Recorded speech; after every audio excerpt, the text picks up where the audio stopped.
Chapter 381. An imperial messenger delivered the challenge to the Green family, shocking the entire clan. Who is Mint? Such a careless name, undoubtedly a wild mage. A wild mage dares to desecrate the glory of the Green. She dares not compete with Renee.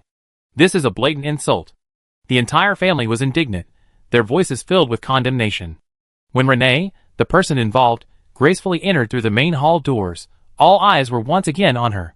She seemed to have just woken up, her long silver-white hair disheveled. In the Green family, where image and etiquette are highly valued, being able to appear so unrestrained before one's elders without being reprimanded was already a privilege.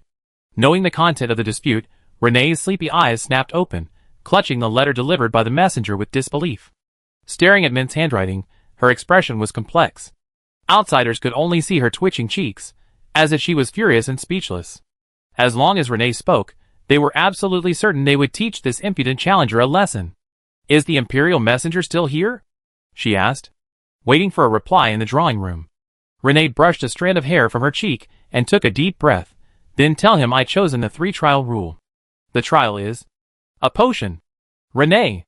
The elders of the Grelian family all stood up. "With your status, accepting a challenge from an unknown nobody only makes people think you're a mage anyone can reach. This impudent fool is trying to elevate his status and make a name for himself in Anna through cheap tricks. This is a despicable and vile scheme. These wild mages deserve to be devoured alive by magical beasts." Renee slightly raised her eyes, her gaze lingering on a woman not far away who bore a striking resemblance to her. As she spoke, her eyes turned icy, her hands gripping the chair armrests tightly, a ruthless expression on her face suggesting she was ready to devour someone at any moment. Renee didn't look at her any longer, explaining firmly without room for argument. "She's not an ordinary wild mage. Now someone tell me who Mint is with, and where she is." Upon learning that Mint was mingling with the boundary between the real and the illusory, a meaningful expression appeared on Renee's face. Manana, the last person the nobles wanted to offend, yet hated with a vengeance. "No one is allowed to interfere with or obstruct my duel with her." With these simple words, Renee turned and left without looking back. Just as she reached the door, hurried footsteps sounded behind her. As if knowing who it was, Renee's steps were unhurried. "Rennie!" "Rennie!" The voice, after its initial fervor, softened momentarily, carrying a hint of pleading and entreaty. She caught up with Rennie, yet dared not hinder her steps, only following like a follower. "Rennie, you must listen to your mother on this matter. There are countless shameless charlatans like this in Anna. Once you set a precedent, more and more people will seek to challenge you in the future." Curion's attitude is ambiguous. Perhaps he's using this opportunity to win you over, or perhaps he's giving you a warning, or maybe it's a conspiracy by the Mage Tower. You must think carefully. And also, that wild mage named Mint has actually mingled with the boundary between reality and illusion. They are the enemies of all the nobles of Anna. Don't forget the humiliation the fallen star siren brought us. Your status is so noble and esteemed. How dare you share the stage with someone like this? Renee suddenly stopped. The corridor was illuminated by crystal lights. Only a magical family like the Grelian, which had stood for millennia, could afford to lavishly adorn every corner of the manor with crystal. The ubiquitous warm light failed to illuminate Renee's suddenly somber face. She slowly turned her head, her gaze condescending and cold, as she scrutinized her mother. Like looking at a stray dog, her gaze held a mixture of pity and disdain. Renee's mother's voice abruptly ceased. Since that summer when she was 10, Renee's taciturn nature had improved. She would talk, laugh, and share her magical experiences and insights with those around her. Everyone who met her would praise her as a sunny and cheerful child. Only towards them, towards her own parents who shared her blood, was she sparing with words. Except in public, she would feign intimacy. Privately, she remained silent and cold. She refused to let her parents near her study areas. She declined their visits outside of designated times. It was as if Renee had built a prison around herself, clearly defining her and her parents' schedules, with strict rules and regulations governing their interactions. When it was time to appear before her parents, she would always be there. When it was time to leave, she would turn and walk away. Everything was routine. In her early years, Renee's mother could still reprimand her as an elder, making Renee silent, obediently bowing her head and accepting her lessons. As she grew older, Renee's strength increased, reaching the 7th rank at the age of 15, and the shackles of blood ties that held her family together gradually broke. Renee's cold, unyielding gaze carried a chilling wind. "Renee." Her voice was abruptly cut off. "Mother, You're only a 6th-rank mage. My status is higher than yours. Renee sneered. Do I need you to teach me how to do things? Renee's mother was struck dumb. You taught me not to associate with vulgar wild mages, and not to show too much kindness to mages weaker than you. I listened to everything. Space shattered, and Renee opened a spatial portal with a single hand. The secret technique inherited from Dussel allowed her to leave the manor in an instant. Renee's mother was drenched in sweat. A moment later, she collapsed to the ground, her heart still pounding. For years, she had known that her daughter deeply hated her. She had thought the misunderstanding would clear up as Renee grew up. Children always understand their parents' good intentions only when they grow up. Things were far more serious than she had imagined. In that look just now, she clearly saw naked hostility. It was the resentment of not seeing her as a parent, but as an enemy. Renee had never shown her emotions so openly. What had she done, just to stop her from dueling that wild mage? The third trial, what does that mean? Having received a reply, the boundary between reality and illusion looked blankly at Mint. Mint's long-dormant little lesson once again answered the silly children's questions. In the Anna Empire, in a formal competition between mages, each side chooses a particular skill, with the final match always being a duel. Orange Tea, spinning around munching on corn like a groundhog, asked indistinctly between chews. Is Renee also a potion expert? She actually chose your specialty. Mint pursed her lips, but still proudly puffed out her chest. During our time at the academy, we weren't far apart in potions. It was the only area where I had a relatively high chance of winning. She seemed quite proud. However, considering Renee's terrifying academic talent and the extremely privileged learning environment she enjoyed since childhood, Mint, with nothing to her name, could still manage a close match purely based on talent. It's hard to say who's more outrageous. No wonder they're both sages from the Unadir's apocalypse. There's a certain beauty in the combination of stats and talent. Renee's thoughts were unfathomable.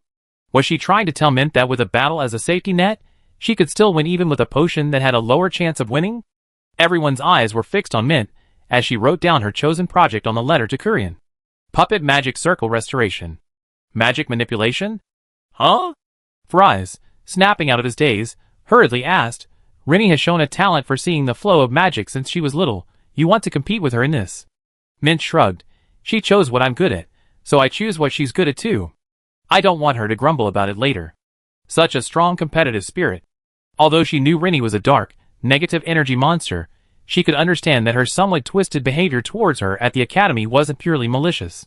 But she just wanted to win fair and square. Who asked you to give way? Who are you underestimating? Curran looked at the projects chosen by both sides, narrowing his eyes, and carefully examined the letter again. He pondered those few words for a long time. His old friend Wick was also somewhat taken aback. Choosing each other's strongest projects this? Curran rubbed his temples. They're really going all out, so youthful. Back when we were adventuring, those hot-blooded young adventurers we encountered were the same, not afraid of losing, just fighting for pride. Forget about profit. Even gold coins in front of you are nothing compared to having a clear conscience. Wick reminded, Your Majesty, you were one of them back then. That's all in the past. We're all old fogies in high positions, scheming and plotting every day.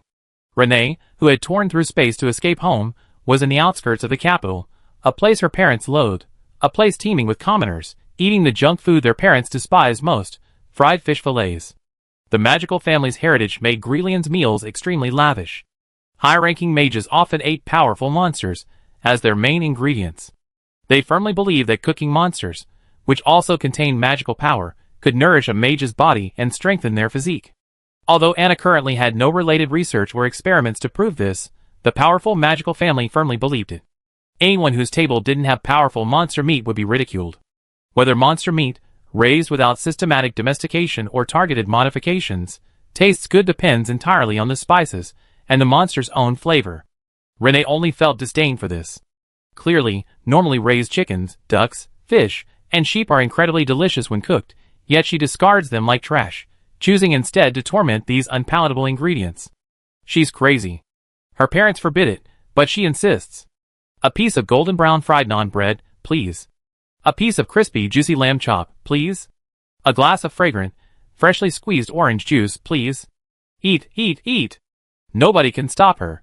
If the elders of the Grelian family knew that the usually picky eater Renee was now devouring what her parents considered lowly and garbage food with ravenous abandon, they would be utterly astonished. Chewing on a leg of lamb, the imperial messenger rode up, took a piece of cloth from his basket, and hung it on a prominent notice board. The surrounding crowd buzzed with discussion. That genius young lady of the Grelian family is going to fight a wild mage. How strange. In the third round, Renee chose potion making and Mint chose a replica of a puppet magic circle's magical manipulation. Renee's chewing gradually stopped. She laughed, oblivious to everyone else. Boss, another leg of lamb. She hummed a little tune, calling out loudly. Then she rubbed a magical messenger in her hand and put it home. I don't have an appetite. Don't prepare any food for me. A storm was brewing. On one side was the Grelian family's unparalleled genius, who at nearly 15 years old had already touched the level of a 7th-tier omnipotent mage, a legend whose story would be told on a separate page in the future history of magic.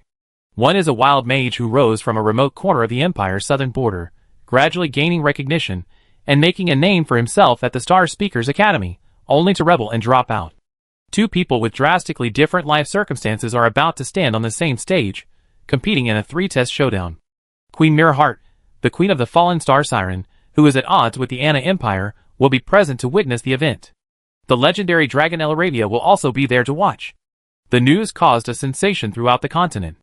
Various forces flocked to Anna to participate in this grand event, all to witness the duel between two people of vastly different status. What a spectacle! An unprecedented sight in history. In an instant, bewildered mages rushed around asking the same question. Who is Mint? Compared to the renowned Renee, known to everyone in Anna's magical world, before the challenge was announced, most people only knew Mint as a plant. Even in the capital city of Anna, those who knew of Mint's name were limited to the Star Speakers Academy. Hearing that the Star Speakers Academy had made a fortune selling Mint's information, the jailer was filled with regret. A miscalculation.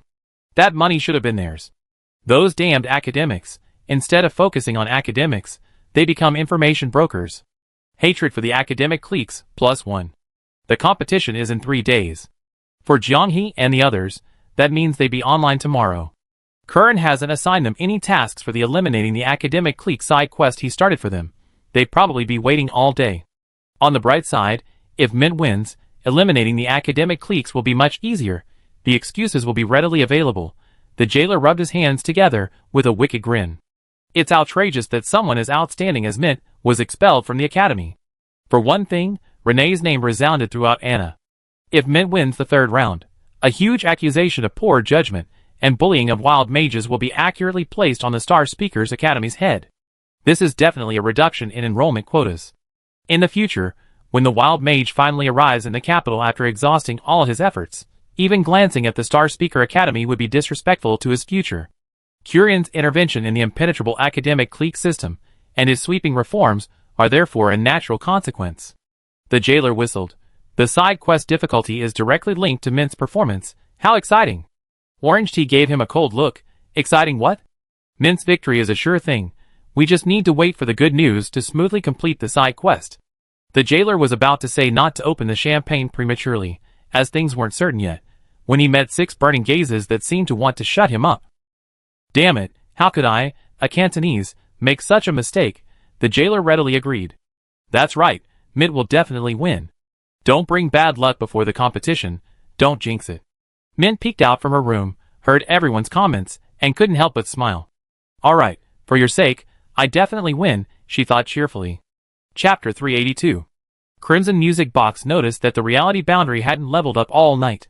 Curious, she asked about it, and was speechless. Running the storyline?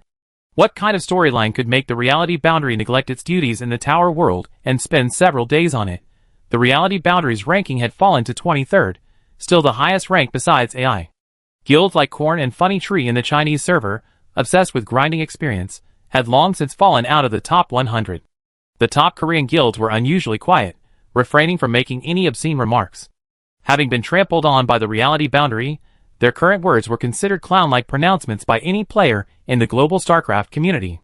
While they always been shameless, being singled out and targeted by a guild, with no one daring to challenge them, was truly humiliating. In this age of advanced information media, every detail was amplified and disseminated. Domestically, they were subjected to verbal attacks and online ridicule, their indignation leaving them unable to retaliate, a truly bizarre sight. Jianghe was indifferent to these clowns. The wicked will be punished by the wicked. For a long time to come, These people would be besieged by those worldwide chasing after online traffic. After logging off, everyone felt uncomfortable, as if ants were crawling all over them. Never had they felt a day so unbearable. The entire day, the boundary between reality and fiction was filled with tonight's match. It felt like when parents were invited to a school event as children. Is this what it feels like to sit in the stands and watch your child race? Last night, before logging off, Min locked herself in her room, shutting herself in to adjust her state. No one could help her. Min had to take this final step herself. Thinking back to their first meeting, she was just a shrewd merchant selling counterfeit. Well, a cunning potion full of surprises. Who could have imagined that the storyline she initiated would permeate the entirety of Anna, ultimately becoming inextricably linked to this fragmented civilization? Mint and Renee, two great sages of the apocalypse, never publicly clashed in history. Their fates, after a brief intertwining with the star speakers, diverged sharply onto two completely different paths. Jianghe froze. His eyes, which had been fixed on the intense movement of his fries, began to glaze over. A question he had previously ignored surfaced from the depths of his thoughts, stirring strange ripples. Candlelight had said that they were people who fit Anna's history. This meant that their choices held the potential to restore Anna's history. Then why couldn't the Overlord himself enter the game? He had already deduced the possibilities, and used them as a game to filter and find the player closest to his vision. This deduction ended with the chaos of Anna. After that, it was all blank. In other words, this would be filled by the boundary between reality and illusion that would be entered into. Is it possible that in this paradise, under the rule of the great ruler, no one dares to challenge the story trapped in the cycle of fate? Is the candlelight concealing something? Or is it her fragmented memory that prevents her from offering an explanation? Lost in thought, night gradually falls. Jianghe put aside the daytime's wild thoughts, leaving everything behind, and returned to Anna. The Anna royal family is extremely concerned about this unprecedented duel. The arena was cleared a day in advance for special cleaning. The Imperial Mage Tower was given 2 days off, allowing numerous promising young mages of the Empire to witness the spectacular performance of this generation's strongest, tentatively, magician, Renee. The Imperial capital's Imperial Guards were deployed to ensure security. The outskirts of the capital were bustling with activity. Due to the no-fly zone, distinguished guests from all over the Anna continent transferred to carriages here to reach the arena. Forest spirits from the vast, untamed forests of the southern border. Snow beasts from the screaming mountains of the northern border. Elemental lifeforms from the western side of the Empire. And the fallen star sea siren, whose relationship with the Empire was strained recently due to a horrific potion scandal. The aftermath of the Anna Rebellion, and the boundary between reality and illusion, was only revealed yesterday. After using this as a pretext to forcefully suppress the nobles involved, Kurian, based on the compensation they offered, also presented Queen Mirrorheart with treasures from his private treasury and the national treasury. What he sought was a promise from Mirrorheart, never again mention the Anna nobles abducting people for breeding. The fallen star sea siren got what it wanted, and its reputation was preserved, so it restrained itself by calling the incident a potion scandal. This was a superficial way of saving face for Kurian. Although those with a discerning eye could still understand the implications upon closer examination, at least it wasn't as offensive. The fallen star siren's attitude remained ambiguous, and countless eyes across the Anna continent watched their every move. Whether the Land Empire and the Sea Overlord reconciled, even if only superficially, was a matter of paramount importance to the entire continent. Queen Mirrorheart arrived in person with numerous fallen star high priests.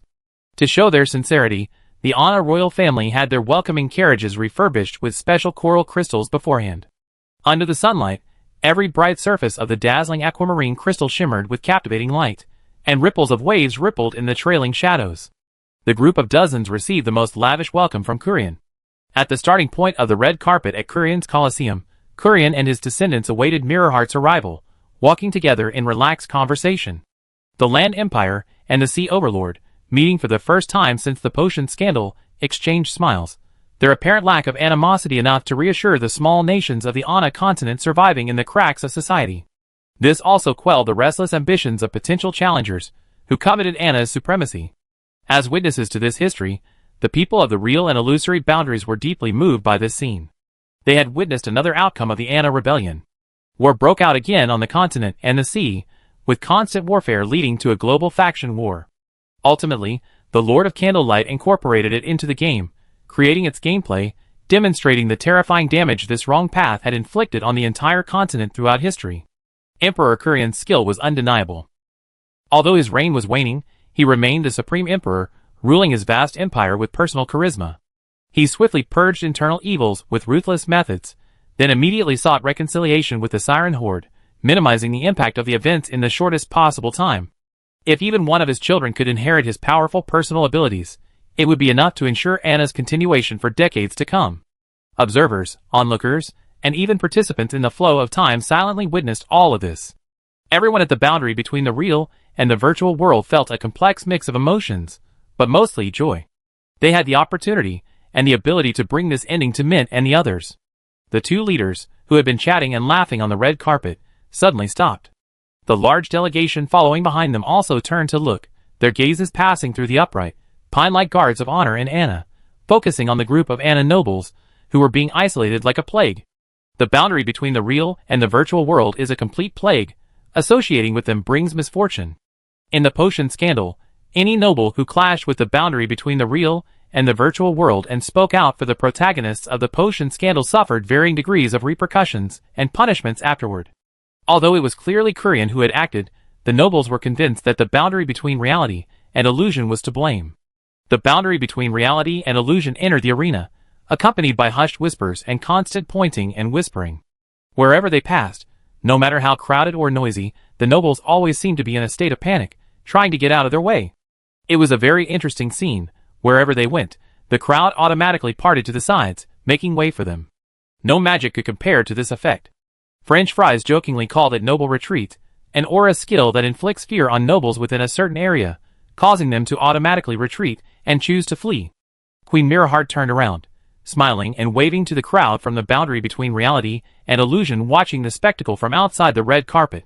The nobles who had come to watch the spectacle immediately retreated even further. Seeing that everyone was still stunned, Queen Miraheart's fingertips shimmered with blue light. Kurian's guards hastily emerged from the shadows, but before they could even approach their emperor, they were slapped back to their positions by the magical power wielded by the old man Wick. Jianghe was enveloped in soft bubbles, his body uncontrollably floating towards Jingxin. "What are you standing there like an idiot for, hero of the fallen star siren? Don't you know you should return to your ranks?" The high priests behind him echoed with smiles. "You are people of fallen star, after all." Kurian's expression was somewhat complicated. The boundary between the real and the illusory was composed of humans, elves, and rabbit-eared races, but humans made up the majority. They should have been closer to the human empire, yet they had become honored guests of the fallen star siren, firmly bound to Jingxin's side. Clearly, the empire could offer the same generous treatment as fallen star. Unfortunately, the empire had left a very bad impression on them during the potion scandal, and it was already difficult enough that these heroes were willing to assist the empire for his sake.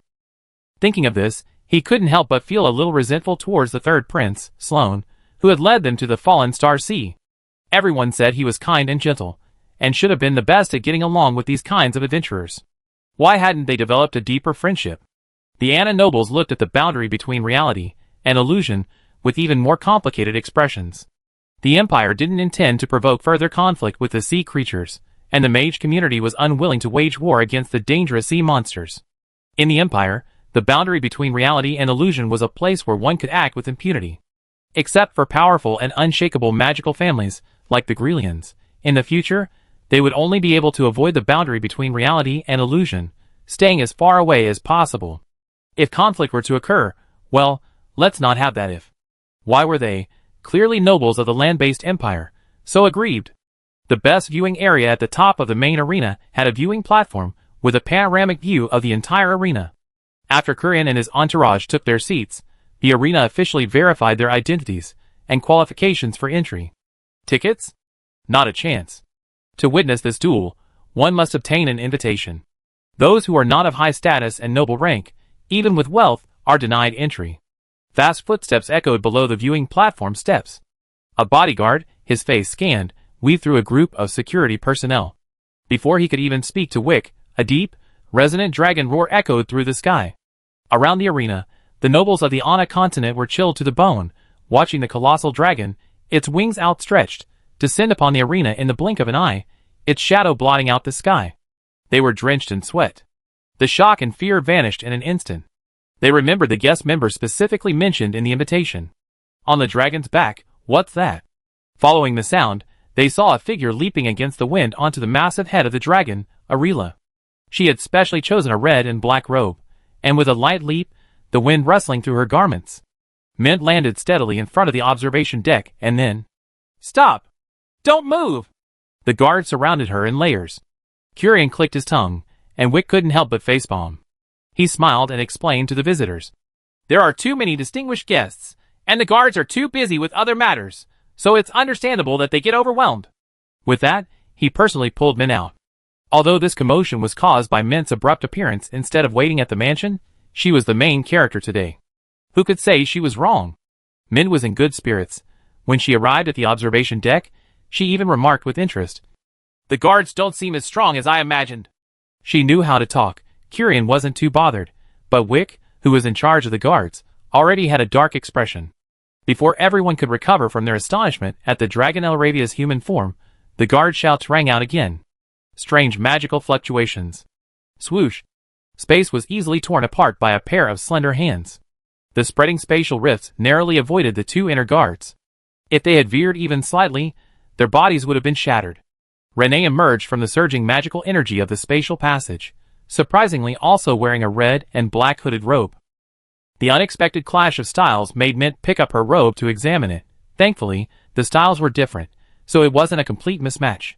However, Renee's silver-white hair complemented the red and black outfit perfectly, while her own black hair, she twirled a strand. "I should have had Ksha change it for me," Mint's competitive spirit flared. The spatial passage vanished the moment Renee's feet touched the ground. She casually glanced at the crowd on the observation deck, gave a slight bow, impeccably observing imperial etiquette, and then leisurely ascended the steps. Neither of today's protagonists followed the usual path. One rode a dragon. The other tore through space. The inner guard's perception of magic is a bit dulled. "I didn't release any hostility, they shouldn't be so agitated." One after the other, these two rising stars sharply criticized the inner guards, making Wick, who was in charge, want to disappear into the ground. Aside from the fact that there were too many important figures, causing the inner guards to be overwhelmed and reacting erratically, he really wanted to tell these two prodigies that, as the younger generation, they had already reached the point where they could crush most of the older generation in the inner guards. Curran clapped his hands and sighed softly. The tide of time rolls ever onward. Old things always have to make way for the new. Though said casually, it resonated with many of Curran's descendants, whose ears twitched involuntarily, their expressions varying. Mint, while exchanging glances with Renee, took small steps to Jianghe's side and whispered, "Mother Metasequoia seems to be here too." Jianghe's heart was in turmoil. What a grand occasion! The Metasequoia, who usually avoids densely populated areas, actually infiltrated the capital for the sake of Mint.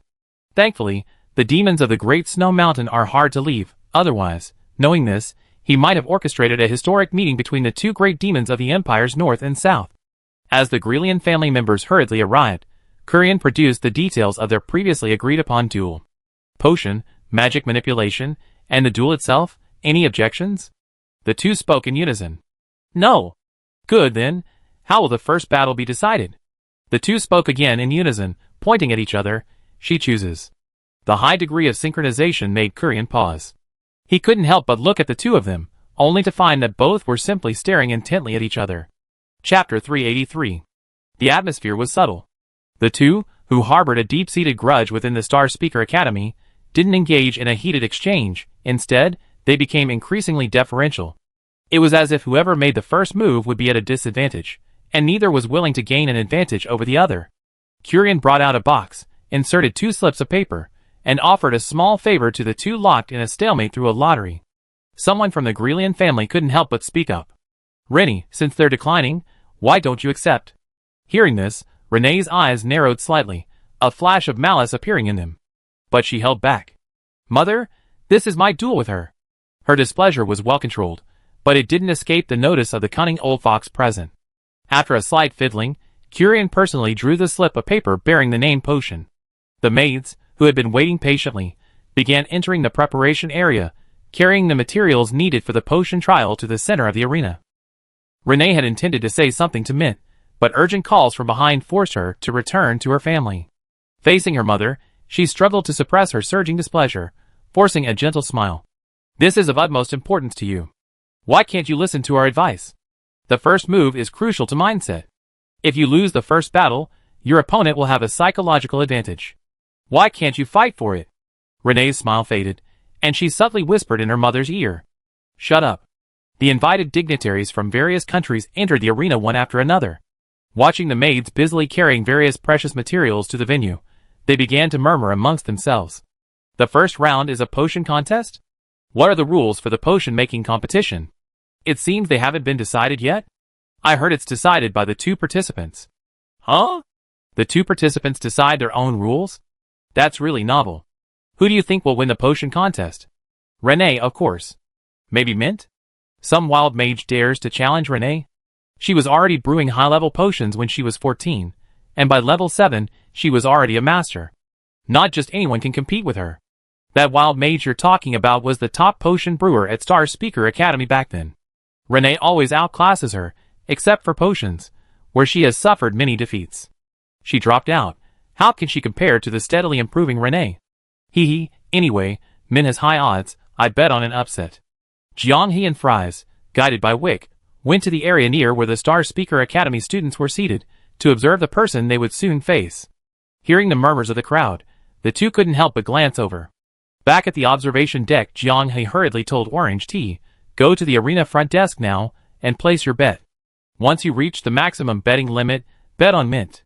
Huh? T-God was still in a daze, but Jailer Bro had already reacted. This plot point can be gambled on. If Mint wins, she'd make a profit.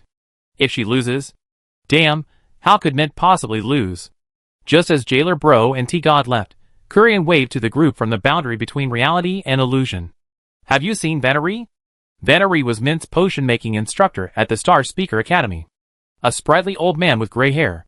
Mint, and he had a deep-seated conflict. Vannery often incorporated religious topics into his potion-making lessons, using them to extend his interpretation of potion-making. For example, after a long lecture, they might suddenly discuss matters of faith with you. Ostensibly a break, it's actually a disguised form of proselytizing. Mint, being Mint, couldn't stand it and retorted. From then on, the 2 were constantly at odds.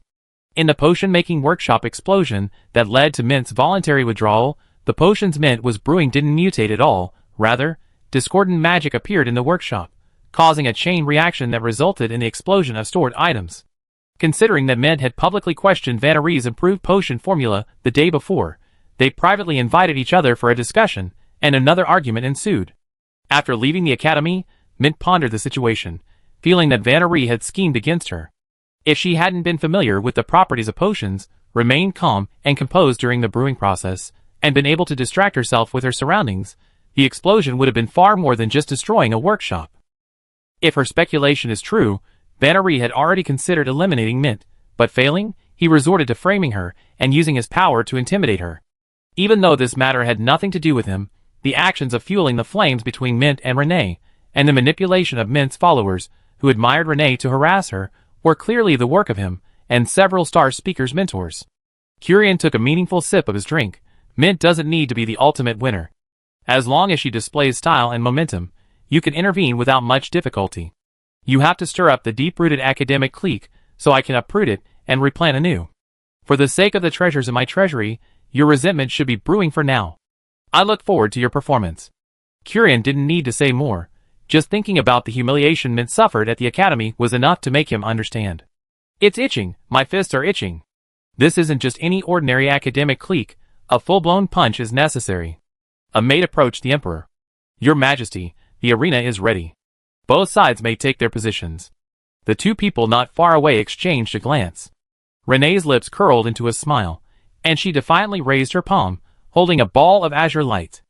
As the light coalesced at her fingertips, she used her finger as a blade, slicing through the void. The shattered space, churning with internal magic, gradually revealed a gap large enough for one person to pass through. Renee stepped in, turning back with a smile. Together? She had long heard that the Grelian family had spared no expense, exhausting Dussel's true spatial magic techniques. Seeing Renee's displays of skill several times, it was indeed true to their reputation. Indeed powerful. Fortunately, the demons had eyes and acted on behalf of heaven, eliminating that madman Dussel. Mint, of course, wouldn't go. She scoffed, I don't want to crawl through a dog hole. You play by yourself. Renee wasn't in a hurry, but someone from the Grelian family's side spoke up in a deep voice, reprimanding her. Her smile vanished, replaced by a cold, angry rebuke. "This is between Mint and me, so shut up." The Grelian family members didn't understand why Renee was so temperamental today, so easily provoked. Did she actually value this wild mage so much? The spatial passage healed, and Renee's figure appeared in the center of the arena, before tables piled high with materials. Under her gaze, Mint's body was enveloped in a light breeze, leaping into the air like a nimble little sparrow. Her sleeves, billowing with wind, fluttered slightly, allowing her to gracefully land in the center of the arena, landing steadily. "Good, good, good," everyone showing off their skills. Kurian clapped his hands lightly. Those beside them, who hadn't noticed the brilliance of the two's techniques, quickly joined in, erupting in applause. Although they didn't understand what was so exciting about it, if the Emperor said it was good, then it must be excellent. The expected lengthy opening speech didn't materialize. Kurian didn't even give an opening speech, explaining the identities of both sides, or the reason for the battle. As if tacitly accepting these unimportant details, none of the dignitaries in the audience paid any attention. He had Wick act as his spokesperson, getting straight to the point. Dozens of high-ranking mages guarded the edge of the arena, including many veteran 8th-rank mages with years of experience. They volunteered to be referees, simply because it was the best viewing spot. Nothing could better convey the power of this generation's prodigies than being there in person, experiencing the magical aura firsthand. Wick, Kurian's personal mage and head of the inner guards, personally entered the arena. The two who were already familiar with the potion ingredients on the table shifted their gaze to him. "Have you decided on the rules for the potion-making competition?" he cautioned. "This isn't a public brawl, don't choose anything too dangerous." Mint said, "Let's stick to the old rules. Potion-making, potion-based combat practice, or potion destruction, choose one." Renee chuckled. "Choose? Why choose? If we're going to compete, let's compete together." She then looked at Mint with a raised eyebrow, her eyes gleaming. "How about we change the potion-based combat practice to potion recipe improvement? That might be more advantageous for you." For a fleeting moment, Mint was stunned. Her words were still sharp, but she had always defended herself before. Renee, what a strange temper. Mint's temper flared up too. No change. Who's afraid of who? The result of their discussion was announced, causing an uproar in the arena. The boundary between reality and illusion stared at each other wide-eyed. "Oh no, Mint's little classroom teacher is competing off stage. Who's going to fill in the gaps in their knowledge?" "Ah, gulp." The sounds of wolfing down food echoed in her ears. The humanoid Ellerby was exceptionally tall, now occupying a table laden with abundant food, stuffing mouthfuls of various well-cooked meats. Her lavish eating, the sounds of a starving ghost, drew frequent glances from those on the observation deck. Is this the legendary dragon, the great craftsman of Anna? Indeed, she left a deep impression. Kurian's awe of the boundary between reality and illusion deepened. Ellerby was actually starving at the boundary between reality and illusion? They dared to let a 9th-tier dragon go hungry? Ellerby showed no resentment towards the boundary between reality and illusion, allowing them to restrain her diet. This world had indeed secretly gone mad some time ago. In the entire continent of Anna, there was probably no magical family that dared to mistreat Ellerby. The boundary between reality and illusion had done so. Dare to be a pioneer, young people have guts. Ellerby had just finished a whole sheep, feeling the meat dab from between her teeth, and was about to take a bite of a fragrant suckling pig when she was gently poked in the waist by the blanket. "What? We haven't let you go hungry at the guild. If you keep eating like this, people will think the boundary between reality and illusion is mistreating you." "What?" Ellerby said matter-of-factly. "If I eat my fill this time, I can just use magic power when I get back to the guild and not waste any materials. I'm saving you guys money. You still want to absorb magic power?" Ellerby was puzzled. Food is food, magic power is magic power. How can I skip meals? "Alright, you explain the details of the match later, otherwise we might not understand," Fries said in a low voice. Alright, let me have a few more bites." Ellera, tall and imposing, opened her mouth wide, and half the suckling pig's body disappeared. Dragons that only absorb magic are easy to raise, but what about gluttonous dragons? Potion Contest Round 1. Potion Making. Theme, Magic Restoration. Time limit, until the hourglass is empty. Wick, holding an hourglass, floated up and displayed it to everyone present. Below, Mint and Renee, having received their test questions, had their eyes fixed on the materials they needed. Their targets weren't overlapping, and with Wick's command, they both transformed into a gust of wind, sweeping across the table. In an instant, they each held a large handful of materials. After a few rounds, everything was ready, except for the tools needed for potion making. This time, their choices were surprisingly consistent: several crystal cups and a mortar and pestle. Jianghe noticed a furnace resembling those used in alchemy in the arena, but the two didn't even glance at it as they passed by. The layman sees the spectacle, the expert sees the technique. Ilera, chewing on a suckling pig's head, mumbled, "They're both so confident in their abilities that they disdain using more sophisticated tools to help control the progress. It feels like a competition, whoever uses it loses." A voice interjected. By doing this, they can directly observe each other's progress, analyze their own methods, let the other appreciate them, compare them, and see who's better. Water churned under Queen Jingxin's chair, quietly sliding into the crowd. It's not just a competition, it's also about correcting each other's mistakes, learning from each other, and exchanging knowledge. Their level is far higher than many of the people here. She couldn't help but wonder, "You said earlier that these two had a long-standing feud, but it doesn't seem like that at all. I clearly sensed a mutual respect between them. Who wins or loses is irrelevant. What matters is momentum, style, and composure. It's a competition pure to the extreme." Those at the boundary between reality and illusion exchange knowing smiles. This is probably the tacit understanding of the great sages of Anna's apocalypse. Those who can awaken each time in that cycle of doomsday, glimpse the cruelty beyond fate, and constantly search for a way to save the world are all-powerful figures who have reached the pinnacle of the world. Character and composure, well, it seems that historically, Mint still hasn't forgiven Renee. In a world with a boundary between reality and illusion, many intertwined circumstances have led to today's competition. Perhaps, this is the best possibility for Anna. The observation deck is bustling with activity, and the two competitors keep talking non-stop. Renee asked curiously, "Why did you inject the fire element materials beforehand? The herbal essence is still there. Aren't you afraid of creating an elemental reaction and ruining your potion's effects? Don't understand? Want to learn? Come beg me after the competition, and I definitely teach you," Mint said smugly. "Can I trade you spatial magic?" "Huh?" Not only Mint was shocked, but the referee on the sidelines and the spectators on the viewing platform were also dumbfounded. Of course, the most shocked were the Grelian family. They had spent countless efforts over decades to ensure that Dussel wouldn't hold back any knowledge in spatial magic. Renee was actually planning to exchange such precious knowledge for a minor alchemy trick? "Renee is using psychological tactics, don't argue," the elder of the Grelian family said sternly.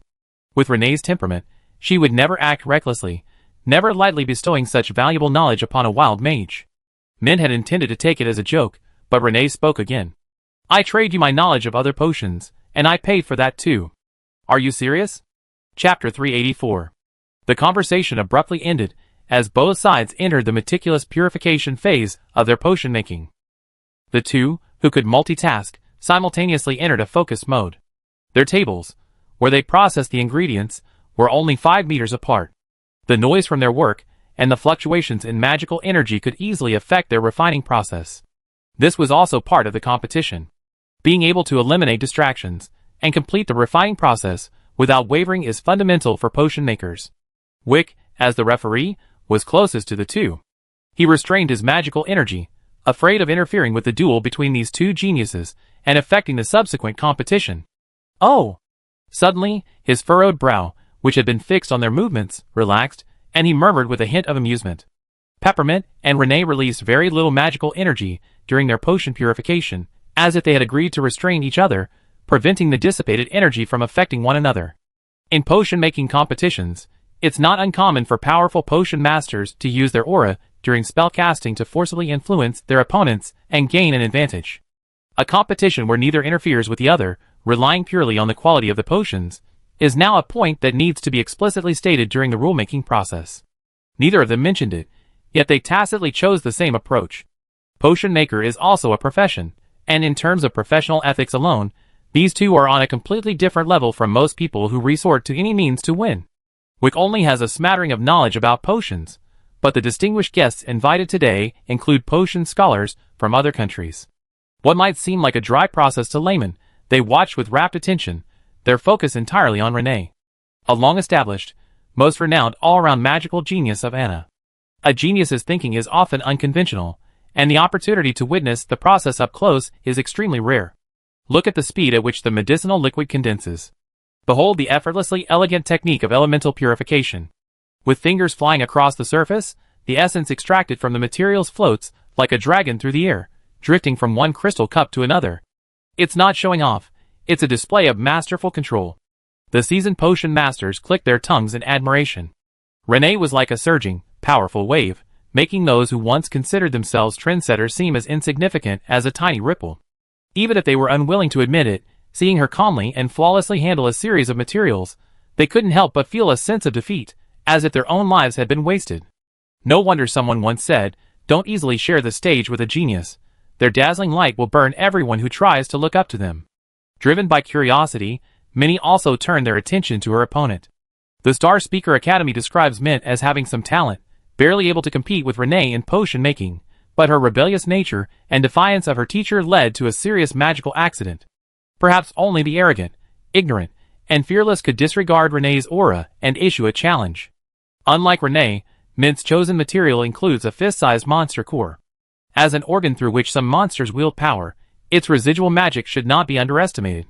High-level potion makers generally use magic cores as catalysts to accelerate the fusion reaction of the potion. Renee is still preparing for purification. Has Mint already reached this stage? This is the final step in the potion-making preparation stage. Hey, what is she doing? The knowledgeable potion makers gasped in astonishment. Mint's hand surged with elemental power, fire and ice striking the magic core. The violent elemental collision prevented the magic within the core from leaking out, causing it to disintegrate into crystalline powder that fell into a crystal goblet she had prepared. Without any further preparation, Mint shook the previously extracted, unpurified potion liquid and poured it all into the goblet filled with magic core powder. Some potion makers stood up in shock. Isn't all the material wasted? Without removing the impurities, is the finished potion even drinkable? Isn't she afraid the magic contained in the materials will erupt during the refining process? Surprise and confusion intertwined. Your chemistry teacher, reacting much like you, saw you tilting an alcohol lamp to light another. The once silent arena was stirred by their actions. Most ordinary people couldn't understand Mint's techniques, nor did they grasp the boundary between reality and illusion. Their impression of Mint's potion making was roughly this. She skillfully removed the heads and tails from a group of bizarre insect materials, crushed them with a pestle, and after a chaotic, haphazard process, several useful potions appeared in their inventory the next day. Having had the opportunity to observe the potion-making process once, everyone began their daily routine of working through the night with their eyes closed. Mint, just drink the potions, don't worry about how they're made, she won't harm anyone. Herrera vied with greasy mouth, but her attention never left Mint. Let me give you an analogy, Squid. When you cook eggs, do you throw perfectly fresh eggs, shell and all, into the bowl and stir? Now they understood. No wonder the potion masters reacted with such awkwardness. Even Joan Zemo felt a bit of blood pressure after hearing it. In contrast, Renee meticulously and methodically followed the potion-making process. The high priests from the Fallen Star Siren were professionals, and they praised Renee highly, admiring her steady style that combined meticulousness and efficiency. As for Mint, their current assessment was, she possessed a rugged beauty. Who said sirens couldn't be tactful? Isn't she quite tactful? Orange Tea understood. Renee is the academic type, Mint is the muscular type? The academic type is meticulous and rigorous. The muscular type is unrestrained, believing in miracles through brute force, and she certainly produced quite a few miracles. No! The Fallen Star Siren priest suddenly changed his tune, and even Elaravia, who had been half asleep and multitasking, couldn't help but stare at the scene. Mint dripped a few drops of crystalline liquid into the crystal glass, put on the lid, and picked it up with both hands, shaking it vigorously. The force was comparable to Jiang He's childhood battle dance before drinking cola. Seeing Mint shaking her head and swaying, they believed she breakdanced with the crystal glass the next second. The professional's astonishment clearly lay in a different realm than reality. Bystanders only saw Mint's bizarre actions, and couldn't help but laugh. The experts covered their heads, fearing an anomaly in the material's reaction, and Mint would be ruined on the spot. Only the most skilled magicians could realize the problem. Why was magical mist constantly escaping from the crystal glass as she shook it? Was this potion making or a ritual? Could she be removing impurities? You can do that? The Siren priest, whose lifespan far surpassed that of humans, had already maxed out her Wi-Fi signal. The entire Siren wore a subtle "I don't understand, but I'm deeply shocked" expression, leaning against the railing, completely absorbed. It wasn't just the Fallen Star Siren. Even the Anna Royal Potions Master, who was responsible for explaining the potion fighting aspect to Kurian, couldn't maintain his composure and was somewhat speechless. To leave Anna's renowned potions masters dumbfounded was certainly a significant achievement in history. Rennie stopped, staring intently at Mint. "What are you doing?" "Removing impurities." Mint was proud. She loved seeing the surprised and confused expression on Rennie's face. So satisfying. "You can do that?" Rennie asked curiously. Mint just chuckled twice, without answering further. When she opened the crystal glass again, under the pull of magic, the black and gray suspension rose and fell into another prepared glass, which Mint disdainfully pushed far away. The remaining milky yellow and azure blue liquids were clearly separated in the crystal glass, shimmering with a crystalline light. She's finished purifying it. The liquid is crystal clear and without turbidity. They don't react with each other even when in the same container. This means all the pre-processing for refining is complete. How did she do that? Just like an idiot, shaking the cup around? They were clearly watching intently, yet they couldn't learn a single thing. This made them rub their eyes again. Min took out a flint, built a makeshift fire pit, placed the crystal cup on it, and stirred it while it simmered. As time passed, the potion gradually turned a light purple. Min added something, stirred it a little more, and finally it became the blue color that people stereotypically associate with mana restoration potions. Mint raised her hand to indicate, "Refining complete." "What?" Many were excited. To them, Mint's potion-making process was no different from a child's game of cooking. Just messing around like that, and she produced a potion. It was utterly unbelievable. Next door, Renee, diligently following the potion-making process, had just finished the fusion step and was about to begin brewing. Only a third of the hourglass had passed. Renee, however, wasn't distracted and continued to concentrate on her work. On the observation deck, the Grelian family was already in an uproar. "She's bluffing Renee.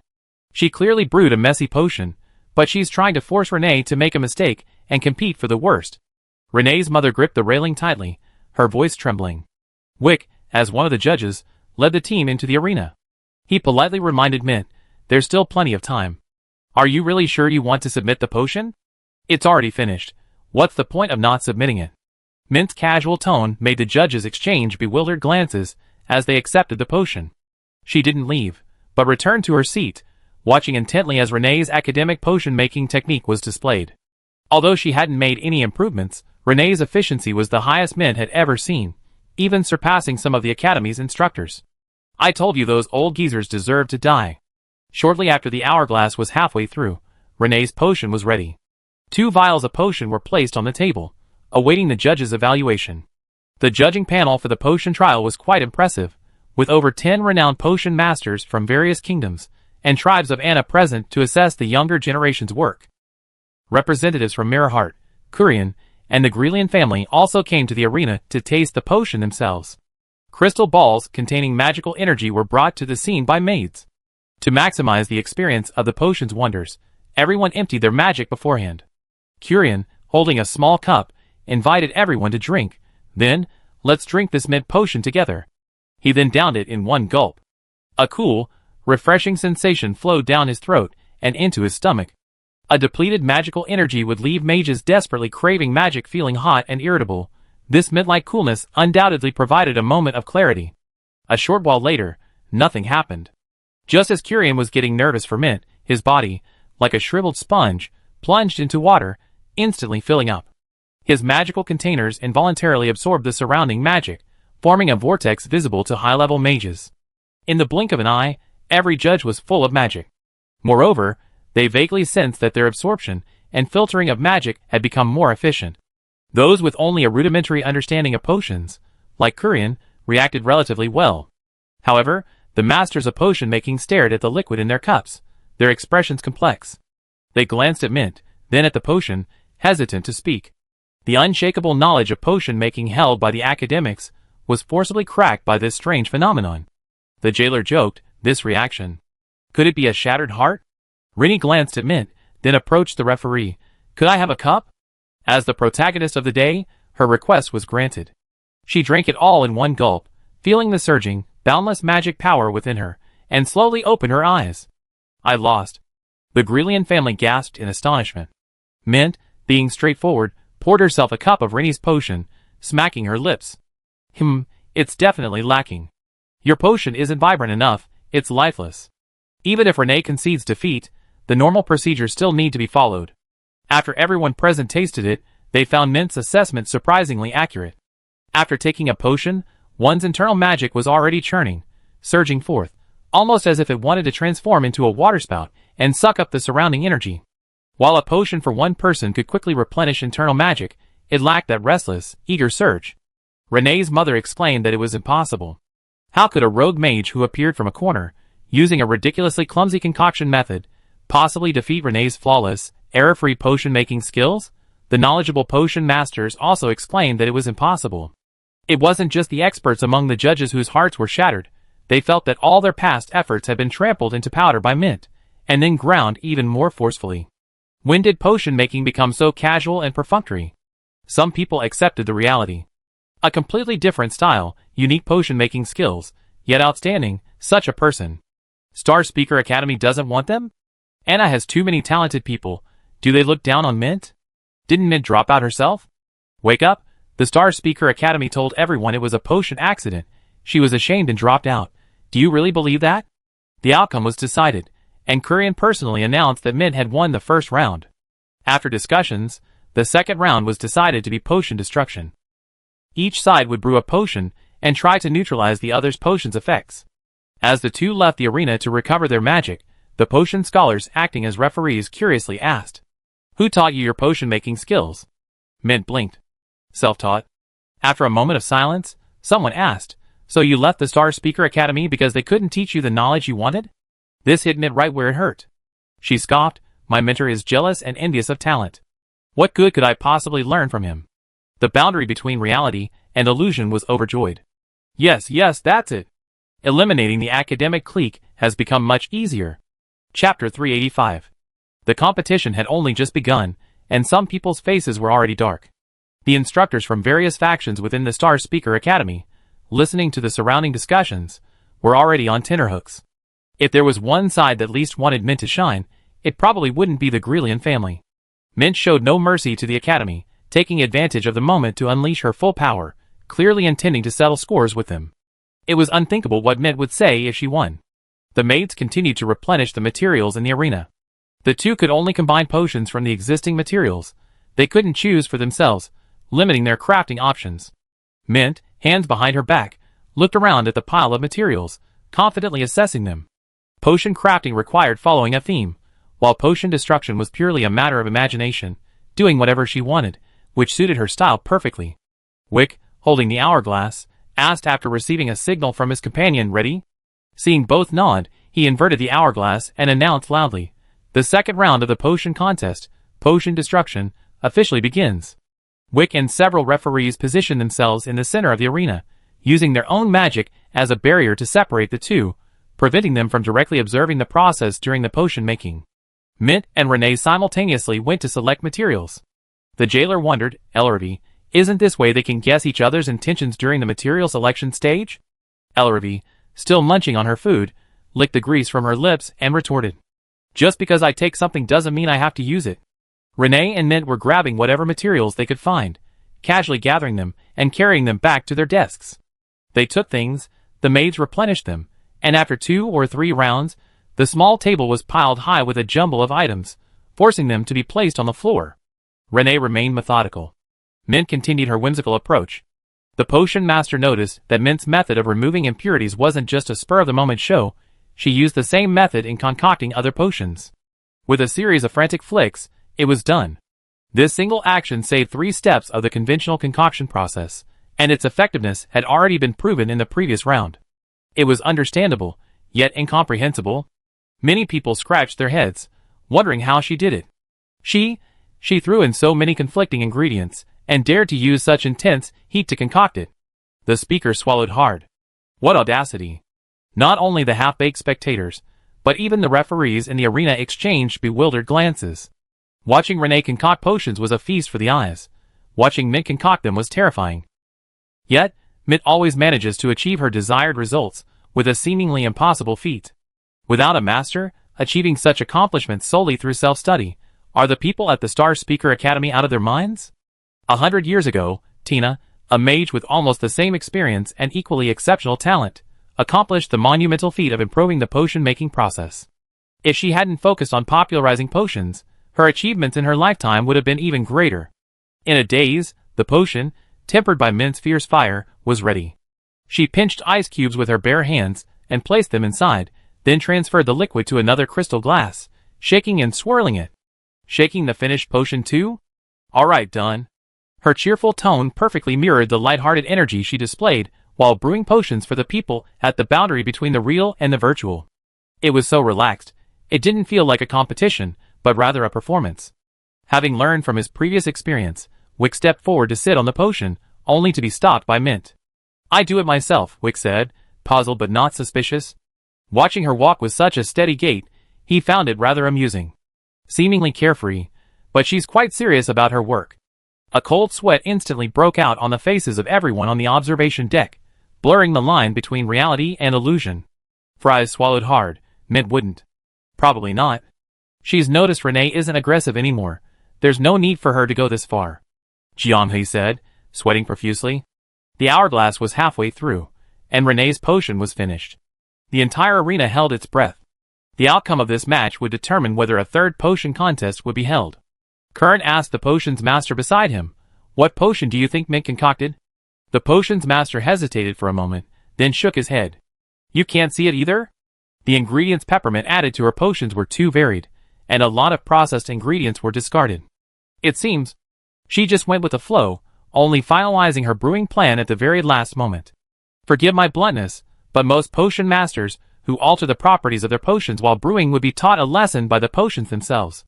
Kurian was puzzled, then Peppermint. I can only say that perhaps she has found her own unique, difficult-to-imitate style of potion brewing. As the saying goes, chaos contains order. Her brewing has reached a point where she doesn't need precise proportions. She can achieve results simply by relying on her intuition and sense of proportion.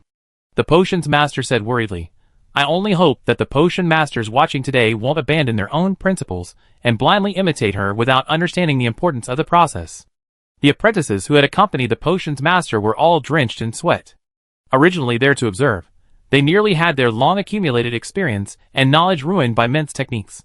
Mint's keyboard and mouse layout was like that of a professional gamer with an unusually unorthodox approach. Ordinary people who came to her house and used her computer to play a game would be considered mentally gifted if their brains didn't crash. On the other hand, the Siren High Priests were all eager to try. What an interesting brewing method. I want to learn. How could they pass the time without trying something new? Mint's potion, after settling, subtly separated into layers, black on top and white on the bottom. Distinct granular crystals dotted the liquid, like twinkling stars. Renee's potion, on the other hand, was a captivating scarlet, still bubbling in the crystal glass after being freshly brewed. Renee's potion-making process was remarkably fast, even by the standards of ordinary potion makers. She added ingredients constantly, so quickly that even those trying to deduce the potion's properties from the ingredients couldn't be certain of their conclusions. "Who goes first?" Mint asked. Seeing Renee politely gesture, she didn't refuse, but she first went to the table, placed her potion in front of Renee with steady steps, and then turned to take the one whose properties she wanted to destroy. The event was sudden, and Renee, the protagonist, was only surprised, without objection. The referee didn't say anything more. However, these two strange reactions made them instinctively feel. Mint's potion wasn't something benevolent. Destroying potion properties is a competition that severely tests a potion maker's comprehensive abilities. Without any hints, one must gather useful information from scratch to determine the potion's components, then create the corresponding potion, completely destroying the magical components and rendering them ineffective. The potions department of the Star Speakers Academy often uses this as an assessment for its potion students. Mint, who had been out of school for nearly 2 years, suddenly felt like she was back at the academy. She lifted the lid, brought it to the edge, and gently fanned away the still steaming heat with her hand, sniffing hard. The most law-abiding episode yet, Zhong Zemo chuckled. The smell was complex, a strong sour and astringent odor that made Mint wear a mask of pain, but the sniffling didn't stop. She poured out a little, lightly dipped her finger in, and rubbed it around. As magic flowed, Mint's eyes darted around. Unexpectedly, she picked up the crystal glass and took a small sip. A very reckless move, the potion's properties might be compromised, making it undrinkable. Sure enough, Mint's face turned red as soon as it entered her mouth, and she spat it all out. The Grelian family, bewildered, chuckled. Even a beautiful girl wouldn't look good gagging, especially when she was bent over coughing, saliva dripping, and snot running down her face. At the boundary between reality and illusion, everyone's heart clenched. But seeing that Renee was merely covering her mouth and chuckling, showing no signs of anxiety or worry, their hearts were instantly calmed. Ah, cough, cough, ooh. Mint smacked her lips again, took another small sip, and continued to vomit. Still drinking? The Primarch asked, feeling sorry for her. Seeing this, Renee's smile grew even brighter. Mint swirled the glass, spitting wildly without regard for her image. How disgusting. It's supposed to be a potion to neutralize potent toxins, yet you added such a sour, astringent stuff. The aftertaste is numb and bitter, so disgusting. As she spoke, Mint stuck out her tongue, tears streaming down her face again. Her tongue was numb all the way to the back, almost completely devoid of feeling. Renee, suppressing a laugh, said, "It tastes awful, it should make you nauseous. Wouldn't it be better to spit out the unabsorbed toxins immediately?" "You spit out the potion too," Mint said resentfully, "just you wait." Seeing Mint confidently head to the material area to gather the potion and begin brewing, the Grelian family stopped laughing. No rush. Being able to taste it doesn't necessarily mean you can cure it. It's common in potion-damaging competitions. Only Renee's mother could still console herself.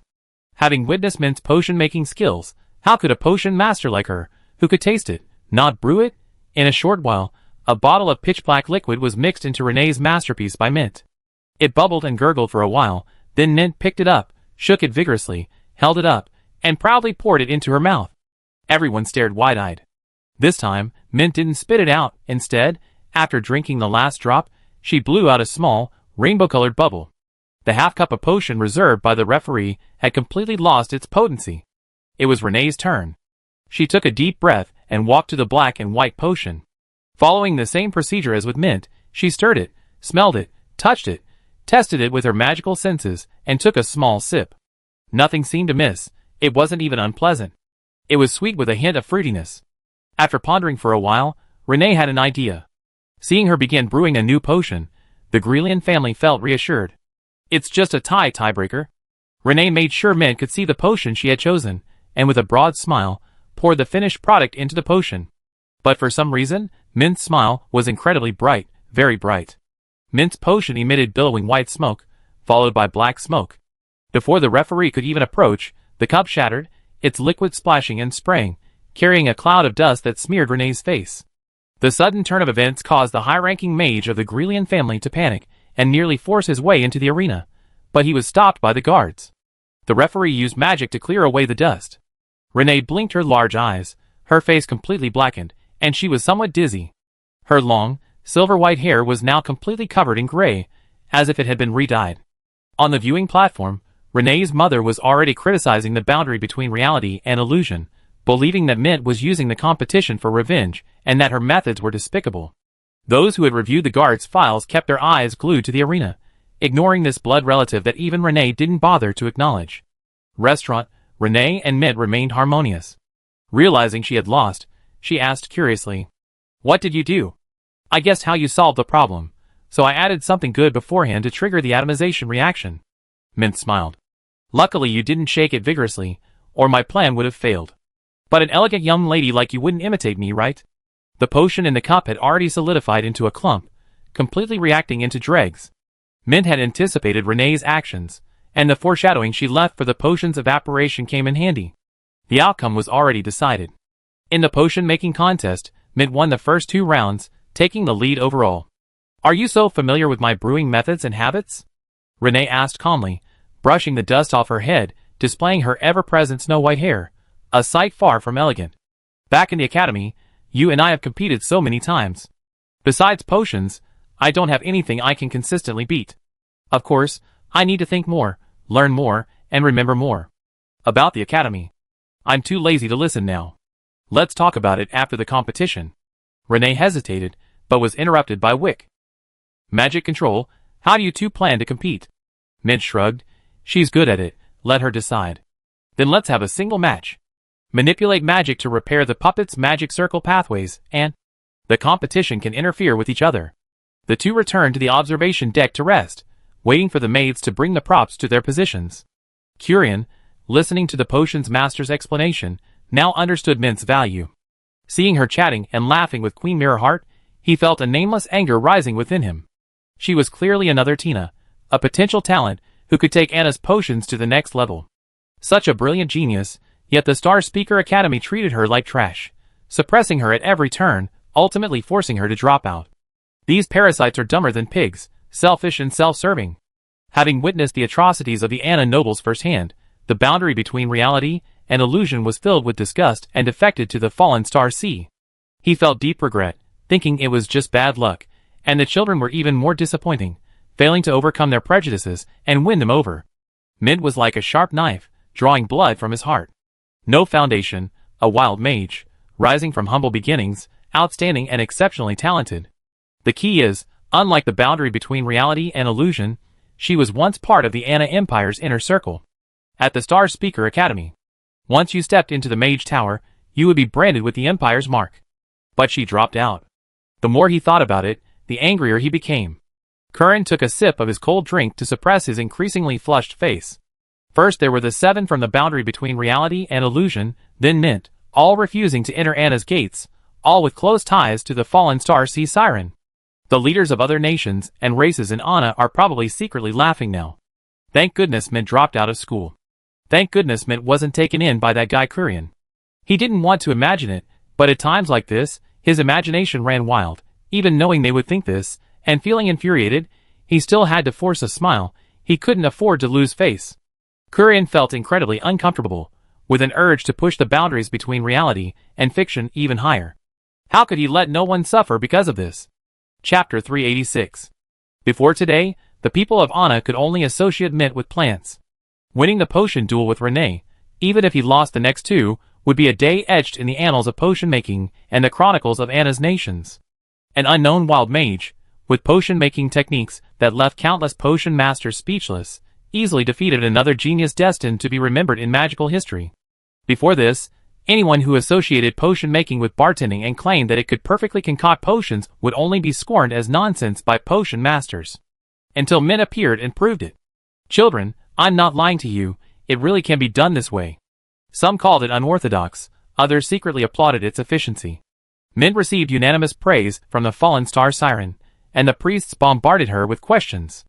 How can we learn such a powerful technique? This repeatedly asked question gave everyone a sense of déjà vu, like watching a live-streaming sales pitch. But the ones asking questions were sirens, thirsting for knowledge, displaying a humble attitude of I sell my possessions to learn, teach me, don't make me beg you. Queen Mirrorheart was much more practical. In exchange for library access, you can teach them. How much they learn depends on their individual talent. The reward was generous, it was impossible to refuse. For a wild mage, what could be more alluring than a treasure trove brimming with knowledge? Besides, the fallen Star Siren truly considered them one of their own. Curran's inner turmoil returned. Mirrorheart and Mint's conversation wasn't kept secret. Anyone with slightly better hearing could clearly hear the deal they struck. Anna could have made such a deal too, but because Mint dropped out of school, he couldn't even find a good excuse to ask. They were the ones who went first. During the break, the Grelian family gathered around Renee, who was sipping ice pear juice. A soundproofing array was activated, preventing eavesdropping. Renee, don't think about potions. We investigated thoroughly. During her time at the academy, this was the only subject where she could rival you. Everything else was your defeat. Every time you faced her, you always left her humiliated, unable to hold her head high. Yes, the Star Speaker Academy is famous for the story of how you relentlessly pursued her, taking away all her prized academic advantages, and making it difficult for her to receive preferential treatment from tutors. You always been the victor, she's the one who should be smug after every win. Renee frowned slightly, then immediately relaxed. She picked a slice of orange from the fruit platter held by the family maid and put it in her mouth, chewing absent-mindedly, the voices around her very faint. Does it really have to be about what happened at the academy? She thought. I just want to compete with her, anything. Her personal maid, who was responsible for styling her hair, trembled slightly. Everyone around her was of higher status than her, and the oppressive aura made her fingers quiver. Renee glanced at her still dusty hair, a slight smile playing on her lips. I gave her a bottle of awful potion, and she retaliated with a cloud of smoke. It's a 50-50 split. Potion-related misuse was a common source of pranks at the academy. Powerful potion masters could easily outmaneuver ordinary ones. Don't tremble. Let them say what they want, you do what you want. Renee's words steadied the maid's hands. Renee, listen to me. Hearing the voice, Renee's thoughts, still replaying the events, immediately surged with a cloud of black smoke. Deep within her, something thick and foul seemed to flow, twisting and writhing repulsively. Renee's mother knelt before her, gritting her teeth. Magic control is something she can never match you in. This aspect is inherently filled with the interference of magic. Fighting is a natural consequence. As long as you can suppress her here, injure her, the third battle will be a piece of cake. A chilling light flickered in Renee's eyes. Her mother continued her incessant tirade, while her father, as always, silently stated his tacit approval. These two were the ones who taught her kindness when she first encountered this world. They were also the ones who taught her arrogance and disdain for lower-ranking mages during her magical training. Enough. The frost on her face didn't stop her mother, and impatient enough, finally brought the matter to a halt. I don't need you to teach me. I'm teaching you how to win. Didn't you see she's using you to gain fame? She's a thief. Renee suppressed the turmoil churning within her, placing the cup that should have shattered steadily on the maid's tray, swallowing back the words that were about to spill. The patriarch of the Grelian family suppressed the noise of the crowd, causing Renee to turn back and nod slightly in thanks as she tore through space to leave the arena. The soundproofing array was in effect, preventing outsiders from hearing the conversation, but Renee's expression and reaction were enough for those around her to ponder. In the center of the arena, two puppets, barely humanoid in shape, stood. Wick invited both combatants to examine the gaps between the puppets, while the jailer curiously asked Elaravia, who was still eating and drinking. The rules say that completely activating all the magic nodes on the puppets is enough to pass the level. Isn't this a speedrun competition? Speedrun? Ilara tossed the cleanly gnawed beef leg bone into the tray, grabbed another, and continued tearing at it. What nonsense are you talking about? These modified puppets have intricate, winding magic array nodes inside. Your magic is like an insect lost in a giant's labyrinth, needing to find key nodes in a vast, empty passage to trigger them. Slightly higher level tests will add traps to these nodes, making it impossible to detect anything amiss. Accidentally triggering one will destroy the puppet. Mint and the others are competing in a higher level version. This isn't a zero interference battle, both sides' magic can touch each other. If your control over your magic isn't precise, the magic flowing within the puppet's magic array will go out of control. Jianghe swallowed hard. With guidance from Xia, the Slime King, and even the two members of the Sunrain squad who refused to leave after becoming spirits, Mint's practical combat skills improved by leaps and bounds. Possessing only magical power, but lacking practical combat skills, she was forcibly trained into a prodigy, praised by all for realizing her potential. However, time was still limited. Her time with the boundary between reality and illusion, and her interactions with Xia, were only a little over a year within the game. A year to contend with Renee, who had achieved fame at age 10, and was surrounded by renowned teachers. Go Mint, he silently chanted. Mint's doll was red, Renee's doll was blue. Neither of them directly touched the dolls, standing half a meter away. Wisps of magical power emanated from their bodies, gathering into gurgling streams that flowed into the dolls' bodies. Just as Elaravi had described, the magical power cascaded like a waterfall into a bottomless abyss, rushing and surging through a maze of interconnected waterways. The high walls were cold and silent, the surrounding mist was thick, the torrent surged and raced, and every fork in the road seemed like a gateway to the right path. Mint, wielding magic, traversed the waves, manipulating the torrents beneath her feet, weaving left and right. Magic acted as a sensory core, keenly perceiving the subtle tremors in every discordant echo. In the dimly lit magical labyrinth, purple lightning leaped, tearing through the chaotic sky. Suddenly magic descended from the sky, carrying the chilling coldness of water-washed blades, clanging as it disappeared into the distant labyrinth. Mint braked abruptly, sensing the sharpness and power swirling within the labyrinth, and clicked her tongue. The specially prepared potion the referee had sprinkled on the field revealed a flow of invisible magic. Renee's magic surged like a rainbow, one stream flowing directly into the blue doll's body, while another, seemingly woven by an invisible giant spider, extended continuously, spreading overwhelmingly towards Mint. The instant Mint focused her attention on the doll, she instantly began to multitask with her magic. The speed was astonishing, the precision of her magical manipulation impeccable. Even to onlookers, the threads themselves showed no sign of dissipation or tremor. Queen Mirrorheart rested her chin on her hand, her tone tinged with amazement. Every era has its own geniuses. A 17-year-old, A 7th-tier mage, many might think her foundation was weak, her magical control merely a matter of brute force. High-level mages could understand just how stable Renee's magic was. With nodes densely woven into a net-like pattern in the air, layer upon layer, her opponents likely felt the sky about to collapse, dark clouds looming overhead. Era couldn't help but praise. A trickle of water culminates in a mighty river. To manipulate magic to this level is no longer just showing off. If preparing potions, like a bartender, is Mint's unique style, then this method of magical control can be considered Renee's distinctive style. Two rank 9 cultivators spoke in turn, and Jianghe swallowed hard. Is it really over just like that? Ayla Ravi stared at the arena. Mint wants to win, a little. Tiny specks of blue light emanated from Mint's body, spreading around her. The crystalline light twinkled like a sky full of stars. Pure magic flowed continuously, thick and viscous, causing Renee's spiderweb to sway and shake. Ayla Ravi and Jingxin simultaneously realized what Mint was planning. Mentally trapped in the maze, Mint gritted her teeth at the relentlessly attacking Renee's magic. Fine, then you play my game, I play yours. Let's switch places. Mint left only a wisp of magic lingering in the maze, drawing all her mind and magic away from her body. The change came unexpectedly. Mint's magic, like a rainbow piercing the sun, tore through half of the spiderweb, striking directly at Renee's blue doll. Renee was also somewhat bewildered by this change. The doll, which had been progressing smoothly and had already connected several nodes, now possessed the scent of Mint, and it was rampaging wildly.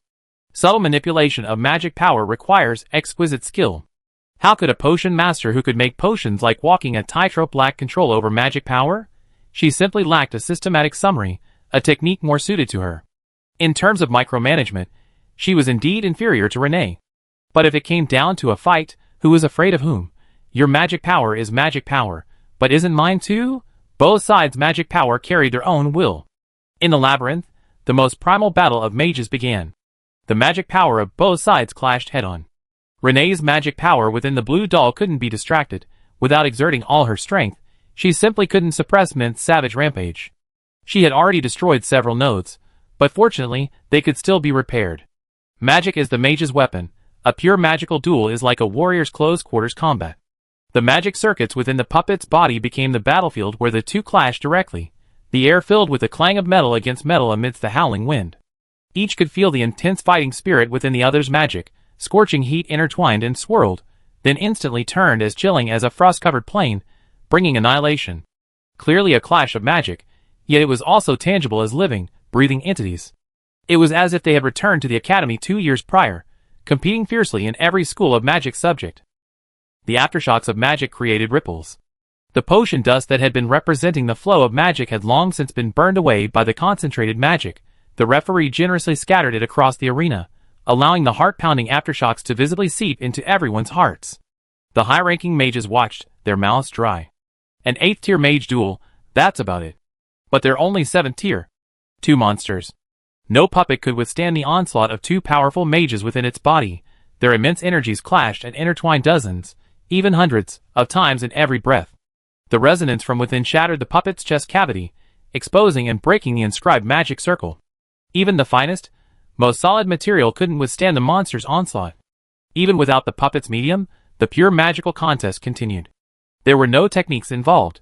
It was simply two bulls butting each other, a contest of who had the stronger foundation. We won, right?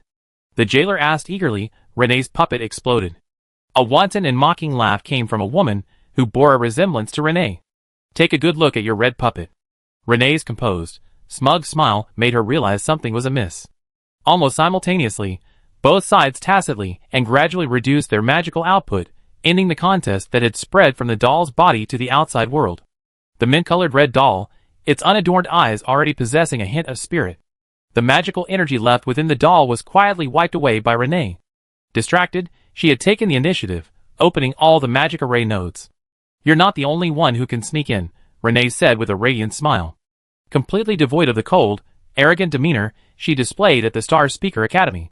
It was as if the person she knew and resented 2 years ago was merely a non-existent shadow. You cheated, you didn't truly win, she added. Don't try to make excuses for me, a loss is a loss. Mint kicked the red doll. Since the academy, have I ever denied it? But didn't you say in private that my achievements were due to a wealthy family and good fortune?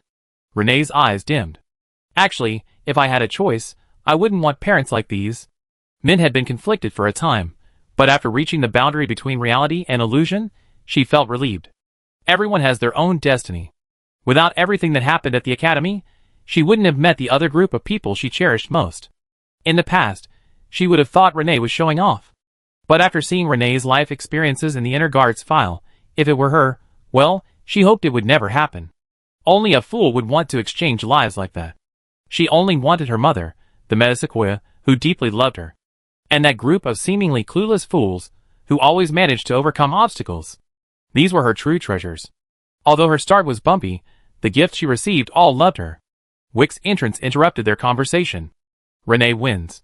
Both secured victories in their respective strengths. Only the duel remained. Wick ordered the guards, send more people into the arena. The aftershocks of their magical maneuvering clash foreshadowed their extraordinary abilities. No one dared to mistake them for ordinary 7th-tier mages. Chapter 387. Min returned to the observation deck, and the moment she sat down, she was surrounded by the boundary between reality and illusion. She wasn't discouraged. Instead, she boasted about her glorious feat of almost overwhelming Renee in one fell swoop. Switching bases, what a despicable tactic. Everyone exchanged glances, knowing the atmosphere perfectly, and refrained from mentioning that she had switched bases first. Zhong Zimo quickly asked, "Don't be upset, don't be upset. Is there anything you want to eat or drink? This round's intermission is long, you can replenish your energy a little." Min had been drinking something. The results of the first potion-making competition were back in her hands. She gulped down a couple of mouthfuls, which had almost replenished her energy. Fries personally went to prepare a fruit platter for Mint. Mainly bananas, oranges, and grapes. She was an expert at this. She always used fruit as a base before strenuous exercise. Before Jianghe arrived, she could just wash and eat whatever she wanted. After Jianghe arrived, there were always more fruit platters at home. Orange Tea said, "Don't feel pressured, you already won. You made Renee, the strongest girl of this generation in the hearts of the Anner people, suffer a setback.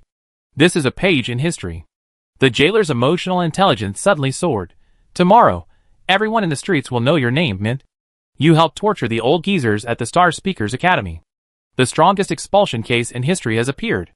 The quilt added, "Exactly, exactly. Winning or losing is no longer important. You made Renee look utterly humiliated, something countless young magicians in Anner only dream of. You made it a reality.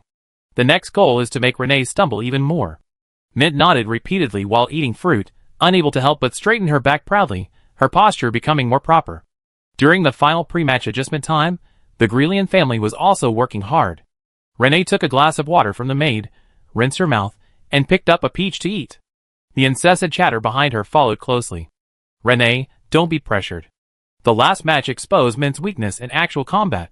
Victory is within reach. It's not just about winning, it's about punishing. Using challenges to gain attention is intolerable. Accepting the challenge showed Renee's class, and winning the match demonstrates undeniable strength. And the process must effectively deter potential opportunists." Just hearing this voice made Renee's head buzz. It was like a needle pricking her ear, piercing her brain, a momentary pain and irritation washing over her. She took 2 bites of the peach and casually tossed it onto the table. This action didn't make the woman understand. She continued talking. "Giving her a minor injury is a price to pay, and if it leads to further advancement, all the better. Magical duels are always unpredictable. Who can guarantee they stop in the heat of the moment? Your spatial magic is your strongest weapon, unpredictable and impossible to defend against. Tomorrow Anna will lament the loss of a promising potion master at the peak of her career, only to never progress further." Renee's water glass flew straight at the woman who had spoken. Thump! It hit her head squarely, shattering upon impact. Water splashed all over her body, her hair clung wetly to her cheeks, the magically charged throw having cut her forehead, blood trickling down her face. She looked like a water monster rising from the water to devour children. The incident happened so suddenly that no one in the Grelian family reacted. Renee stared at her mother, her gaze icy cold. "Rennie, she's your mother." Her father's rebuke didn't make Rennie wake up. She slashed through space, creating a cold, gaping rift in front of her. The spatial slash, praised by both the real and illusory boundaries, had been developed by Dussel in many variations. To a spatial mage, Rennie's movement was equivalent to a finger on the trigger. This was the most dangerous opening move. Soundproofing arrays could block sound, and human walls could obstruct vision, But the sudden surge of magical energy was clearly identifiable to everyone on the observation deck. The spatial magic shattered the array's restraints, releasing a cacophony of noise and shrill arguments. Curion's eyes narrowed, his facial features softening from the stiffness of losing Mint. He waved away the guards. What a bunch of fools, don't disturb his entertainment. Although he didn't know the reason, the Grelian family's antics were quite amusing. The soundproofing array is broken. Someone whispered in the Grelian family patriarch's ear. Then rebuild it. The patriarch of the Grelian family was furious, but he also suppressed his anger. Unable to rebuild, Miss Renee has already crushed it twice. Renee gasped for breath, her chest heaving. Quiet down, I don't want to say it a second time. Everyone fell silent, and her stinging consciousness finally eased. Renee, she's your mother. Renee clutched her forehead, suppressing her surging displeasure, her voice trembling. Yes, that's right, you and she worked together to create me, but that doesn't mean I'm your object. Work together, to create? Renee's father was stunned. Your mother carried you for 10 months. She suffered so much. In the eyes of the Ana magic community, you are nothing, but when you utter my name, proudly telling them that Renee is my daughter, they all beam with smiles, and become extremely respectful. Why do you think they speak so gently to two good-for-nothings who have spent half their lives jogging to reach the 6th rank? Isn't it because you created me? Renee's inner rage finally erupted. The suffering you endured has brought you over a decade of prestige. According to alchemy, this transcends equivalent exchange. You performed an enchanting spell that countless alchemists could never achieve in their entire lives. For the rest of your lives, until your grave, you can continue to flaunt your achievements, riding in exquisitely decorated and luxurious carriages. The head of the Grelian family closed the soundproofing array halfway through Renee's impassioned speech. He quickly tried to soothe her. Let's talk back, Renee. Today, Renee was unusually unfriendly, her words sharp and sarcastic, every sentence a barrage of barbs. She was always gentle and polite to her elders. Every teacher who had taught her considered her the best student, her manners and conduct impeccable.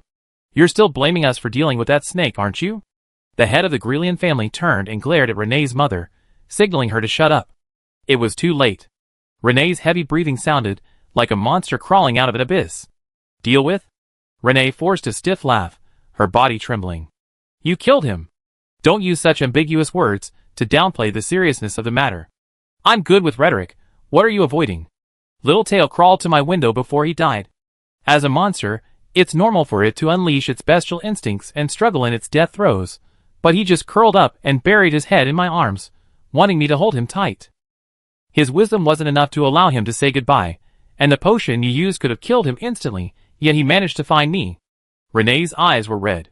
You keep saying you're doing this for my own good, but are you truly considering my well-being, or are you just unwilling to give up your own positions?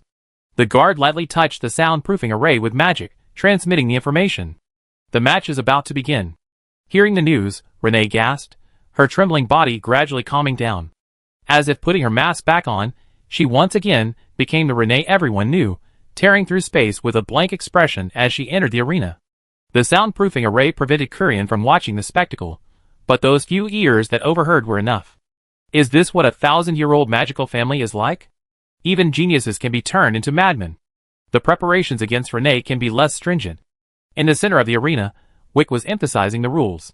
No props or weapons allowed, only magic combat. The referee will intervene as needed, stopping when necessary. Mint's mind wasn't on Wick. She vaguely sensed that Renee's magical energy was unstable, churning and churning. Do you need to adjust a little longer? No need. Renee took another deep breath, trying to suppress her burgeoning, dark thoughts. Let's begin. Ignored by the two, Wick excused himself. There was no signal to start the match. The rhythm was determined by the two on the field. In the academy, your combat performance was among the worst, Renee joked.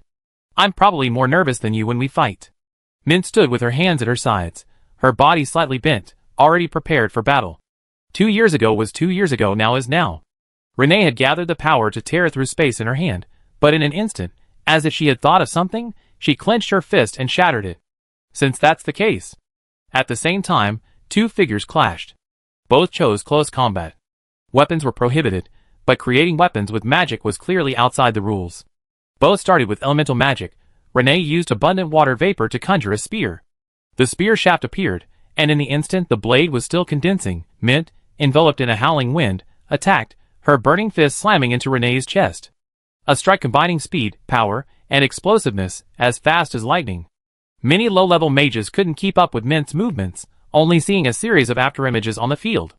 In their first exchange, Mint had surprisingly gained the upper hand. Jianghe couldn't help but cheer. Kesha taught so well. Thank you. Huh? Everyone turned around and suddenly realized that Kesha had somehow arrived at the observation deck and was leaning on the railing with them, looking down at the arena. What's wrong? Kesha said, Mint is practically my student. How can the teacher not be there when the students are fighting? Mint's fierce attack continued. Realizing that Renee was gathering water elemental energy, she changed her strategy, brushed against the water elemental energy, and created waves beneath her feet, walking on the waves. Renee's actions, ironically, became the pretext for Mint's rapid attacks. The flames disappeared from her fist, and Mint flashed forward with another strike, accurately hitting Renee's waist and abdomen, shattering the breath she had just gathered. This move shouldn't be in the physical combat course for magic practice. Who did she learn it from, or did she just apply it to other situations? Kesha clicked his tongue in amazement, and everyone stared at the blanket. Ah? Mine? Despite possessing extraordinary power beyond the reach of ordinary people, their bodies are still fragile flesh and blood. Both are made of flesh and blood, being hit hurts, and injuries deform their movements. Securing the first strike becomes the creed of duels between mages. Why is Mint resorting to physical combat? The primal asked, puzzled. Her elemental magic is all enchanted to her fists and legs. Shaw chuckled. What do you think makes the siren a dominant species? A natural affinity for magic? The jailer quickly answered. Shaw shook his head. It's the power of words. Ordinary mages need to communicate with magic to complete spells, but we can do it simply with language. No wind-up, no recovery time, instantaneous, fast. Like an American Aiajutsu match. While an ordinary mage is still drawing their gun, the siren has already fired 3 rapid-fire shots with precise Mozambique marksmanship, sending them flying. Only high-ranking mages can barely bridge this enormous innate gap through experience. For mid to low-ranking mages, magic academies everywhere warn their students. Don't go into the minefield. The Anna Noble's desire to obtain siren blood also has its reasons. Ksha, knowing Renee's expertise in spatial magic, deliberately honed Mint's combat training. Unless Renee is a siren, her spellcasting must be completed with a final, guided strike using her body. If she raises her hand to cast, strike her hand. If she has a hidden trick, casting with her feet, kick her in the back of the knee or the back of the leg. Interrupt the opponent's spellcasting during the preparation phase. To achieve this, Mint's various elemental spells were also optimized by Ksha. They must be instantaneous and seamlessly delivered.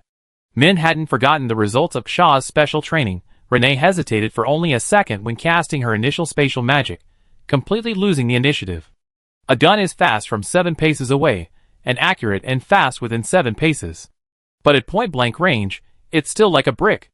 Renee frantically dodged left and right, occasionally using her hands to block Mint's powerful, enchanted fists. Although she tried to imitate Mint's fighting style, changing her combat habits and generating an instant-cast elemental shield to resist the stinging elemental damage, the physical damage still landed squarely on her flesh and blood. The continuous blocking left her arms numb and sore. She wanted to pull away, but Mint wanted nothing more than to stick to her, wrestling and grappling on the spot. It looked like a chaotic flurry of punches, but Mint's movements were surprisingly methodical and rhythmic, aiming to disrupt Renee's magical buildup with every strike. Wick nodded repeatedly. In terms of combat design, if it wasn't Mint's own ingenuity, then she must have had an exceptionally skilled teacher. The high-ranking mage of the Grelian family also saw Renee's predicament. Her prized magic was completely suppressed by her physical attacks.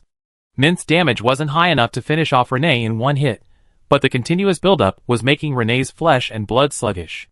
What was Renee hesitating about at the start? With a spatial magic attack, Mint was powerless to retaliate.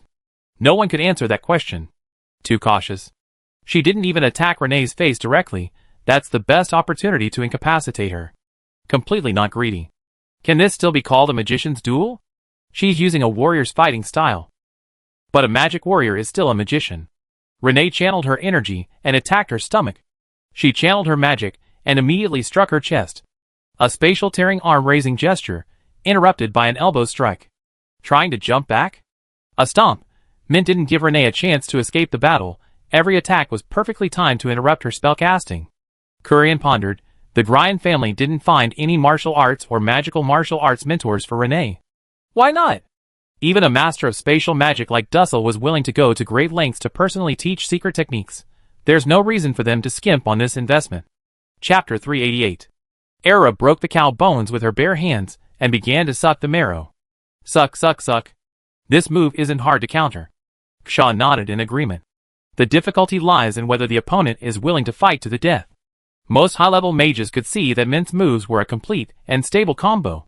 Each of Renee's spellcasting had a corresponding countermeasure. No variation, purely formulaic problem-solving. Renee also saw this clearly, feigning a spatial spell. Mint, as expected, spun around and forcefully elbowed her arm. Renee didn't move away, instead, she charged straight at Mint. The wind-enchanted elbow strike was powerful and heavy, hitting Renee's shoulder blade and sending her flying.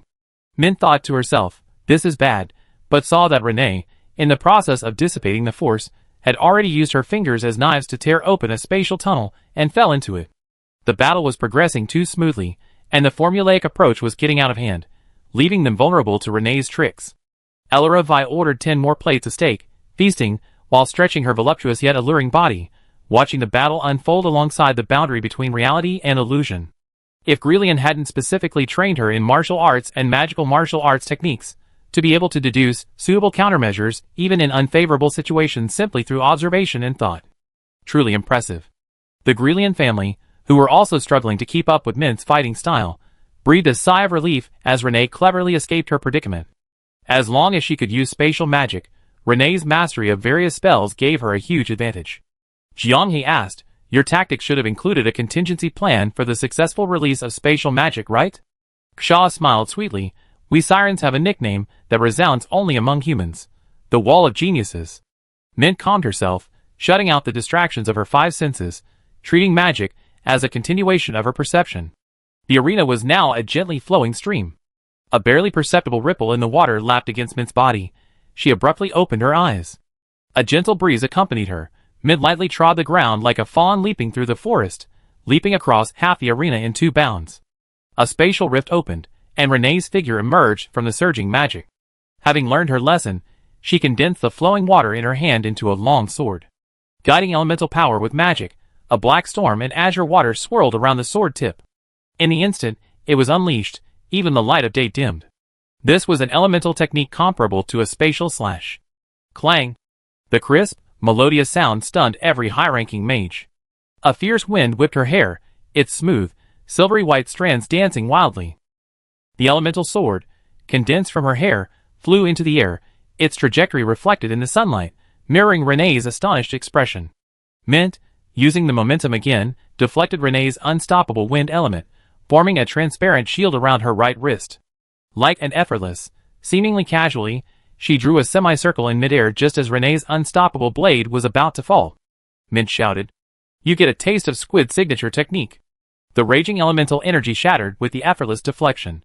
The energy backlash, the hurricane exploding with explosions, and an uncontrollable, unexploded elemental force violently flung the two at the center of the arena to either side. Rolling to her feet, Mint could no longer find Renee. Space magic again. Jianghe clicked his tongue in amazement. This is the trick you taught her to deal with it. You're truly amazing. Kesha always appreciated his praise. There's more than one trick. People always tend to mythologize space magic simply because most magicians know very little about it. Tearing space consumes a huge amount of magic power. How can a spell that consumes so much power possibly accumulate, release, and explode without leaving a trace? Even if she enters a space filled with unstable magic power, the aura she leaves behind is like a light in the darkness, dazzling and bright, provided your perception is excellent enough. Moreover, when entering an unstable magic space, the only way for the caster to peer into the outside world is through magic power. Unless she's as powerful as Dussel, able to stabilize the surrounding unstable magic disturbances with her own magic power, making the spatial barrier as transparent to him as a mirror, all Renee sees are layers of hazy gray mist. Mint is just a flickering ball of light in her eyes. Fries stroked his chin. The blanket seemed surprised as it turned around. Aravi, meanwhile, was stuffing a piece of meat into her mouth while muttering to herself. Something's not right. Even if you have some understanding of spatial magic, it should be at the theoretical stage. You're not proficient in spatial magic, so how could you know the details of unstable magical space? Aravi had only glanced at Dussel a few times when the spatial passage opened, having interacted with him a few times. The continent's existing natural teleportation arrays are all very stable and not worth studying. Shaw knows far too much detail. On the continent of Anna, there was only one person whose spatial magic had reached a state of perfection, Dussel, who had been missing for a long time, and was killed by the boundary between the real and the virtual worlds and the demons of the Great Snow Mountain. Although he had many apprentices, very few truly mastered the art. On this path, he imparted all his knowledge to only Renee. Now that Dussel no longer engages in casual combat, there are no readily available combat records of spatial magic for research. Unless you travel a long way to the snow-capped mountains of the Northern Empire to find the demon who prevented Dussel from maximizing his spatial magic, hopefully, your reason will be sufficient for a conversation with him. The undefeated legend has suffered repeated defeats at men's hands. Some might wonder, is spatial magic really that simple? Renee doesn't think so. She also doesn't believe that spatial magic in her master's hands is the perfected state that ignorant mages claim. He has simply gone further down this path than she has. An unstable magical space, densely packed with high concentration magic close to triggering a magical accident and explosion. This place is like the primordial cradle where magic was first created in the world, utterly empty except for magic. No one knew the secrets of this isolated area. Spatial magic users were merely visitors coming and going. Peering through a layer of mist at the fiery orb within the arena, Renee gently touched her arm, which was red and purple from being pounded. It hurt. She looked petite, but her strength was astonishing, far more savage than during her time at the academy. Who taught her? She couldn't help but wonder. Peppermint specialized in potions. Combat wasn't her forte, yet in today's battle, every move she made seemed to counter her own. It was as if her little notebook was filled with the techniques that had defeated her before. They hate me that much. I must avenge myself, no matter what, she thought, and laughed. The excessive magical energy corroded her elemental shield, hissing and crackling. Dussel could convert a small amount of this magical energy to replenish himself, and so could Renee. She suppressed the surging thoughts in her mind. Using her own magic for convenience was part of the battle, but she couldn't convince herself otherwise. It was practically cheating. To win, she had to show her the things she hadn't had enough of at the academy. Renee remained hidden in the spatial passage for an even longer time, and Mint dared not relax for a moment, concentrating intently on sensing her surroundings with her magical energy. If a tactic works, there's no need to change it. Trying to prolong the time and launch a surprise attack while I'm distracted won't work. With a thought, Mint whirled around. This time, the gap opened from behind. To prevent Renee from changing her tactics, she instinctively generated a series of wind blades at top speed, slicing towards the gap. The gap opened, and even Renee's appearance would take time. She'd be forced to stand up. A chill ran down her spine. A strong sense of crisis prompted Mint to turn 180 degrees. The area she sensed was empty, behind her. Elemental shields layered upon each other. It was unimaginable that someone could cast shield magic so quickly. A few subtle tremors of her fingertips completed a series of spells. It was like binding several spells to the same key, releasing them with a single press. The four Primarch's private banter was more like an inspiration to her. She had never thought of doing this before, but in the Siren's library, she found the technique to realize her idea. Never seeing it with normal vision, the sharp strike, perceived through magic, swept across half the field, the ripples causing the ground to churn and dust to fly. The aftershocks of the magic reverberated through every referee watching nearby, their bodies reacting instinctively to rush into the arena and rescue Renee. Wick had already reached the halfway point, only to find Mint unleashing several elemental spells from her palms, using the resulting explosions to dissipate Renee's spatial layer by layer. She herself was swept away a third of the arena by invisible blades before finally coming to a stop. Wick swallowed hard. The power of that attack was enough to injure him. Realizing that nothing had happened and the battle would continue, the referees were parched. They all knew that their rash entry today would be a laughing stock for those who came after this battle. But at this moment, all they wanted to say was, the continent of Anna had actually produced these two freaks in the same year? Their level had long surpassed the limits of peaceful sparring. Even the slightest mistake would be a huge loss to the magical world.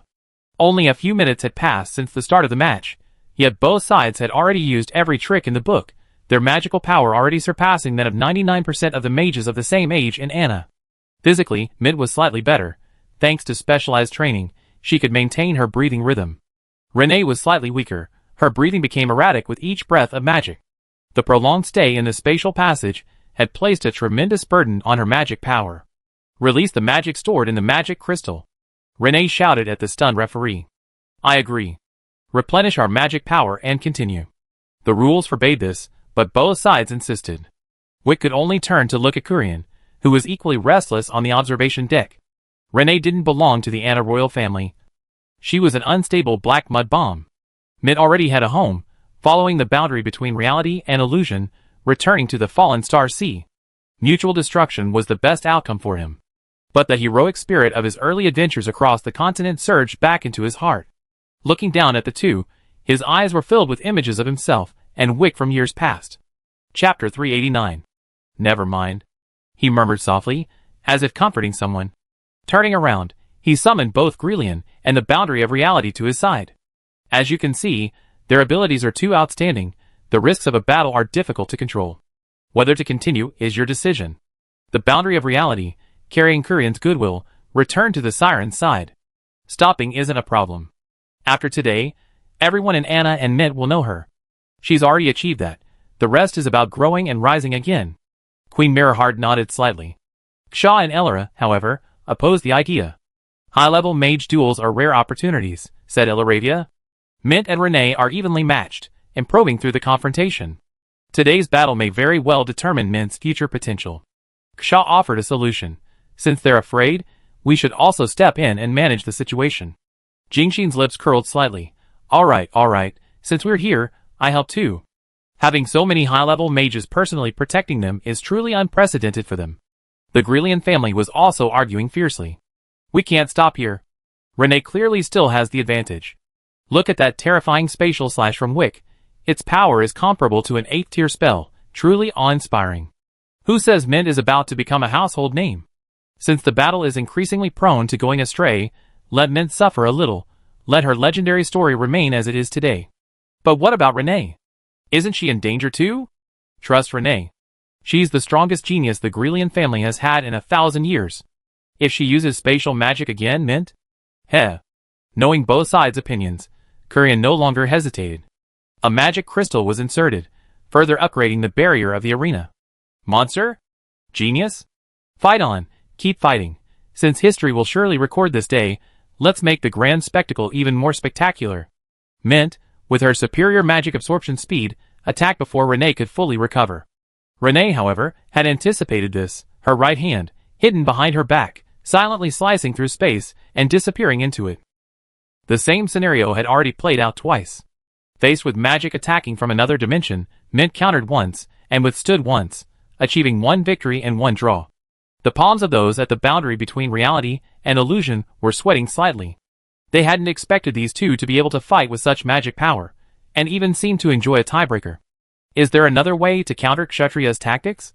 Mint took a deep breath, and arcs of bluish-purple electricity crackled from her palms. Eliva was puzzled. Renee was still circling, searching for the best angle to attack. What was Mint planning to attack? Under the tense gaze of countless eyes, Mint's magic surged, and javelin-like arcs of electricity were hurled into the air, creating a thundercloud. Boom! Thunder rumbled, and dark clouds instantly blanketed the area. Purple lightning leaped, scorching the air, boiling the magic, and distorting everything in sight. It wasn't over yet. Mint produced numerous fist-sized fireballs, which were casually suspended within the area, emitting a faint glow. Unleashing a wide-range spell while simultaneously channeling magic into the fireballs, Mint's momentum weakened instantly. Trying to block Renee's path in and out of the spatial passage with such a petty trick? Renee swallowed hard. In her vision, Mint's bright ball of light dimmed and disappeared.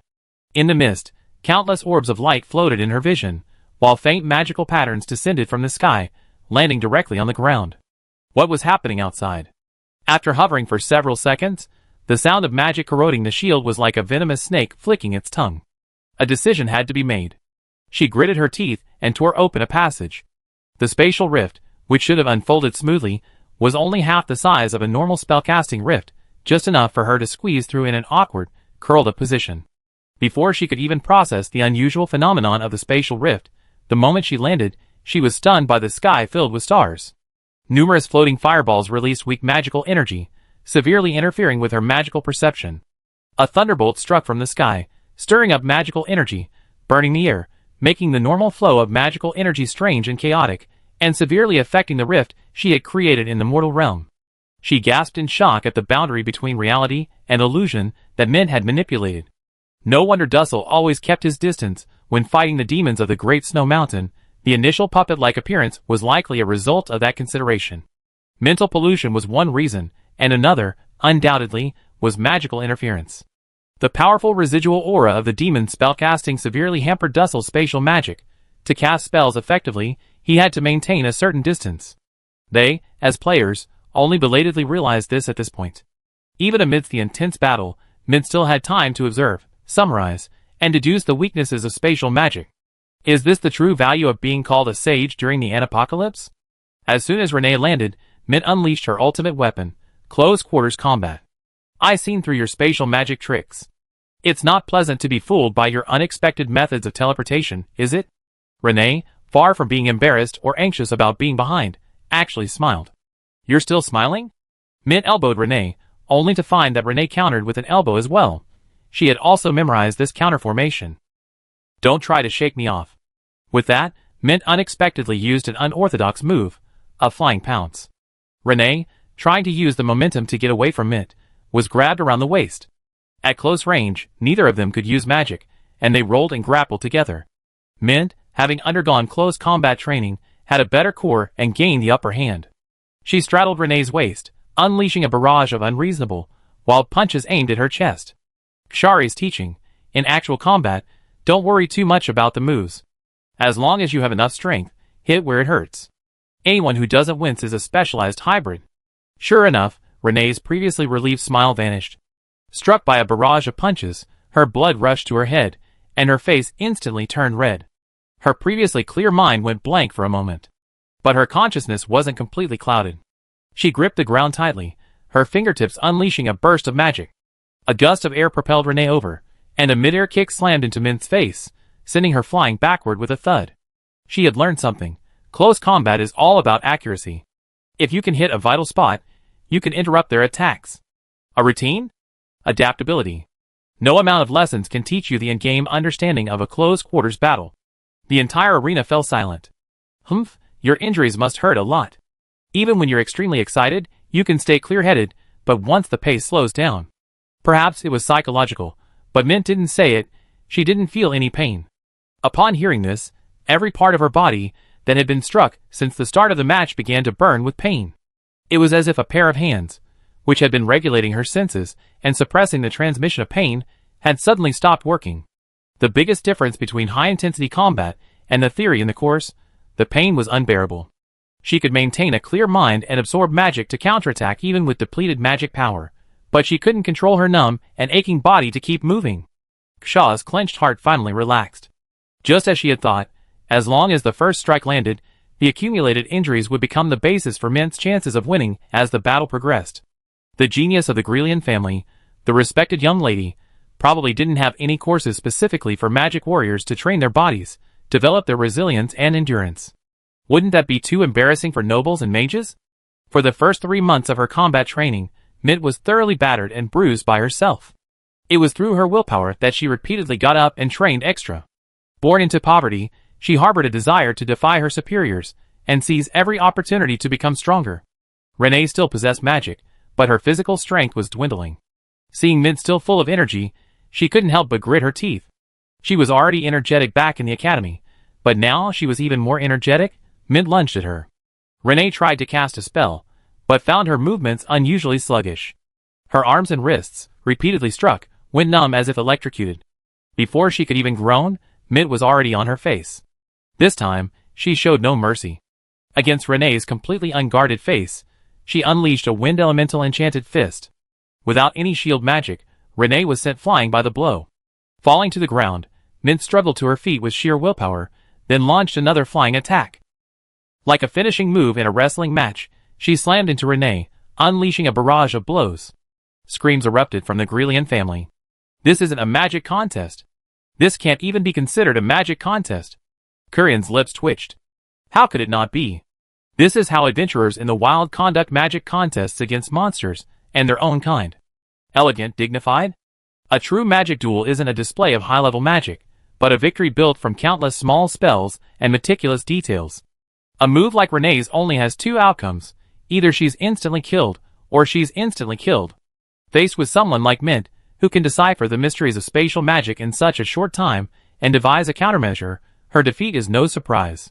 Mint realized Renee had given up resisting, loosened her grip, and allowed her to attack, so she lessened the pressure on her. She gasped for breath, saying, "This time, I feel better." Renee, her hair falling over her face, was also breathing in fresh air. Feeling better now? Her mind had been replaying the events of the academy, making her grit her teeth, but the words "feeling better now" left Mint somewhat at a loss. "If you're not, we can continue." She finally faced Renee directly, asking the question that had been bothering her. "Back at the academy, why? I envied you. You clearly had that kind of talent, yet you could be so free. I wanted to compete with you. I wanted to have your kind of life. I wanted to exchange ideas with you. Your potion-making ideas are amazing." Min was somewhat taken aback, but not surprised. It was pretty much what everyone had guessed about the boundary between reality and illusion. "Can't you just say it? I thought you had a huge problem with me, that I hated you so much I was practically grinding my teeth, and I even considered making some potions to blow you up. I even made the potions that day, and I wanted to bring them into the academy as a surprise. If I hadn't been calm, oh dear, we'd all be in heaven together." Renee was speechless. She clearly hadn't considered that she had once been so close to experiencing spatial teleportation without magic, only to have her body parts teleport in batches. I can't say it. Because of Little Tail?" Although she didn't know how Mint knew, she nodded slightly. "Fine, I guess it's somewhat understandable, but I'm so wronged." Mint punched her twice more. "I'm not completely satisfied yet. Bear with me, let me hit you a little longer. My potions are better than yours. I make you some fresh ones after I'm done." Chapter 390. The two fought with such intensity that it seemed they could turn the arena upside down. Whenever one fell behind, they always managed to quickly change tactics and find a way to counter. Even Kesha couldn't say for sure whether Renee, lying on the ground, still had the ability to retaliate. However, it seemed that both of them were almost out of energy. At least Mint's punches weren't as powerful, and her arm movements were smaller. When she taught Mint, she always emphasized that the key to victory lay in stamina. So far, her pre-battle predictions had been entirely accurate. Will Potato reward me? She couldn't help but think. Queen Mirrorheart reminded the somewhat hesitant referees. Perhaps you should check the situation? Wick entered the arena and saw Renee lying flat on the ground, taking the beating. Mint blinked, loosened her knuckles, and slowly got up. After being ridden and beaten for a while, Renee could finally breathe heavily. She wasn't exactly heavy, but the pressure on her waist and abdomen was anything but pleasant. Yes, the result? Ironically, the referees said by Kurian were all high-ranking, yet they seemed somewhat insecure facing two young people.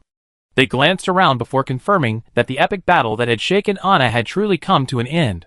"I announce it after I stand up." Renee struggled to her feet, using her bruised and purple arms to support her equally bruised body. What a proud person, Mint thought to herself. "As the winner," she said magnanimously, "we were evenly matched in magic. You lost because of your stamina." Renee refused this kindness. A loss is a loss. In a real battle, no one will wait for you to recover. High-ranking mages in a life-or-death duel use all their skills. Without tender protection, no one can predict the outcome of a battle. At this point, Mint's lips curled into a smile. If they were truly in the wild, she would have drunk her fill of potions, asked everyone on the border between reality and illusion for some treasures, armed herself to the teeth, and charged forward with a roar. Wick let Mint groom him. The spectators were already in an uproar. Mint, who was riding Renee and beating her up, suddenly stood up. The referee entered the arena, and almost everyone had the answer stuck in their throats, waiting for the official announcement before exclaiming in surprise. What had they witnessed today? Renee, the all-around mage of the Grelian family, renowned throughout Anna since the age of 10, had lost. Regardless of the process, the result was undeniable. Potions, magic control, practical combat, the entire three-stage process. The presence of numerous powerful forces, and high-ranking mages from Anna as witnesses, the highest level of prestige. Wick took a deep breath and shouted, "I declare. The final winner of the third round is Mint." The clamor fell silent for a moment, then, a few seconds later, scattered applause merged into a thunderous roar. Screams and cheers surged from all directions, engulfing Mint like a tidal wave, sweeping her away from the attention she had never received before, and propelling her onto a path of fame she had never imagined. Rennie extended her hand to Mint. "You improved rather quickly. Can I ask if anyone is helping you?" "Of course, they trained me in just 1 year," transforming my weak combat skills into something that can rival yours. Although there were some shortcuts, the techniques were all tailored to your habits. They know you're happy with them? Of course. Mint put her hands on her hips. I wish they could watch me concoct potions in the guild every day, admiring my masterpieces, but these guys are always so secretive, always on adventures. Let me tell you, they're like little dogs. They go out to forage, picking up bits and pieces here and there, but they don't really eat anything. They always rush back in a panic. Then, they excitedly ask me, "Hey Mint, can you tell me if this is useful?" You have no idea how ugly their faces are. These are clearly treasures that many mages would kill for, but they treat them like they picked up a pebble from the roadside, dusted it off, and brought it home. Then I looked, and it turned out to be jade. It feels like they're just lying to me. They risk their lives every day to gather materials for me, to buy new gadgets for the guild, and all they get is for me to enjoy, while they can't even get a hot meal. The scene of the boundary between reality and illusion going out to pick up trash for Mint to admire, waiting for Mint's comments and praise, leaps off the page. Renee was stunned, speechless for a long time. Back at the academy, Renee firmly believed that Mint was the same kind of person as her. The only difference was that she had an entire family behind her, while Mint had nothing. She needed to seize every hard-won opportunity, step by step. She wanted to show goodwill, but each attempt felt like a provocation.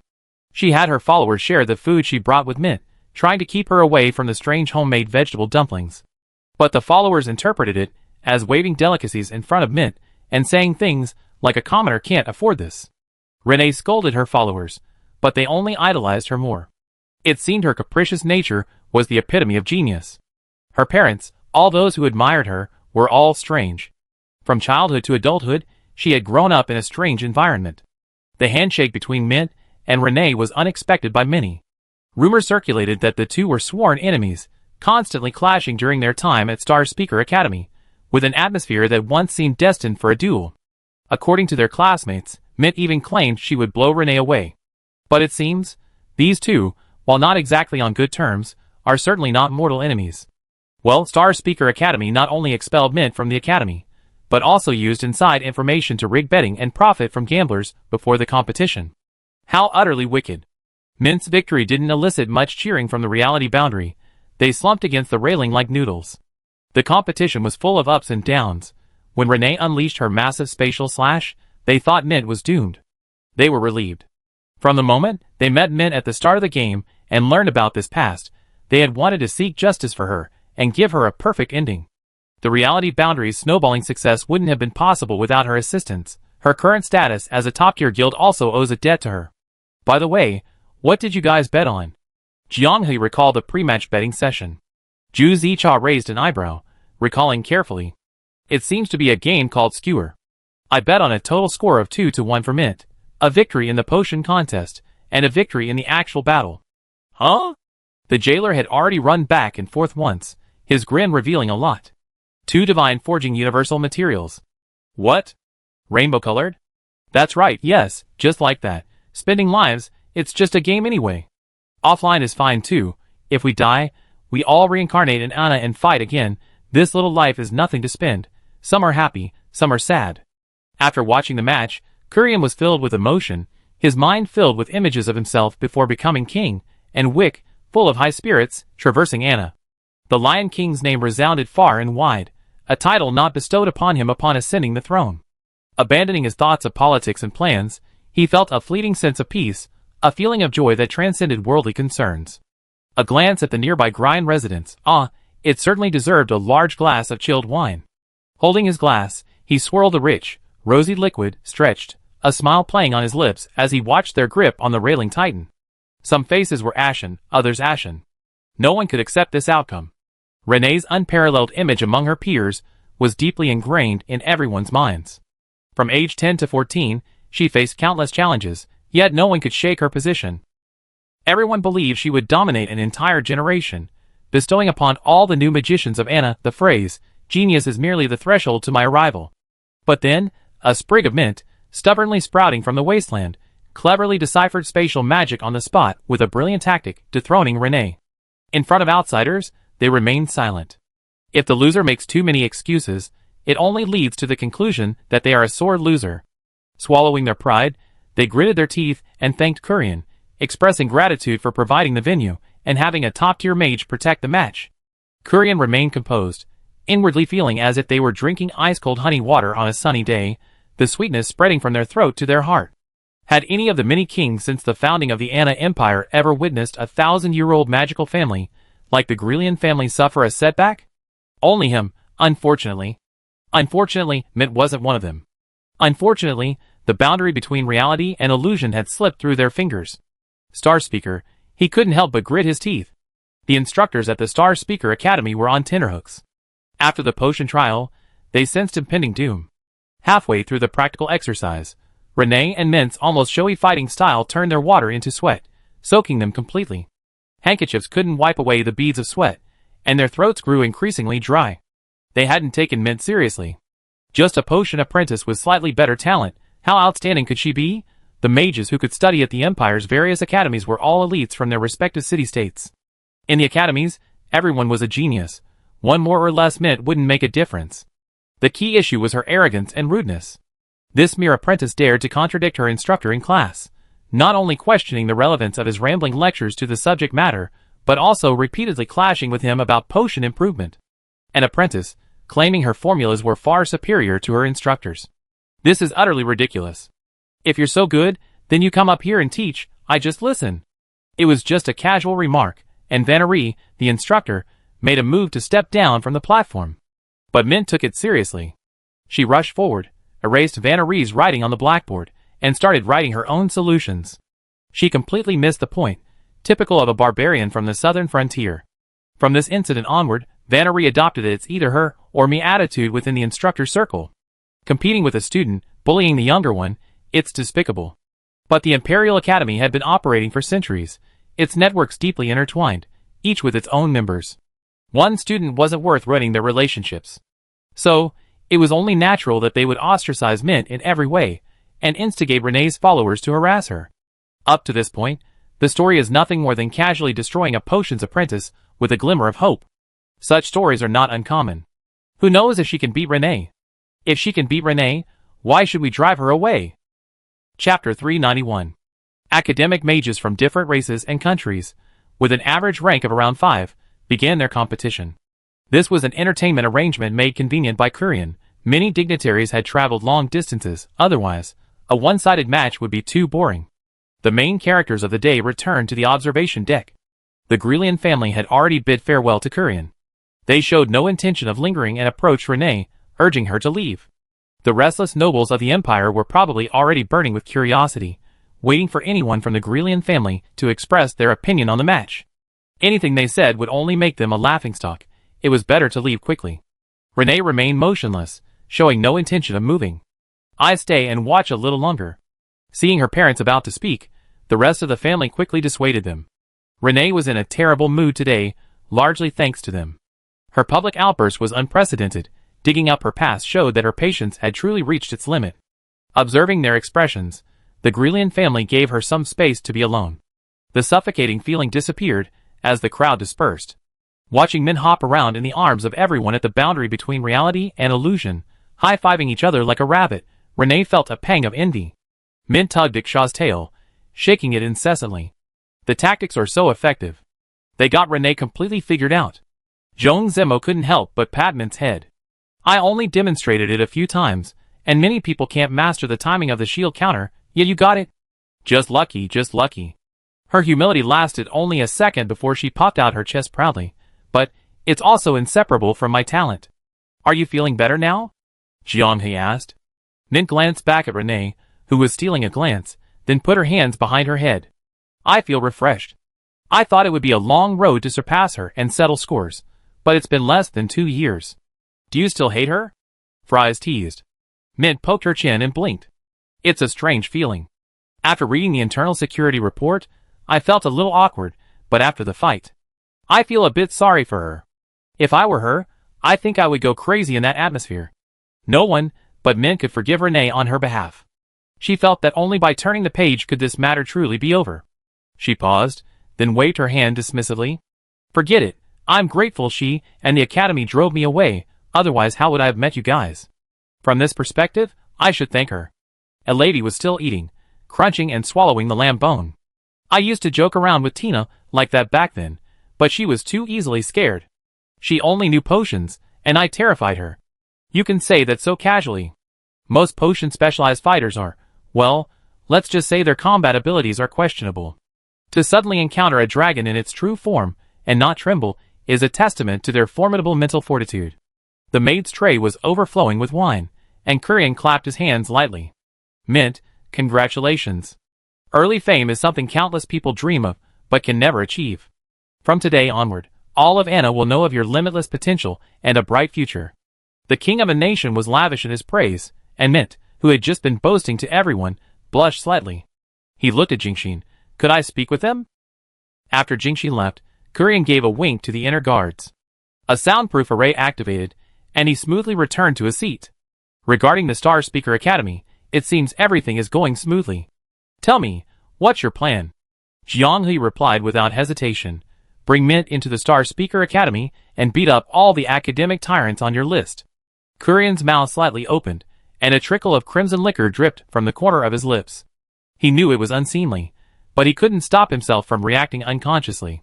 From the siren incident, Kurian could see that the reality boundary was both brave and resourceful. Their seemingly reckless actions often maximized their benefits. He wouldn't attribute everyone's success to mere luck. Therefore, in Kurian's mind, the reality boundary was a group of intelligent people, a group of capable, ambitious, and decisive young people. This group of undeniably talented individuals, upon hearing of the need to confront the academic clique, should have prepared a meticulous plan, thorough and flawless. Just like his subjects reporting on state affairs with utmost care. But their answer was, Your Majesty Kurian, we go to the academy and beat those old fogies half to death. These young people seem even more violent than I was in my youth. Well, perhaps it's just hot-bloodedness? Kurian didn't intend to teach them how to do things. He simply smiled and offered a reminder. Based on the final result, I will decide whether to open the treasure vault doors, and how much you can take once they're open. Mint gritted her teeth. Your Majesty, I haven't forgotten a single bit of the humiliation I suffered at the academy. Kurian raised his glass in invitation. In that case, let's toast in advance, and each get what we want. The wine from Anna Royal Winery isn't very strong. It's more like a beverage than a wine. After Mint explained, even Fries and T-God, who aren't usually into alcohol, took a sip and their eyes lit up. The aftertaste was sweet and refreshing, and as it slid down, the finish was long and pleasant, not harsh or intoxicating, just a delightful fruity aroma. Good stuff. The game proof of the stars is based on the real Anna, so historically, Anna's wines must have been exceptionally delicious. Fries thought that if he traveled back in time, he could collect a whole estate's collection and savor it at his leisure. There's one more small matter. If you can do this, as long as I live, you will be honored guests of Anna. The Emperor didn't make promises lightly, so Kurian's words carried immense weight. Jianghe asked, You don't mean you want us to be ruthless and wipe out the academic clique, do you? The boundary between reality and illusion only wanted to help Mint vent her anger. They didn't intend to escalate the conflict between the sea and land powers under the guise of the fallen star siren hero. Kurian swirled his wine glass meaningfully, glancing casually at Renee sitting in the distance. Of course not. I hope you can talk to Renee and get her to leave the Grelian family, travel, and see the world. I think you can see from today's conflict how oppressive the atmosphere in the Grelian family is for her. As king, I don't want to see a genius turn into a madman in my lifetime. It is my responsibility as king to nip danger in the bud. Mint, you are the winner. I think she, being a fellow genius, will be interested in your description of how you became stronger. What Kurian didn't say was that as long as Renee stayed away from the Grelian family, her sense of belonging would weaken, which was excellent news for the rulers of Anna. The boundary between reality and illusion neither agreed nor refused. However, when leaving, Renee did indeed follow Mint's group. Just as I guessed, the caged bird saw the world's brilliance through its own kind. How could it continue to be manipulated by its family and bound by its bloodline? Kurian looked at his former companion, who had created the Lion King myth with him, and couldn't help but chuckle. You agree, right, Wick? After walking down the observation deck for a while, the boundary between reality and illusion's group stopped. Renee followed closely, but remained silent. Fries whispered in Mint's ear, and she laughed, looking up to ask, The competition's over, aren't you going home? The question choked Renee. All the words she had prepared were stuck in her throat. Mint covered her mouth and chuckled. You look a lot like those lackeys you used to scold. You wouldn't want to be my lackey, would you? Renee felt as if she were back on the competition field not long ago, Whenever she tried to cast a spell, Mint would interrupt her. Her lips trembled. You still owe me a potion. You said you'd make it for me. She raised her bruised, purple hand, then rolled up her trouser leg, revealing her bleeding, scabbed thigh and calf. Mint stopped laughing. The people at the boundary between reality and illusion lost their mood for teasing. During the competition, everyone had been laughing and saying that mages were just flesh and blood, that they would feel pain when hit, and bleed when injured. After the competition, they were so caught up in the joy that they completely forgot about this. Mint had orange tea to help clean her wounds with magic, but Renee was still bleeding even now. Several large wounds were only inconspicuous because of the dark color of her robe. In reality, they had already adhered to the flesh. Before the Grelian family left, not a single person inquired about her injuries. It was as if geniuses were inherently different, and their injuries were expected to be less severe than those of ordinary people. 1,000-year-old magical family, producing talents in every field, yet her parents and elders showed no humanity or warmth. No wonder Kurian bluntly regarded Renee, who remained in Grelian, as a monster. How exactly did Renee resolve her inner turmoil and become the sage of the apocalypse? It couldn't have been by slaughtering her damn family members to find peace, could it? Mint was furious. When she was little, if she had fallen outside, her mother, Metasequoia, would have anxiously held her, asking if she was hurt, comforting her, even though she didn't utter a sound, didn't cry or make a fuss. Orange Tea couldn't help but examine the wound, a pang of pity in her eyes. Your family just leaves it like this? It's always been like this since I was little. They believe that to realize your talent and reach the pinnacle of magic, you must endure what ordinary people cannot. No matter how much pain or exhaustion you feel, you can't complain. You must overcome and solve it yourself. If you can't handle injuries and setbacks yourself, you can't be considered an excellent mage, and you certainly can't go far on this path. You always see me as living a life of luxury, only materially conforming to the Grelian family's lifestyle. In reality, I might not be as good as you. Fine, now everyone at the boundary between reality and illusion believes that historically, Renee might have truly dealt a fatal blow to her own family, which is why she has transcended worldly concerns and become a sage. After asking a maid in the passageway, they found a resting room. Mint brewed healing potions on the spot, and Orange Tea summoned herbal spirits to carefully clean Renee's wounds. The battle ended, her body throbbing with pain. Renee forced herself to sit down, unable to stand upright any longer. Unlike direct magical attacks that are cushioned by elemental shields, Mint's fists struck flesh solidly, with considerable force. While refining her magic, Mint muttered, I'm telling you, why don't you just come with us? What's the point of going back to that home?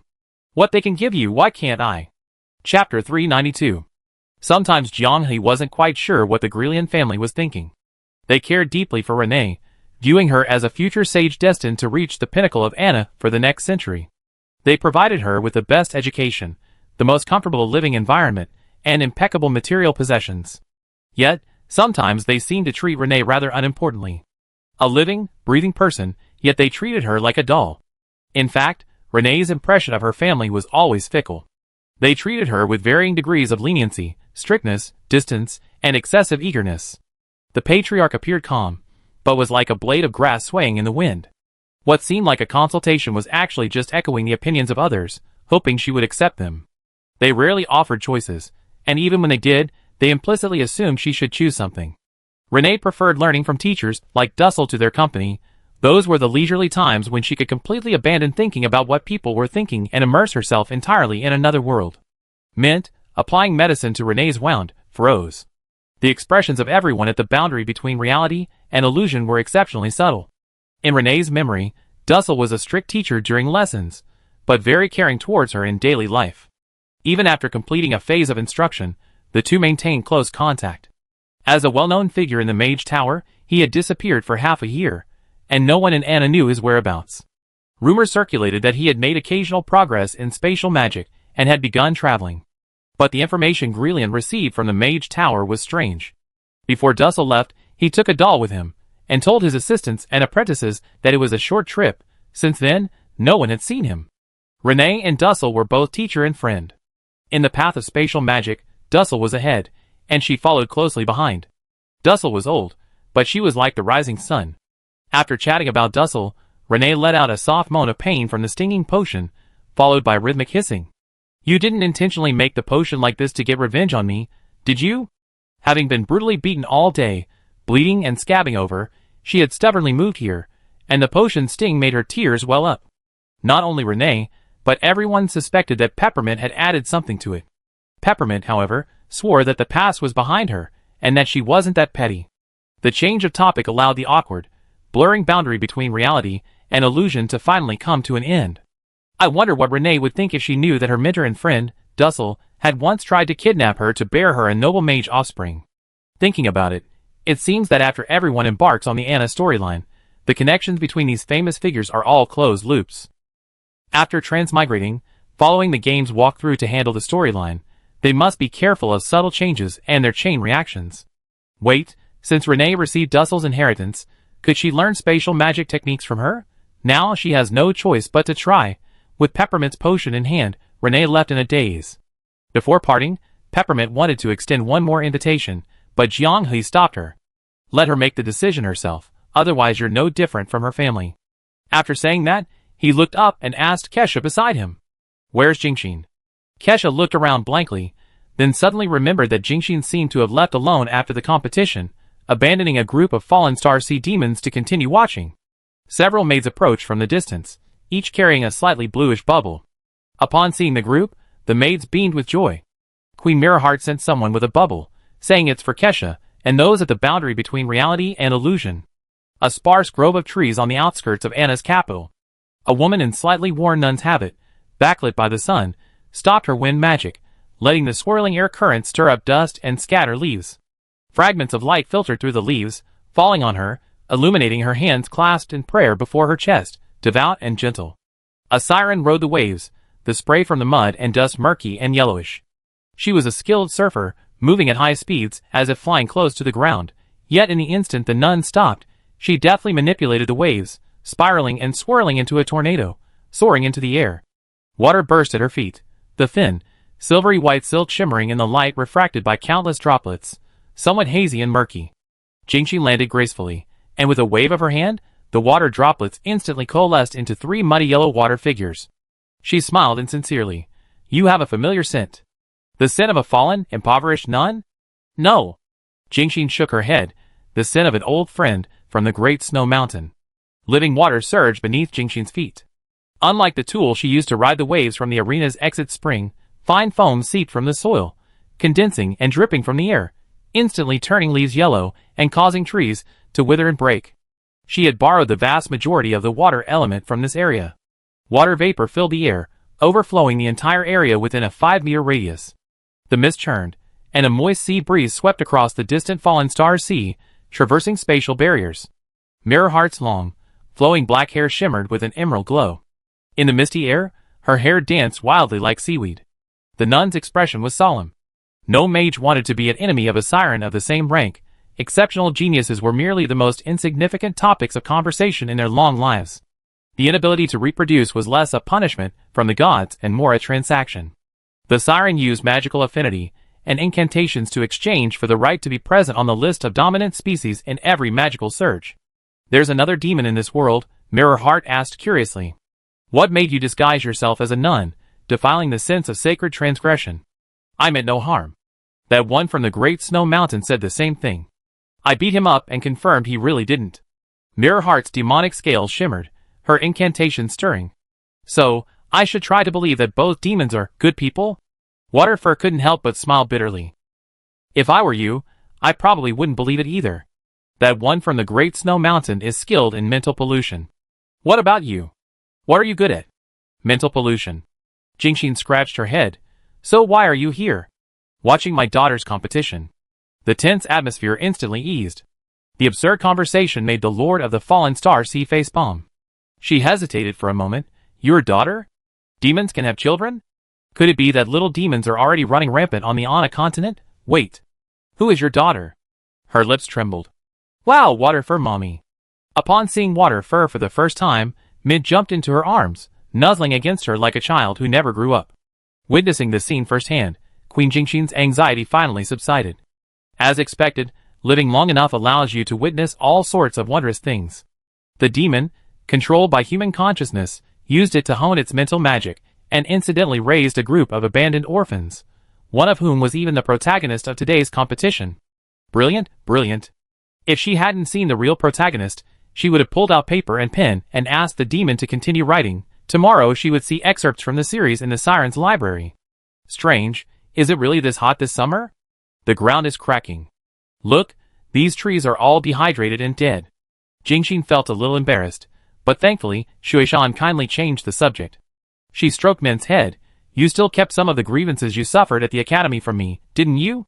Time flies, and the academy I once longed for has decayed to this state? If she had known that Witch's Hat had caused Mint so much suffering, she would have burned it sooner. Metasequoia slowly stood up and solemnly thanked everyone. With just this child, she couldn't have grown to where she is today in a year. Thank you all. Mint wanted to say, this is what these children should do. Before she could finish, Metasequoia, as if anticipating her arrival, pressed her head down slightly. No one understood Mint better than her. This overflowing maternal love and kindness made the withered trees and cracked ground in Jingxin's vision even more glaring. They clearly both possessed demonic qualities, yet both were quite kind. Was that reasonable? The misunderstanding cleared up. Metasequoia prepared to leave. Jingxin suddenly tossed out a blue crystal ring. The one from the Great Snow Mountain can't leave, but you're different, she invited. Would you be interested in visiting the Fallen Star Sea? Demons are anomalies born from the tide of magic. Since they are anomalies, they should be studied and archived for future use. It's dangerous to deal with a demonic symbiosis alone. Wouldn't it be better to have someone help you? Jingxin grinned. I have a long lifespan. I have plenty of time to keep you and the demon company. Mint's eyes lit up. Yes, for a long time, Mother Metasequoia had been terrified that the demon might break through the mental blockade and wreak havoc. The fear of the monster breaking through containment haunted her in her midnight dreams. She bore unimaginable pressure alone. If only a powerful enough mage could assist her, the collar around the demon's neck could be tightened, which would be good for Mother Metasequoia and for all the creatures of Anna. This will put the Fallen Star Sea at risk. Based on the description from that person in the Great Snow Mountain, if a chaotic and evil demon truly emerges, I don't believe we can remain unscathed in the sea. Rather than waiting for the next unknown magical tide to bring in new demons, it's better to understand their characteristics in advance, research ways to counter them, and prepare for the worst. Jingxin paused. A controllable danger now is far better than an unknown danger in the future that we're unprepared for. Our sea monster bloodline is thin, and every offspring is extremely important. I don't want to regret it in the future because of an action. Shueishan hesitated for a while, then asked, Can I take a few children with me? Your daughter is a hero of the Fallen Star Sea, and they will share the glory. Their treatment will be based on what Mint can enjoy. Shueishan felt relieved, her smile as bright as a flower. Okay, I agree. Everyone at the boundary between reality and illusion was stunned. Their status as Fallen Star heroes seemed to have facilitated an extraordinary event. Chapter 393. Returning to the manor, the boundary between the real and virtual worlds received the story's reward. Experience, an experience that sent chills down their spines. The last time they saw the experience bar jump so rapidly was when they conquered the underground temple of the Clarities, but even then, they only gained 2 levels at once. French fries and orange tea jumped from level 24 to level 29. Jianghe and the others jumped from level 24 to level 28. Their experience progress was now on par with the players from the Three Domes lands in the Kata World glitch. The 1 level difference came from the experience gained bonus from the guild blessing, which was tied to luck. Orange tea performed consistently, with critical hits surpassing everyone else. The jailer was much more embarrassing. He stole kills on the 5th floor and was ahead in level, only to end up in the same tier as them. After level 20, the amount of experience required to level up was enormous. The duel between Mint and Renee had ended, filling the boundary between the real and virtual worlds in one go. Besides being satisfied, Jianghe was also a little curious. This was the first time they had encountered a settlement process that only gave experience, without any reward items. It feels like they only completed a part of it, and they already distributed the interim rewards? Fries speculated. After all, the events related to Mint are still progressing, and she hasn't left the capital yet. Is there really such a good thing? Jailer Bro grinned from ear to ear. This is much more interesting than grinding for experience points. Logging in every day for pure, mechanical dungeon grinding is irritating even in dreams. After supporting Mint, Ksha and Elora returned to the guild together. With no one in charge, and given the disgraceful example of the top-tier guild in the Korean guilds, things were quite peaceful during this period. They beat the stray dog half to death, leaving it whimpering and fleeing in a sorry state. Its companions along the way would shudder at the sight and sound. Before leaving, Ellerby swiped the divine forging materials that Orange Tea had just won in a gamble. While she said she was just going to sell them, her body betrayed her by emitting white smoke under the watchful eyes of everyone.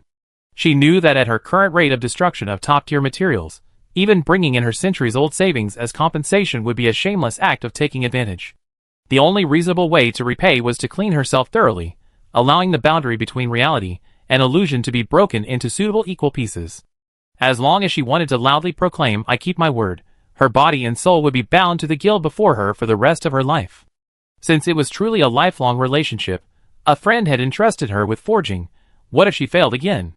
Tina's soul-searching question echoed in her mind. Ellerby, are you really a master craftsman? Are you even capable? Are you even capable? Is a highly damaging question for any species.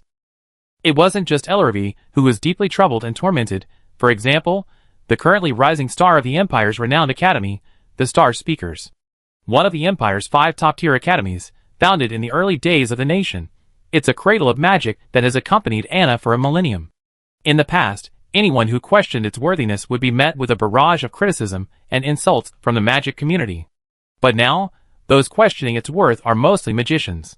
Mint challenged Renee, and in front of a crowd of Anna's dignitaries and numerous high-ranking magicians, she won a straightforward, head-on confrontation.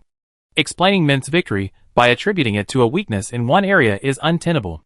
The potion-making victory was an undisputed 2-0, and during the fight, she even used the potion's effects to anticipate Renee's actions, effectively outmaneuvering her, demonstrating the veracity of the rumors.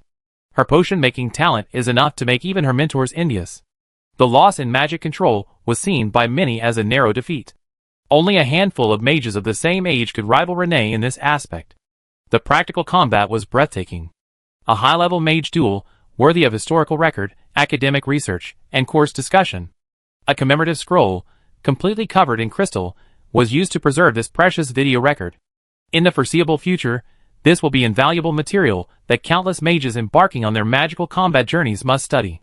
A wild mage, intelligent and outstanding, with impeccable talent and strength spanning multiple disciplines. Such a person, kicked out by the Star Speaker, who insisted that Mint had voluntarily dropped out. Besides humor, the people of Anna could think of no other way to describe it. Outside the manor where the boundary between the real and virtual worlds was, it was surrounded by layers upon layers of mages eager to watch the spectacle. Countless dignitaries from all over Anna came to witness the match. Those who usually treated wild mages with arrogance stopped their carriages long before even reaching the manor, and walked instead. The moment she defeated Renee, Mint was no longer an ordinary wild mage. They respectfully presented her with an invitation, inviting Mint to visit in the future. Mint could not come, but the invitation could not be left unpresented. What if? They assumed Mint wouldn't appear amidst the chaos, but the manor gates suddenly opened. She appeared, accompanied by the notorious troublemaker, the head of the Anna Empire's humanoid isolation zone, Potato. Not to keep the appointment, but in front of everyone, she recounted the various embarrassing situations she encountered during her studies at the Star Speaker Academy. Being ostracized by her instructors. Being subjected to personal insults during interviews, uttering discriminatory terms, like lowly commoner. He deliberately condoned bullying, secretly instigating students to harass and bully her. While she was working on potion improvements, he deliberately sabotaged the potion workshop, falsely accusing her of causing the magical accident. Rumors circulating are one thing, the person involved's own account is another. The aura of defeating Renee made Mint shine, and the instinctive admiration for the strong and excellent mages filled the onlookers with righteous indignation. Countries outside the Anna Empire silently watched the spectacle. Just now, the Star Speaker Academy sent someone to tell me to be careful with my words. A murmur of surprise rippled through the crowd. So this was Anna's attitude towards wild mages. Anna, who considered himself the overlord of the land, naming the entire continent after himself, was this all? The Grandmasters of the Star Speaker Academy gathered around the round table, their faces grim. The atmosphere was tense, some almost frozen, others burning with barely suppressed rage. Bullshit, bullshit, bullshit. When did we send anyone to deliver a message? She's spreading rumors. I must see His Majesty immediately, and demand that he severely punish this lying vixen. Severely punish? All the nobles of Manana have come here seeking her out. His Majesty will be on your side. Don't be naive. I said before, a small punishment is enough. There's no need to force her away. Before? You could have foreseen her defeating Renee back then? Stop being so hindsight. Sigh, in less than 2 years, how did she grow to this level? Aren't you curious? What's the point of being curious? Do you think we still have a chance to find out? We can't let her have her way, she's far too arrogant. Why not spread some rumors, and let her be targeted by those with ulterior motives? She's riding high anyway. Before you consider all that, think about how to deal with His Majesty's wrath. Someone told me that His Majesty returned to the palace today in a rage. The Empire has 5 major academies, 3 directly subordinate to the Imperial family, and 1 jointly run by the Imperial family and a magical family. These 4 academies provide the most outstanding students to the final Imperial Magic Academy, from which graduates are selected to enter the Imperial Mage Tower. The Star Speakers are one of the 3 directly subordinate academies. Mint's path to advancement should have been through the Star Speakers Magic Academy, where she would have entered the Imperial Magic Academy, His Majesty's talent pool. Showing talent at this stage would have attracted the attention of important departments like the Inner Guard. Whether she was retained or continued her studies at the Mage Tower depended on her own choice.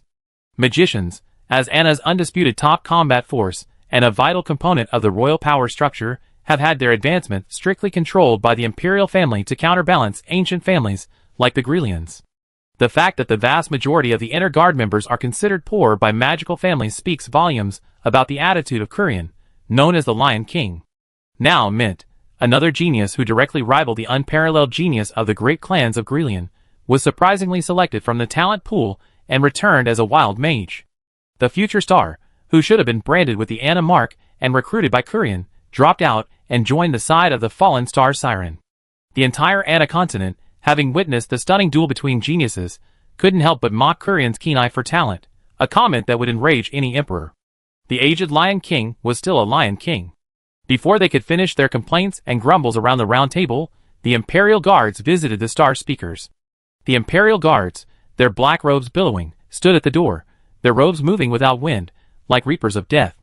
Seal the accounts, student files, and all the magical materials. The treasurer will be here tomorrow for a routine audit. The inevitable had arrived. For a long time, as the Empire's talent selection institution, the Academy had remained independent of all other Empire agencies. Due to the importance and unique nature of talent selection, its financial expenditures had always been prioritized for review and disbursement by successive emperors. In a world possessing magic, the ruler of a nation understood better than anyone that the quality of education could not be compromised, no matter how difficult the circumstances. Vast profits inevitably breed corruption, a fact the emperor was well aware of. Too much purity breeds corruption, therefore, Emperor Anna's attitude had always been amicable. As long as the Academy's instructors protected the talent pipeline and maintained the Empire's foundation of violence, everyone would live in peace. Mint's appearance changed everything. The enraged Kurian could not tolerate losing his prize, and decided to overturn the table. To this, the instructors of the Star Speaker Academy wore strange smiles. Investigate as you please. Deceiving superiors was a skill every one of them had to learn to reach their current level. Every file and account in the Academy was flawless and impeccable, unafraid of auditing. The Lion King was old after all. In his youth, he wouldn't have acted impulsively. Even in a hasty audit, his subordinates had 1,000 ways to cover it up. In the end, the Imperial Treasurer would always report to him that there were no obvious discrepancies in the expenditures. As for Mint, what's done is done. She was already a guest of honor at the fallen Star Sea Serpent throne, and would likely be well connected in Anna, giving the Empire a chance to mend fences and improve relations. As long as there was a solution, at most, they would receive a minor punishment, and after they regretfully admitted their mistakes, the matter would be over. What else could Kurian do? Chapter 394. No way. We painstakingly farmed level 5 for 2 days, endlessly optimizing our strategy and leveling up at breakneck speed, and we only reached level 27. How did you guys manage to ascend to level 28 in one night? A dream of yellow millet. You're talking nonsense, you potato. I, canned food bro, am asking you a question. During the day, everyone in the chat group was exchanging their optimized leveling strategies and sharing their current progress. A screenshot casually posted by Jailer Bro ignited the entire group. After a series of question marks, Jiang He frankly revealed the story-driven leveling method. It's hard to imitate. The boundary between reality and illusion always manages to create some unexpected tricks, either dazzling or disheartening. Initially, other guilds like to follow suit and imitate, but now this kind of exhausting operation has disappeared. Anyone who tries to copy it will die. Although their ranking has plummeted from the top spot to 42nd, those in the know understand what kind of bloodbath will rage on the leaderboard after they finish leveling up. Seeing that everyone had finished dinner and was about to start a new day of games after a short rest, Jianghe couldn't help but get impatient as Nongya was still nowhere to be seen. Is Nongya really arriving today? Siyuani glanced at the message.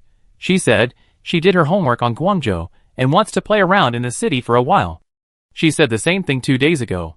Throughout the entire virtual reality boundary, even the jailer couldn't travel freely in a country where he didn't speak the language, but Nongya did. For that alone, everyone admired her. Before going to bed, Jianghe browsed the community posts.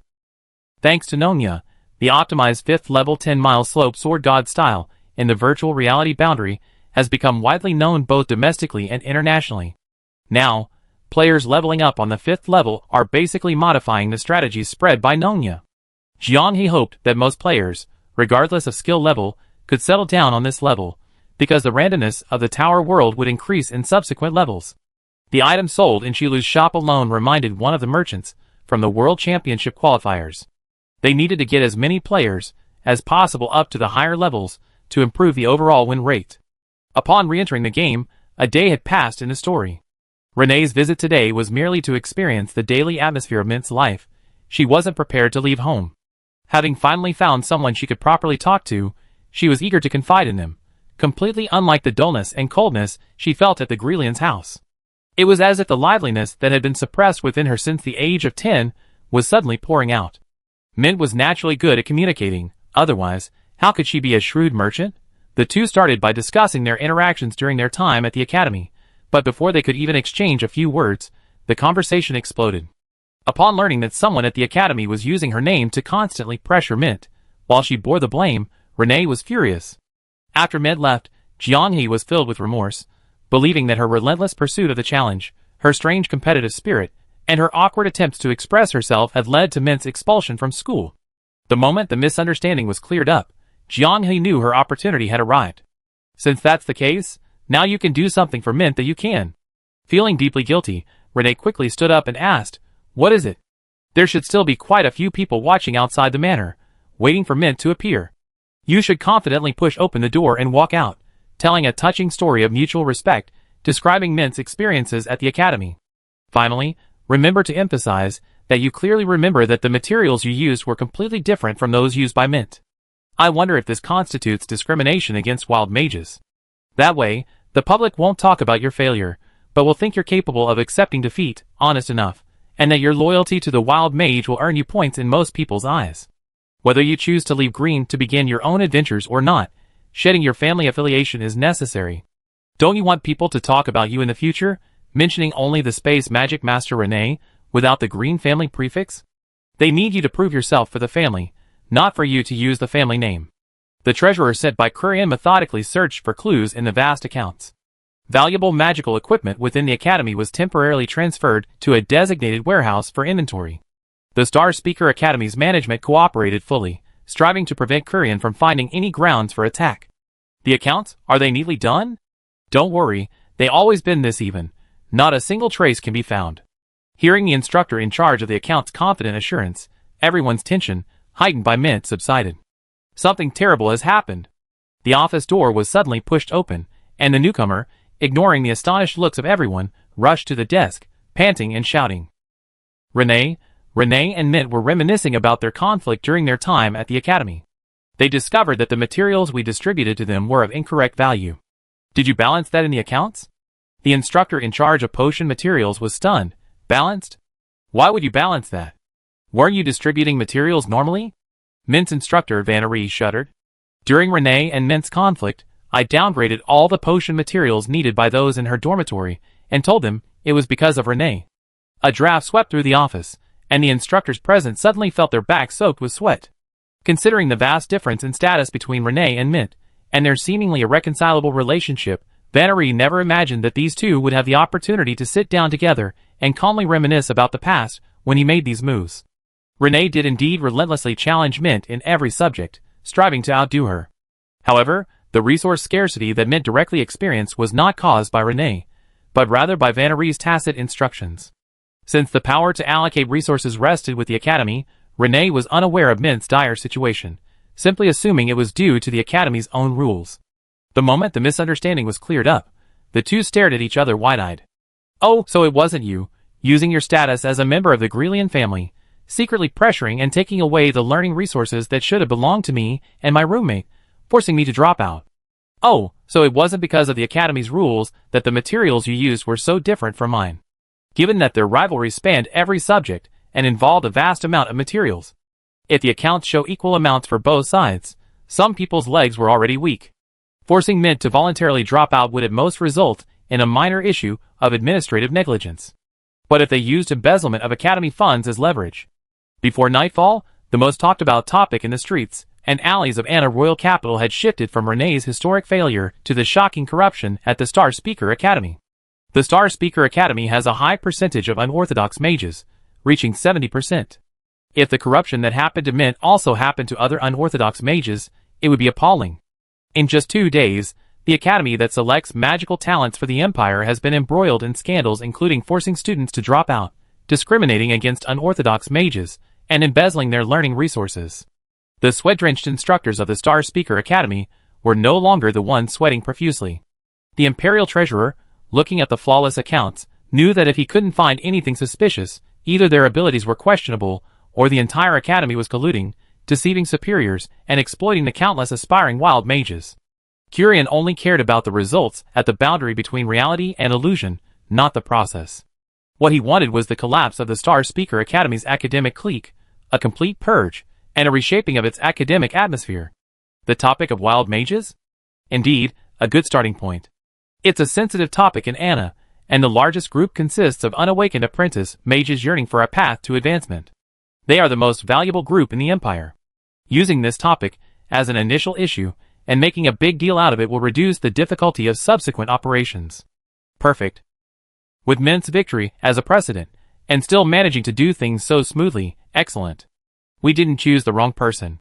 His continuous praise didn't last the entire afternoon. Ah, say it again? It wasn't a rumor they spread?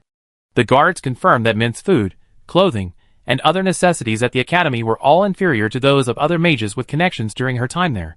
Curian dismissed the guards and, in Wick's study alone, slammed his fist on the small table in front of him. The table shattered, scattering across the floor. Wick hadn't seen the Lion King so volatile in many years. He lay back on the bench, one hand covering his forehead, the other gesturing as if trying to grab something. Corruption. More shameless corruption than I imagined. Am I getting old? Aren't they afraid of me anymore? Wick remained silent for a long time. The guards returned. Wick was furious and about to reprimand this clueless fool when Curian stopped him. Let him in. I'm not dead yet. I want to know what else they done. The guard, seeing the shattered table, trembled as he knelt on one knee. Your Majesty, a sudden incident has occurred. The people from the boundary between the real and virtual worlds, Ms. Mint, and Miss Renee have intruded into the Star Speaker Academy. Curian froze, still in his sitting position, his mouth agape in astonishment. What did this mean? They had already ruined the Star Speaker Academy's reputation through public opinion. The next step should have been for them to bring Mint to him to complain, and then he would lead a group of nobles to inspect the Academy, making an example of them and deterring lawbreakers. The script was perfect up to this point. He would have gotten everything he wanted. When I left, Mint and Renee had already gathered a large crowd of onlookers. Now, the area outside the Star Speaker Academy is packed with people watching the spectacle. Chapter 395. With a few days left until the Star Speaker Academy's 2-month summer break, most classes had already ended. Small groups of students lay lazily on the lawn in the front yard, basking in the warm sunshine and imagining the upcoming summer break. Some wild mages would sign up for summer field trips organized by their instructors to earn credits, make their presence known, and incidentally earn some money to help their parents. Of course, traveling to the surrounding city-states to find suitable quests was also a good option. Those from prestigious academies in the capital had an inherent advantage in getting accepted. Wealthy noble children would often organize grand summer adventure events. Young people always have strange and unrealistic fantasies about adventurers, and spending an entire summer earning a certificate issued by the Adventurers Guild is a yearly tradition. Mint had earned one when she was in school, so upon returning and hearing a junior student nearby, who looked like a leader, trying to recruit wild mages, she felt a strange sense of relief, like, they're back, they're all back. The young student stared wide-eyed with curiosity. Although the academy was semi-open to the public, What was with this huge crowd? They hadn't heard of any events being held at the academy. Isn't that Renee? So imposing, flying close to the ground. That looks like Mint next to her. The students on the front lawn exchanged bewildered glances, then suddenly became restless. Although they didn't know why these two prodigies, who had just created teaching materials, were here, they certainly seemed to be having some fun. Ordinary people were only allowed in the front yard, but they were students, so they could get the freshest scoop. The academy's communication system relayed the message to the instructors' offices, who were bewildered and felt a pang of guilt upon hearing the two names. The instructors, busy in the workshop, were also drawn by the news, and came to the spacious courtyard of the teaching area. At that moment, Min had just poured a bottle of fire elemental incendiary onto the massive gazing at the stars monument in the teaching area. The fire roared, and the gray-black stone monument crackled under the intense heat, eliciting gasps from the students who had followed, waiting to witness the spectacle. "Mint, what are you doing?" The instructors reprimanded her. Mint, her face cold, silently poured another bottle of elemental potion, causing cracks to quickly spread across the hard surface of the monument. "The person who gave me the witch's hat said that the Star Speakers Academy is a very romantic place, and its first headmaster was the most famous astrologer in Anna's history. Stargazing didn't improve his magic, but he enjoyed it immensely from childhood.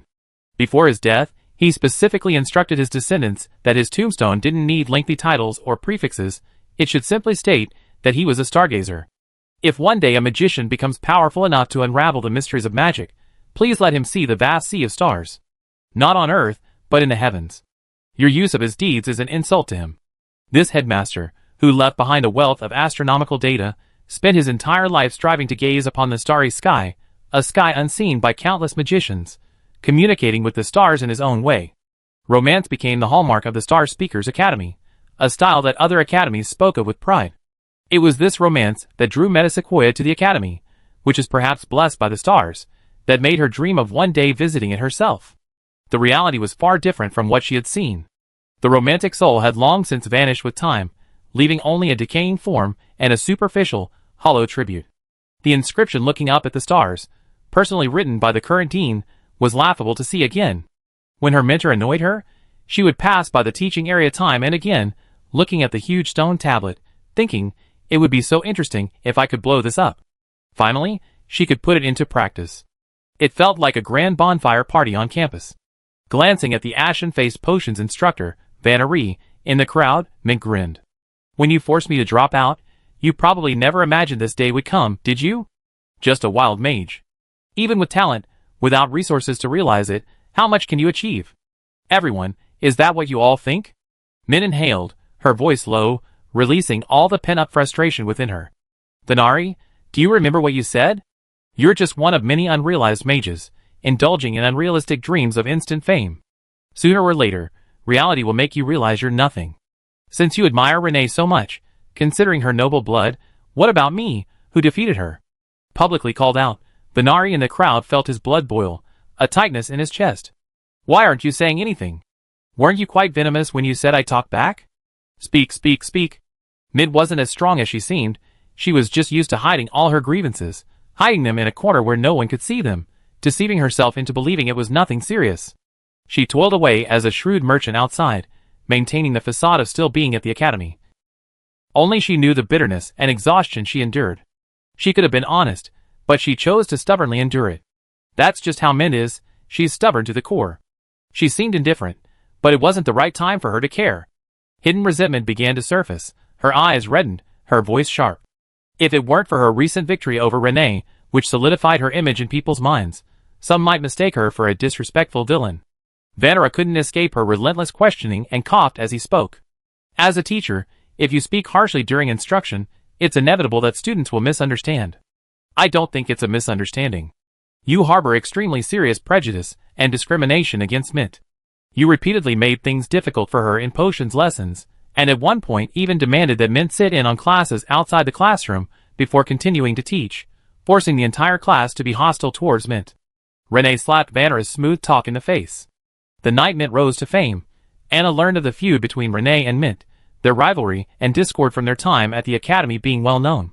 The sworn enemy defending Mint bolstered its credibility. Vanna Ree's aged face finally showed an unavoidable embarrassment.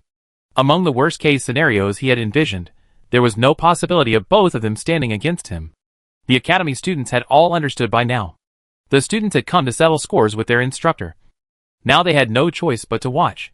Since you declared my potion-making a mediocre skill, I now challenge you to a potion-making contest. Mint clenched her fist. You decide how we compete. Vanneree's embarrassment turned to astonishment, then to anger. I won't compete. Fine, then I fight you in real combat. With that, Mint leaped up and flashed to Vanneree's side. She struck without warning, delivering a powerful punch to Vanneree's chest and abdomen. In an instant, he was bent over like a shrimp, kneeling on the ground, retching uncontrollably.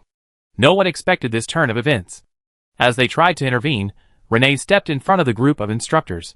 A dangerous, eerie light flickered in the spatial magic, the surrounding space distorted, and a frenzied magical energy seeped out. Among the instructors present were those of rank 8, but fighting Renee could very well mean incurring the wrath of the Grelian family, causing them to hesitate. Vanneree, a potion specialist, was no match for Mint. His counterattacks were weak and ineffective. Mint twisted his arm, dislocated it, and kicked him to the ground. With his dislocated joint, he screamed in shame and anger under the gaze of countless students. I want to report to His Majesty. I want to report to His Majesty. Report to His Majesty? Mint sneered. When I was bullied by Renee's lackeys, I went to you instructors. Did you do anything about it? Why do you only think of complaining when you're being beaten up yourself? I suggest you look at your own problems first. Why am I only hitting you? As she spoke, Mint kicked Vanneree in the stomach again. After kicking him, she immediately took out a healing potion and poured it down his throat to aid healing, continuing the same action. A vivid scene of torture appeared before everyone's eyes. Renee, whether Vanneree is right or wrong, he is an instructor of the academy. He can be punished, but not humiliated. You are colluding with him. Seeing that Renee was determined to stop him, and things were getting increasingly out of control, the magic that everyone was unwilling to mobilize began to stir. If this continues, even if the reputation of the Star Speaker Academy isn't ruined by the previous competition, it will be shattered by Mint's relentless attacks. With the Academy's instructors publicly humiliated and no one from the Star Speakers stopping the violence, their authority will be completely destroyed. I advise you not to fight. If you can't beat me, you lose all your dignity. Renee's confident smile was chilling. Not everyone is like Mint, able to sense spatial magic and master counterattack techniques in battle. Fighting multiple opponents alone, if things go wrong and Renee manages to defeat several in the chaos, even if they ultimately win, they only suffer greater humiliation. From the moment Mint and Renee stormed into the academy, they seemed to have stumbled into a dead end. A group from the boundary between reality and illusion stood by, arms crossed, watching. They appeared absent, but they feared that if the instructors intervened, they would immediately disrupt the proceedings. Renee is from the Grelian family. She cannot be touched. Mint, already famous in Anna, was the focus of countless nobles and acted with impunity. The boundary between reality and illusion was the most troublesome of all, a plague that the entire Anna aristocratic circle avoided. The Star Speaker Academy had inadvertently provoked 3 powerful figures, who could now roam freely in the capital. They were caught in a dilemma, to act or not to act. Action would result in a humiliating defeat. Inaction would lead to a slow death. This is outrageous. At a command, the instructors present chose to intervene. Renee vanished instantly. The unhealed spatial rift grazed the outstretched fingers of a female instructor in the distance, and 3 fingers fell to the ground with a thud. The painful scream startled the students watching from behind, who quickly retreated. This was completely different from the childish games in the academy's practical training. Renee had done it on purpose. Before setting off, Mint had informed her of the names of the instructors who had targeted and suppressed her. It was only natural to avenge Mint. The boundary between reality and illusion had just come off the field for practice. Squid had only managed to knock down 1 instructor with a single shield strike when the crowd scattered to the sides, and the solemn-faced guards in black robes rushed in. Stop! Wick charged forward, his magic conjuring up empty space. The rift opened and closed, and Renee's spatial blade shattered. Curian, accompanied by a group of ministers, appeared at the Star Speaker Academy, bringing a brief respite to the chaotic scene. Fries gripped the wooden sword they had brought for this moment. Sigh, we haven't even had a chance to enjoy ourselves yet, why the rush? Bed also silently put away the wooden stick she had specially bought, resembling a baseball bat. Her plan to crack open someone's skull was now impossible. Vanaresh was snatched from Mint's hands by the guards. His gray hair was stained with blood, but his complexion was good. Mint's methods of inflicting agonizing pain while maintaining his sanity during the beating had filled him with rage. Upon seeing Kurian arrive, he wailed through his chapped mouth. Your Majesty, did you see it all? This is the Academy's instructor. Why do they all think Mint is arrogant and unruly? She's inherently cruel, violent, and vindictive. The Empire should select the virtuous. Only those with both excellent character and strength can be called sages. Such a crude and barbaric person, no matter how strong, how can she be worthy of being called a sage? We made the right decision. True to his status as a member of a powerful academic clique that could band together in a top academy, despite being beaten senseless, his mind raced, and he immediately launched into a tearful lament upon seeing Kurian. Kurian glanced at the battlefield, noticing only one instructor had lost 3 fingers, and calmed down. These kids, they still know what's important. He raised his head, feigning anger. Mint, Anna has always respected talent and admired genius. I provided many conveniences for your duel with Renee, yet you barged into the Imperial Academy, causing trouble and injuring people. Don't you think that's extremely disrespectful to Anna? Seeing that His Majesty was backing them up, and not caring about how embarrassing they looked in the eyes of the onlookers, the instructors swarmed forward to accuse Mint of brutality. Ironically, when it came to Renee, who directly caused one person's 5 fingers to become 2, they only lightly mentioned that she needs strict discipline. Jiang He felt that if Renee really killed someone, they would at most just be angry. Your Majesty Kurian, I want to report this. Humph, you injured a highly respected instructor of the Imperial Academy, and you're trying to cry wolf, distorting the truth in front of so many people? Kurian deliberately glanced back at the growing crowd of students. Almost all the students had found the best angle to observe the situation. Alright, I hear your explanation first. Not an explanation, but an accusation. Mint pointed out loudly, taking a deep breath. I'm accusing the Star Speaker Academy's instructors of colluding, conspiring to conceal expenses, falsify accounts, embezzle funds for wild mage materials, and inflating costs. They deliberately created a clear-cut divide between wild mages and nobles within the academy, artificially elevating the status of noble students, persecuting new students, and inciting conflict, all to profit without being exposed. They abused their power for personal gain, undermining His Majesty's rule over Anna, shaking the confidence of countless awakened individuals who believed in the fairness of the Imperial Academy's education and enriching themselves.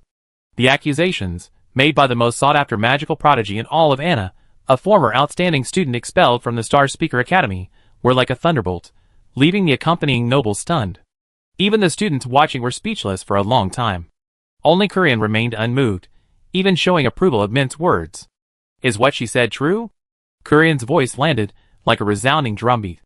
It wasn't a question, but more like a conviction. Chapter 396. Mint's impassioned and righteous tone flowed effortlessly, but to ensure Kurian's success, emotion alone was insufficient. In her initial draft, she focused on cultivating an emotion centered on corruption. The 4 Primarchs glanced at it, and shook their heads repeatedly. Under his guidance, corruption still occupied a large portion, but the rest consisted of accusations that would send chills down the spines of every instructor at the Star Speaker Academy, deliberately creating conflict between wild mages and nobles, undermining the path to advancement for awakened ones, shaking Kurian's pillars of balance with the nobility. Each of these was a dangerous topic weighing a ton. Compared to these, corruption seemed almost benign. If he wants to settle scores with the academic clique, he needs to find the right weapon. You need to give him a choice in how you deliver the message, otherwise, his directing the conversation will seem abrupt, said the Primal. Given that you were bullied by these scumbags, I picked out a few good weapons for you, guaranteed sharp enough. No wonder he's the most experienced office worker in the guild. Mint's moral character is undeniably appalling, and her ability to control her emotions proves that the criticisms of her by all the instructors aren't out of discrimination, but rather objective and prudent. As the one who was brutally beaten, the white-haired Vannerie, his eyes red, tried to control the excessive resentment in his voice, but his clenched teeth and tense facial muscles spoke volumes about his raging fury. Countless students witnessed this disgraceful spectacle. His self-esteem was shattered. Now that things had come to this, he had no way out and became the vanguard. How credible can the words of an excellent student who is driven by emotions, impulsive, easily angered, and violent be? Your Majesty, please recall the explosion at the potion workshop that caused Mint so much controversy. Considering her actions today, was it really just a framing as she claims? Given her impulsive and easily angered nature, couldn't it have been a serious experimental accident caused by violating regulations? The remaining instructors echoed her sentiments, filled with righteous indignation, recounting Mint's numerous misdeeds during her time at the school. Disrespecting instructors, altering potion recipes without authorization, engaging in unprovoked fights. In the blink of an eye, the wild mage idol, who had recently risen to prominence after defeating Renee, had become a tainted, arrogant, and despicable individual. The stark contrast, the sudden reversal, caused the surrounding students to whisper amongst themselves. Curian tacitly allowed this commotion to spread. Silence is ambiguity, ambiguity is bias. Sensing that Curian's attitude had changed, the instructors worked even harder to exaggerate Mint's barbarity and wickedness. They said a lot, but Mint only said one sentence. The potion ingredients I used before I dropped out don't match Renee's. These words poured cold water on the instructors' already furious minds. The two had caused a ruckus upon entering the academy, making everyone forget the most crucial point. Curian summoned the treasurer, who had been investigating the academy for 2 days. He opened the marked potion ledger, and found the page where Mint and Renee had been present 2 years ago. He lightly touched the corner of the page, a slight twitch at the corner of his lips. Mint and Renee studied together for 1.5 years, and their potion expenditure details are exactly the same. With the two present, and the accounts reconciled, the credibility was high. The onlookers were even more astonished. Most of them were newcomers, who had entered the academy after Mint dropped out, and had never witnessed the spectacle of their magical duel. But since Mint could defeat Renee, it's clear she possesses considerable strength and beauty. How could her mentor downgrade the material she was allotted to such a genius? Your Majesty. As one of the potion-making instructors, Vannery knew he couldn't escape the question and immediately defended himself. 2 years have passed, people's memories are bound to be inaccurate. Potion material allocations vary frequently, daily and weekly. Who can guarantee that this isn't a generalization? The Primarch scoffed, such a familiar tactic. Jianghe sighed, I feel like you tasted the same shameless excuse from someone before. Renee angrily interjected, are you doubting my memory? Vannery didn't dare argue with her, but solemnly reiterated, no one's memory is 100% reliable. People tend to embellish their memories, embellishing the parts that cause them pain. I think this was taught in the course of magical psychology guidance. Mint paused, her fists clenching. This old man, able to mention magical psychology guidance, definitely knows about Renee's pet being killed. Bringing this up again now is utterly disgusting. Curian sensed Mint's anger. He feigned defending the instructors, merely to let the onlookers feast their eyes on their disgraceful behavior, allowing them to embellish the story and increase its spread. Jianghe had also anticipated these scenes when he made the arrangements. He requested Curian to allow the instructors to slander and defame Mint. When the reckoning and reversal take place, the Anner people would have a more comprehensive impression of her, and the young mage's admiration for her would be even greater. Reversal, whitewashing, a useful tactic for creating momentum. Mint is really lucky to have met them, he thought to himself, clearing his throat. I agree with your statement, no one's memory is truly reliable, but... The treasurer knelt and presented a heavy ledger. Curian used his hands as a table, gently turning the pages. With just one glance, a cold laugh escaped his lips. Vannery, come forward. Vannery, bewildered, moved closer to the ledger. Read the first sentence of the second paragraph. Vannery read blankly. June 2nd, Mint voluntarily withdrew from school. He didn't understand the deeper meaning of that line. Behind him, the person in charge of the potions department's accounts was trembling like a leaf. Don't understand, do you? Let me tell you. Curian's face was ashen. This is last year's ledger. Mint has been withdrawn for a whole year. The Lion King roared deafeningly. The treasurer, holding the ledger in his hands, was so frightened by the force of the roar that he dropped his grip and hurriedly kowtowed. The ledger fell to the ground, its pages turning in the wind. Pages bearing Mint's name scrolled by. A full year had passed since Mint withdrew, yet the Star Speaker Academy still held her application reports detailing her use of various magical materials.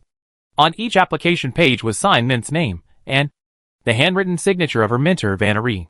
Mint was dumbfounded. She had seen through the shamelessness of these mentors during her withdrawal incident, but she hadn't expected them to be this brazen. She had actually withdrawn 2 years ago, yet her voluntary withdrawal report remained unfiled at the Star Speaker Academy. The Academy mentors had pinned all sorts of unresolved issues, big and small, on her. For a whole year, Mint had become the most popular and promising rising star of magic at the Star Speaker Academy. The Academy resources she gained were something even the Grelian family behind Renee couldn't match. Curiously, she picked up the ledger and flipped through a couple of pages. She was completely stunned. Experiment with the potion of the wind-giving grass, The target potion's effect is aphrodisiac? Huh? This time, the boundary between reality and illusion, which had been acting as a gatekeeper, couldn't be maintained any longer. They swarmed forward, peering into the ledger. Seeing the huge words aphrodisiac, even knowing that a reckoning was imminent and they should be serious, they couldn't help but laugh.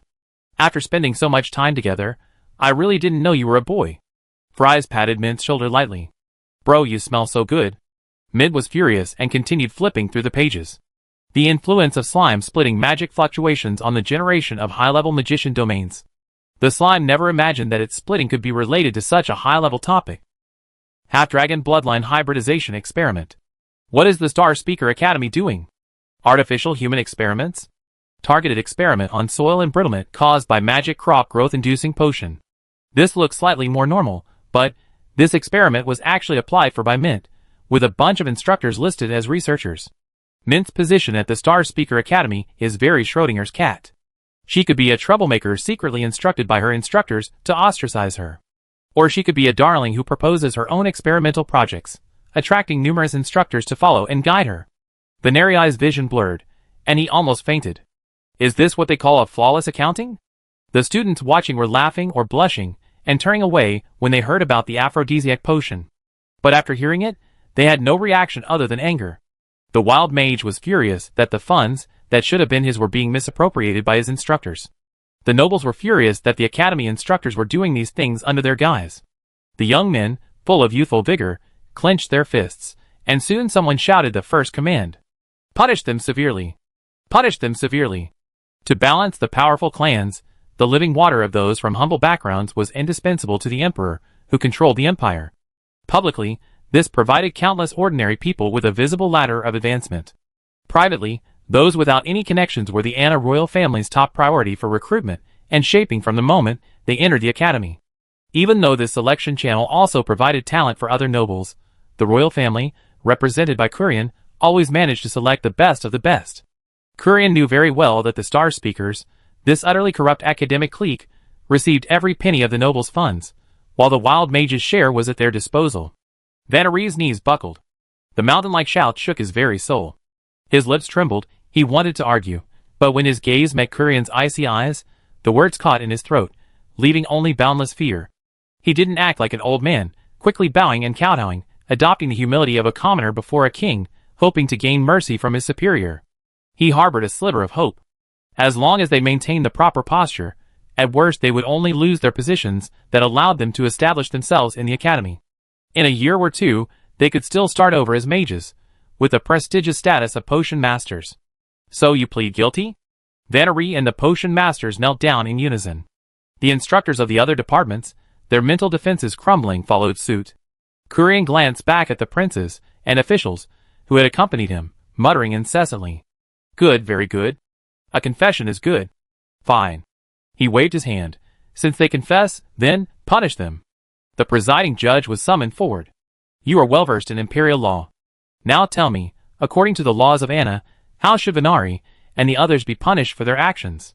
The presiding judge trembled. He looked up questioningly, meeting Kurian's emotionless eyes, a chill running through him. He knew how to answer, but... What? Is my voice not loud enough? Do you want to come closer? No, your majesty. They should be executed. Venari's forehead pressed to the ground, yet the corners of his mouth involuntarily turned upwards. Execution? Many here held titles. The same punishment would only require them to pay a fine. The laws of Anna only apply to commoners. Kurian gazed at Mint, then at the boundary between reality and illusion, finally turning to glance at the young student staring blankly at him. He smiled. Then execute them. A thunderclap resounded. Venari's mind was a blur. Ignoring his disrespect before the emperor, he rashly raised his head, staring directly at Kurian, his eyes filled with disbelief. The chief judge swallowed hard, tentatively asking, all of them? You believe those kneeling here are innocent? Then proceed with the trial. A chill ran from the soles of his feet to the top of his head, and the chief judge knelt down as well. Kurian saw the astonishment of the people at the boundary between reality and illusion, and a long-lost sense of pleasure welled up within him. Behind him, a young man in magnificent robes stepped forward. Your Majesty, although Venari and the others are unforgivable, they have, after all, been rooted in the academy for many years, and their contributions to the selection of talent for the Empire are invaluable, perhaps. Kurian glanced at him, and the young man actually knelt down as well. Jianghe didn't find Kurian's gaze particularly frightening. Why did everyone look at him with such terror? Was it really that terrifying? The Empire is not yours to rule, I am the Emperor. The chilling tone of his words carried on the wind, causing everyone to tremble. Jianghe even got goosebumps. Execute them. The Imperial Guards moved in, pinning all the members of the potions department to the ground, their feet pressing on their backs. Venari howled, Your Majesty, you can't do this.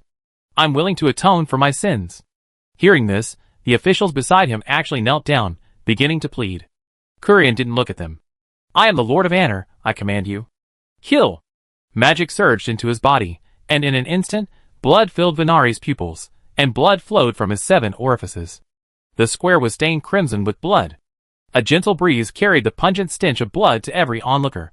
Kurian flipped through the ledgers, then looked up at the group from the reality and illusion border.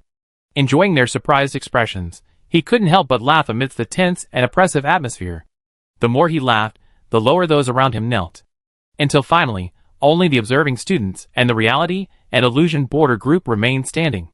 Inner guards, prepare, it's time for the next batch. Your Majesty, the chief judge finally couldn't hold back any longer, his voice trembling as he pleaded, You should maintain the proceedings, they still.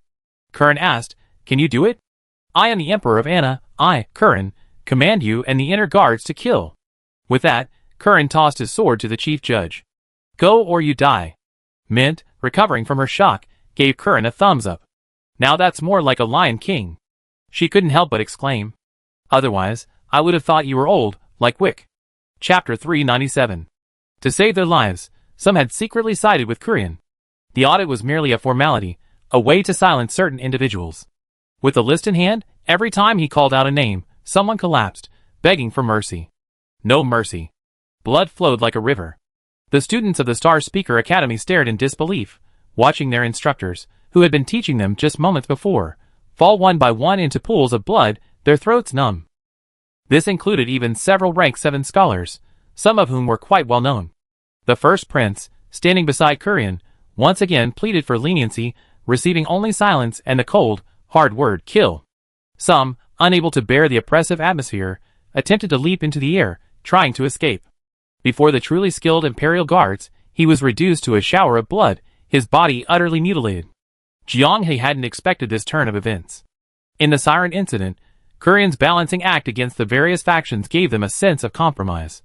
The ruler of a nation, nicknamed the Lion King, needed their assistance to severely punish a few culprits, which inevitably felt tragic.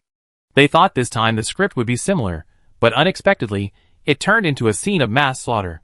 The two events occurred within half a year on the timeline. What happened to Kurian that caused such a change? The chief judge, wielding the Lion King's sword, his silver robe stained red with blood as he fought until the last person fell. Only then did Kurian casually remark, You are Anna's blade for punishing evil. If it's not sharp enough, it needs sharpening. Then I will consider replacing it with another one. Take the sword, it's yours. The chief judge knelt on the ground with a thud, trembling with fear, never daring to raise his head again. The Empire's 5 great academies grant all students special privileges during their studies, exempting them from bowing to nobles. This includes the Emperor. The rules were revised by Kurian upon assuming power, so seeing this pile of wooden stakes instantly calmed Kurian's agitated state. Kurian had more than once sneaked into the academy when faced with difficult choices, quietly sitting in a corner of the open area, observing the students coming and going. Like overlooking a rushing river when feeling frustrated, listening to the roaring water. This was his unique way of relieving stress.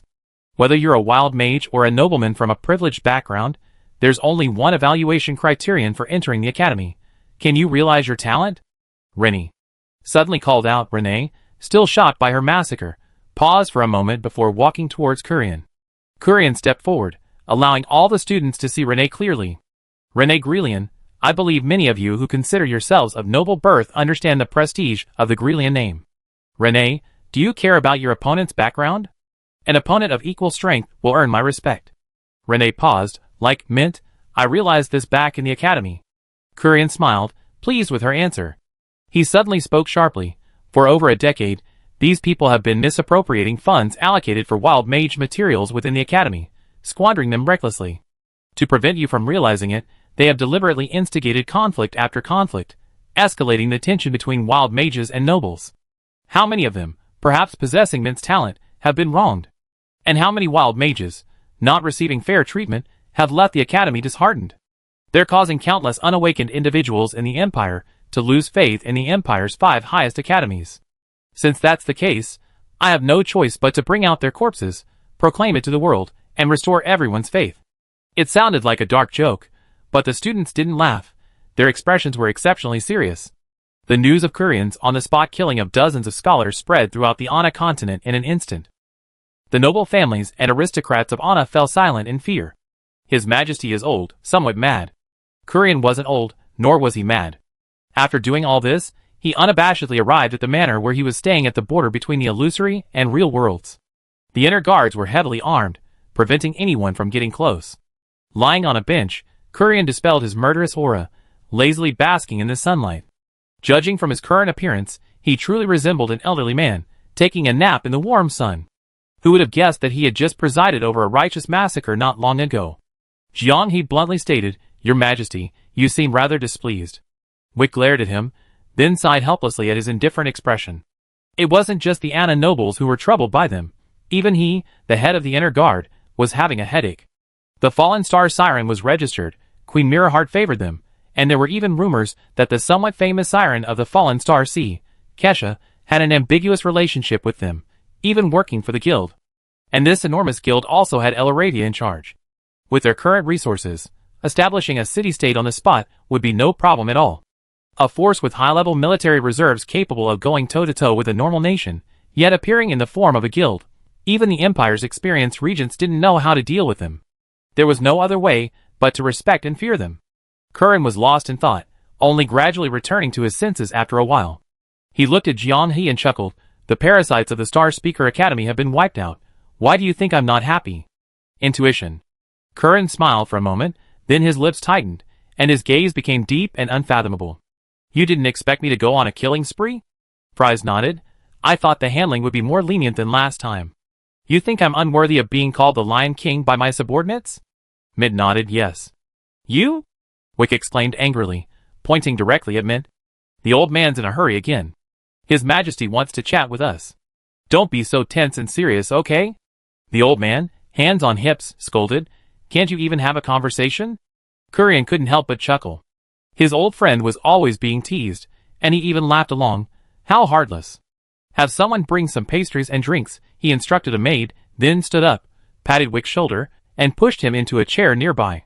Young man, you're right. Don't be so tense. In all these decades, how many people have we had to chat with? Don't be unlikable.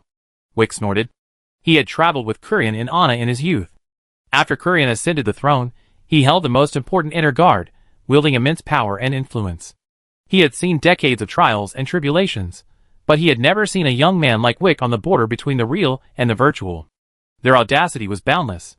Upon first meeting Kurian, they treated him like a wish-granting old man, demanding this and that, completely unfazed by his superior's aura. Ordinary people, even Kurian's children, could be made to kneel in terror, trembling, with just a casual glance. But it had absolutely no effect on them. The Emperor's intimidation had no effect whatsoever. Kurian even told him about it privately as a joke, even quipping, I'm getting old, this trick doesn't work on young people anymore. The virtual real boundary ate and drank as usual, even commenting on the Ana chef's skills with great interest.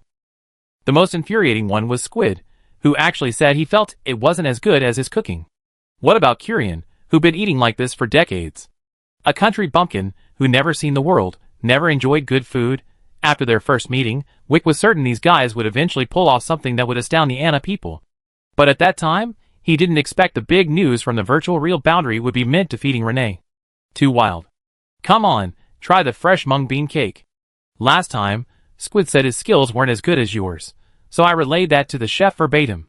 He's been practicing diligently for a long time, just waiting for you to come back and taste it again. I didn't threaten him with anything like if you can't do it well, get out.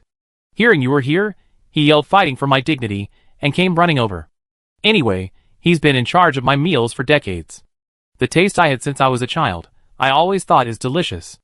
Kurian always spoke with perfect discretion, knowing the boundaries of truth, and fearing the chef might lose his job, he didn't dare give a serious evaluation, preemptively allaying everyone's concerns. No one ate any. Let the professionals taste it first. Squid gently rubbed the cake with his tongue, feeling the sweet taste like a warm current flowing across his tongue, the smooth texture leaving a lingering aftertaste. Last time it wasn't smooth enough. This one is much better. After hearing this, Korean also ate a piece.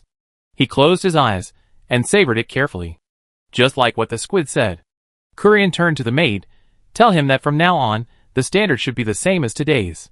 The blanket felt a surge of pride, as if praising her, not the squid. After eating another piece, Korean couldn't help but sigh. For decades, working in isolation, without outside criticism, I doubt he even considered trying to improve. Xiong Zemo explained for his colleague, he serves His Majesty after all. His Majesty's tastes are already fixed. If he changes the method and His Majesty doesn't like it, he'll only be embarrassed. Korean smiled wryly. I used to enjoy trying new things too, but the tendency to seek stability over change is a huge inertia, hard to break. The jailer, sensing the conversation had veered off course, suddenly stomped on his foot. What are you doing? Still on track. Listen carefully. Korean took a sip of coconut water. I didn't initially intend to kill them.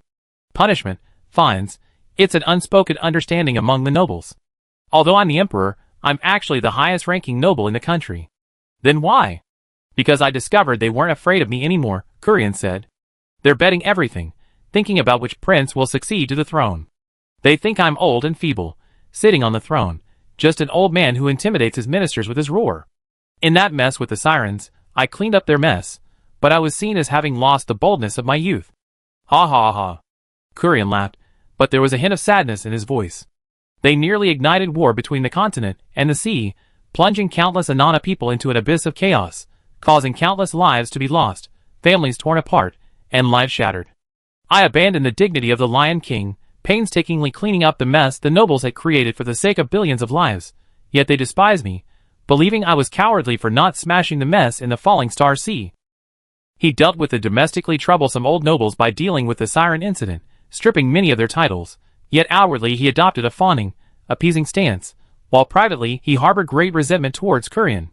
The nobles didn't care about the cause or process of the incident, they only cared about the result. Who told you to resolve the conflict? Even if you resolve the conflict, you shouldn't have adopted such a subservient attitude, it's simply a disgrace to the Ana Empire. Beiwo, listening, was furious. Those who do nothing have the nerve to talk big. Put them in your position, and the country would probably be destroyed tomorrow. Korean liked to hear this, and he personally brought Beiwo a piece of bean cake. The principles you understand, they don't. They're consumed by decadence, believing the empire is at its peak, and that a mere war is nothing to fear. But ask them how to fight the Fallen Star Sea, which armies to send. How should the Imperial Mage Tower be deployed? After the war begins, how should tax increases be implemented? Will it incite public resentment and lead to mass exodus? If the war reaches a stalemate, the empire's coastline falls, foreign trade routes are cut off, and which source of revenue will fill the empire's deficit? The nobles love to engage in idle talk and theoretical discussions, but Korean needs to consider the practicalities of the situation. As the ruler of a nation, he knows very well that the once powerful Ana is not far from the abyss, one wrong step, and utter destruction. Jianghe has always felt that Ana's ability to maintain such a vast territory largely stems from Korean's unique personal charisma. Rather than saying that the empire's vast territory is bound by law and possesses immense centripetal force, it's more accurate to say that the Lion King's name itself is a unifying force. As long as the Lion King is still on the throne, the border regions of the empire will wholeheartedly offer their loyalty, a loyalty that will remain unchanged for decades. Despite her numerous complaints about the academy and her bitter resentment towards the nobles, Mint's only criticism of Korean was that he was very good at playing both sides. Supporting a nation with personal charisma is similar to intimidating the entire country with one's name. It feels a bit like Ana and one of their dynasties. No wonder Korean was so troubled, confiding in them. In his youth, the Lion King was a ruthless swordsman who roamed the land. As emperor, his desire to express himself didn't disappear, but it was suppressed. His subjects could confide their troubles to their families. Korean had things to say, but apart from Wick, there was no one else he could openly confide in. The identity of emperor bound him. For decades, he had to maneuver to maintain balance. A master of playing both sides, he knew how his people perceived him. What else could he do but play both sides? To manage this nation, he could only carefully manipulate things, He was finally fed up. After watching Mint and Renee's match, I suddenly thought of the past. When I was a teenager, I was just like you guys, acting on impulse without considering the consequences. Kurian took a deep breath. So I decided, since the Emperor's actions are so troublesome, I use the Lion King's identity to do things. I am the Emperor, I kill when I say I will. I am the Emperor, I take 3 treasures from your treasury when I say I will. I am the Emperor, I am always right. If they don't obey, they die? Wait. Fries reminded me, you seem to have misspoken, it's 2 treasures? I am the Emperor, I say 3, and that's 3. Kurian said decisively. Chapter 398. Perhaps old age brings a melancholy and sentimentality. Kurian at this moment didn't seem like a high and mighty emperor, quite different from the old men in the pavilion of Jianghe's residential area. They were talkative, loneliness fueled their desire to express themselves, and when memories were stirred, they couldn't wait to pour out their stories. The difference was probably that the old men only repeatedly ruminated on faded and uninteresting past events, while Kurian, standing at the pinnacle, possessed a grand and magnificent history. Believing that they would still be interacting after transmigrating, and that it would be beneficial to learn more, everyone listened attentively. Kurian was frustrated. Under his rule, the Anna territory had reached its largest size in history, the empire was stable, there had been no major wars for over a decade, and the people lived a relatively prosperous life. A nation that had been declining under his rule regained its glory, crossing the threshold of 1,000 years, and becoming equal to the nations of the immortal race. In his youth, he was full of vigor and ambition, traversing the continent. In his middle age, he wielded immense power, looking down upon the world. In his twilight years, the empire flourished, with magic developing across all sectors, a vibrant and diverse landscape. He had written a glorious chapter in his life, shaking Anna with the name of the Lion King in his youth. Now, in his twilight years, frail and elderly, he looked around. The imperial nobles indulged in extravagance, reveling every night, spending hundreds or even thousands of taels of gold at auction for a barrel of wine. These nobles, indulging in pleasure and debauchery, sent their servants, under the guise of bounties, deep into the borders of foreign tribes, burning, killing, looting, creating conflict, and making enemies everywhere, all in pursuit of beautiful and alluring slaves. They even committed the shameful scandal of drugging sirens to obtain hybrid offspring, a scandal that shocked Anna. The magical scholars, in cahoots, deceived their superiors and subordinates, embezzling the blood and sweat of the pioneers who had worked tirelessly to expand the empire. In the end, they even discriminated against these pioneers' children, who had staked their future hopes on the land, scornfully excluding them as wild mages. The once inclusive Imperial Academy was now filled with petty scheming and sectarianism. He had done so much, traveled so far, but looking back, he found that the fruits of his labor for the empire had already been devoured by countless greedy rats. Kurian also knew that the people he killed today would only have a short-term deterrent effect. The empire's ills had already reached a shocking level, but he had no time to change them. If he were to die prematurely, a massive upheaval would instantly engulf the empire. It was difficult. I'm truly afraid that the day I close my eyes will be the day the empire collapses. After a moment's hesitation, Jianghe tentatively asked, "Aren't you afraid we tell Jingxin what you said to us?" Kurian smiled. The sirens have a thin bloodline. If possible, they won't initiate a major war.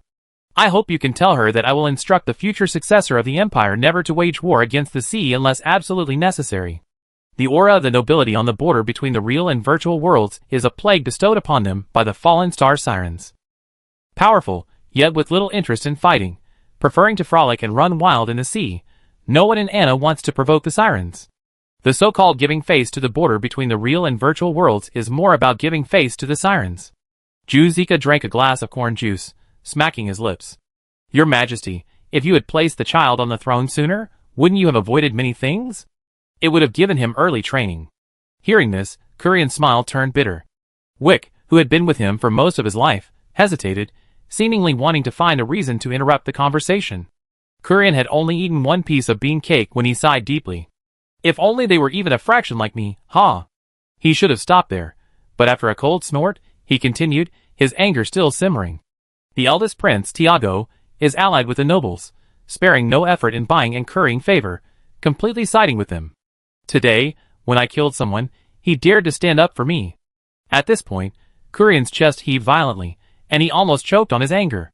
Mint, obediently eating her fruit platter, wanted to laugh, but laughing out loud at this moment would be too much of a blow to the old man's spirit, so she could only chew faster. That rebellious eldest prince? He doesn't obey his father in public, instead siding with outsiders, trying to save someone's reputation by using me as a backdrop. Considering the characters in the game inherit information and data from reality, Kurian couldn't help but feel sorry for his rebellious eldest son if he really did have one. Kurian is just old, not sick yet. If he were truly ill, such an extraordinary individual might be capable of starving his father to death in bed before ascending the throne himself. With such a person as the King of Anna, it feels like no one would have a peaceful day. The second prince, Bertrand, treats other races like pigs and dogs. I have repeatedly ordered him to treat all races equally, and as a prince, he should set an example. He knowingly violates this, avoiding me, sending people deep into the mixed-race communities to incite war and sow discord, issuing enticing bounties in border cities to drive adventurers to attack and kill mixed-race individuals. What a bloodline killer, a human supremacist. Anna is a melting pot of races, and successive Anna emperors have actively tried to cultivate Anna's national identity, with little success. It was only after Kurian ascended the throne as the Lion King that this ideology was truly implemented and gained widespread acceptance. The father toiled to build the house, while the son dug up the foundation. His depravity was no less than that of the first prince. The fifth prince. Another expert? The fifth prince, Enrique, is arrogant, extravagant, and licentious, his lust unrepentant. For the sake of beauty, he maintained close ties with the nobles involved in the siren incident, writing letters to encourage them to lure the siren back to the palace, promising them titles in return. At this point, Kurian was almost speechless. He leaned on the table, and Wick promptly brought him a glass of coconut water to help him catch his breath. A shocking secret. Beiwo dropped the mung bean cake she was holding onto the tray. She quickly picked it up and stuffed it into Zhong Zemo's mouth. No wonder those people knew so much about the fallen star sea. The jailer couldn't help but laugh. No wonder His Majesty treated Queen Jingxin so humbly. There's another reason. In this matter, he wasn't the high and mighty king, but a humble old father who had to clean up the mess and apologize to his child for wrongdoing. Jiang He asked softly, "Mint, how old is the fifth prince?" "Let me think. He must be almost 30. Almost 30, yet he keeps doing things that embarrass and put his father in a difficult position. His irresponsible behavior, driven by his lower instincts, led to a war between the Siren and Anna in real history. Even more devastating than the one who killed 3 wise men with 1 cannon shot." The jailer hesitated for a moment. "Your Majesty, please don't think I'm being nosy, I'm a bit vulgar." "Ouch, don't step on me, I'm just curious." Orange Tea's foot couldn't stop the jailer's curiosity. "So, is the siren that enjoyable? What kind of women doesn't he have? Does he have to sleep with a siren to be satisfied?" Indeed, quite vulgar, even Wick was stunned. Kurian looked up in astonishment. For so many years, everyone around him had been secretive and cautious, except for Wick, who still chatted with him in the same colloquial language that had accompanied him throughout Anna. It was truly a long time since he heard such crude and direct language from anyone else. Jiang He leaned closer to the jailer and whispered, "We're still in the storyline. What if you say something you shouldn't? Our rewards will be drastically reduced, and we won't be able to trigger some side quests correctly." The jailer looked innocent. Kurian said we could speak freely, so I spoke freely. Everyone was too embarrassed to say anything, but Kurian spoke up instead. He wasn't angry, he just sighed. His threshold is too high. Having lived a life of luxury, enjoying everything, his threshold becomes too high. He needs to find new ways to seek stimulation, conquering sirens, conquering high elves, to gain a sense of control and a sense of conquest he can't get at home. Kurian had carefully examined his son's mental state and had counseling sessions conducted, but to no avail. After the scandal broke, Kurian imprisoned him. "Sigh, Wu Zi is no good." The jailer had barely finished speaking when he noticed everyone else staring at him. Zhong Zemo chuckled. "There are people here with even higher thresholds, even more perverted ones." Jiang He retorted, "Compared to you, Wu Zi is indeed no good." "What? I haven't harmed anyone." The jailer protested, stubbornly arguing, "Is it wrong to like admiring the feet of anime characters?" Sighed jailer. The people at the boundary between reality and illusion all let out a long sigh. Kurian couldn't understand the interlude, but that didn't stop him from finding it amusing. The narrative continues. Aside from those exceptionally anthropomorphic individuals, some of Kurian's offspring are indeed normal. However, the criterion for choosing an emperor clearly cannot be simply being a normal person. The third prince, Sloane, who has a connection to the boundary between reality and illusion, is barely passable, but he lacks any independent thought. Good news. The children have all inherited his exceptional abilities to varying degrees. Bad news. Each inherited a little bit. Now it's the boundary between reality and illusion's turn to worry. If they travel through time and successfully advance the timeline to the current stage, the next emperor will wreak havoc on Anna.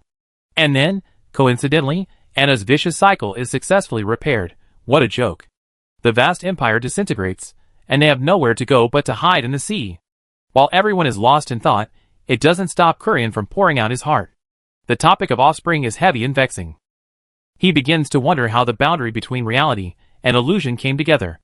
At first, Jianghe narrated bits and pieces, piecing together a story. Then it became a one-man show for Kurian.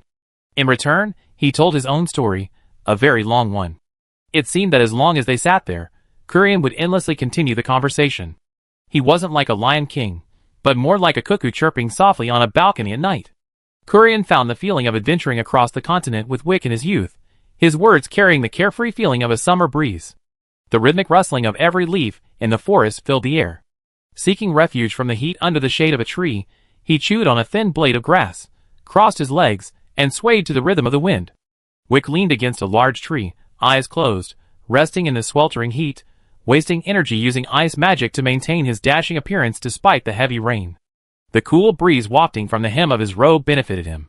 His head rested on the earth he said still so vivid after decades.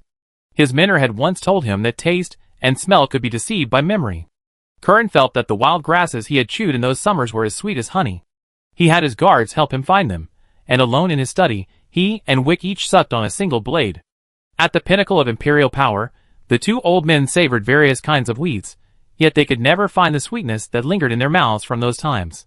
Returning to the same place, he chased away the guards and picked the grass himself. It was dry and hard to swallow.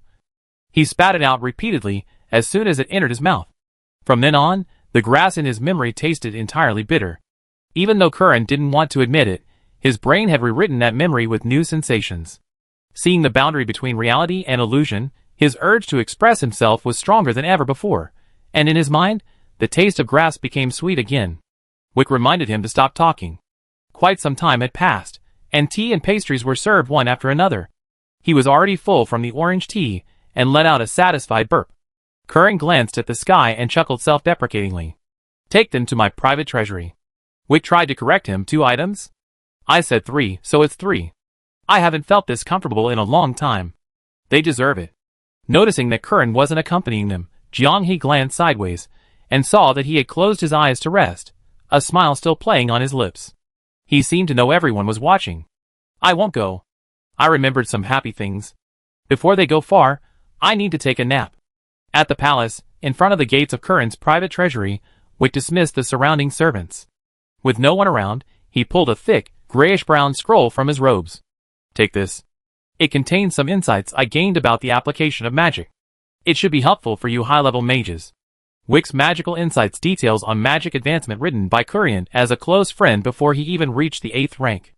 After use, the entire team will gain a large amount of experience. Undoubtedly, Kurian's long-winded chatter was a follow-up to the series of events involving Mint. Wick is giving everyone a reward for completing the storyline. Sorry Kurian, I shouldn't have complained that you sounded like a forcuckoo. Just listening to heroes reminisce about the past, and getting tons of experience is too good to pass up. The team led by Lao Guan spent half a day repeatedly grinding on the 5th floor, probably not as much as the amount of experience from just one scroll from Wick. With that, Jianghe lightly touched the scroll. Experience shared equally across the entire guild, level +2. Orange tea and fries leaped to level 30, nearly reaching level 31. The level suppression in the early stages of the Chaos Tower world was basically ineffective against them. Jianghe and the others also successfully reached level 29. Wick's expression was twisted. Looking at everyone's ecstatic expressions, he hesitated before speaking. I've given you a valuable gift, so perhaps? Bet immediately replied, Your Majesty keeps your word, 3 means 3. Wick sighed helplessly, took out the key from his collar, and slowly inserted it into the lock. The treasure vault doors slowly opened to both sides. Wick almost pleaded, You guys, please go easy on me, it has important commemorative value. Before he could finish speaking, the 7 people from the boundary between reality and illusion, plus Mint, as if they had seen a glittering dragon, cheered and rushed into the treasure vault. He quickly closed the doors, cursing under his breath. The old lion really is a handful. Chapter 399. The Lion King wasn't a dragon. He had no interest in recklessly piling up glittering gold coins, jewels, and jade in his vast treasury, letting them accumulate into mountains to awe everyone who entered. All the items were neatly arranged on shelves and display cases. The floor and shelves were spotless. Mint bent down, gently tapped a large, light green floor tile, and placed her hand on it. Under the surge of magic, the originally light gray floor and walls were tinged with a vibrant emerald green. It was like opening a door leading directly into the depths of a dense forest. The warm light cast by the overhead lamp shifted, the afternoon sun dappling the ground, making them seem like travelers walking in the shade. Jiang He suddenly remembered the memories the Lion King had recounted. The skilled craftsman of Anna, using the simplest materials and the most exquisite craftsmanship, had brought that lazy, beautiful summer, which he could never return to, into reality. That summer must have been filled with many events that made the Lion King so unforgettable. The sheer abundance of inventory was dazzling. The content presented in the game should be revised. In reality, items, like universally applicable divine forging materials, would be impossible. Curion's collection ranged from strange magic scrolls to exquisitely crafted sets and top-tier game materials. It had everything. It essentially covered every aspect of player progression. Such lavish rewards were usually only obtained after completing a major story phase. Like the Origin Element set, so generously rewarded upon clearing the Temple of the Clarities that had led Ellerby to sign a contract of servitude. Jiang He felt that in reality, it completely surpassed the Rainbow rating, a truly world-class piece of equipment, hence, its extraordinary difficulty in forging in the game. The same applies to the mimicry flesh given as a bonus in the Easter egg level. These kinds of items, which effectively reduce the difficulty of clearing high-difficulty dungeons, are truly exceptional and transcend the cycle of reincarnation. In front of the bookshelf piled with scrolls and books, Fries lightly touches one of them, and a light screen flashes before him. Advance existing skills. Acquire new skills you don't yet possess. Both functions pop up simultaneously, followed by a dazzling skill page. So many. Skill acquisition has always been a difficult aspect of the Stars of Proof. In team dungeons, Sage's memory fragments dropped by high-level monsters in the wild are mostly random. Random for the entire raid. What you get depends entirely on luck. Some players have been playing for almost a year, and still have the same skill set, their combat power solely tied to their equipment. Others, newcomers, have already amassed a vast skill pool, making veteran players envious by copying skill slots in open-world groups, prompting the resentful curse, they paid for this sooner or later. Remember the words of the candlelight, the boundary between reality and illusion. Magic is valued for its refinement, not its quantity. Their existing skills, enhanced and upgraded, are sufficient for their needs. Advanced skills are a new feature added after the Tower World update. Top players are busy with strategy guides and have little time to acquire the necessary items. They might be among the first to benefit from them. Without further thought, everyone unanimously chose Advance. Fries, after reading the description, didn't hesitate and immediately chose the Bloodlust Frenzy advancement. Advanced Bloodlust Frenzy, building upon the original, emphasizes the characteristic of becoming stronger with each battle. To ensure the Berserker can maintain continuous damage output instead of suddenly evaporating, a new effect, dealing damage grants a Bloodlust Shield, has been added. For Fries, who loves playing with crazy faces and fighting against difficult opponents, this was a perfect fit.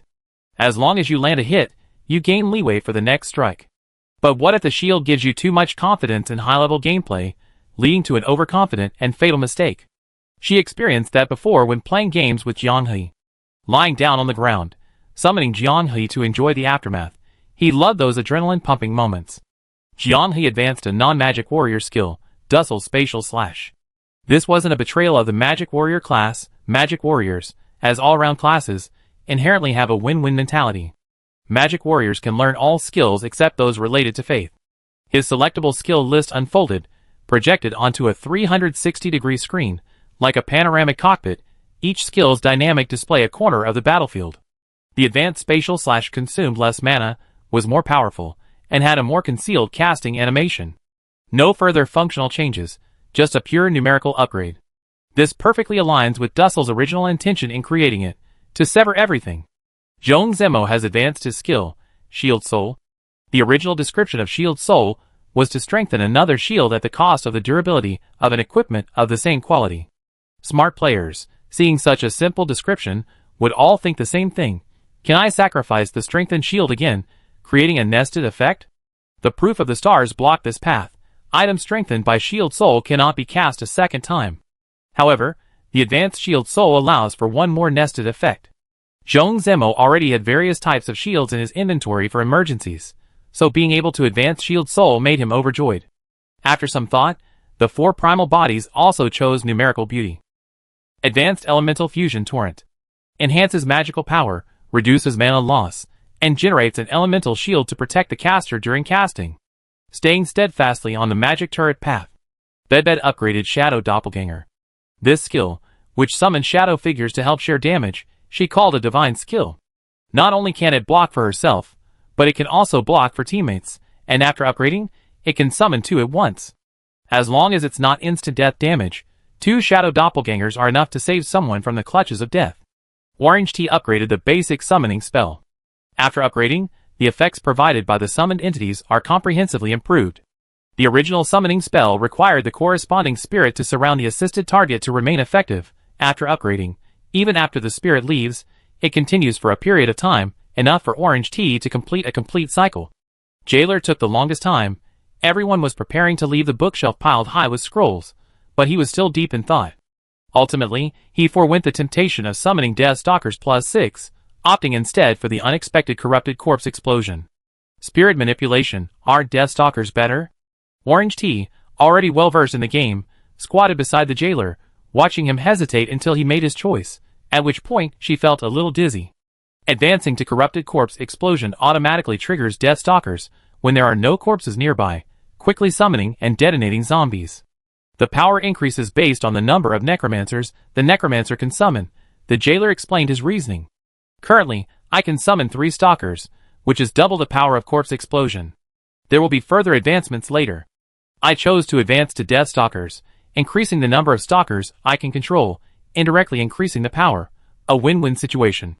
He patted Orange Tea on the shoulder. My strategy is called Fighting the Future.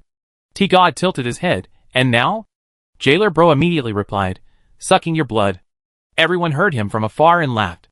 A leech-type player, crawling on his teammates like a leech. Others are aggressive carries, he's aggressive suckers.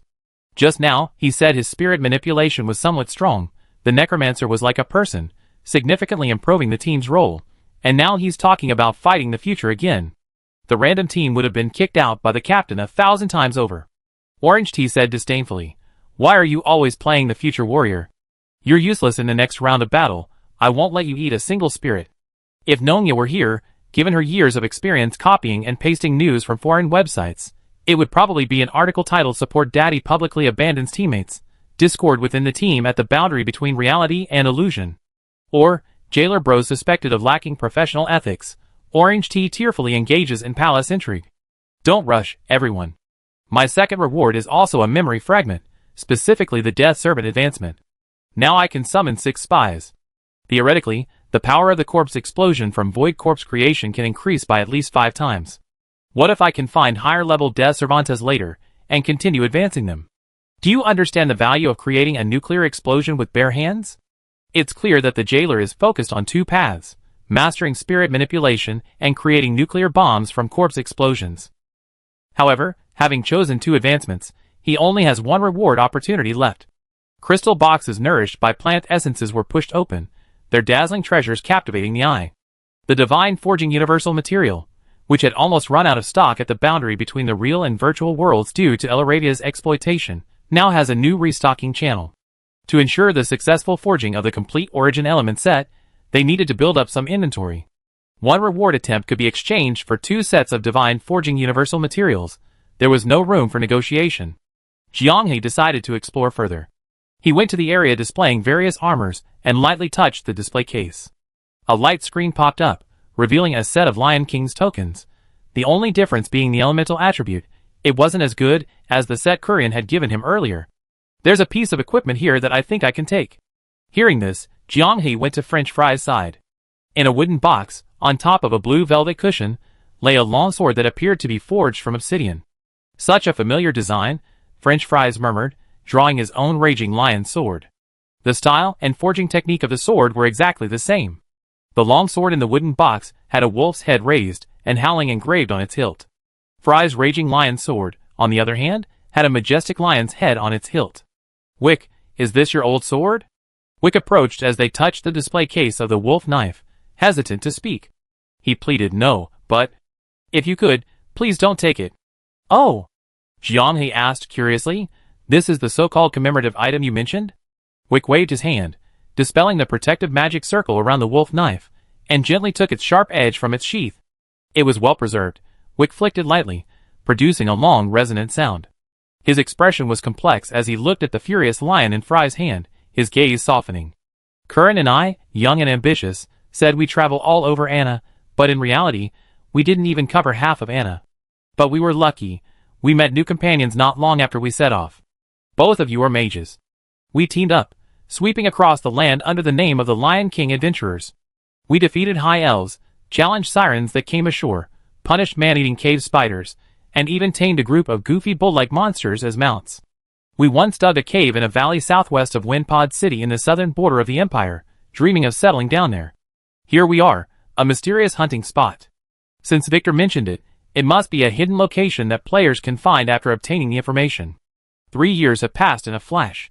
That guy, Curran, shamelessly borrowed the name of the Lion King Adventurers Guild as his nickname. Only then did the warriors, and that mage realize that he was actually the future Emperor of Anna. Isn't it amazing? A comrade who went through life and death for 3 years, the future successor whom countless important figures in Anna had been searching for, whose whereabouts were unknown except that he was still alive and happy. Seeing Wick pause, Orange Tea pressed, and then, where did they go?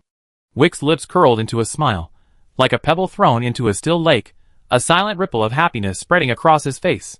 They became our wives. Ah! Mint echoed her surprise, though she had heard about it back at the academy. But with the silly children, looking so clueless, she didn't want to appear too clever. Curran and Wick's wives were both low-ranking wild mages who, by chance, awakened their powers and gradually improved their strength through combat. While they were busy gathering materials all day long, they unexpectedly ran into 2 people who were almost out experiencing life. "A magician uses a knife?" Zhong Zimo asked, puzzled. "Doesn't the Potato Guild leader use a knife too?" Wick said with a laugh. Wild mages learn everything for growth and survival. Wick's marriage to his foolish wife didn't face too much resistance. He was once a fallen nobleman, but thanks to Curran's appreciation, he had been a constant companion in his youth. He was the head of the family, wielding the most power. Curran was in trouble. A wild mage, his living father was a farmer. One could imagine the immense opposition his decision faced. Curran's father argued with him several times, once uttering a shocking statement, "Her, or this position you choose." Wick couldn't help but chuckle. Guess what Curran said? What did he say? Everyone couldn't help but chime in. Wick imitated Curran's tone. "Father," Wick said, "if you want someone to attend your funeral after you pass away, if you want to lie peacefully in your grave without seeing Anna in chaos, I suggest you give me both. My brothers are a bunch of fools. Once they ascend the throne, they surely go on a killing spree to consolidate their power. I won't tolerate that. I kill them all before they can act, along with their direct descendants. That way, I can secure my position. I believe I have the ability. Even if I fail, I live well even without being emperor. It's a pity Anna is doomed. Father, I want both. I'm 20 years old now. It's time for me to make my own decisions. At least, I should, and must, decide for myself who I like. If a king's liking is so easily manipulated, how can you believe that once he ascends to the throne, he won't be treated as a puppet by his subjects and nobles?" Recalling this, Wick couldn't help but show admiration. According to him, the late king remained silent for a long time after hearing this. Father and son stared at each other, their gazes sharp, neither willing to yield. In the end, the former king yielded. Curran truly had the ability to wipe out his brothers. He had no doubt, and he persisted, believing Curran would secretly kill 2 first to demonstrate his power. At 20, Curran had become the Lion King. He was more suited than anyone else to the highest position. Chapter 400. Did he kill his brothers? That's just how the jailer was. While everyone else was focusing on physiques, he was looking at feet. Mint shook her head helplessly. Most of His Majesty Curran's brothers are doing well, except for one who didn't die of old age, dying suddenly. The jailer nodded thoughtfully. He looked at Wick. You did it. Mint's mouth dropped open. Although most people guessed that the so-called sudden death was just a cover-up for the imperial family's scandals, and the actual situation wasn't like that, how could you ask one of the main figures? Wick said meaningfully. If you want to know, you can join the inner guard and check the sealed files yourself. Initially, everyone hoped that Kurian would marry another noblewoman of high status, or a woman with excellent magician blood. Kurian rejected it.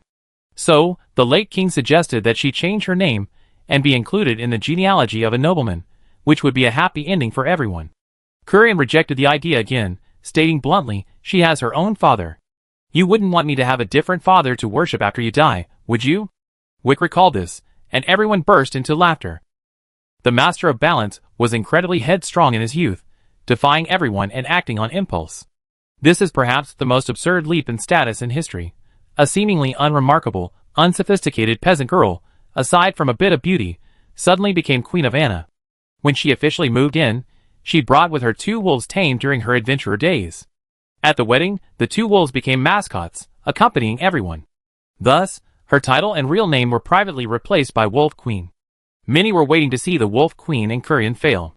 The gap in their social standing was too vast. A marriage entered into impulsively, almost rebelliously for the sake of rebellion, was unlikely to end well. They were all disappointed. The 2 were exceptionally loving. Even when the Wolf Queen had difficulty conceiving, Kurian stubbornly delayed for 3 years before finally adding a member to his harem. Even during the years of the Empire's most rapid rise, when Kurian was overwhelmed by political affairs, he would still unfailingly set aside a day to spend with her at Wick's house, the 4 of them chatting. Jianghe sighed, it's almost a lifelong friendship. Wick just smiled, not agreeing. Outside, Kurian could only be his emperor. Unfortunately, both their wives had passed away before them. Kurian's equipment inventory was now beneath the notice of the virtual real boundary. Only this wolf knife, of the same gold quality as the Angry Lion, was definitely worth acquiring. Kurian knew it was a relic, so no one mentioned taking it. In any other game, no matter how well Wick told the story, they would firmly say it was. Within the proof of the stars, their good player persona always prevails. Though occasionally, it's hard to suppress, allowing their bad player persona to run rampant. After much wandering, they return to the bookshelf. The boundary between reality and illusion is too high. Ordinary players' game progress and equipment aren't even half as luxurious as theirs. Entering the treasure vault alone would be overwhelming with choices. But in their eyes, everything is rather ordinary. Any star sand here? Fries asked. Wick shook his head. His Majesty hasn't put star sand in his private vault. With no other choice, Jianghe decided to use 6 reward attempts to exchange for 12 sets of divine forging universal materials, continuing to provide Elaravia with a margin for error in preparation for forging origin elemental weapons. As for the remaining attempts, he exchanged them all for experience. French Fries, relying on the increased drop rate from the blessing event, narrowly overtook Orange Tea, both reaching level 32. The rest of the players were just shy of the level 31 threshold. Level 30 is a clear watershed. The experience gained from the reward attempts is substantial, but it doesn't translate into rapid level jumps. The further you go, the harder it becomes to level up. Players grinding on the 5th floor are probably already experiencing the diminishing returns of experience points. Having advanced his skills, he gained nearly 6 levels in one go, leading players from 2 worlds, more than enough to satisfy him. Upon returning to the manor, Kurian was still taking a nap. The distant clouds burned fiercely, and under the vibrant sunset, Kurian, draped in an orange-red long fur, was snoring softly. He only opened his eyes sharply when the guard called him. You only took the knowledge, and you didn't want my collection of equipment? Kurian said self-deprecatingly. Yeah, a lot of them are old items. It's normal for young people not to like them. The jailer sighed. Even if we liked them, we'd be too embarrassed to take them. Wick quickly glanced sideways, trying to shut the jailer up with his eyes. Too late. Kurian frowned upon hearing this. He asked, embarrassed. I said you could take whatever you wanted. The jailer, held down by Orange Tea and Zhong Zimo on either side, looked completely innocent. Kurian glared at Wick. Don't you listen to my orders anymore? Afraid that Wick would be misunderstood, Jianghe quickly explained, there's a wolf knife that we really like, but we heard it's your wife's keepsake. Kurian's expression froze instantly upon hearing wife's keepsake. His tightly furrowed brows relaxed slightly, and a complex emotion flashed in his eyes. His gaze shifted from Wick, slowly lowering as if lost in some memory. A moment later, his lips twitched slightly, as if he wanted to say something, but swallowed it back. He smiled unconsciously. his fingers twitching slightly on the corner of the table. Is that so, that knife? His tone carried a hint of undisguised nostalgia, but quickly, he looked up again, his gaze returning to calm, even with a touch of relief. Since you like it, take it. Kurian's voice was soft, yet carried an undeniable firmness. Wick, retrieve it for me. Your Majesty.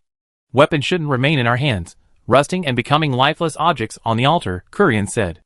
Neither you nor I can go back to the past, but at least we can return the weapon.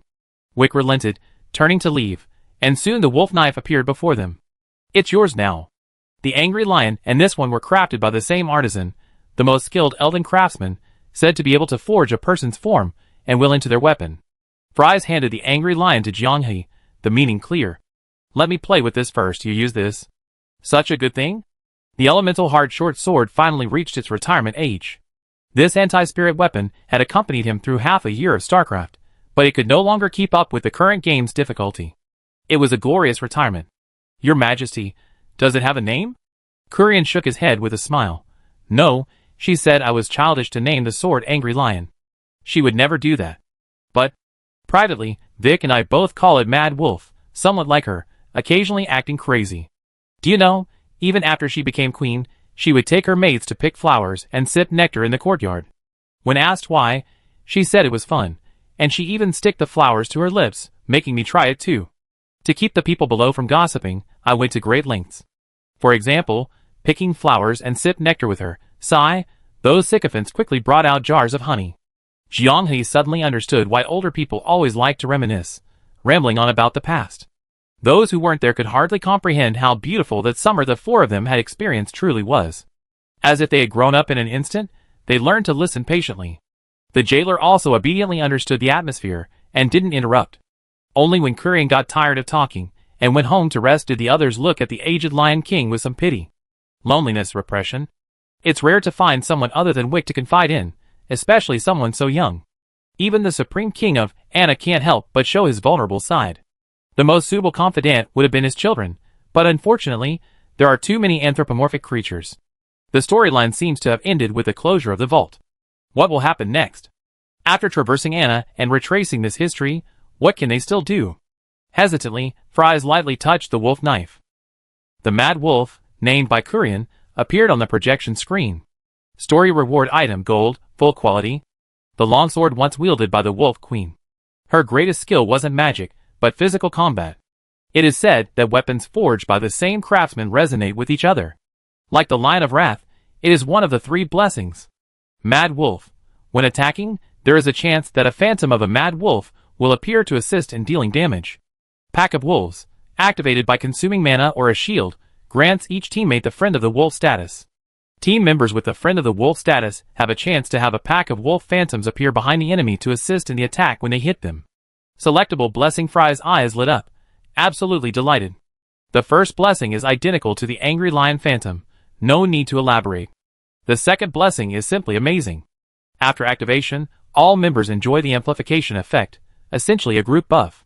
Regardless of the damage of the wolf phantoms, for support classes like Zhong Zemo and Orange Tea, this is a great skill for self-preservation. Shadow substitution already solves their survival problems in high difficulty dungeons after the battlefield is divided. The phantoms created by Friend of the Wolf further provide some room for maneuver. The jailer stroked his chin. Friend of the Wolf is too awkward to pronounce. Why not just call it Close the Gate and Unleash the Dogs? Orange Tea sighed. It's clearly a blessing name based on the Wolf Queen's life story. Your change makes it sound awful. Just tell me if it sounds right. Choosing a blessing in the reality/virtual boundary is never something to hesitate about. Stepping with the wind. Kids, you know what I'm going to say, right? Now everyone in the reality/virtual boundary has upgraded their weapons.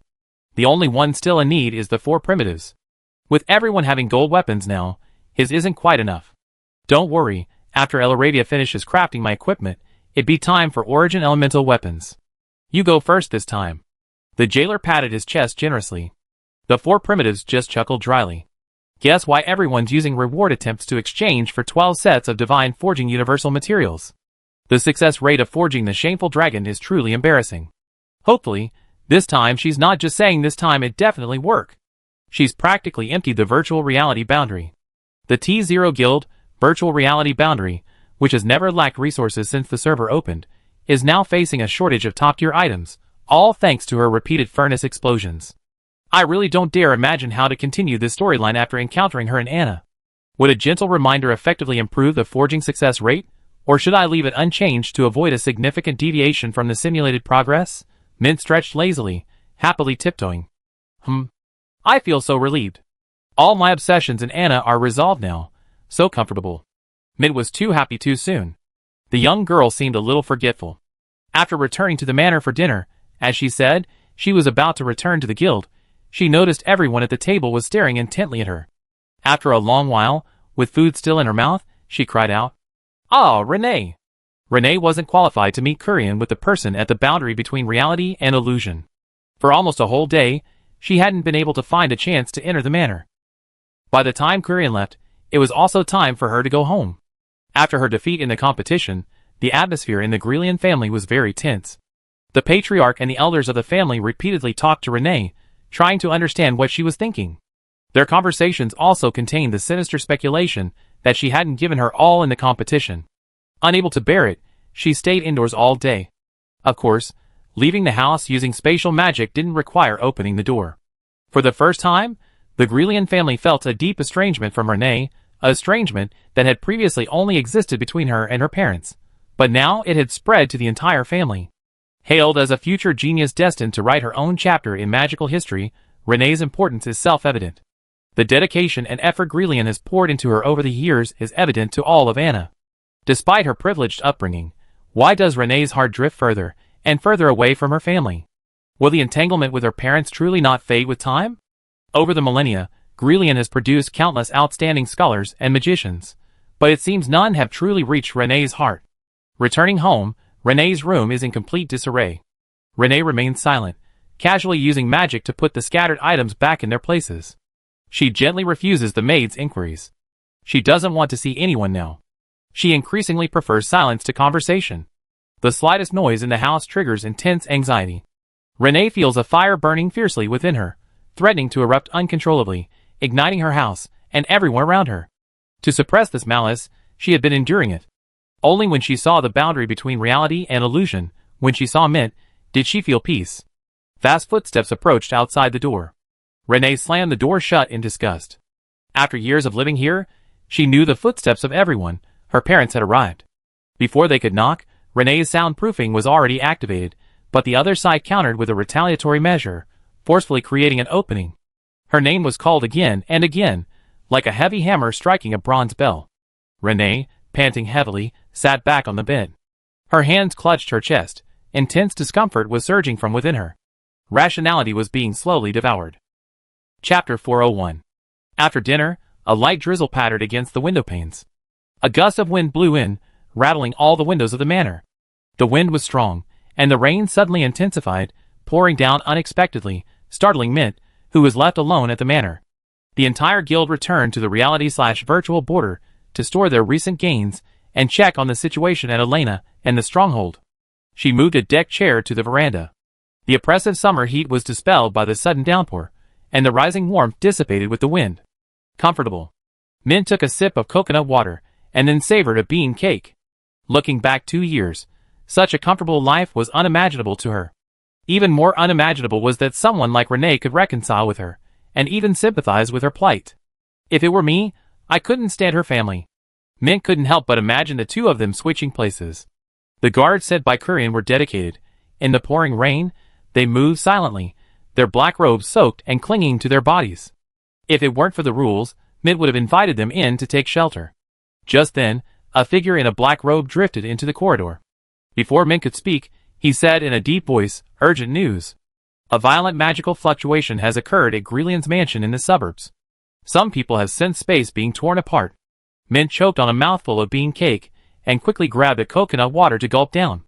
Upon receiving the news, the group from the boundary between reality and illusion rushed back. Braving the rain, they communicated at the top of their lungs. What happened? Mint cried out blankly, "I don't know either." Without a godlike perspective, the boundary between reality and illusion was completely oblivious to this sudden turn of events. A considerable number of guards had already arrived around the Grelian mansion, standing silently in the darkness, like scarecrows in a field, staring in astonishment ahead. "My God!" Jianghe swallowed hard. A spatial rift hung above the mansion, a dark purple ripple spreading in the rain, followed by countless spiderweb-like cracks that spread wildly along the void. The entire sky peeled away like a wet mural, revealing a bewitching, abyssal blue void behind it. Phoenix flames, burning like fire, flickered at the edges of the rift, silently licking at the boundary of reality, igniting the painting and spreading it in all directions. Magic collisions occurred one after another, visible ripples of magic spreading outwards in layers. The guards tried to stop them, but the boundary between the virtual and real worlds was cleared simply by scanning faces. They were already on the wanted list of the head of the most powerful and violent organization in Quanna. Not only were there no taboos in front of nobles, but the guards also applied double standards to them, and didn't mind giving them more conveniences. After passing through the boundary between the virtual and real worlds, the area was silently sealed off. Rinny is hiding in the spatial rift. Be careful of her spatial slash.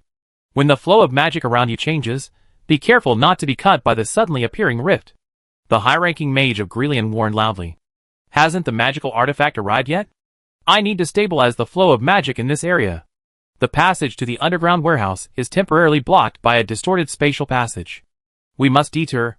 The voice relayed by the magic messenger was equally anxious. Rennie, how can your parents stay in this house after doing this? Stop. Stop it now. The patriarch of the Grelian family was not in the capital tonight, and many decisions had to be made by the elders present. Seeing Renee's parents crying and wailing, completely disregarding the distorted spatial rifts, they were greatly troubled. Knock them out. Don't make things worse. With a furious shout, Renee's parents collapsed to the ground. As if peering out through a layer of mist, the high-ranking mage of the Grelian family suddenly felt his vision blur. In an instant, the world shook violently, and everything within his field of vision rippled. She's here. A flash of blue light, as fast as lightning, streaked past. An 8th-tier puppeteer and an 8th-tier elementalist used their pure magic to create a torrent, blocking Renee's parents' path. In the fierce energy clash, Renee's white hair fluttered, her eyes bloodshot. She coldly glanced at the puppeteer, and the space behind her shattered. Like ink dissolving in water, she leaned back and vanished in the blink of an eye. What's with Renee's power? The high-ranking members present were horrified. How could she possibly possess the magic to maintain a massive spatial rift? The duration of that rift is comparable to a domain. She's a genius. This is what the top practical magicians of the Grelian should be like. What are you so happy about? A roar extinguished their excitement. The oldest puppeteer, his white hair almost standing on end in anger. Based on her latest magic power test, she shouldn't have this current magic power capacity. Her extraordinary performance must be suspicious. What if it's a trick to achieve this by overdrawing her own power? Do you want to watch Renee burn to ashes? You need to find a way to stop her. The Grelian members trembled. The mansion was riddled with spatial rifts. These narrow gaps, barely wide enough for a finger to pass through, leaked a high abundance of magical energy into the normal world. Compared to that other space, the magical energy in the real world was like a depression. Water flows downhill, and the magical energy accumulated, causing some mages to feel a burning sensation on their skin. The guards had already noticed the anomaly, and quickly sealed off the area.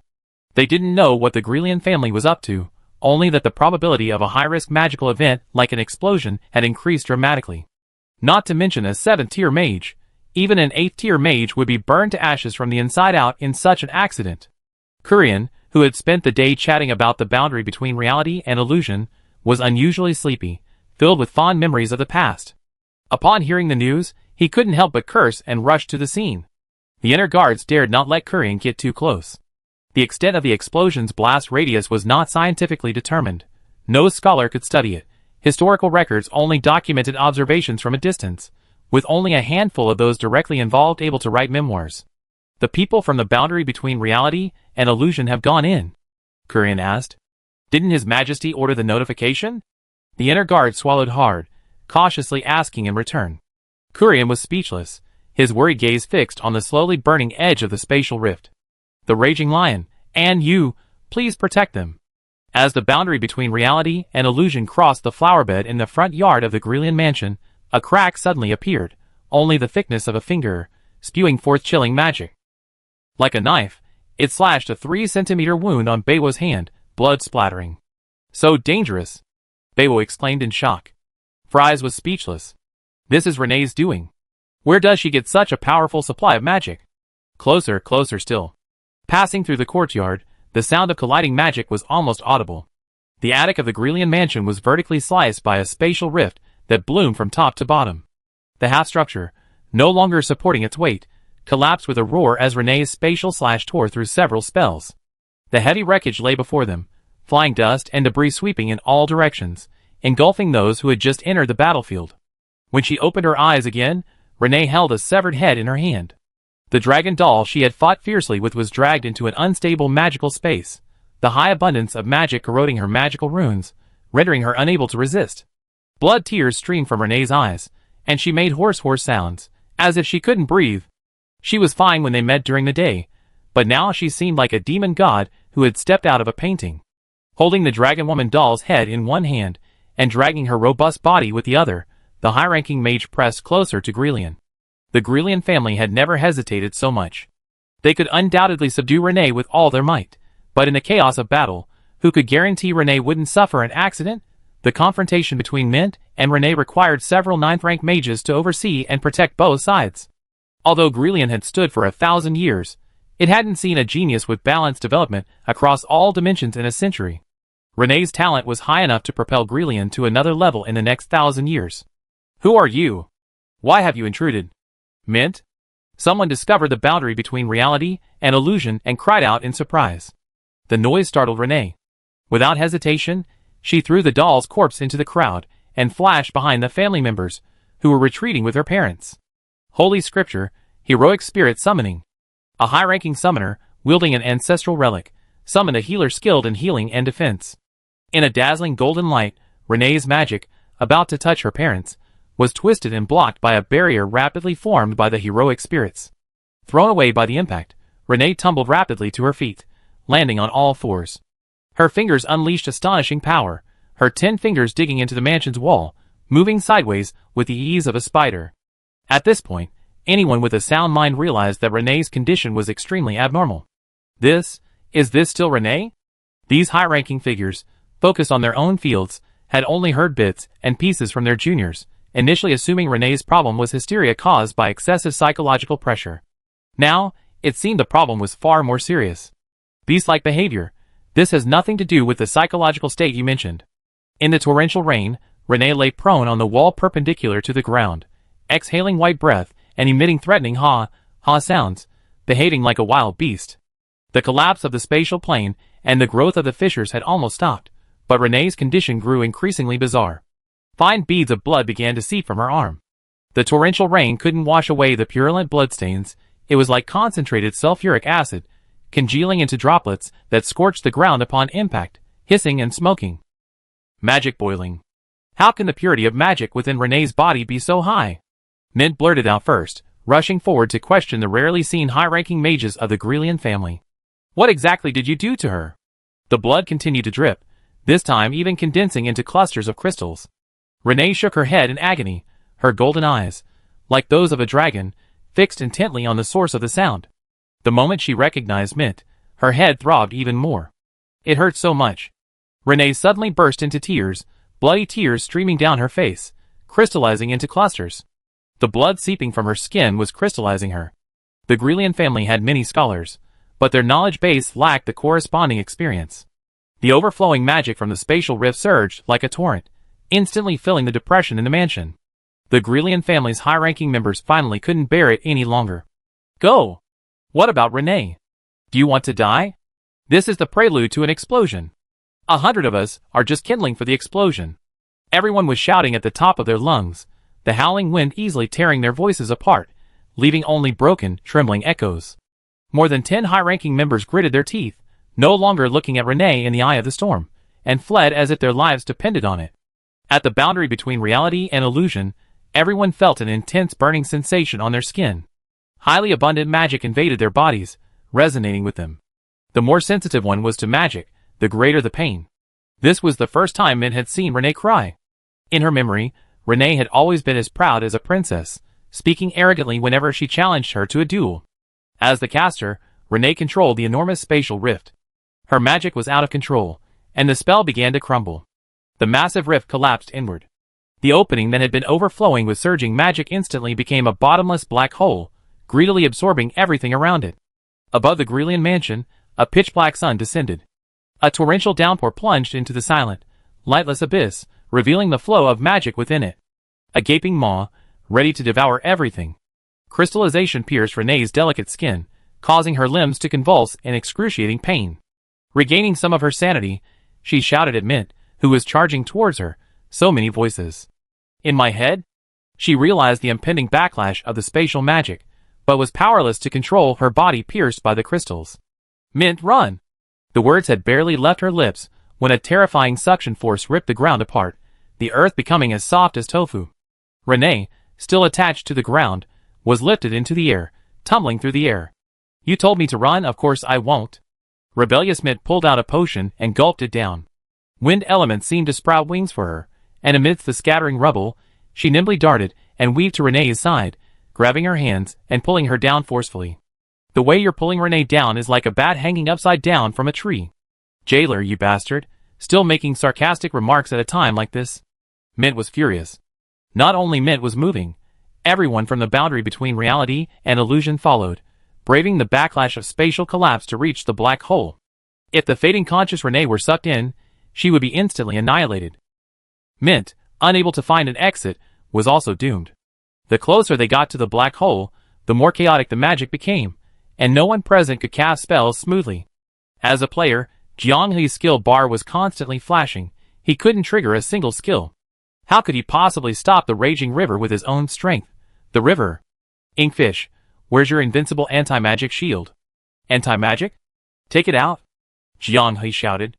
Zhong Zemo, unsuspecting, pulled out the anti-magic shield, stepped onto the ground they had been lifted into the sky, and swung it towards the black hole above. The small round shield couldn't possibly interfere with the surging river, but it could slightly slow down the chaotic magic. It's lit up. The skill bar is stable. In an instant, everyone at the boundary between reality and illusion used their skills to drag themselves back to the ground. Space collapsed, and the rift closed. After a loud bang, a gust of wind dispersed the rain. The torrential rain began to fall again. Chapter 402. This? Ah, no, not this. This bottle. Ah, poison, no, no. Where are my healing potions? Where are my healing potions? Mint brought over the guild's potion box and frantically searched through it. The monsters at the boundary between reality and illusion were made of iron, so they didn't really need healing potions. Shield potions were the guild staples, and for a moment, she couldn't find them. The elemental magic of the four Primarchs formed a barrier, creating a makeshift first aid tent. Rain poured down, a curtain of water separating the inside from the outside. She had never seen such heavy rain before. It was as if someone had poked a hole in the sky. In the howling wind, Renee coughed incessantly, blood filling her throat. Orange Tea quickly propped her head up to prevent her from choking on the blood. The crystalline clusters on her skin disappeared, as the magic dissipated, her flesh being torn apart from the inside by the magic. Orange Tea gently pressed down with 2 fingers, revealing a sliver of white hidden beneath the scab on the arm. Renee's slightly narrowed eyes snapped open. She gripped Orange Tea's hand tightly, her eyes wide with horror. She couldn't speak, only waved her hand. It was the dangerous starting stance of her spatial magic, seemingly trying to cut something, but there was nothing behind Orange Tea. Betting shoved Renee back to the ground, quickly explaining, "It's us. Look, Mint's here too. No one from your family is here." Renee shouted hoarsely, her voice slurred. So many people. There are so many people here. Renee frantically grasped at the air, then her eyes rolled back, and she lost consciousness, completely unconscious. The fierce wind of the rainy night tore through the rain curtain, splashing raindrops onto everyone. A chill seeped into their bones. Heavy breaths mingled, and amidst the cacophony of rain, it felt as if a ferocious beast might burst through the curtain of water at any moment. Mint, unable to think, continued busily applying potions to Renee's tattered body. The primal sensed its surroundings, very empty, nothing at all. The jailer? The jailer replied immediately, no unusual spiritual reactions. With the necromancer present, evil spirits had nowhere to hide. A hallucination from excessive blood loss, Mint said, completely unaffected. She looked up. The spatial rift collapse is over, the explosion danger is gone. Have the Lion King send people to help. Some wounds aren't effectively treated with the existing potions, and I need better healers to assist me. Outside the security perimeter established by the inner guards, Kurian, shielded from the rain by an elemental barrier, saw the blankets appear and breathed a sigh of relief. He suddenly realized that he actually cared quite a bit about these young people. Not long ago, the Grelian family, rarely seen in years, saw their esteemed, gray-haired elites from various fields flee the collapsed area in a panic. The apocalyptic scene made the inner guards want to shield him and retreat even further. If I were younger, I probably would have rushed in, he couldn't help but think. The only option left was prayer, leaving him feeling powerless. Old age was indeed an enemy no one could resist. As if feeling guilty, he immediately waved his hand and ordered, "Go, have the palace physicians prepare." Kurian suddenly stopped. Not far away, dozens of members of the Grelian family were watching this side. Their keen senses overheard the conversation. One of them was overjoyed, forgetting his impoliteness before the emperor, and eagerly asked Beiwo, "Is Renee all right?" Beiwo didn't even glance at him, continuing to urge, "The potion ingredients also need to be prepared." Mint said she'd do it herself. Kurian glanced at the Grelian family members, who hadn't received a reply, and they seemed annoyed at being ignored. He found it amusing. He had originally intended to solicit their opinions, but since the boundary between the real and virtual worlds was so blatantly disregarding the Grelian family, there was nothing more to consider. The smugness of having just killed dozens of academic cliques today was still fresh in his mind, and he sternly reprimanded the inner guards. "Haven't you heard what she said? Go and prepare." The inner guards hurriedly apologized and left to obey. The lion's roar couldn't intimidate the Grelians. The bed was surrounded by people. "So Renee is really all right?" The bed sighed. She was just a player, and her blood pressure had already spiked after only dealing with this group for a short time. "How could Renee have lived with this family of mysterious creatures for over a decade?" she asked. "Why don't you see for yourself if you want to know? The magic gathered in the magic depression doesn't completely lose its explosive potential just because it dissipates. A low-intensity explosion is just as dangerous." "Oh, so that's why you abandoned Renee," Blanket sneered. "If you're afraid of death, don't pretend to care about her. You don't understand the dangers of an explosion." Blanket's temper flared. "Fun fact, the chance of drowning from rainwater is low, but not zero. You should go home, wrap yourself in a blanket, and go to sleep. Also, the probability of you slipping on your left foot and falling to your death tomorrow isn't zero either. I suggest you stay asleep for the rest of your life. It's safer." "Nonsense, a fallacy of sophistry. No matter what your reasons are, we're the ones who will save Renee in the end." The blanket pointed at the other person's nose and angrily rebuked, "You always say you care so much about her, but in the end, you only care about yourselves. Such a large family, saying Renee is the future of the family, constantly talking about magic history taking a separate page, and clinging to these immortal old fogies. Not a single one of you is willing to trade your lives for the future of the family. You dare to talk to me about probability, you beasts." Kurian swallowed back the words that were on the tip of his tongue, forcefully smoothing his facial features to make them appear cold and stern. He couldn't laugh. The Lion King's majesty had to be maintained. The prestigious Grelian family, a legendary magical clan that had produced countless top scholars and high-ranking mages, a group of gray-haired old men, were being openly reprimanded and taught a lesson by a mere 20-something. The sight of the learned men's eloquent mouths falling silent after the reprimand was quite a spectacle. He couldn't help but glance around, wondering if anyone had taken the opportunity to use magical artifacts to capture the moment.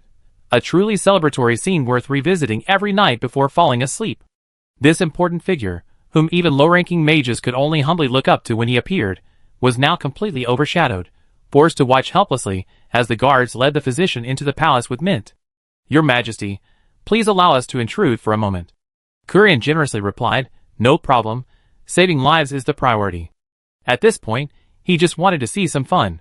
The boundary between reality and illusion, and the Grelian family, were both incredibly excited. With the stage set up in the palace, it saved him a lot of trouble. Late at night in the palace, 3 female court potion masters gathered. Their abilities weren't outstanding among the court potion masters, so why the urgent summons? Upon seeing the person needing treatment, the 3 understood the reason for the Lion King's gag order. "It's Renee. How did she become like this?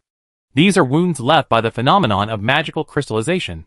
My God, so many on her torso?" The old scholars of the Grelian family, who hadn't appeared for many years, gathered outside the brightly lit hall. Anyone could understand the seriousness of the situation. The 3 were simply curious why Renee wasn't being treated by the Grelian family themselves. They had many excellent potion masters. Why was their majesty getting involved? As the 3 women received the various potions brought in by the female guards and prepared to begin their work, they noticed a figure rummaging through the potion ingredients. A female guard approached and whispered, "His Majesty orders you to follow Miss Mint's instructions." Hearing the name Mint, the three women were startled. A flurry of thoughts raced through their minds, and they quickly agreed. Who would take charge? Who would be responsible? Renee's condition was extremely strange. If something went wrong during treatment, it would be best if they couldn't be held accountable. The three women took out their herbal essences, set up a magic circle, and manipulated wisps of magic and elemental power to infuse Renee with vibrant life force from the inside out, restoring vitality to her parched body that couldn't absorb magic. The wounds were peculiar, healing much slower than normal, which greatly surprised the three women. Nearby, Mint was rapidly processing the potion ingredients. Having immersed themselves in the world of potions for decades, they had dismissed the rumors of Peppermint's potion-making talent as mere exaggeration. But seeing it for themselves, all three broke out in a cold sweat. How old is she? She should be under 20. Is this the level of proficiency a 20-year-old can possess? Someone sighed. That's probably what geniuses are like. This isn't genius, it's monster. She and Renee are both freaks. Watching Peppermint pour the potion into a large glass, tighten the lid, and shake it vigorously, the three felt their throats go dry. So the rumors were true. She purified it in one go. This was about saving lives. Could such a perfunctory approach really work?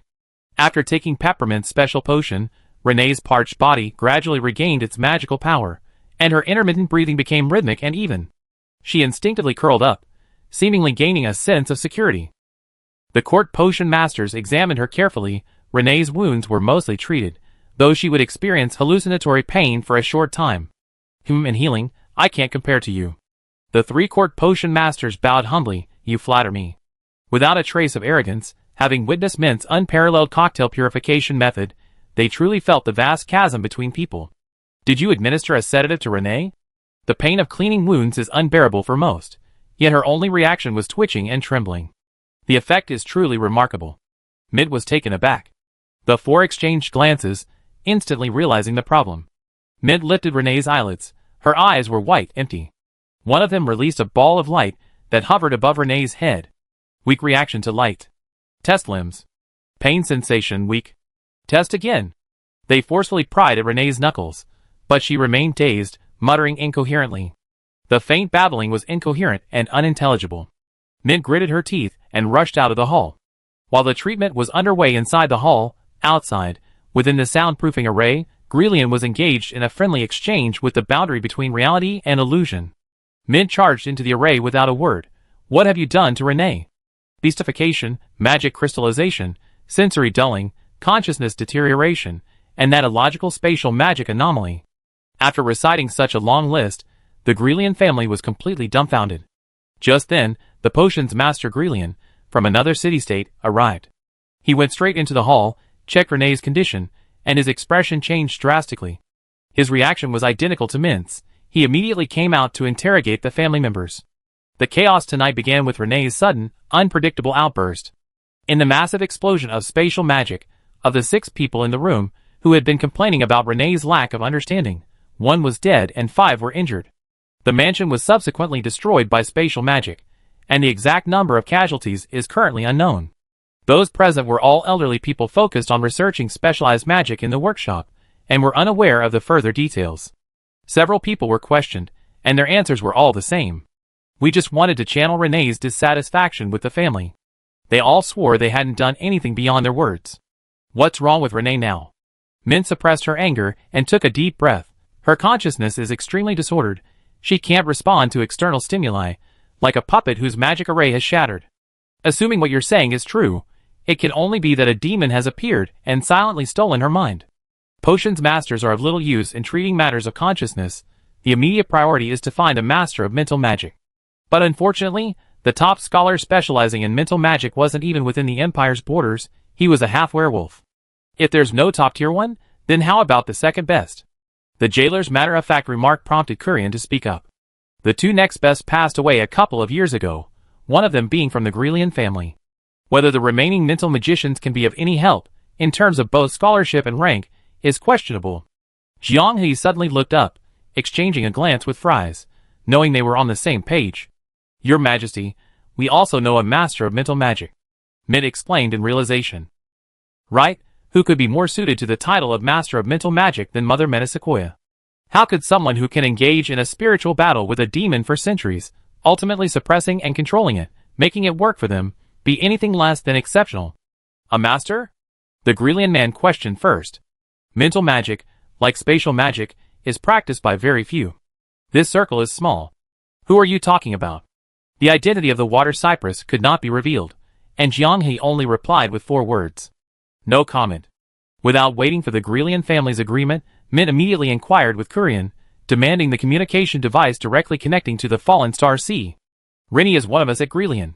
How she is treated should be decided by us. Shut up. The usually cold-faced Fries exploded. Without us, Renee would already be a corpse. The fact that you still have a chance to be saved is a gift we given you. What right do a bunch of people who deserted at the first sign of trouble have to point fingers? We already given you enough face by letting you wait here as family members. Say another word and get out. Kurian recorded everything this time. I love watching these old fogies get so frustrated, yet they don't know how to refute me. The key is that they can't retaliate at the boundary between reality and illusion, unless they want to have a heart-to-heart talk with Queen Mirror Heart.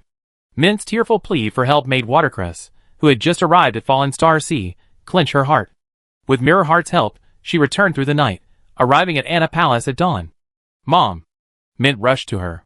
All night, Renee's body was like a deflated balloon, every bit of life force slowly draining away. I know she's your friend, right? Leave her to me. Chapter 403. Metasequoia's identity was shrouded in mystery. Among the mental magic masters known to Grelian, none possessed such a name. Just as he was about to inquire, Mirror Heart appeared. The return of the Lord of the Fallen Star CE made the atmosphere tense. She is my friend. A simple sentence silenced Grelian's men. They knew much about the Anna magic world, but very little about the sea. Inside the hall, Metasequoia placed her hand on Renee's forehead. Mint stared anxiously at her expression. After a long while, Metasequoia opened her eyes. The demon is stirring. Huh? Metasequoia said, a powerful and talented body, but a weak consciousness. It has found the perfect host, and wants to break free from this cage and regain its freedom. Mint swallowed hard. Mom, maybe you should go back. What, aren't you going to save Renee? Metasequoia's malicious interrogation put Mint in a dilemma for a moment. Seeing her struggling to make a decision, her lips trembling, Shueishan smiled mischievously. The demon won't escape so easily. Even if that day comes, the abyss I at the boundary of reality and illusion can still effectively harm me. Now, tell me what happened, in more detail. Mint described the scene again. Shueishan pondered for a moment, then gently stroked Renee's forehead again. She didn't see wrong, and it wasn't an illusion. Shueishan looked around meaningfully. There are many, many people here, watching her. Jianghe, who had followed them into the hall, explained, the jailer is a necromancer. He confirmed there was no spiritual activity. Not the simple spirits you know. Metasequoia gently tapped everyone's foreheads. Come on, open your eyes and look again. The hazy mist before their eyes dissipated, and Jianghe, French fries, and Mint trembled violently. Emitting an eerie glow, the entire hall was filled with spirits, whose expressions were both cold and fanatical. They crowded around Renee's bedside, layer upon layer. Even in midair, several pale-faced individuals with tattered bodies floated. As ethereal as mist, yet lifelike, as if still alive. Sweet knowledge. Satisfying sweetness. This child smells so good. Want to eat. Want to eat. The spirits easily passed through everyone's bodies, attempting to touch Renee's body, but were all blocked by the faint white light emanating from her skin. That light flickered like a candle flame, sometimes bright, sometimes dim, as if it might go out at any moment. Jianghe was confused. What exactly is this? If it's a spirit, it doesn't make sense. It doesn't make sense that we can't sense it. Spirits are also energy bodies. Shueishan sighed. Some extremely powerful souls don't completely dissipate after death. Fragments of their consciousness accumulate in magic, condensing into special crystals. On a realistic level, these people are already dead. If the sea of consciousness, as hypothesized by the magical community, exists, they undoubtedly return to dust. But the information that dissipated at the time of death is preserved by certain carriers in reality. Like a commemorative scroll, capturing a fragment of their existence. Shueishan stood at Renee's bedside, a soft halo emanating from her body, enveloping her. The surrounding spirits were pushed back by the light barrier. Want to eat. Want to eat. Her knowledge is delicious. A clamor erupted in the hall. All the spirits here are fragments of the souls of powerful mages from history, imprinted on the walls. They have no consciousness, only instinct. And a mage's strongest instinct is often, French fries murmured, the thirst for knowledge. Exactly. The disoriented Renee has become the target of these wandering spirits of knowledge. They can't wait to tear apart Renee's last shred of sanity, enter the depths of her consciousness, and devour all the knowledge she possesses. Then, Renee will forget everything, become an infant, or an idiot. Jiang He wondered, Min knows nothing about this either. Has no one in history suffered a severe coma due to injury and experienced a similar event? Waterseeder sighed. The remaining fragments of consciousness are very sensitive to their environment. Under normal circumstances, they will quickly vanish unless... Min's eyes widened. They are deposited in the unstable magic of the spatial rift. Nearly 100 spirits floated, swallowing non-existent saliva. Even though the dawn redwood barrier isolated Renee, they could still instinctively sense her deliciousness. Considering that only a handful of people can freely enter and exit spatial rifts, and the condition is that their consciousness is disordered, Renee may have drawn out all the spirits that have lingered in that space for decades, or even centuries. Like a shark smelling blood, or a lost traveler seeing the light of a distant lighthouse. The Dawn Redwood explained, this is a deduction I made based on information leaked by the demons, and I believe it's very close to the truth. Demons are peculiar life forms born from the tides of magical energy within the world's consciousness. They may very well be directly connected to consciousness itself. So Metasequoia instinctively felt that what she said was the truth.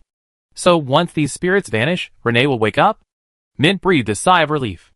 But Metasequoia shook her head. No, you need to awaken her yourself. A thunderclap boomed. Renee awoke with a start. The cold, slippery touch in her hands made her tremble. She slowly moved her gaze downwards. A chubby little tail, a broad head, rested on her lap, the tail slightly curled, hugging her body, motionless, asleep. Renee breathed heavily. The horse sounds like a giant beast lurking in the shadows at night, a heavy sound enough to send chills down the spine of anyone who approached. She rubbed the little tail, which would no longer respond, and large tears streamed down her face. It was like a very long dream. She dreamt of growing up, of living as an adult. She also dreamt of a new friend, though she didn't know if she would consider her a friend. In a moment of distraction, 10 years of her life flashed by, and in a deep breath, she was back to square one. Get out! Her parents tried to say something, but Renee shouted angrily, stubbornly digging a hole in the yard, burying her childhood. She walked silently down the corridor, back to her room on the second floor, and slammed the door shut. She didn't want to think about anything, her whole body ached. Lying in bed, Renee couldn't help but think. If it wasn't a figment of her imagination, if everything I just saw was reality, how wonderful that would be. Growing up, no one can control me anymore. Go wherever you want, do whatever you want. Little tail. Thinking this, Renee curled up into a ball. Cough, cough. A sudden cough in the room startled Renee, making her jump out of bed like a rabbit. She looked towards the back of the desk. A well-dressed, gentlemanly man smiled, as he swiveled his chair to face her, and slowly stood up. What's wrong? Were you wronged? Mr. Dussel. Renee quickly wiped away her tears. In front of her most respected teacher, she didn't want him to see her pathetic side. Dussel moved a chair, and sat down by the bed. I saw it. I know what you're thinking. Dussel's lips curled up. You want to leave here, don't you? Renee looked up, her eyes filled with urgency. But you must understand, if you leave the Grelian family, you will no longer be the lofty Grelian genius, just a talented but unrecognized, excellent magician. No more of a life of luxury, no more being waited on hand and foot, no one to serve you. On the contrary, you may have to accommodate and serve others. Can you accept this without complaint? Renee hesitated, a flicker of doubt crossing her azure eyes, but quickly, she nodded firmly. You must think carefully. Making this decision means that Grelian Renee will disappear from the world. You must start anew with a completely different, unknown name. Renee nodded. As your teacher, I understand your feelings, but I must emphasize. Dussel smiled. I'm assisting you, risking a break with the Grelian family. So, you must trust me completely, obey all my orders, without doubt, and without hesitation. Renee didn't nod. She pressed her hand to her forehead, something surging from the depths of her mind, sending a chill down her spine, and making her shiver uncontrollably.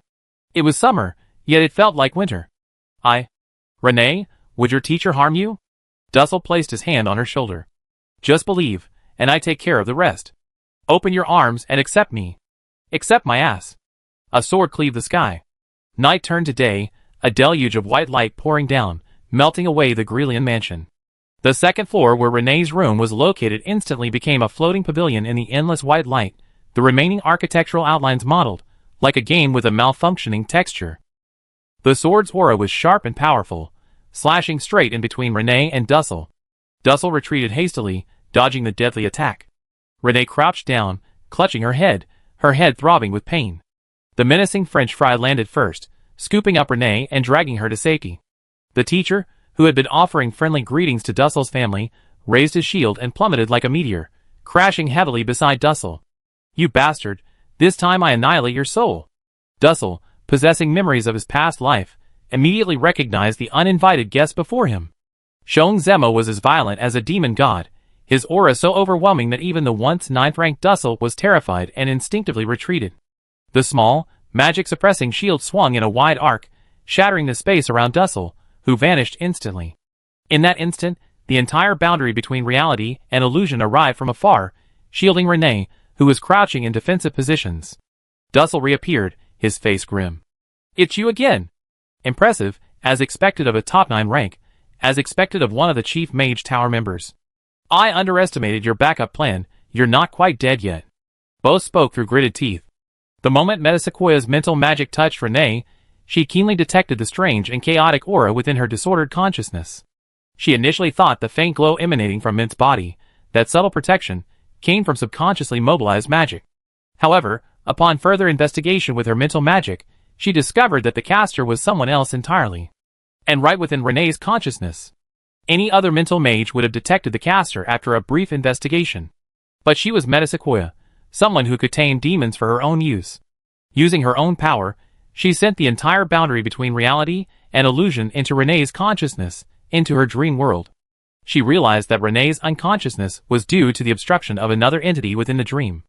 Dussel clenched his fists, making a cracking sound. "It's like a persistent ghost."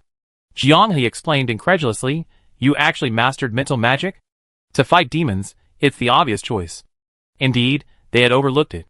Although the puppet used by Dussel was commissioned to be made by someone else, he was the one controlling it, which required immense mental strength. Considering that he had fought against the demons of the Great Snow Mountain since his youth, honing his skills over many years, how could he be completely ignorant of mental magic? The reason he didn't use it in the Great Snow Mountain encounter was simply because the demons were present, making it futile. In the Battle of the Great Snow Mountain, Dussel appeared to be completely killed by the combined attack, but in reality, he had a backup plan before setting out, managing to escape certain death. Those who can touch the 9th rank are all formidable. Spatial rifts were rampant around Dussel. The strongest spatial magic master in Anna's history created endless, distorted rifts in Renee's dream. The power of spatial magic, suppressed by the demons of the Great Snow Mountain, reappeared in the world. Jianghe continued the conversation, creating a space for everyone at the boundary between reality and illusion to choose their positions. Why influence Renee's thoughts?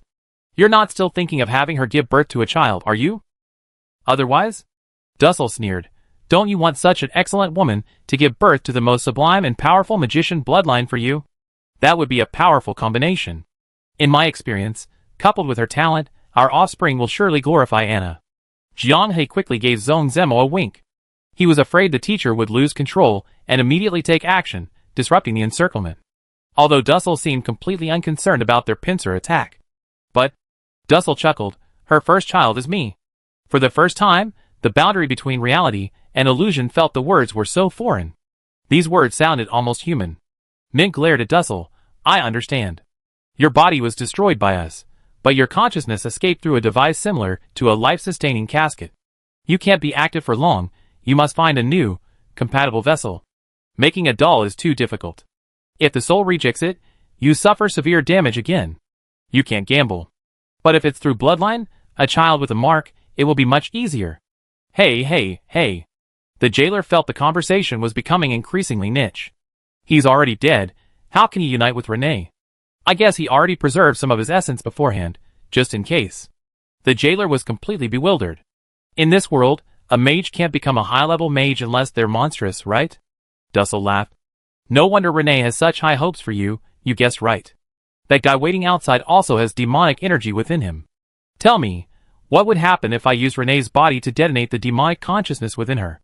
Anna's high-level mages would swarm in, wouldn't they? Mint's face instantly darkened. You won't get out of here alive. What? An ant trying to kill an elephant? Dussel sneered. There are no demons here to help you. Chapter 404. A high-level mage's fall from grace. His creativity, imagination, and destructive power on the dark path are beyond the comprehension of ordinary people. Even among beasts, Dussel is exceptional. As for perversion, the jailer simply wants to surrender. He only plays with abstract concepts and enjoys looking at feet. He can't match Dussel's ability to talk about and act with such eccentricity without any psychological burden. Especially considering that this guy didn't actually perish in the Great Snow Mountain in his past life. Everyone felt a chill run down their spines. In his youth, he personally killed his fiancée and his teacher, surviving to become a legendary figure in the Empire. In middle age, he achieved great success, opening the door to spatial magic. In his old age, he pathologically slaughtered rising stars. His crimes are too numerous to recount.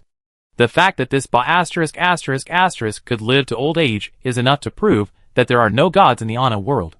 Numbers alone can't defeat a 9th-tier mage. The average level at the boundary between the real and virtual realms is 30. Converted to Anna's rank, she's already entered the ranks of high-level mages, a revered 7th tier. But in Dussel's eyes, she's still nothing.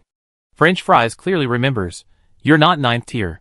The demons of the Great Snow Mountain explicitly told us that due to old age, your control over magic is no longer at your whim, and you've fallen back to 8th tier. Indeed, outside, even if I found a new body to temporarily inhabit, my upper limit would only be 8th tier. Dussel grinned wildly, but here, I am a true 9th tier. With a single thought, space seemed to malfunction, its textures trembling, its colors flickering and jumping. The entire world trembled violently with Dussel's magic power.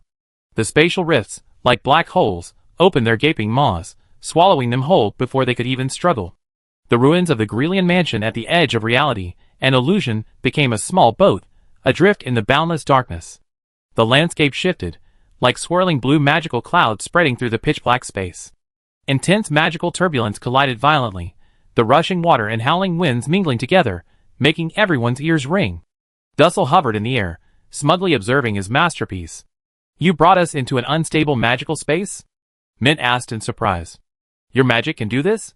Orange Tea tried to extend its elemental spirits beyond the platform. They vanished in the blink of an eye. No need to try. With your abilities, you can't reconcile two different frequencies of magic.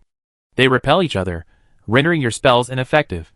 Dussel glared at Zhong Zemo. You hurt me badly back in the Great Snow Mountain. Don't worry, this time I won't let you die so easily. Your consciousness must remain here. Zhong Zemo sensed nothing, but instinctively raised his small, magic-suppressing shield. The distorted light, so close to him, sent shivers down his spine. The shield's magic-suppressing effect twisted the arc of his spatial slash, powerful enough to tear flesh and shatter rocks, cascading down his sides and leaving irregular claw marks on the ground. With almost no casting animation, he raised his hand in a half-concealment gesture, arriving in an instant. A sudden burst of azure water appeared before him. Dussel calmly waved his hand. The trajectory of his arm shattered space, and Jiang He's tide summoning technique disappeared into it without a ripple. Boom! Magic clashed violently in midair, creating a fierce gust of wind that made Dussel's clothes flutter wildly. Hiding a spatial slash behind a water blade, a mere trick. You think you can use my techniques against me? Dussel, enraged, laughed coldly. He abruptly waved his hand, conjuring the abnormal magical energy flowing in the unstable magical space, binding it into a tangible blade that slashed out in a crescent moon shape. Clang! White and red light flashed intermittently. The immense force set Dussel's scalp tingling. He stumbled backward. A spatial rift, he casually tore open, severing the shadow clone released by the bed in half, causing her to flee in panic. She had originally intended to find an opportunity to cut Dussel's waist, but he was so perceptive that even hiding in the shadow created by the shadow clone, she was still discovered. Dussel wasn't much better off. To prevent the bed from exploding in half, the phantom summoned by the French Fries Mad Wolf blade bit into his shoulder, blood splattering. Try this. The enhanced elemental fusion torrent illuminated the dark space, lightning and fire crisscrossing the sky, aimed directly at Dussel's face. He chuckled, tearing open the space in front of him, twisting the torrent.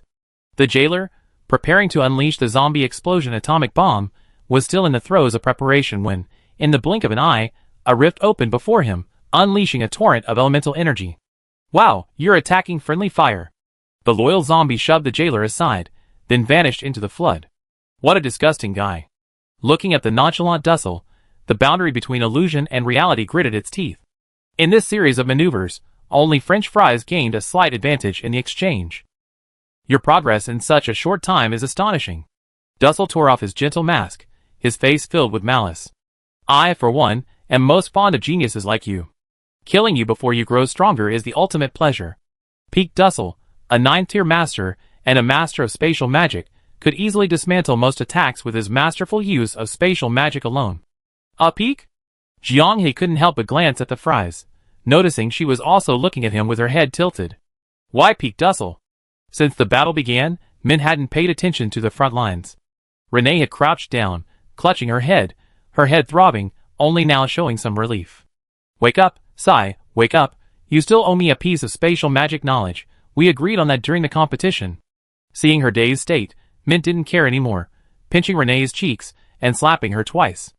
The mist in Renee's eyes cleared considerably, her gaze becoming clear. Phew, no potions. I have to resort to physical exorcism. Mint's smug smile lasted less than a second. Who are you? Mint pressed on Renee's shoulders, urgently saying, stop messing around. At worst, I don't need spatial magic anymore, just wake up, okay? Renee resisted, shrinking back, staring at the person in front of her with suspicion, an indescribable sense of unfamiliarity between them. Dussel laughed heartily. This is Renee's past memories. In the memory nodes before you existed, I was the person she trusted most. And you are uninvited guests who suddenly intruded, her enemies. The battle continued. Knowing Dussel was weak in melee combat, the entire group at the boundary of illusion changed their fighting strategy, creating space for French fries to fight alone. Magic surged in front, dazzling light flashing, illuminating Mint and Renee in the back. Seeing anger appear on Renee's face, Mint cried out that something was wrong. Who are you? Why are you attacking the teacher? Shong Zemo, who had flashed in front of French fries to shield her from the spatial slash, felt his hands relax. The small, anti-magic shield he held vanished in a shower of light. Watch out! The shadow clone in the blanket rushed over, slowing the spatial slash with its body. A sharp, distorted spatial aura swept past, and Zhong Zemo's arm snapped in two. Luckily, it was in spirit form, otherwise. He was somewhat bewildered. What happened?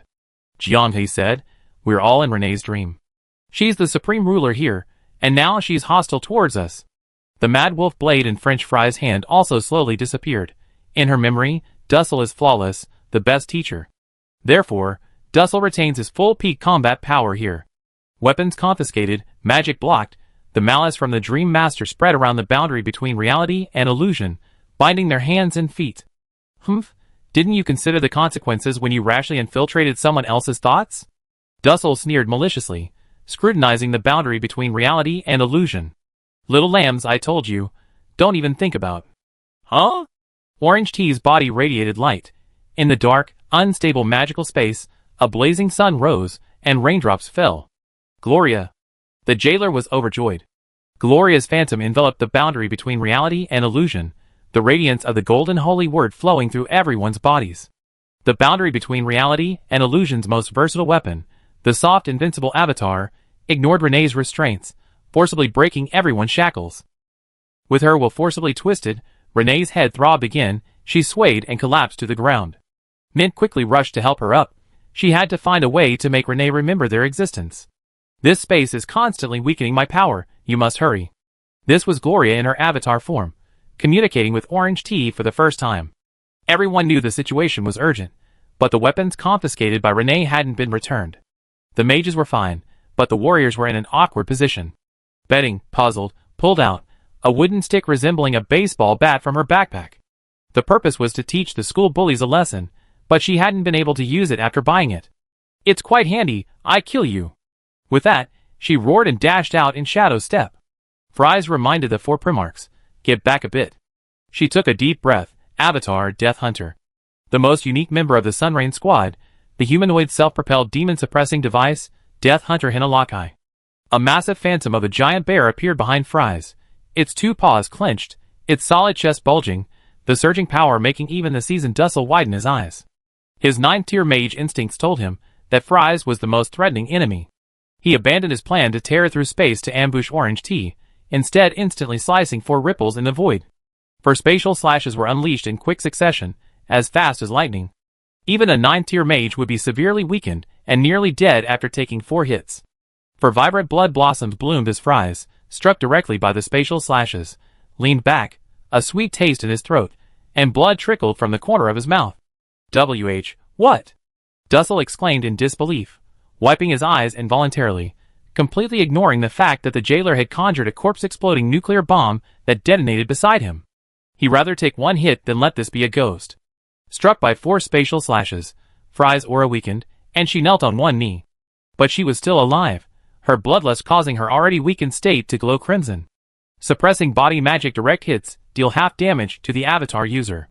A concise description, simple yet powerful numerical value. The powerful talent of the suppressing giant bear, Hinalaki, which surpasses all mages, is inherited intact by the user. Even the strongest mage will be in a panic if they encounter a semi-magic immune magic user at close range. Gloria's golden holy word bathed the giant bear's phantom, and the gilded bear's aura surged. With a powerful roar. Holy crap, we have a suppressing shield too! The jailer exclaimed. Under the synergy of the golden holy word and suppressing body, everyone in the reality/illusion boundary gained a shield that granted temporary immunity to a portion of magic damage. The effect is slightly inferior to the original, but the buff is top tier. Sun Shower Bond released together with an avatar, who is also a member of the Sun Shower team, it will trigger an avatar synergy effect. This was the first time the reality/illusion boundary had seen an avatar synergy. The Sunrain squad truly lived up to its reputation, as a top-tier team capable of reaching the 11th floor of the Temple of the Clarities, only to tragically perish due to interference from the world's consciousness.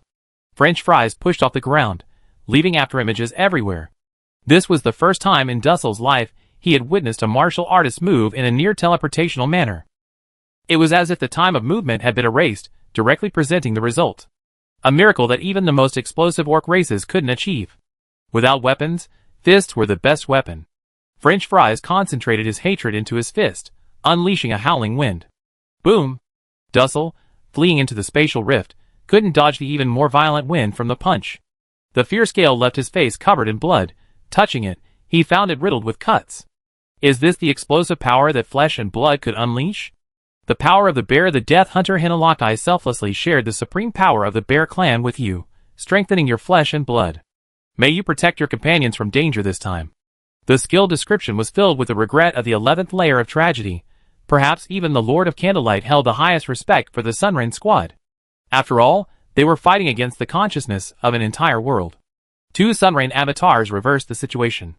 But Jianghe didn't seem too excited. Gloria's face showed pain as the golden holy word spell battled against Renee's consciousness. She always seemed to be fighting against the powerful consciousness of the world. Now I finally understand why the great Snow Mountain demon considered you troublesome. If you can't beat them, just hide. Who can outrun you? Jianghe's provocation had no effect.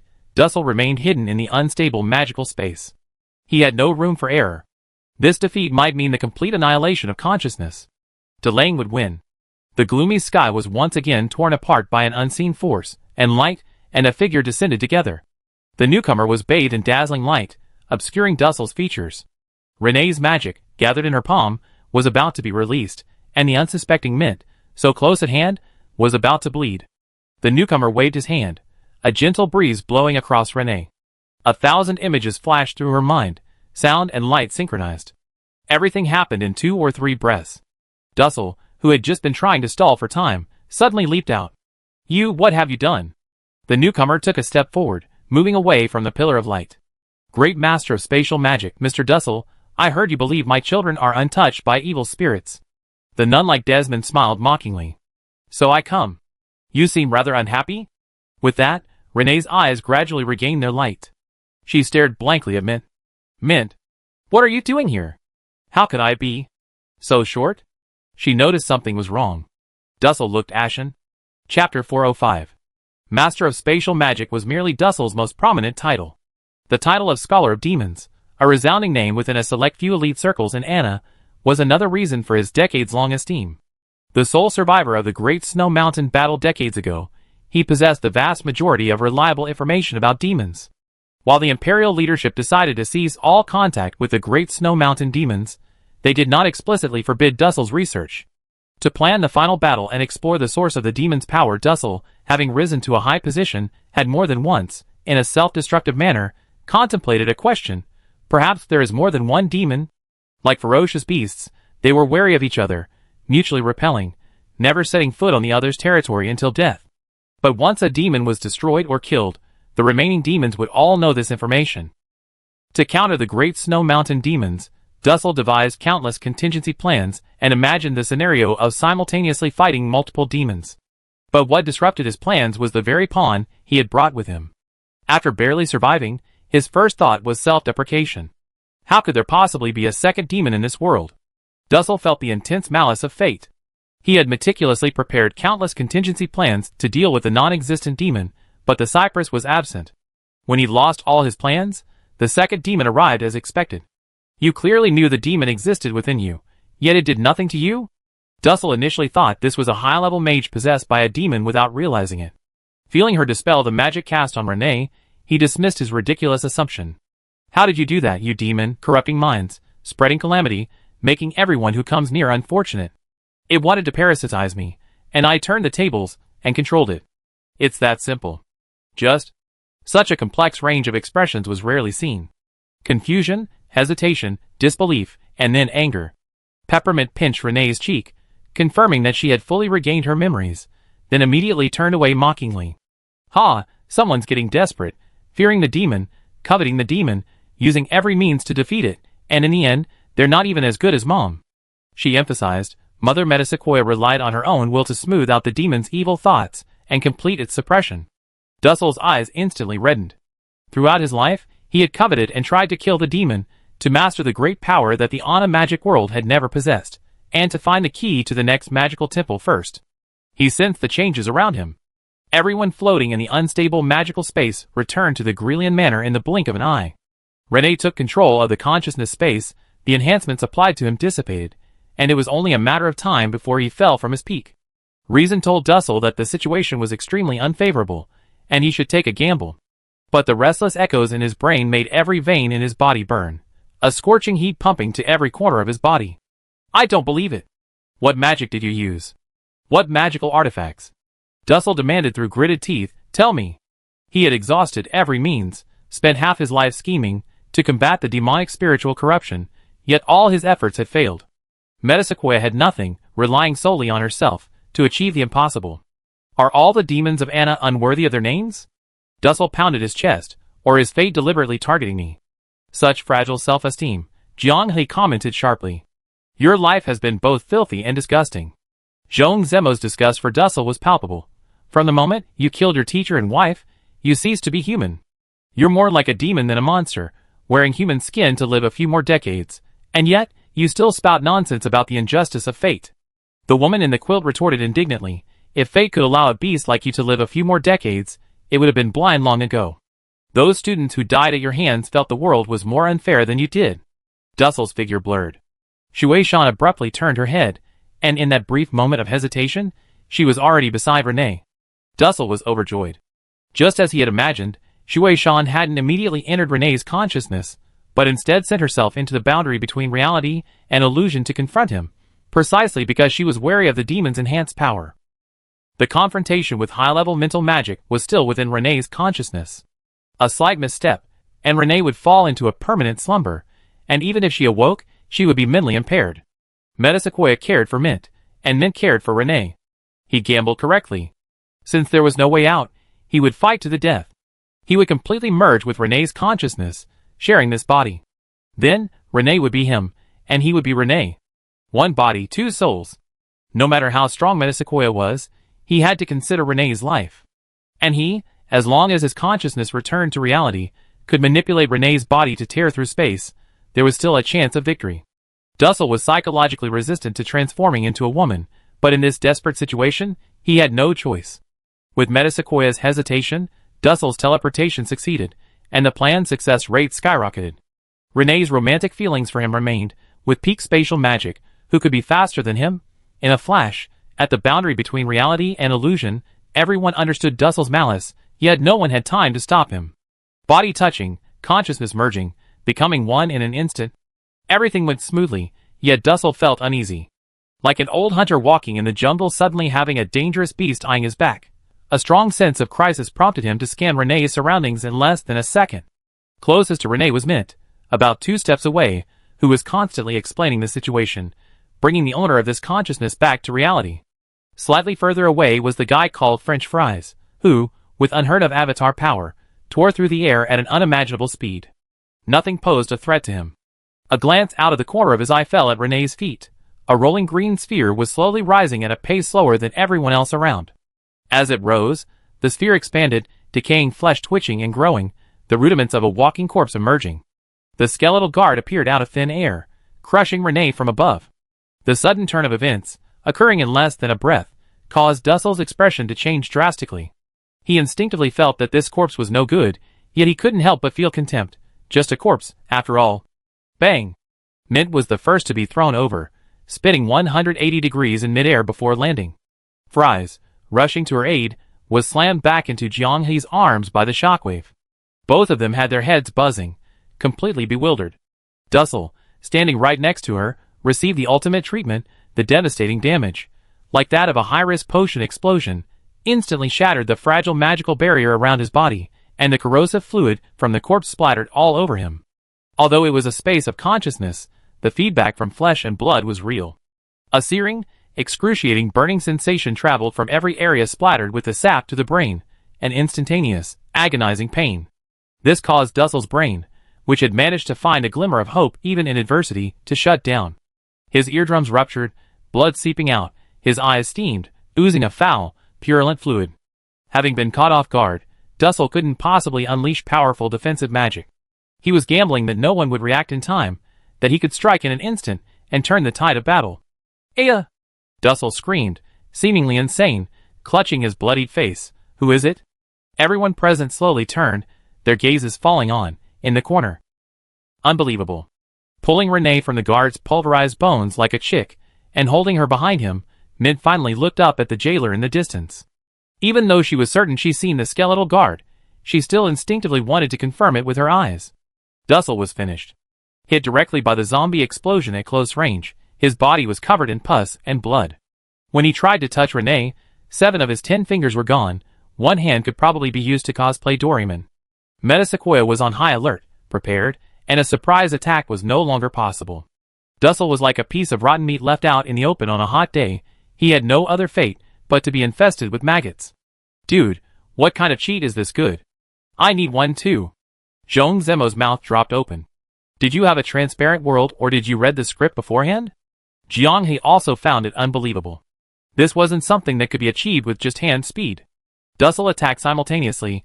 In terms of speed alone, no one could beat him. Even with the Metasequoia tree so close, it was still incredibly difficult to stop a master of spatial magic. But the jailer managed it. He had pre-read the entire skill set before Dussel even made his move. Dussel's seemingly inevitable surprise attack instantly turned into a suicide mission. What did you see that made you shoot? Speak up. Everyone was really anxious. This leech, who usually drained the team dry, had suddenly pulled off a game-changing, decisive move. Everyone was curious about where his sudden inspiration came from. Usually, when he made a brilliant play, the jailer would celebrate loudly.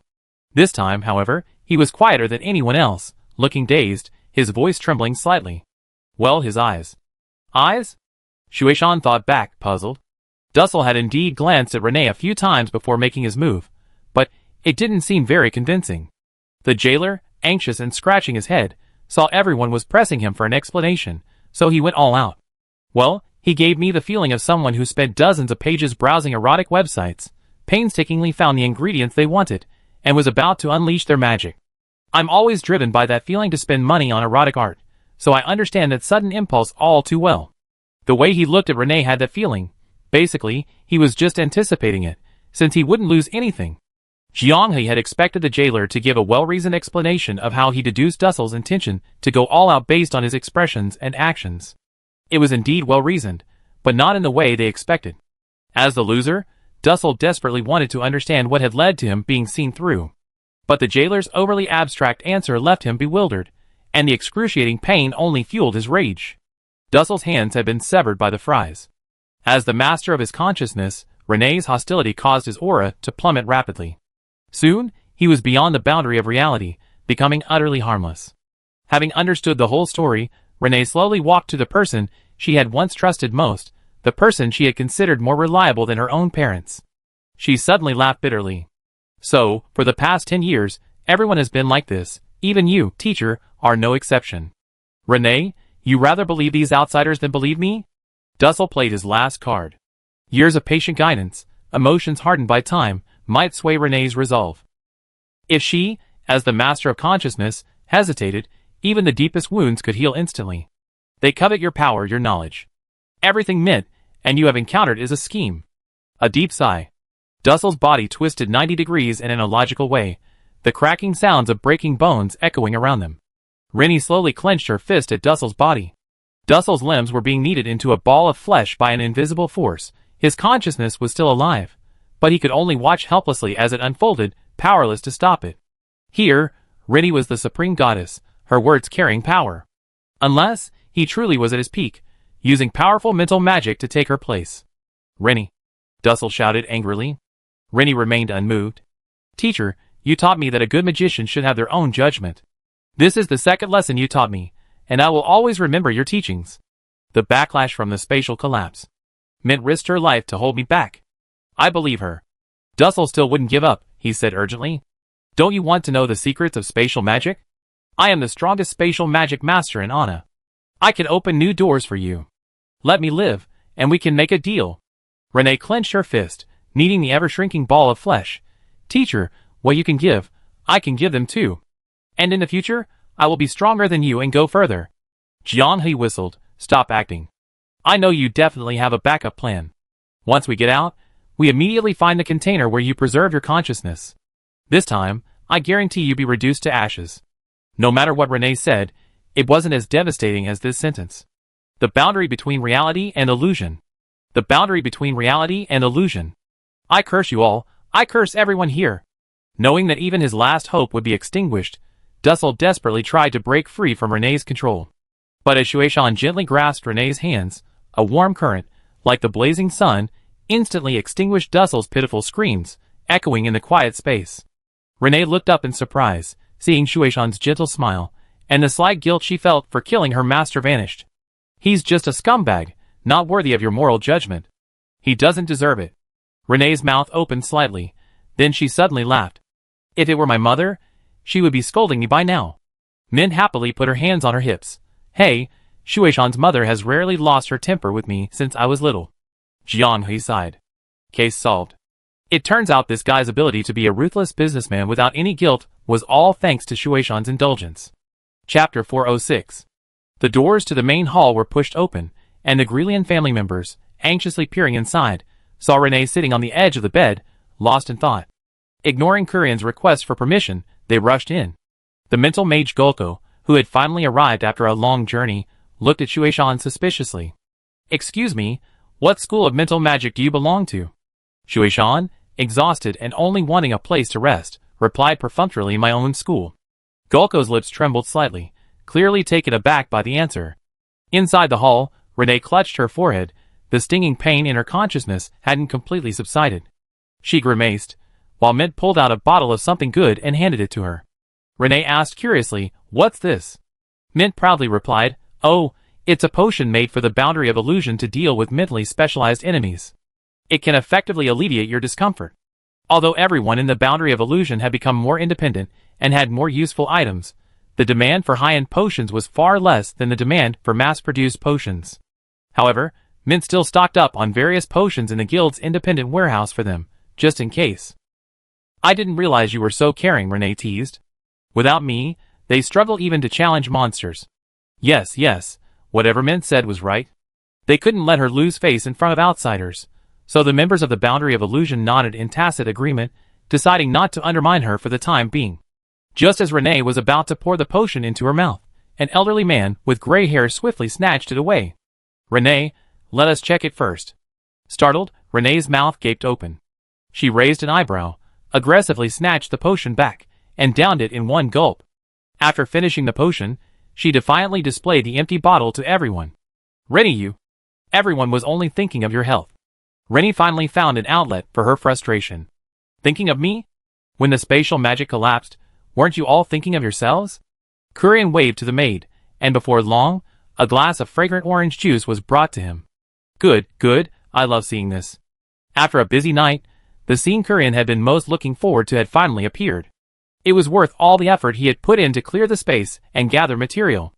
Lies don't hurt, the truth is the sharpest knife. The Grelian family, highly respected figures, renowned giants in the magical world, had indeed tried their best to rescue her. But in the end, those who truly stayed by Renee's side were her former enemies, the boundary between reality and illusion and myth. What was said wasn't important, what mattered was what was done. In the midst of the explosion, all beings were equal. At that moment, a group of people truly risked their lives, braving the explosion and spatial collapse to swim against the current and grab her unconscious body. Renee chuckled dryly. I also hope that it was my family, those who claimed to care about me the most, those with whom I share blood ties, who risked everything to save me. Like in the children's books I read as a child, elderly parents are willing to use their bodies to attract the attention of monsters, hoping to give their children a chance to live. I don't like my parents, and you? I wouldn't say I'm interested either. But my magical talent was realized in Grelian, and this is a debt I should repay. I didn't want to describe family ties as a transaction. We shouldn't be buyer and seller, but family. Unfortunately, you already made your choice. When my life was weighed, everyone in the Grelian family did their part, and the final result was... Renee smiled bitterly. I am a future that can be abandoned. Renee. I will not let the great name of Grelian be disgraced. To the outside world, you can still proclaim that I am the pride of Grelian. The future is up to you. But from today onwards, I will examine my relationship with the family in my own way. Everyone has a harsh and cynical side, it's just that gentle people hide it well, while vulgar people have no taboos. Renee doesn't consider herself a harsh person. From the age of 10, she has been examining this family, and the whole world in her own way. One of the main reasons she didn't flee Grelian after mastering spatial magic was that she genuinely enjoyed the benefits brought by her family status. Her strength and growth are inseparable from the nourishment of this towering tree. She simply believes that she should repay the family with equal value, yet she also thinks that doing so is too mercenary, treating blood ties as a transaction that can be calculated. That night, all her entanglements were resolved. Since it's a transaction, let's not involve emotions. Everyone has a price tag, talking about feelings is a waste of money. An unprecedented coldness. The child who was once humble and polite to her family elders seemed to have vanished completely after a period of unconsciousness. The Renee before her was frighteningly unfamiliar. Gulko, check on Renee. Gulko was the most powerful mental mage in the Grelian family, a full 8th rank. Jianghe had to speak up. You don't trust the people we invited from the boundary between the real and the virtual? Mental magic, as mysterious as spatial magic, you claim that your treatment of Renee was merely a matter of venturing into her dreams to awaken her. But who can say for sure if there were other shady dealings involved? A languid voice drifted in from outside the hall. Gryan family ships are prohibited from passing through the Fallen Star Sea. The Fallen Star Sea will not offer protection to ship owners who provide direct trade to the Gryan. Everyone in the hall turned sharply. Kurian, watching the spectacle, nearly transformed into a water-spraying lion. This material was well worth it. The stage was set in his own backyard. There was always plenty of entertainment. Your Majesty, isn't this a bit too aggressive? Jingxi leaned against the mahogany door of the hall, squinting at the old man who spoke. I know you are all renowned scholars in the Ana school, revered figures by all factions. When people talk about you, they most often use the word highly respected. If anyone offends you, or your apprentices, the next day that ignorant fool will receive a warning from his entire family and school. To avoid suspicion, he will be mercilessly driven out by his own master, and no one dares to plead for him. But I, the Queen of the Fallen Star Sea Demons, Lord of countless sea creatures, I assure His Majesty that a reliable master of spiritual magic has traveled a great distance to assist in the treatment, and you can slander me with a baseless trickery. Jingxin's eyes surged with turbulent emotions. With a thought, the wooden door and wall she leaned against reflected the shimmering light of the sea. You say I'm aggressive? Jingxin's languid demeanor vanished, her hair, imbued with magic, turned algae green and moved without wind. Then it seems you haven't witnessed true aggressiveness. Even the seasoned scholars of the Glorian Empire were taken aback by the imposing aura Mirror Heart displayed. They understood Renee's disappointment, but the coldness in her words revealed a desire to betray the Glorian Empire, something they absolutely could not tolerate. Their true intention was to use mental magic to question her, quickly bringing the matter to a close so they could discuss it at home. If there was no way out, they would create one, conveniently using the boundary between reality and illusion as a pretext. But they made a mistake in their haste. It was true that Metasequoia was Mint's mother, and it was also true that she had intricate connections with the boundary between reality and illusion. But her most terrifying identity was that of the Master Mirror Heart vouched for. After Kurian's humble mediation, the relationship between the Empire and the Sirens was barely restored to what it was before the potion scandal. Maintaining stability between the continent and the sea was now a consensus within the Empire. Kurian, who had initially been watching the drama unfold, dared not remain silent any longer and quickly intervened to mediate. He couldn't tell if the old Glorian's brain had been steeped in erudition, rendering him inflexible. They weren't sure how much Jingxin valued the Metasequoia. What if the conflict escalated and a real fight broke out? The Grelian magicians present were all gray-haired. They stood at the pinnacle of their respective magical specialties, enjoying the adoration and adulation of countless magic apprentices, and hadn't suffered any humiliation for countless years. But this time, they had no choice but to swallow their anger. So, they bowed slightly to Jingxin, apologizing for their slip of the tongue. Then, adopting a warmer demeanor, they persuaded Renee to leave with them. Renee glanced at Mint, a smile playing on her lips. I'm all grown up now. I decide what I want to do, and where I want to go. Realizing the situation was turning sour, the old folks quickly intervened, trying to disrupt the formation of the spatial magic. Zhong Zemo pulled out his anti-magic round shield, and accidentally rolled it in front of him. The magic distorted, casting was delayed, and in the blink of an eye, Renee disappeared from the hall, vanished without a trace. You? Renee fled, some hurriedly gave chase, while others angrily pointed a finger at Zhong Zemo's nose. The atmosphere was too tense, I just accidentally dropped it. Zhong Zemo said innocently. Accidentally? Seeing that the other party was relentless, Beiwo jumped out of bed. Old man, I'm free to swing this anti-magic round shield around like a discus, it's none of your business. The boundary between reality and illusion, fine, we remember that. Having just uttered those harsh words, Jingxin stretched. The Grelian family, right? Fine, I remember that. The group, who hadn't yet left the hall, were abruptly stopped by her voice, and turned their heads stiffly. If the children at the border between the virtual and real worlds are inexplicably retaliated against and harassed, based on your statement just now, I will assume it was the work of the Grelian family. The pampered scholars felt a surge of resentment, their faces flushing red. Breathing heavily, they all assured them, we Grelians are not so narrow-minded. Before coming, they had heard that the Empire's nobles all avoided contact with the border between the virtual and real worlds. The reputation of the nobles as plagues was legendary. They had initially thought the border between the virtual and real worlds was a case of the border bullying them, but today they witnessed Jingxin's fierce protection of her own. Let's go, my lungs hurt. After the Grelians left, Jingxin accompanied Shueishan to rest. With no outsiders left in the hall, Jianghe, with a smile, asked, Your Majesty Kurian, is this the result you wanted? Kurian finally broke down in laughter. Even better than I imagined. He thought it would be enough to make Renee distrust her family, but he actually witnessed her running away from home. Grian's proud future truly was promising. But I'm still curious, were the symptoms Renee exhibited before she fell unconscious really as simple as you described? Seeing several people on the boundary between reality and illusion glancing at Jianghe, Kurian understood and raised his hand to indicate that he didn't need to say anything more. If it were a few decades earlier, I would have unhesitatingly recruited you into the adventure team. Wick chuckled, that's the highest praise His Majesty can give. Your Majesty, since we exceeded expectations. Before Kurian could speak, Wick jumped in. Please spare His Majesty's treasury.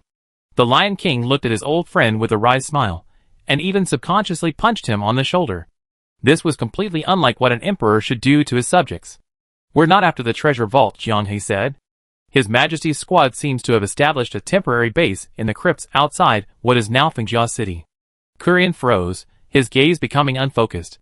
If you hadn't mentioned it, I would have forgotten. We did leave some small items inside, but most are worthless. If you want to dig, then go ahead.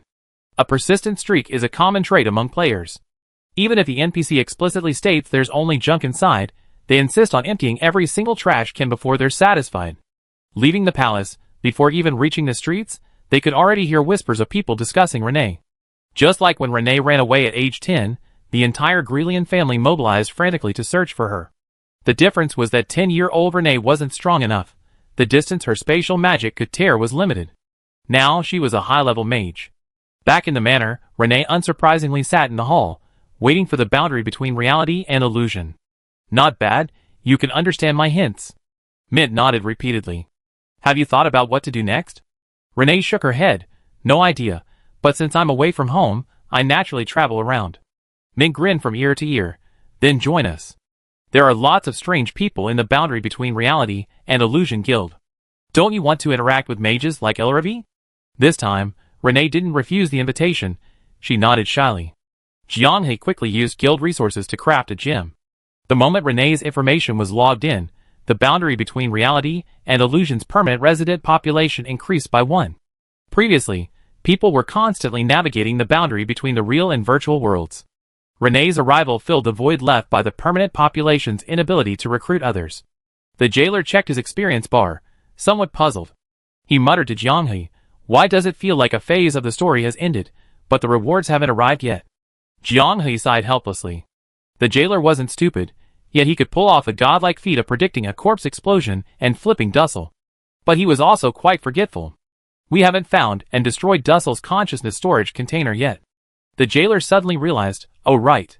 The location of a 9th-tier mage's soul storage container must also contain some of his collections. They wondered if Dussel, who had died once, could still leave them some surprises. The question is, how do we find it? Renee raised her hand. I might be able to provide some clues. Chapter 407. Dussel, a renowned figure in the Mage Tower, was undoubtedly the chief of spatial magic, possessing his own floor and a 4-story magic tower. Rennie had the privilege of being shown a tour by him once. The tower contained many interesting magical artifacts. French fries thought that given Dussel's personality, he most likely wouldn't place his most prized possessions within the Mage Tower's grounds, much less easily placed the container holding his consciousness in the most conspicuous place. Dussel's style was extremely cautious. Even in his years of daily interactions with Rennie, he hadn't revealed much about his private life. If it weren't for his fateful encounter with demons, facing 2 demons, and battling twice at the boundary between reality and illusion, this infamous high-ranking scoundrel in Anna's history would likely only be judged by time. If we omit his act of killing his teacher and fiancée in the Great Snow Mountain and only consider his life after surviving, under 30 years old, rank 7. That same year, he earned the title of Chief of the Mage Tower, naming an entire floor of the tower after Dussel. He initiated a course in spatial magic, establishing his own school of thought. The Empire bestowed upon him honors and titles. Wealth, status, companionship, all gathered instantly if he desired. He savored everything that comes with early fame. At 40, he reached the 8th rank. In middle age, he achieved great success, and the magical world dedicated a page to his spatial magic. Jianghe had never quite understood why Dussel, already at the pinnacle of Anna, his position as chief of spatial magic shining like a brilliant star, was still fixated on talent. Wasn't he the epitome of talent and hard work? It was Jingxin who enlightened him. If I could understand Dussel's obsession, I should have warned Mint to stay away from you. With no further clues, they could only follow Renee's train of thought. How do we get into Dussel's private magic tower? The jailer scratched his head. The Imperial Mage Tower, the area with the highest combat power in all of Anna. To get the desired item without alerting anyone was no less difficult than beating up an Origin Elemental naked. Seeing everyone's troubled expressions, Renee suddenly grinned. Actually, it's very simple. Late at night, the Anna Imperial Mage Tower was brightly lit under the illumination of the lighting crystals. Far from the Mage Tower's perimeter, private towers built by qualified high-ranking mages stood scattered throughout the mountains, protected by barriers of varying structures. Ripples spread through the space, and several furtive figures easily passed through the barriers, clearing a path inside the tower and appearing on the first floor of Dussel's so-called tower, which was actually a warehouse. Entering Dussel's warehouse should have been fraught with difficulty. Though his physical body was dead, the protective magic array around the warehouse remained active, easily disrupted even by spatial magic. Yet Dussel left a back door open only for his most outstanding student, Renee. Considering his persistent desire to force Renee into marriage, and all the carefully laid groundwork and courtship gestures, it was a classic case of playing the long game, patiently cultivating favor. Items that other students were forbidden from touching, Renee was allowed to. The warehouse that no one else was allowed to enter, Renee was allowed to enter as well. With the persistent indoctrination of the idea that only Renee is special, and considering the Grelian family's utterly inhuman behavior, if the boundary between reality and illusion hadn't blurred, Dussel would most likely have succeeded. Unfortunately, his physical body vanished. The bait left for Renee ironically lured the petty thieves, from the boundary between reality and illusion into the trap. On the first and second floors, Dussel's collection mostly consisted of artworks. Famous masterpieces by renowned sculptors and painters of Anna were everywhere. It wasn't exactly artistic taste. Even Renee felt he was just dabbling in culture, occasionally trying to appear sophisticated when entertaining guests. The door to the third floor opened, revealing a vast array of doll parts. "Teacher." Renee paused, then changed her words. "Dussel has been studying doll-making techniques for the past few years. He often jokes with me that he's getting older, his learning ability is declining, and he always stumbles when practicing doll-making." Now, looking at the parts scattered on the floor, Renee suddenly understood the source of Dussel's urge to learn new knowledge. He had mastered mental magic and learned to create containers to store consciousness, most likely through some unspeakable, unorthodox method. Dussel hoped to quickly transfer his consciousness after death, rather than struggling to find a new host. The art of spirit-body swapping is still in its exploratory stage throughout Enadu, requiring puppets and mental magic to complement each other. The puppets are his final step towards semi-immortality. The group carefully examined the puppets in the room to confirm that Dussel wasn't living inside. French Fries suddenly shivered. "What's wrong? The uncanny valley effect acting up?" Seeing French's pale face, Jianghe, who always treated her like a buddy, poked her cheek with a mischievous grin. French Fries tugged at his sleeve, lowering her voice. "You think, Dussel, could he have already succeeded? Success? Wasn't he utterly annihilated by us? I'm talking about the real history." A chill ran through him, and Jianghe shivered violently. Halfway through the story, he had wondered how the real-life Renee had actually reached the path of the sage. Showing goodwill to Mint meant reconciling with her awkward past self. But could it be? In the apocalypse, Renee had already been replaced. Dussel painstakingly traversed the path to semi-immortality, only to discover the world had entered an infinite loop. So, he took Renee's place, seeking cooperation with other post-apocalyptic sages. The others snatched 3 red materials from the doll, happily preparing to continue upwards. Seeing the potato and fries couple whispering, the mischievous jailer sighed. Seeing the two instinctively duck, he laughed heartily, and disappeared in a flash. What elementary school boys? Upon reaching the top floor, everyone's eyes lit up. He took 2 glass bottles from the bookshelf. Star Sands, he actually has 2 sets? The 4 primals pulled a scroll from the desk. Mind Barrier Potion. After consumption, greatly increases resistance to mental magic. Orange Tea touched the cloth armor on the display case with surprise.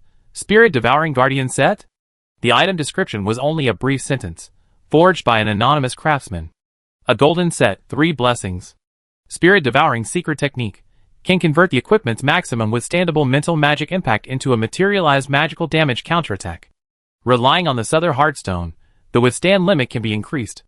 The remaining 2 are optional blessings.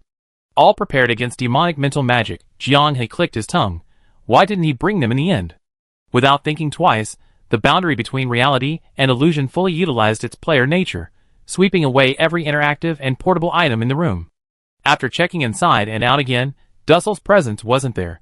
Mint clapped her hands, standing on the table, looking down at everyone. Jianghe was curious why she had to stand so high. Before coming, I specifically asked my mother. Dussel needs to be within the capital's territory to control Renee. Renee frowned. Yes. When was I invaded by him? She rubbed her temples, recalling everything that happened last night, her expression suddenly changing. Seeing Renee grit her teeth and stand up, everyone followed without a word. Space rifts tore open again and again, protecting everyone through the dangerous, unstable magical space. She was covered in sweat, exhausted. But she didn't stop, her eyes already bloodshot. The murderous aura emanating from her body seemed to replay last night. The rift opened, and everyone at the boundary between reality and illusion landed, looking around in astonishment. How did we get back here? The ruins of the Grelian Manor were silent. The rebuilding craftsmen were still on their way, and Grelian had left only a few servants to guard the site. It was late at night, and the lazy servants' rhythmic snores drifted from afar, completely unaware that the young lady the family had been searching for had returned to the scene of the accident. Rennie. Mint, seeing her covered in sweat and unsteady on her feet, couldn't help but reach out to support her. Rennie didn't refuse. She forced herself to take 2 steps before staggering and collapsing to her knees, utterly exhausted. Carrying a group of people through spatial transfer had consumed a tremendous amount of magic power. She should have been completely drained long ago, but she had only managed to hold on by sheer willpower. By now, everyone had noticed her abnormality. We help you, don't rush. Orange Tea stepped forward, supporting the unable to walk Renee on either side, until they reached a stone monument that hadn't yet been destroyed by the aftershocks of the battle. Renee took a deep breath, glanced back at Mint, then at the somewhat worried group at the boundary between reality and illusion. She smiled, took another deep breath, clasped her hands together in prayer before the tombstone, and murmured softly. A moment later, she opened her eyes, and said in a deep voice, "Mint, help me dig." "Where is this?" "Little Tail's grave." "Huh?" The 4 primarchs were quick enough. The soundproofing array was already in place before the surprised voices could even escape their lips. "Grave digging, huh? I'm good at it." The jailer jumped out, summoning 6 zombies that dug at the ground like jackals. 2 meters below the tombstone, a huge pit was revealed. Looking at the long, dark tunnel, Renee was furious. "Dussel!" she shouted with unprecedented rage. Deep within the tunnel, a faint ripple of magic emanated, as if trembling. The jailer looked at the secret passage built within the Grelian mansion, muttering incantations. Good heavens, is the Grelian family really a 1,000-year-old clan? Someone dug into the base of their mansion, and they didn't even notice the construction of their private residence. Dussel truly lived up to his reputation as a top-tier schemer. His masterful manipulation of the underbelly was astounding. After Littletail's death, the Grelian family didn't want to be too ruthless, so they tacitly allowed Renee to build a small grave for remembrance, a buffer for her relationship with her parents. Dussel keenly sensed the subtle tension between them, and, taking advantage of everyone's inattention, secretly hollowed out the underground. Given that the Grelian family had already constructed a vast network of underground wiring beneath the manor to store various magical materials, without careful observation, one would simply mistake it for part of the family's design. After all, most of the residents of the royal capital manor were scholars, who wouldn't care about trivial matters, like civil engineering and magical blueprints. Using Grelian's reputation, Dussel quietly completed his lodging. "Wow, all these past few years, all your secrets and innermost thoughts have been told to Dussel," the jailer blurted out, oblivious to the gravity of the situation. He probably recorded, listened to it repeatedly, extract the key information, and then, during your lessons, suddenly interrupt to win you over, making you even more dependent on him. "What?" Orange Tea covered the jailer's mouth, grumbling fiercely in his ear. "You idiot, can't you read the room?" Renee's eyes are practically spitting fire. The jailer glanced over. Wow, Renee was practically radiating smoke. Dussel couldn't make the underground space too complex. The more complex, the easier it was to be discovered. At the end of the passage was a small door, behind which was a circular storage room. A jumble of miscellaneous items was piled up on the floor, and through the cracks in the ground, one could glimpse a still-functioning magic circle, its effect precisely to obscure magical perception. The cunning Dussel had perfected the art of concealment. The golden and red items floating on the pile of junk were irrelevant. Even the dazzling items shimmering with rainbow light were unimportant. Everyone pitched in, searching through the mountain of objects for anything that would please Renee. Renee was panting heavily, dizzy, and seeing stars. She broke free from Mint's grasp and scrambled through the junk. Seeing this, everyone sped up their work. "Hurry, hurry! Renee has survived everything.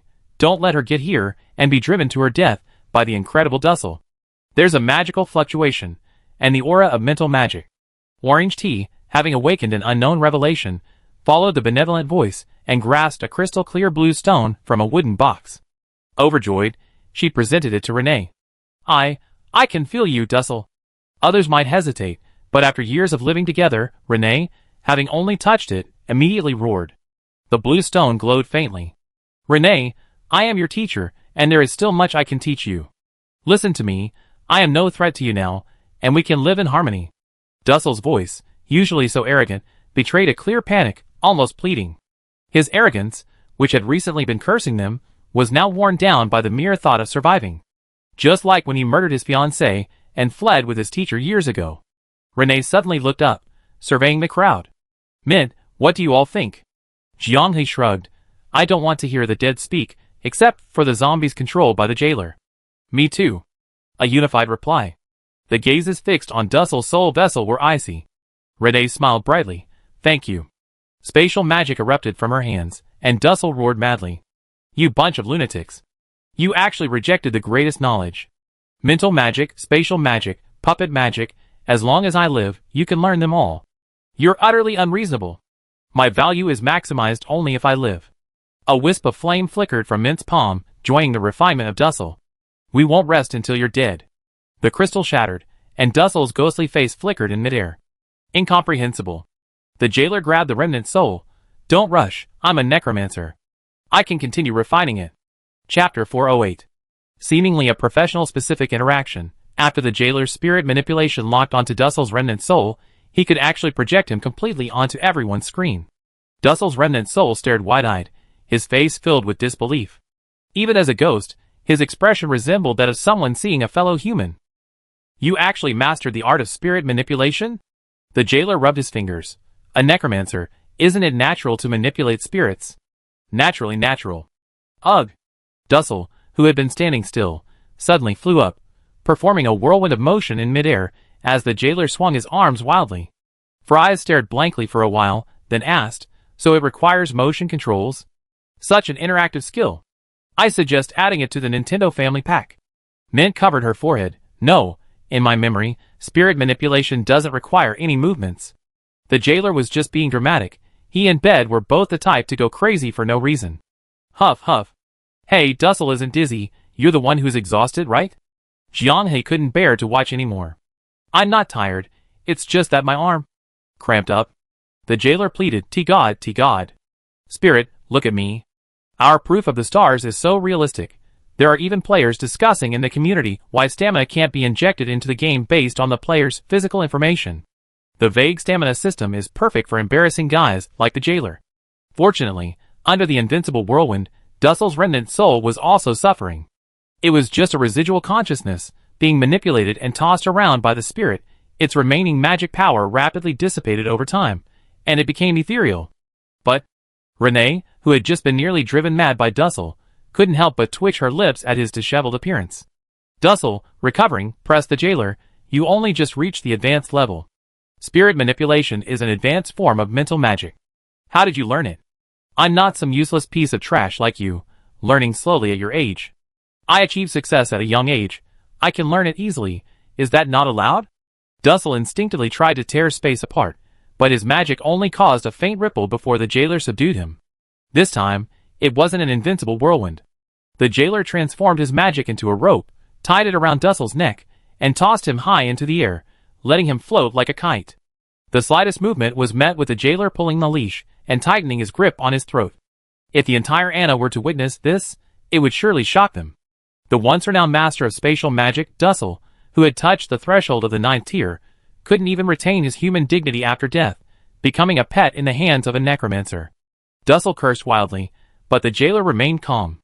Don't rush, really don't rush. It's impossible for me to break down and finish you off immediately. You killed so many innocent people. If you die too soon, I'm afraid your spirits will crawl to my bedside at night to have private conversations. Renee's expression improved significantly, and she felt much more at ease. Seeing all this, Min had never found the jailer so useful. Is he a specialist in dealing with scum? Min, do you know where there are wandering spirits? Generally, you can find them in areas where adventurers are active. Why? Are there spirits of monsters too?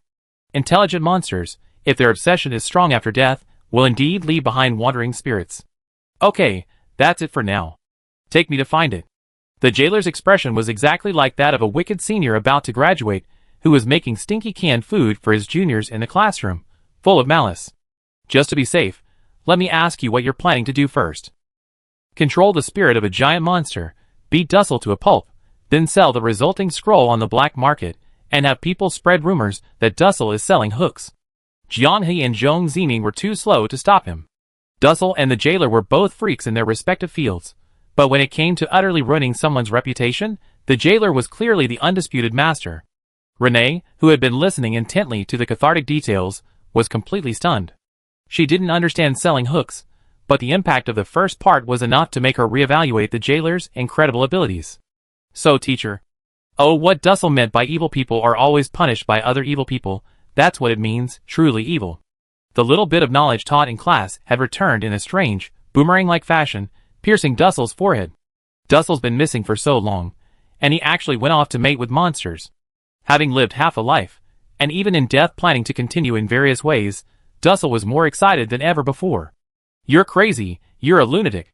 You necromancers are all insane lunatics. Wow, you're getting impatient. The jailer said sarcastically, that's just how we necromancers are. Dussel, who had been evil his whole life, had finally met his nemesis in death. According to the jailer's plan, whether Dussel was dead or missing was irrelevant. Anyway, when the people of Anna mention it later, it will definitely be that Dussel, at his age, did some crazy things, more exciting than young people, and after being exposed, he was too ashamed to face anyone, so he simply vanished. "You can't do this, just kill me." Dussel broke down, realizing the jailer wasn't joking. But the jailer was too lazy to care. Orange Tea had just finished drawing prizes, and was calling everyone to look. Unfortunately, the game progress in the reality/illusion boundary was far beyond what ordinary players could achieve. Red materials were no longer enough, so everyone only glanced at the dozen or so red materials before putting them away. 10 gold materials dropped, all selectable. Considering the rewards from the normal storyline included the Lion King set blueprint, it's reasonable to assume they were for forging. 6 rainbow materials dropped. Avatar fragments, 5. Avatar fragments, 15. 3x3 divine forging universal materials. 1 great sage's memory. 20 avatar fragments arrived, and the reality/illusion boundary had enough for 1 more avatar. The power of the sun shower bond was undeniable. To maximize the synergy, the next avatar would still be chosen from the sun shower team. Jianghe always made the decisions regarding the allocation of valuable resources. Inkfish, you choose this time. Sigh, no damage output? The higher the level of the tower world, the greater the probability of instant death. Relying solely on T-God's soft invincibility isn't stable enough. We need someone who's not easily killed to capture an avatar to be safe. Although everyone's levels had climbed up and their equipment was among the best in both worlds, underestimating the enemy was always a major taboo. Regardless of whether Milan opened that bottle of champagne at halftime, judging from the result, everyone would assume they did. The most eye-catching item in this rainbow drop was the never-before-seen new drop, the Great Sage's Memory. Great Sage's Memory, not a fragmented piece, but a record of a legendary sage's complete memories. Detailed knowledge is contained within. After use, all members of the party participating in the story dungeon can choose a skill of their choice, or an advanced skill. Note: using this item will upgrade an advanced skill to a higher tier. The last paragraph made Jailer Bro shout first. Awesome, awesome, I knew it. Thank goodness I chose advanced Ecurians. Wow, my corpse explosion nuke is now a high tier skill. My Death Stalker was also upgraded, it's an advanced skill. Haha, I have 1 more skill to upgrade than you guys. Damn, now the sooner you learn, the sooner you can enjoy it. French Fries sighed, it's all Era's fault. Bed couldn't help but say, shameful dragon. If it weren't for Era's repeated furnace explosions, how could they have lacked confidence and chosen to withdraw the divine forging universal material from Curian's treasury? If you, Jailer Bro, are 1 skill ahead of us, we won't see any benefit from this. Orange Tea clenched her fist on behalf of everyone. Not only will you miss out on the blessing, but I'd be asking you to take a punch on our behalf. A top-tier DPS character, constantly leeching life off other DPS characters, then the support. When they can't win, they yell, T-God, save me! Orange Tea finally found an opportunity to summon her fist, assuming an attack stance. The bed clapped. Wow, T-God's aura is on. The 4 primals nodded approvingly. That's the professional confidence that the support god gives her. If Jailer Bro dares to say no, the fight will immediately end, cutting off all healing and support.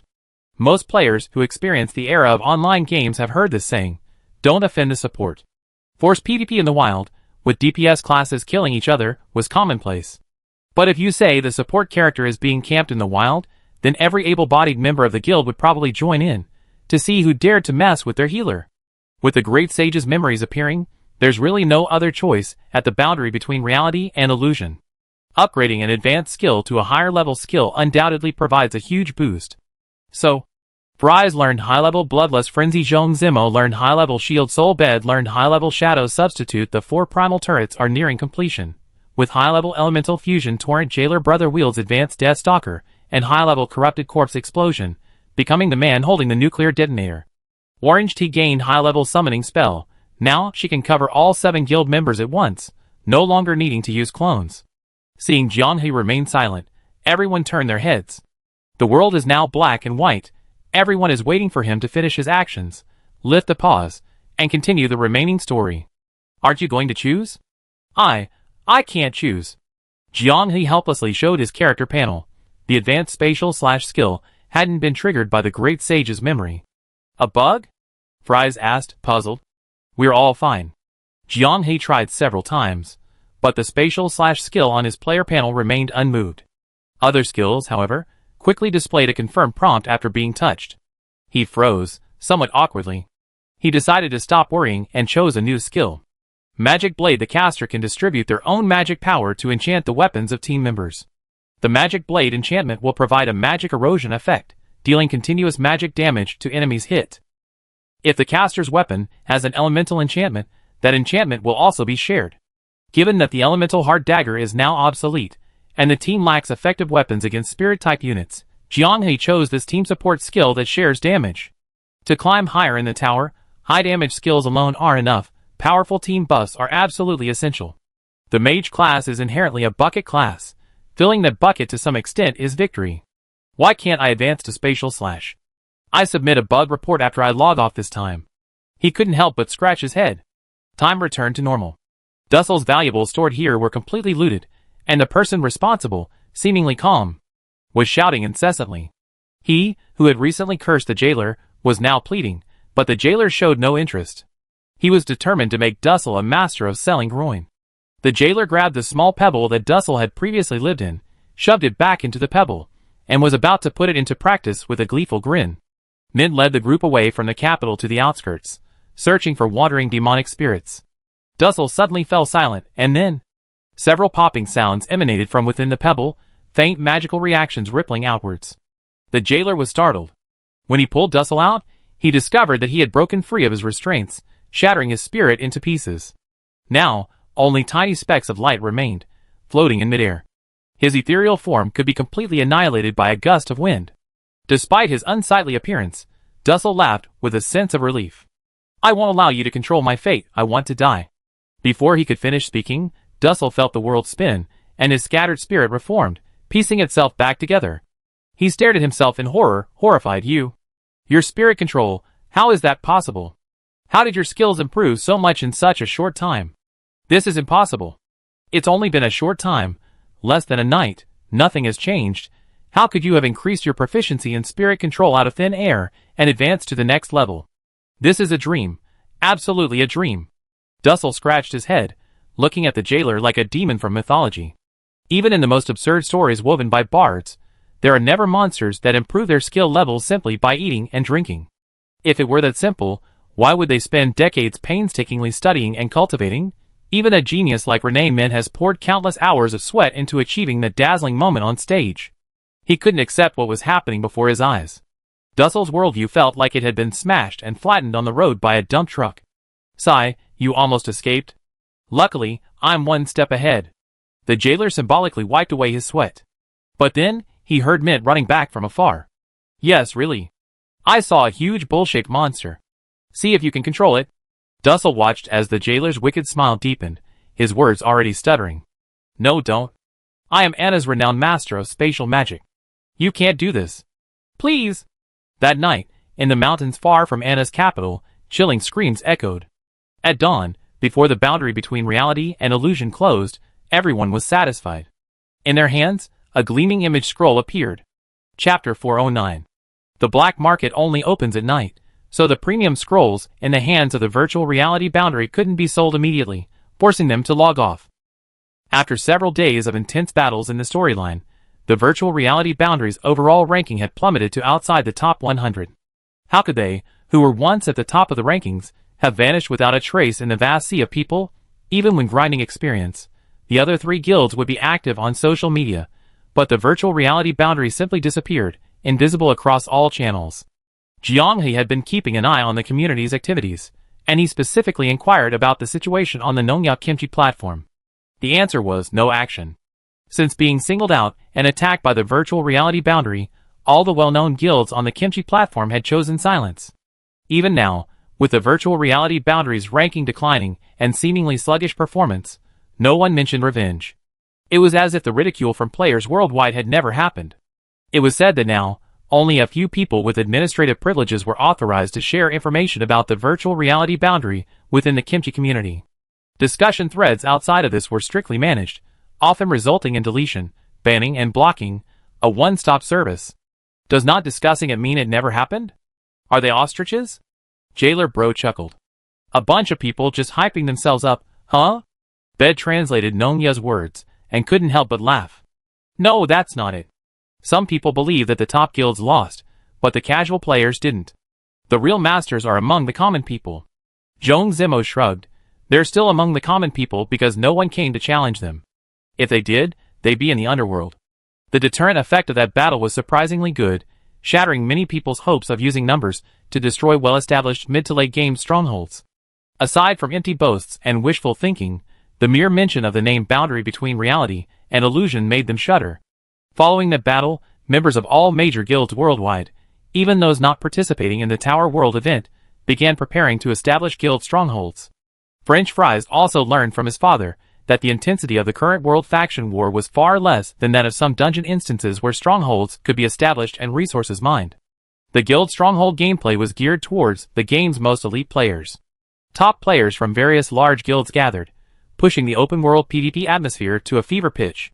The previously peaceful gaming environment suddenly became incredibly lively due to the fighting. Bedside, my dad complained too, saying it's all because of us. He can't even focus on farming materials in the world faction war. Guilds are constantly gathering for raids. Players from all servers are fighting. It makes him feel like he's back in high school. Bed's dad's high school days? Several keywords suddenly flashed through everyone's minds. School, group battles, passion, youth. That certainly evoked a sense of youth. But my mom's really happy. The fishing gear she and her friends got is selling like hotcakes. She's always laughing at Dad for spending all day grinding monsters and not bringing back a single useful resource. Indeed, everyone's joys and sorrows are different. Nonya, whose trip had been repeatedly postponed, finally arrived. Everyone's gaze slowly shifted downwards, landing on the milk. She put down 2 large boxes of milk and cheerfully explained, "You have to bring a gift when you visit, I know. That's a common saying, but why 2 boxes of milk?" Ah. The primal body remembered the earlier misunderstanding and said awkwardly, "It seems it's because of me." Relying on the information provided by the boundary between the virtual and real worlds, Nonya had earned a considerable amount of extra money. She had already set up a bank account and was gradually transferring the money she had withdrawn from virtual currency into it.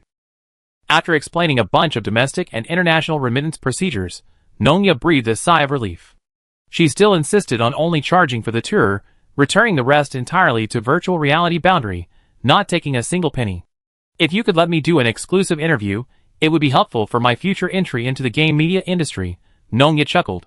"You don't mind if I ask some gossip questions, do you? What kind of questions do you want to ask?" The little stories digested within virtual reality boundary.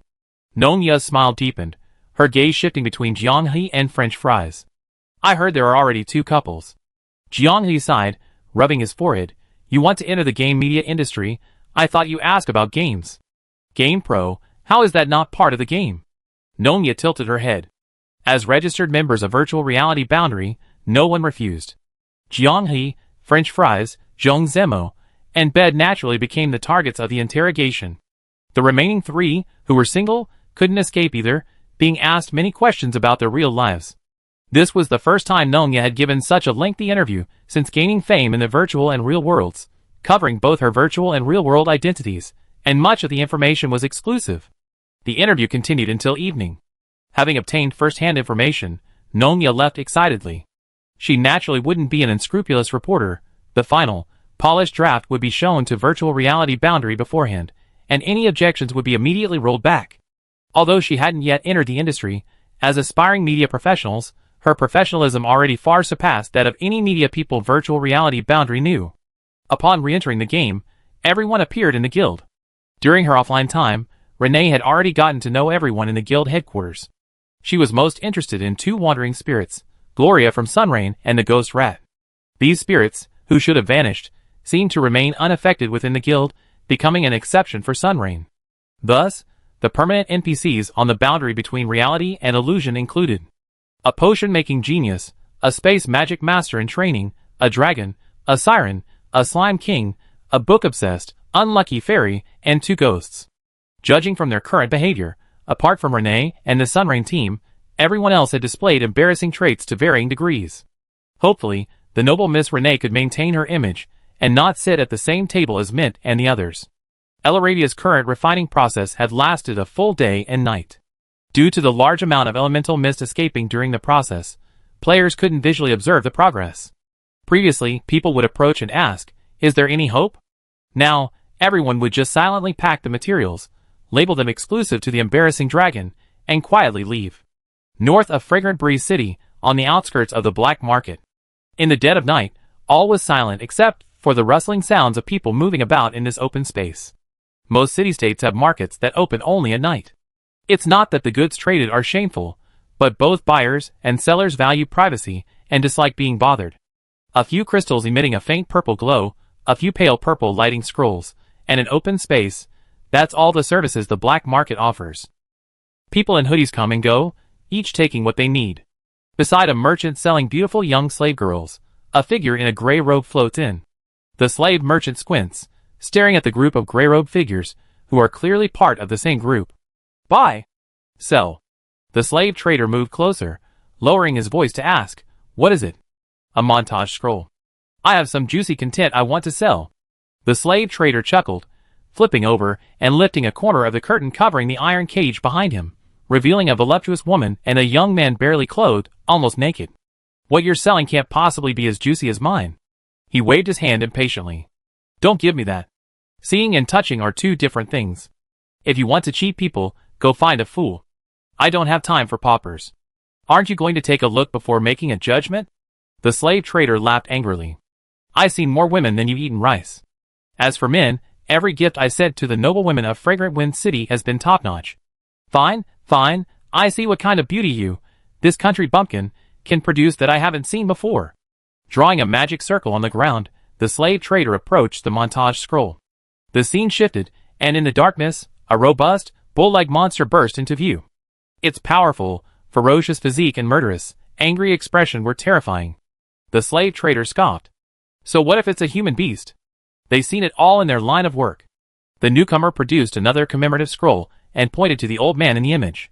"Huh? Wait a minute. No, buddy. You, the slave trader stammered, quickly glancing around, and asked frantically, "Where did this come from? Will you buy it or not?" "Damn it, who would dare buy it?"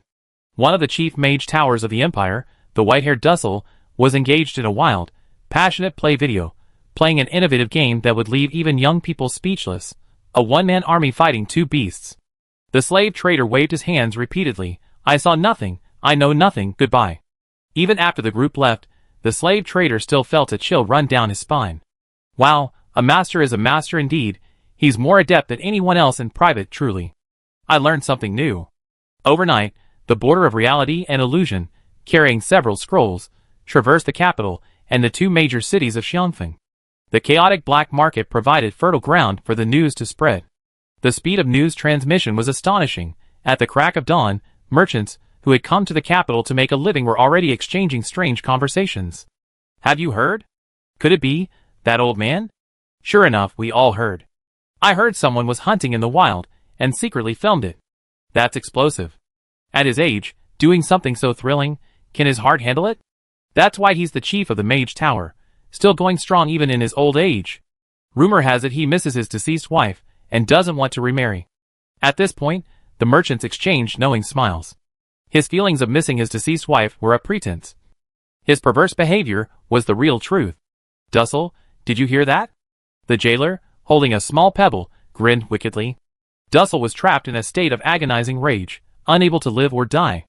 After the jailer's skill level was upgraded, his spirit was completely suppressed. "You pervert, your heart is black. A beast in human skin, I curse you." The jailer shrugged. "That's a compliment for a necromancer, so I gladly accept it." Mint listened to the increasingly exaggerated rumors circulating in the streets and alleys, especially as people began to question Dussel's script of missing his deceased wife, and couldn't help but laugh. "Well done, jailer. This whole charade has completely shattered the image of a loving husband Dussel cultivated before his death. To survive, to gain fame, he murdered his master and his wife, ultimately becoming a hero in the eyes of the Anna royal family, fighting against evil. Based on this, he became a top scholar researching evil, further advancing into the ranks of spatial magic masters. Those companions he killed in the snowy mountains, if they could see Dussel's infamous state now, would they be relieved? There's no need to deliberately spread the rumors anymore. Once the rumors reach a certain point, the public will unleash their powerful creativity, adding more interesting details. Trust the wisdom of the people. Around noon, the Lion King Kurian arrived at the boundary between the real and virtual realms, who were waiting for news at the manor. Upon arriving, he dismissed the surrounding servants, leaving only Wick. Have you heard the rumors about Dussel? Here he comes, just as expected. Dussel has been missing for nearly half a year. The Mage Tower initially thought it was a normal study trip, but the prolonged silence has led many to speculate. The matter had initially subsided, but the rampant rumors circulating throughout the day finally made the royal family and the Mage Tower restless. After some questioning, Kurian was surprised to discover that the boundary between reality and illusion was the last person to see Dussel. After that, Dussel borrowed a doll made by the Mage Tower's chief puppeteer and disappeared without a trace. The entire boundary between reality and illusion team put on their acting skills, including Renee, who became quite the drama queen. She rushed forward eagerly, grabbing Kurian's hand. Your Majesty, please tell me, what happened to my teacher? Wow, I underestimated Renee. Her speed in getting into character is no less than that of the jailer and his bed.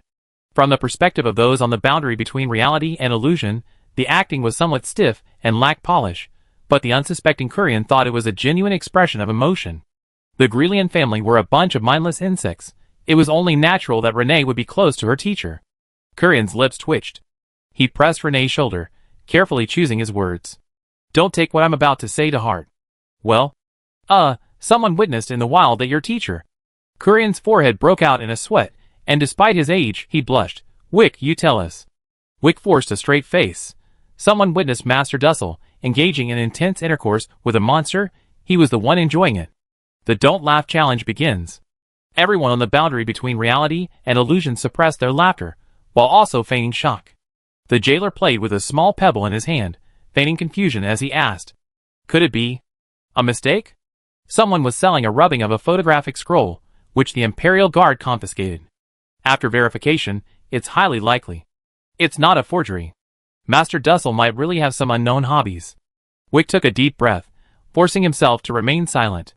Besides targeting bulls, we also found scrolls depicting his attacks on snakes, sheep, and even trolls, all of which he forced those monsters to act, either willingly or unwillingly. These scrolls were kept in his private warehouse at the Academy. We forcibly broke the seal today to verify their authenticity.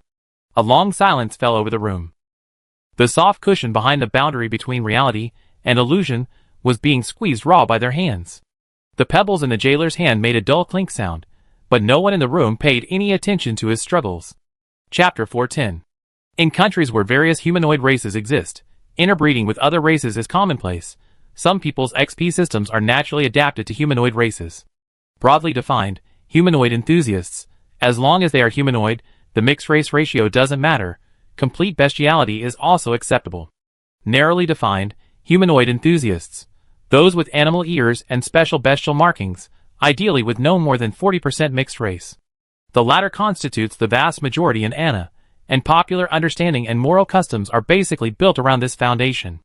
It's not inappropriate for pure-blooded humans to marry mixed-race humanoids. Playing wildly is fine too. If the couple is consensual, it's not up to public moral judgment. Unfortunately, Dussel's play was far too wild. Human-animal play is certainly not uncommon among nobles, and as emperor, Kurian must be aware of their character, but he simply doesn't bother with matters of private life. But this play turned out to involve orcs, and one of the leaders of the Mage Tower was among the participants. Dussel was highly regarded among the people, a revered magic master who could obtain anything materially, yet he devoted all his love to his deceased wife. For decades, he stood as a paragon of pure love and war god, deeply ingrained in the hearts of the empire. After the news spread, all his past actions were interpreted by the public as hiding his perverse hobbies. The cycle of creating and destroying gods plays out everywhere. When an exquisite shrine is splattered with mud, countless more mud splatters will follow. Kurian looked at Renee and said, Now there's one thing that urgently needs to be confirmed. Is your teacher, Dussel, still alive? In fact, after examining the scroll, the people of the Mage Tower always felt that the key details in the image were blurry, especially the part where they were intercourse. The human figures showed obvious signs of fogging, resembling spirits. Upon hearing this, the boundary between reality and illusion paused. The Mage Tower had many experts.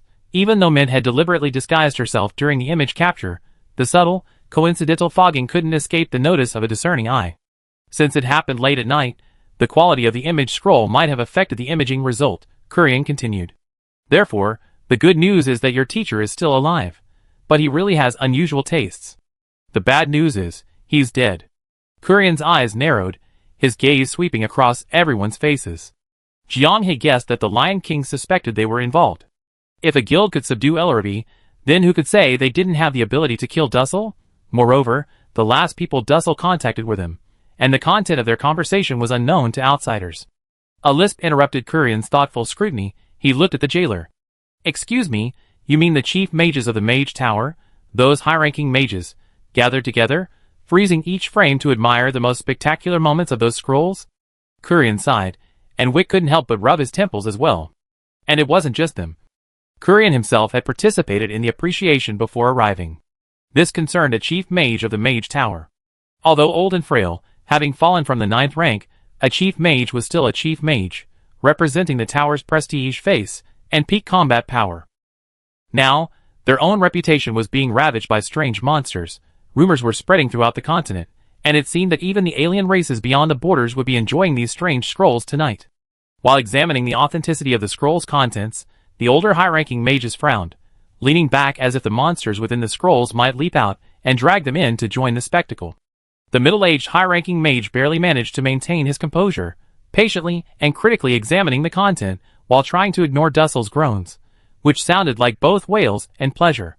It was the Empire's younger high-ranking mages, who were completely unaffected, able to enjoy the small desserts while whispering amongst themselves. Occasionally, Kurian would feel worried about the Empire's new generation. Now, whether Dussel was dead or alive, he was a subtle problem for the Empire. If he was still alive, how were they supposed to treat such an old man with an extremely rich and almost unrestrained private life? If he was dead, who killed him? A master of spatial magic. If he couldn't win, he could run away. What kind of power would it take to prevent Dussel from even casting a spatial tearing spell? It was a complete mess. The jailer was still laughing. In the past, Wick would have reprimanded him for being disrespectful before the Emperor. But now? Kurian didn't care anyway. He might be called an old man for speaking out, so he simply ignored him. Kurian confided, I always feel that the people of the real and virtual boundaries have solved many problems for me, smoothed things out, and made me feel much better. But you always seem to appear at crucial junctures in major events of the Empire. He shook his head, helplessly saying, the real and virtual boundaries, I don't know if it's fate with me, or fate with this land. Everyone couldn't help but recall the word candlelight used to describe their compatibility with the Anna world. A miracle. Indeed, there is fate, but a fate that can only be reunited after death. It's just a pity that everything that happens in the game is only a simulation. Who knows what their state of mind will be then? Unable to obtain the answers, he sought from the boundary between reality and illusion.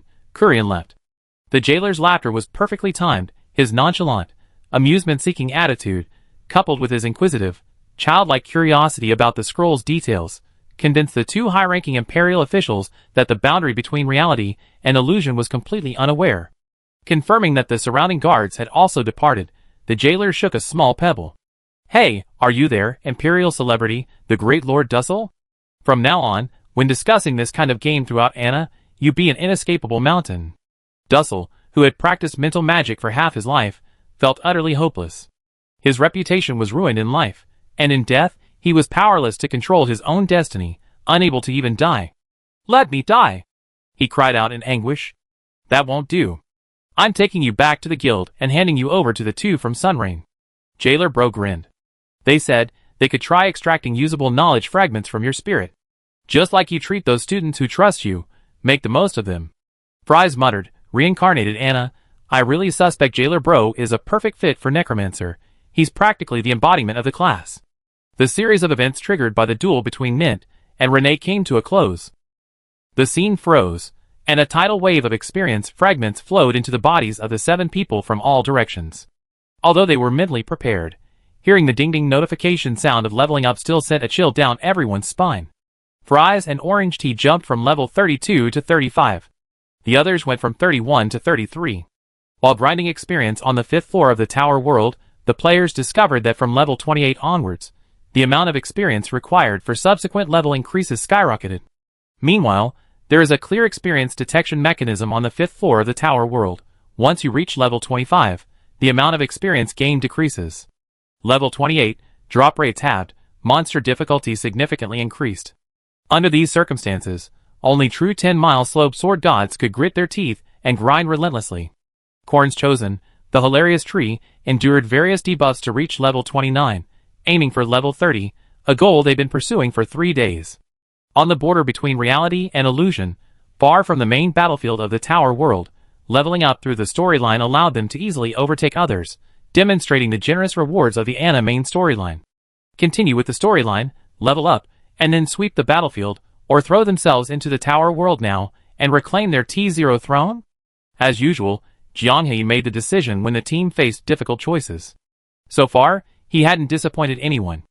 Jianghai stroked his chin, taking advantage of the last moments of the time stopped to offer his solution. Anyway, there's still plenty of time in this round of the game. It seems there are still some storylines to trigger in Kurian.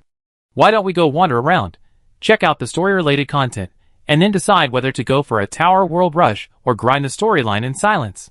Unanimously approved, and they immediately got to work. Renee couldn't show herself openly, so she returned to the guild first. She didn't feel wronged. As long as she could get rid of Grelian and enjoy some rare freedom, she was content. Besides, there were quite a few interesting people in the guild, and the worrying trend was already showing signs. Renee seemed to really enjoy the embarrassing creatures in the guild. With Wick's endorsement, the Void Real Border could easily gain an audience with Kurian at the Anna Palace. Many of Kurian's subjects encountered along the way avoided them upon seeing them.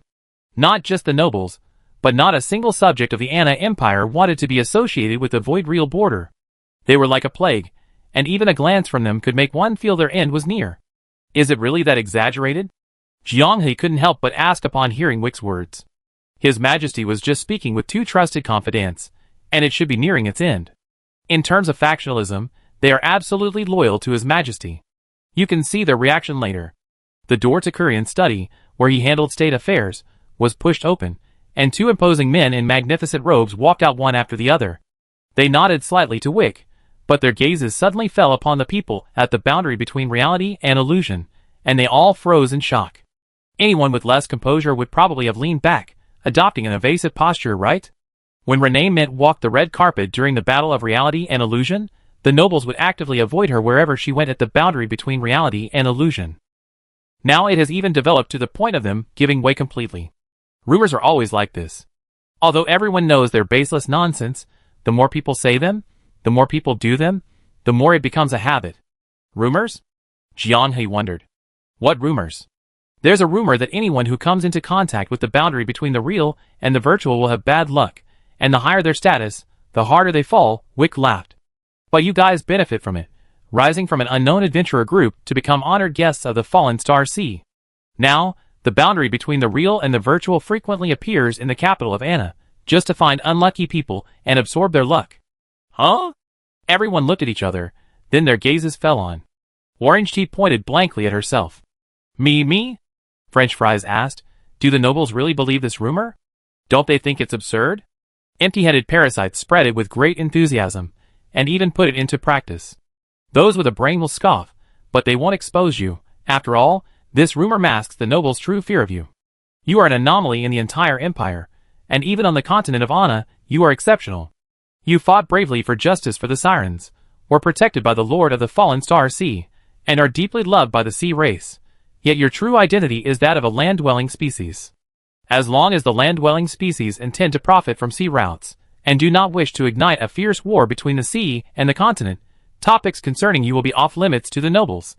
Wick hit the nail on the head. They couldn't admit that their arrogant, high-ranking nobles were afraid of a mere 7-person adventure party, all of them from humble backgrounds. It would shatter their pride. Nor could they admit that their aura was too dazzling, making it difficult to harbor thoughts of retaliation even when humiliated. Rather than admitting it, they rather contribute to this rumor, giving themselves a way out. The extraordinary treatment Renee received during her duel with Mint had convinced the boundary between reality and illusion that they could act with impunity in Anna. But as crabs, they weren't sure how arrogant they could be, so in the storyline, they remained cautious, restraining their impulse to take advantage. Now, hearing Wick say it himself, it was official confirmation. The great plague of the Anna Empire's nobility. The crab of the boundary between reality and illusion. Lion King Kurian's tacit approval. Queen Mirrorheart's protection. The Fallen Star Hero's tattoo. All of this essentially achieved a state of transcending the 5 elements, and not entering the cycle of reincarnation. Unless the nobles of Anna go crazy and stage an assassination to physically end life at the boundary between the virtual and real worlds, they have truly become the freest group of people in the Anna Empire for thousands of years. It's likely that the vast noble class of Anna never imagined that the Siren Potion incident would ultimately bring them a powerful backer from the fallen Star Sea. If they had known this would happen, they would have severed ties with the nobles involved as soon as the matter began, stating that individual actions should not be generalized, and demanding that Kurian severely punish them. They would never have engaged in a showdown with the reality/virtual border.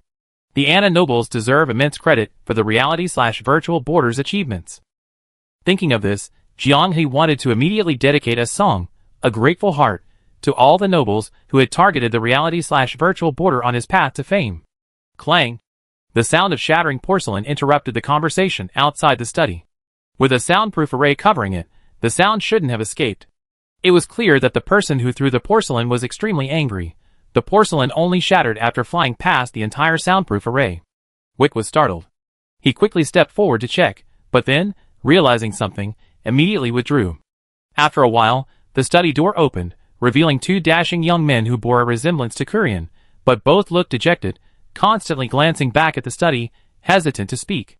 Unlike the previous nobles, they did not greet Wick, an important figure who frequently accompanied the king.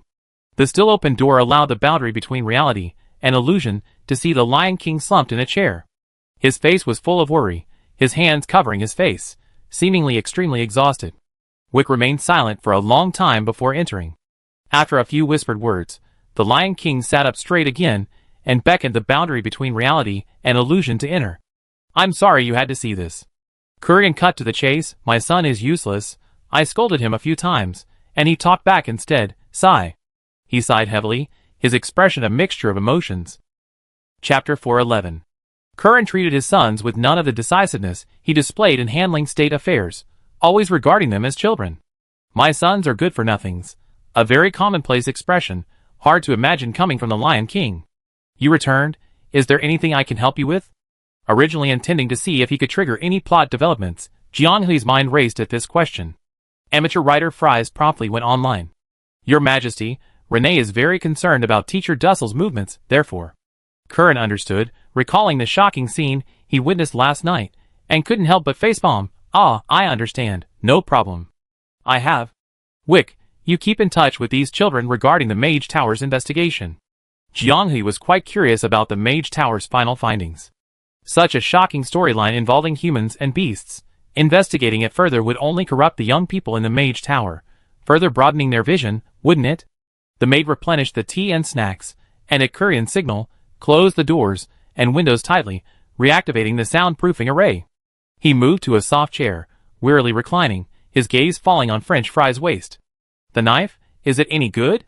French Fries held up the Mad Wolf sword with both hands, placing it on the table. No, I have no intention of taking it back. Since it's been given away, it belongs to you." Kurian waved his hands repeatedly. After a few seconds, he said self-deprecatingly, "I just wanted to chat with you, but suddenly I don't know how to start." In the past, she would always be the one to bring up the topic. "Your Majesty, you really love her." French Fries' exclamation instantly brought a happy smile to Kurian's tired face. "You're still young, you might not understand," Kurian said, tilting his head slightly, lost in thought. "Suitability is best, but who can predict when their true soulmate, their lost other half, will appear? Measured by a lifetime, every minute, every second, every encounter, you might miss the person destined to be your perfect match, without realizing it until you reach my age, look back and sigh. If only I had been braver back then, if only I had chosen her. I've seen so many people grow old with regret, lamenting their past choices, but life doesn't offer what-ifs. The moment you make a choice, you must bear the consequences of that choice." Kurian smiled smugly. "She is the perfect love for me.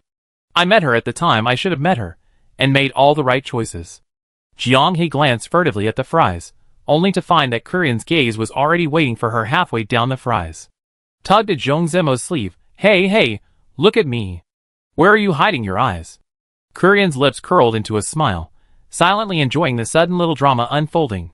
"Excellent, everything is just beginning. You two have a very, very long time ahead of you." Jianghe thought to herself, if everything goes smoothly, it certainly will be a long time. In this life, and the next, They might be inseparable. Before her death, the Wolf Queen made 3 requests of Kurian. 1. Take good care of yourself. Don't go to her too soon. Maintain Anna's glory, and avoid turmoil. 2. Don't stubbornly choose their shared child to inherit the throne out of favoritism. Anna's people have enjoyed decades of peace. Succession disputes are common throughout history and must be avoided. Thirdly, be more tolerant of all children. Not everyone can be as outstanding as him. Mediocrity must be allowed. Curran listened attentively, but as they grew older, despite enjoying the guidance of the Empire's wise men and growing up in an atmosphere that emphasized moral character, these children became increasingly inhuman. The second prince, Bertrand, was practically a born war maniac. He wore his loathing on his face whenever he saw a foreign race. When asked how to properly handle diplomatic relations with foreign races, the entire document he submitted could be summarized in one simple word: kill. If the foreign races did not submit to his rule, it meant he hadn't killed enough. As long as blood flowed like rivers and heads rolled, the foreign races would inevitably submit willingly and surrender with courtesy. Believing that violence could rule everything, he even had the audacious idea of directly classifying the serfs of the border lords as war slaves, who could redeem themselves through military merit, thus maximizing the mobilization of the Empire's vital fighting force resources. Simultaneously, the war slaves were required to use the heads of other races as currency to exchange for resources distributed by the Empire, encouraging competition among them to select the strongest war slave legions. At the height of the Empire's power, they were to continue expanding and conquer the entire continent. He overheard a bit of conversation at the manor before, and the boundary between the virtual and real worlds already seemed incredible, now, hearing such a feat. Did the Chosen of Khorne allow NPCs to join their ranks? There seemed to be 40,000 transmigrators here. In Bertrand's eyes, resources in this world most likely grew spontaneously on shelves. He had never considered the resources required to maintain such a massive war band, nor the financial burden a war to conquer the entire continent would place on the Empire. In his view, people were the root of all problems. As long as enough were killed, the problems would be solved. The fourth prince, Golan, Bertrand's younger brother. He was quite critical of his brother's views and actions, considering him bloodthirsty and utterly unreasonable. This wasn't due to a high moral standard, but rather because within a year, Golan had established a slave trading group of nearly 100 people in a nascent city-state near Fingjia in the southern border of the Empire, selling nearly 10,000 slaves. If it were the sale of slaves from other races, it wouldn't be so bad. It would merely be taking food from the mouths of the nobility, and Kurian would turn a blind eye, even secretly applauding it. But Golan was turning the citizens of the Anna Empire into slaves, and selling them to other races. Anna's slave trade involved plundering people from other races, but in his hands, it was the opposite. A prince of a nation helping other races sell his own people. The operation was so outrageous that when Wick and his guards investigated further, they experienced confusion, hesitation, shock, and bewilderment, ultimately only able to manage a dry laugh in front of Kurian during their report. The Imperial Guards, dealing with such a major case for the first time, exchanged bewildered glances. The fifth prince, Enrique, was the one most deeply etched in the minds of those on the boundary between reality and fiction. This man, like a protagonist in an adult film, spent his days collecting beautiful girls of different races, his body drained by beauty at a young age, yet he seemed to revel in it. His threshold was too high, insatiable, ultimately leading him to set his sights on sirens, causing a great war between sea creatures and land-dwelling species in real history. The true source of chaos. Kurian had previously said he was under house arrest, but just now this man appeared in the study. If it weren't for the Lion King's soft heart, he would most likely have abused his status. The seventh prince, Carlos, who accompanied him, had a slightly better problem than the aforementioned figures. He had only committed adultery with his own sister. So that's all? Everyone at the boundary between the virtual and real worlds was filled with question marks.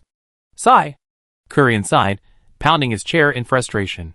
The Lion King truly treated them like family. He didn't hold back on royal secrets at all. The jailer stared in disbelief. You're not going to break his legs? Kurian lay back in the soft chair, his hand limply resting on his forehead. If I did, his sister would protect him, and even use a potion to save him. Should I break her legs too? As a teacher, Zhong Zimo swallowed hard. He tentatively asked, what did they say when they came together? The house arrest is boring. Could we send them some people? Everyone at the boundary between the virtual and real worlds felt sorry for the Lion King. The room was filled with sighs. Wick smiled wryly. Before, it was just me sharing His Majesty's worries. Now there are a few more people, which isn't so bad. Looking at it this way, although the eldest prince, Tiago, mingled with the nobles, completely siding with them, and even dared to win hearts and minds when Kurian killed someone. Compared to the other prince's behavior, he seemed like a perfectly normal person. Kurian had 19 children, and these weren't the only ones whose extraordinary abilities could be discussed. It's just that their performance was the most outstanding, making them unavoidable in the conversation. In Kurian's description, when the Wolf Queen was still alive, the children seemed perfectly normal. After the Wolf Queen's death, the problem suddenly erupted all at once. It sounds like the demon ceiling tower has malfunctioned, and demons and monsters have been unleashed. Fries couldn't bear to listen anymore. Does His Majesty have any children with decent character?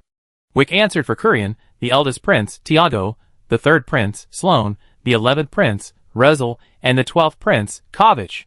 The Lion King nodded slightly, acknowledging the judgment of his lifelong friend. Among a group of humanoid beings, only these 4 resembled the Lion King's children, rather than a few stray cats. Although Tiago was publicly rebuked, he still maintained that, given the behavior of his brothers, who all seemed like patients in an asylum, he wasn't truly exceptional. Fries poked Jiang He's waist. I feel. Jiang He immediately replied, your feeling is correct. A new phase of the plot was about to unfold. Establishing an heir. Kurian was getting old, and the selection of the future emperor of Anna was crucial. Before the boundary between reality and illusion appeared, the two must have discussed this topic countless times in private. It was precisely because of this indecisiveness that the nobles within the country were in a state of radical chaos. The future was uncertain, people's hearts were unsettled, and opportunism permeated this group of shrewd individuals. Thinking about it carefully, the plot's progression to this point wasn't hard to understand. If the boundary between the virtual and real worlds can successfully repair Anna's vicious cycle, and the world returns to normal and operates on its normal trajectory, it still won't be able to avoid the behemoth that is the Empire. For all parties whose fates are intertwined with the Empire to land safely, they too must make their own choices. As Kurian said, the most suitable is the best. Who is the most suitable new king for the boundary between the virtual and real worlds, and also for Anna? The people of the boundary between the virtual and real worlds aren't being modest, they're just a bunch of gamers. How could they possibly have the opportunity to participate in deciding the future trajectory and fate of an empire? But Kurian and Wick seem to think highly of them. Their willingness to discuss it at length is a tacit approval. The moment Mad Wolf Blade was given away, it also meant they had gained the right to participate. Although there's a nearly 10-year age gap, we're all young people. Let's meet and chat sometime. I'm very interested in your opinions. Hesitating, Orange Tea raised her hand. Who are the Wolf Queen's children? It's irrelevant, but I might as well tell you, the 3rd prince and the 5th prince. Wow, it's hard to imagine that the gentle and refined Prince Sloane's own brother is actually a source of chaos. Are they really from the same mother? Chapter 412. The plot further back involves palace intrigues and the succession crisis. Unlike the contest between Renee and Mint, which has a clear and well-defined plot, allowing players to foresee the outcome of the competition. If the rewards are still large amounts of experience and gold level drops, their appeal to the current virtual real boundary is already somewhat diminished. No guild, in a normal story progression, would have almost all members in gold gear, their main DPS gleaming with rainbow lights, members wielding 3 avatars, and all their main skills fully upgraded by this point. Jiang He believes that even in the level 20 era before the level cap was raised to 50, the gap between virtual real boundary and many players of the same level was like that between the Trisolarans and Cavemen. If we consider skill and experience, it would probably be like the Trisolarans and Paramecia. Coming out of seclusion? French Fries tilted his head, his hair falling down, half covering his face. Jiang He smiled and helped her straighten her hair. Then let's go. Sigh, when will you ever learn even a fraction of what you're good at? You're a married man, and you don't even know these little tricks. Don't you know how to make a girl's heart race? You need some serious education from Kusia. The married Mayu was very passive in this new relationship. It wasn't that he was being perfunctory, or that he had no feelings, it was simply that Beiwo was too enthusiastic and active, making him seem very dull. Teasing his clumsiness became Beiwo's daily hobby. Tying her hair into a ponytail and dangling it around his nose, like teasing a cat, had become a daily routine for them living together. Beiwo openly shared this amusing anecdote, and Shu Tiao started imitating her. Before their daily star-studded party, they always habitually leaned together and played 2-player games on the room's large screen. During the brief loading times of the game, the strands of French fries tickled Jiang He's neck, making him feel hot all over. The process was like copying a game guide. If your guide was good, I optimize it, and it would be mine. If the feedback was good in practice, I could even pass it on to the next person. Jiang He sometimes wondered if so-called dating skills were born from a similar atmosphere. Having decided to leave the palace, he no longer lingered on the storyline. However, before leaving the palace, the boundary between reality and illusion bumped into Prince Sloan, who was rushing over. This man, just past the age of 30, was in the prime of his life, full of energy and vigor. Whether it was their first meeting in the Falling Star Sea, or their conversation while teasing the nobles, both had left a good impression on the boundary between reality and illusion. He respectfully bowed to Wick, and upon seeing the boundary between reality and illusion, he exchanged a few pleasantries, with a smile before wiping the fine beads of sweat from his forehead. Outside the door, he tidied his clothes and appearance, regulated his breathing, and then carefully accompanied him into the study. Wick told everyone that whenever his younger brother Enrique did something wrong, he was always the one to apologize in his place. The jailer was touched. He's a lot like my brother. At home, he was always the unreliable, always infuriating brat. When he made mistakes as a child, it was always his older brother who protected him and pleaded for him, saving him a beating. As an adult, he scrimped and saved to buy figurines and game purchases, starving himself, and it was his brother who secretly helped him out under the family's financial control. From childhood to adulthood, even though his parents seemed somewhat biased, the jailer never felt resentful. After all, occasionally he wanted to travel back in time and slap himself. Serves my brother right for being better off than me, the jailer muttered, watching Prince Sloan's retreating figure. I hope your jerk brother understands you. Upon returning to the guild, the dolls Garlic Sprout and Shaw immediately appeared before them. Ellerby instructed us to go to the workshop immediately upon our return. The group exchanged smiles, reluctantly rummaging through their backpacks to gather their valuables. Having experienced 2 large-scale explosions, and witnessed Ellerby's astonishing feat of using materials to blow up the furnace and repel the enemy, the workshop deep within the mine had become a forbidden zone avoided by the guild NPCs. The blast remnants of crystals grew wildly around the workshop like blooming flowers, and it was visibly that the workshop's terrain was slightly lower than the surrounding area. 2 explosions, extraordinary indeed. The workshop was semi-open air, with a furnace and forging table located outdoors. Some fine, half-mined crystal powder suggested that Ellerby might have been trying to multitask and make some small items after the furnace explosion. The open-air workshop was deserted, the dangerous and surging magic of refining the origin elements had vanished without a trace, and Ellerby hadn't come out to greet them. Suspicious, Jiang He gently knocked on the door of the small wooden hut she had built for herself. After a long silence, he pushed it open. Sigh, it's not closed. Orange Tea squinted curiously, then gasped in shock, forcefully pushing the door open. Ellerby lay face down on the floor, several half-eaten apples scattered beside her. Everyone was startled, but then frowned. Although it resembled a murder scene, who would dare to assassinate a 9th-tier dragon here? Sliding tigers are well known, but sliding dragons. Islavai's true form could probably eat from day to night without burping, right? Out of professional instinct, Orange Tea quickly performed a vital sign assessment, simultaneously summoning her spirit form, poised to engage in battle at any moment. She's just asleep. Her sleeping posture was like a mountain climber, unrestrained and free. While asleep, her dark red scales shimmered and shone alluringly. Given that Ellerby's human form was already graceful, despite her unsightly sleeping posture, surprisingly, it earned the jailer's approval as worth drawing. A noble 9th-tier being shouldn't appear so defenseless while sleeping. Was she too comfortable at the boundary between reality and illusion? Amidst the rustling sounds, Ellerby struggled to open her eyes. The shameful dragon was displaying such an embarrassing sleeping posture, one would expect her to be slightly embarrassed, but instead, she simply rolled over, curled her tail in front of her, and hugged it with her hands. I finished forging it. Go to sleep, don't make a sound. If you make another sound, I roast you all alive. What a completely ineffective threat. Hiss, it's finished. He rushed impatiently to the forge. In the smoldering fire, a sphere radiating a 7-colored glow floated silently, feeding him with over 10 of the game's top-tier materials, repeatedly causing the furnace to explode, had forced a 9th-tier dragon to don the shameful title of dragon and sign a contract of servitude. The origin element set was almost finished. Go! Pushed by Jiang He, the jailer finally remembered that this equipment was already labeled with his name. The entire guild had entered an era where only gold-tier gear was worn, except for him and Orange Tea, who were still wearing the purple sets they salvaged during the Clearcaster conquest. This has led to discussions on the community forums, such as how does the allocation of equipment resources reflect the status within the virtual real boundary guild? And are Orange T and Jailer Bro only allowed to wear purple gear, a sign of discord within the team? The ensuing internal discord within the virtual real boundary team became a recurring theme, almost a monthly occurrence. Sometimes, Jianghei couldn't understand the thought processes of these people. If the virtual real boundary, despite its numerous conflicts, could still dominate the rankings and firmly claim the title of T0 Guild, wouldn't that mean all gamers in the world were useless? If their conflicts could sweep away everything, then Jianghei declared that the united virtual real boundary would become a godlike force in the gaming world. How about Orange T goes first? You're being modest? Zhong Zemo pressed his hand into the fire.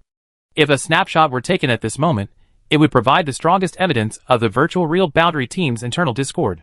Origin Element Water, its design was actually a giant water spirit, completely unlike any wearable equipment. The power of countless elements converges here. The waters surge, the waves roar. Holder, listen closely, for the echoes from the elemental realm. Like tie collar, it grants 3 fixed blessings plus 1 selectable blessing. High-level water elemental protection. Water elemental magic is difficult to harm you. Upon being hit, you have a chance to absorb elemental power, forming a shield.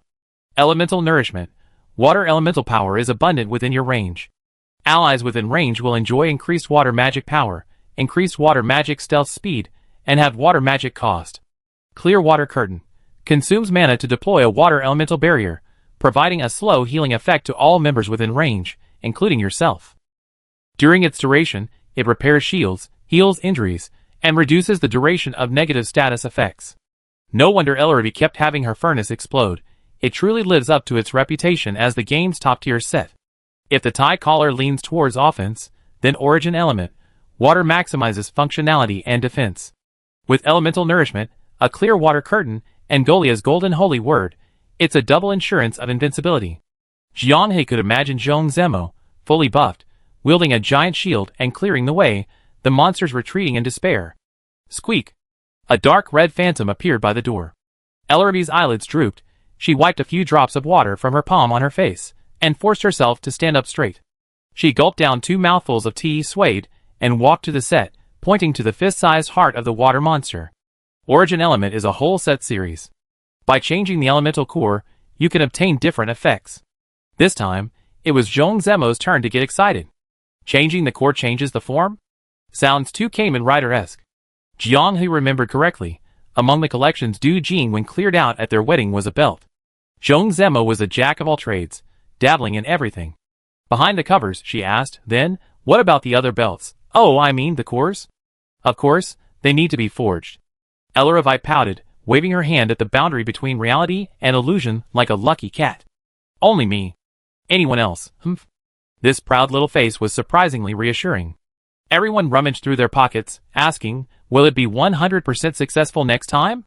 100%? Ellery shrieked, do you think this is forging farm tools? How can you say it so easily? You're a master craftsman, shouldn't your experience make this a natural progression? Ellery snatched the package of materials with a hint of annoyance. Only I can reduce the material loss rate to half. For ordinary craftsmen, no matter how much you give, it's all gone for good. Oh. The dragon's bright eyes darted around, staring at the overflowing bag of materials.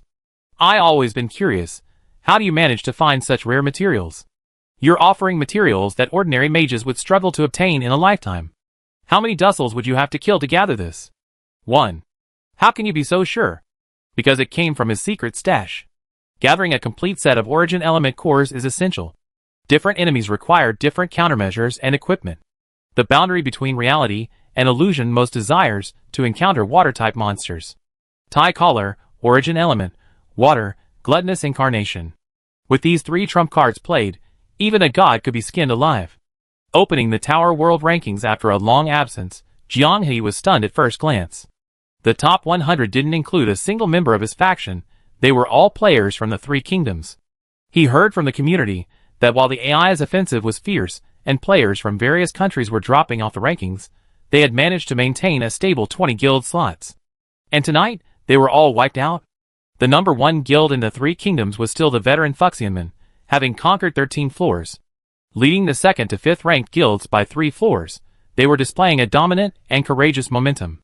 The number 1 guild on Blue Star was St. Helena's heroic spirit from France, ranked 109th, having conquered 9 floors.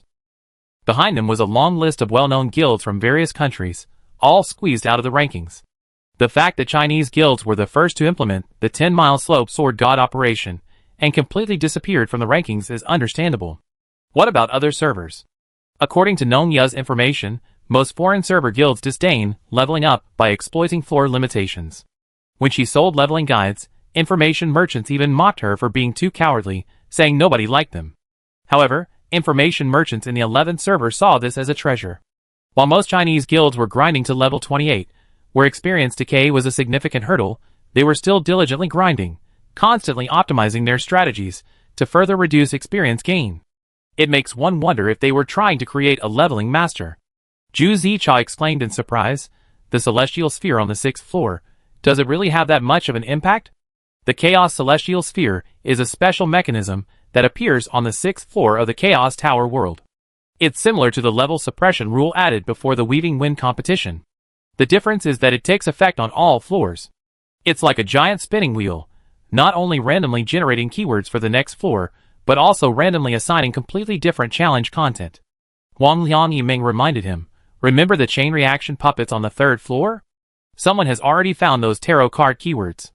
The Chaos Celestial Sphere's random keyword, Healing Prohibition, combined with the Tarot Card Magician, resulted in a devastating magical clash that disqualified an entire guild from the challenge. Jiang He understood. With these keyword combinations, the Tower World presented an even more severe challenge to the guild's ability to cope. Only those with sufficient methods and superior execution could stand out. Simply copying other strategies to climb to higher levels was impossible. Unless your world has a group dedicated to collecting all sorts of keyword combinations and researching various escapist techniques that would allow anyone to skip levels even if Grandma came, most people could only sigh in despair. The brutal elimination process in the Chaos Tower world came faster than anyone imagined. Chapter 413. The Chaos Tower world is renowned for its chaos. Candlelight had emphasized to everyone that in the Chaos Tower world, plans can never keep up with changes, strategies for each stage must be adjusted constantly. Once the challenge begins, no one can predict what special events will occur.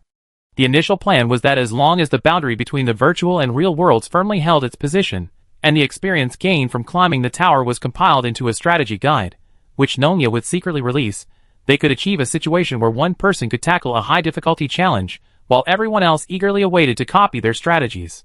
Following the top player step by step, steadily progressing until the challenge deadline, was an excellent scenario for Blue Star.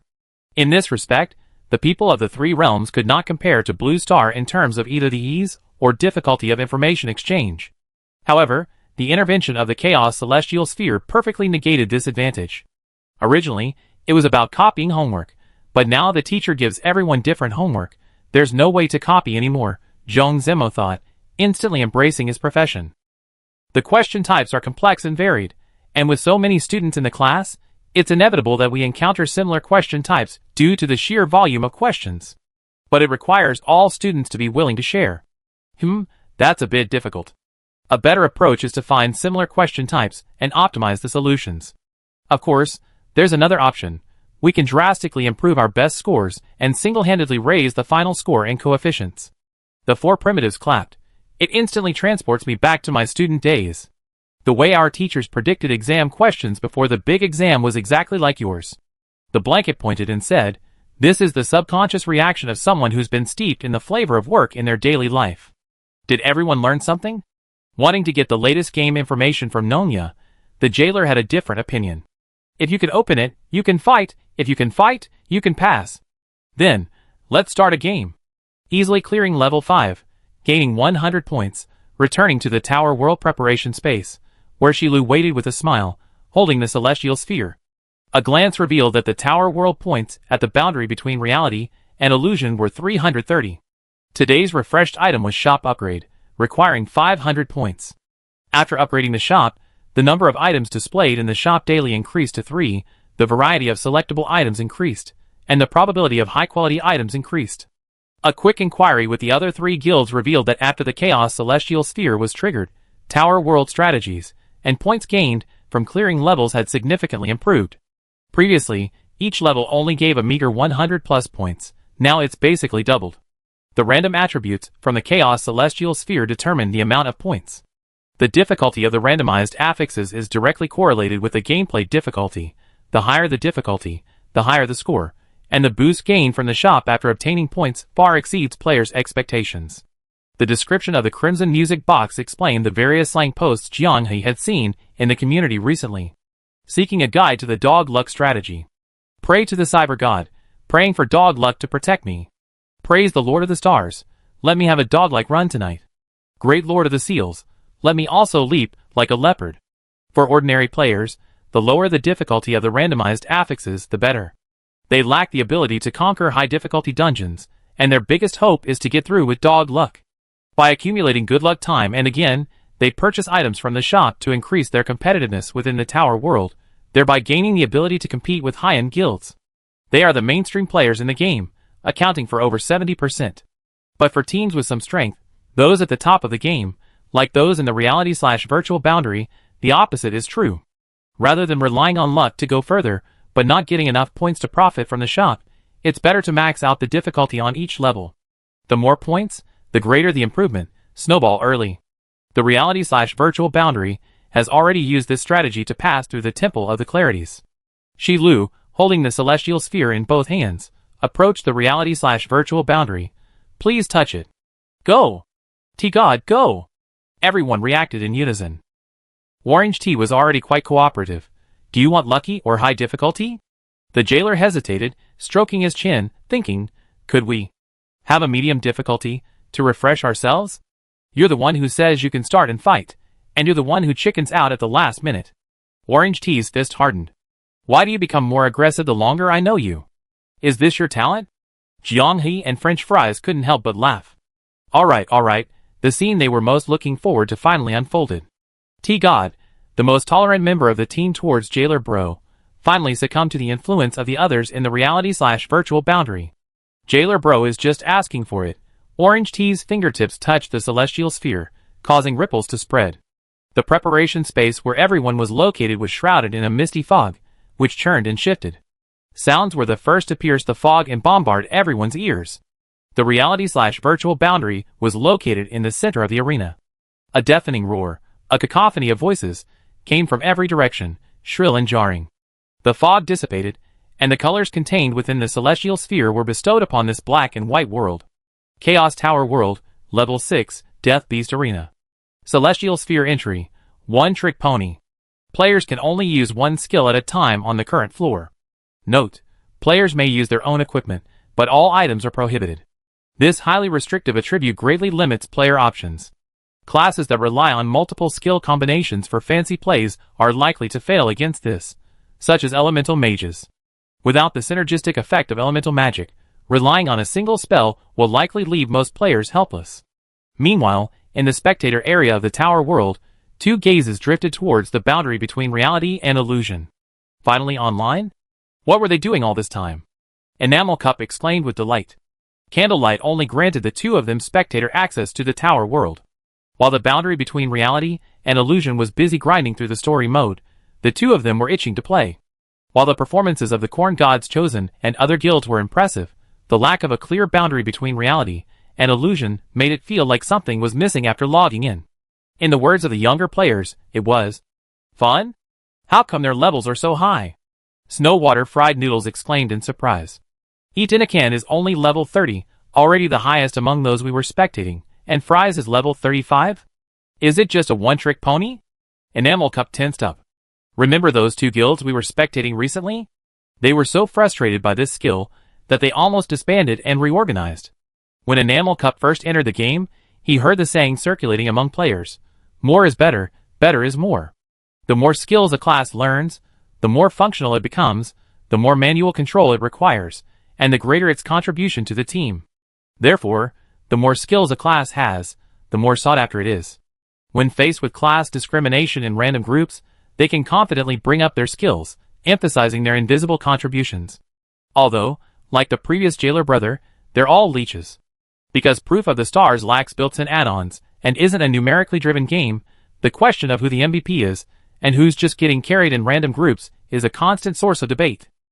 Entering dungeons, progress keeps slipping away, and even non-mechanical kills result in endless deaths. The common perception is that everyone's DPS is maxed out, yet the boss's wounds barely bleed. Who's putting in the effort? Who's committing a crime? Whose class is too cumbersome? Whose playstyle isn't team-oriented? Who lacks compassion? For a long time, Proof of the Stars random groups were constantly checking their gear and skills. Insufficient gear quality? Optimize. Insufficient skill quantity? Immediately optimize, becoming someone to sit at the same table as berserkers and sorcerers. The term one-trick pony carries a sense of equality, placing demands on the team's class and skill configurations. There are no more jacks of all trades in the team. Everyone must focus on their specific skill and perform their designated role. Those who could previously rely on their class's unique strengths easily expose their weaknesses in situations where everyone must contribute. Enamel Cup was already sweating bullets.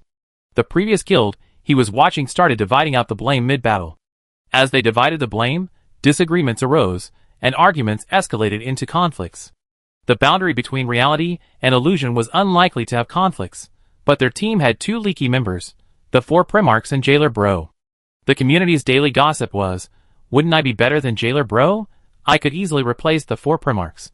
Having seen this so many times, Enamel Cup felt sorry for these young people. The arena's host, dressed as a clown, danced merrily around the boundary between reality and illusion. He removed his top hat, and cast a powerful voice spell, turning the hat into a megaphone that amplified his voice throughout the entire arena. Come, come, warriors, step onto this stage of glory and death. Today we will witness the clash of strength, the contest of courage. The audience immediately responded with a deafening roar, the sound rolling and stirring everyone's blood. Stepping onto the stage under the spotlight, it's inevitable to feel a surge of emotion. The host smiled broadly, gazing at the crowd, his makeup contorted and grotesque by the wrinkles of his skin. This is the arena of death, the birthplace of heroes, and the graveyard of the weak. The victor departs, the vanisher sleeps forever.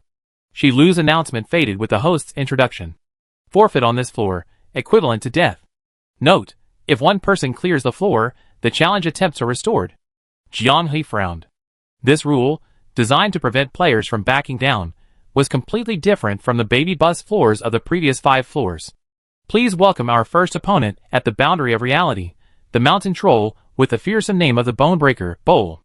The arena gates swung open, and a nearly 3-meter-tall green-skinned troll slowly emerged from behind them. His neck was as thick as his head, his skin rough as rock, with a dark gray texture.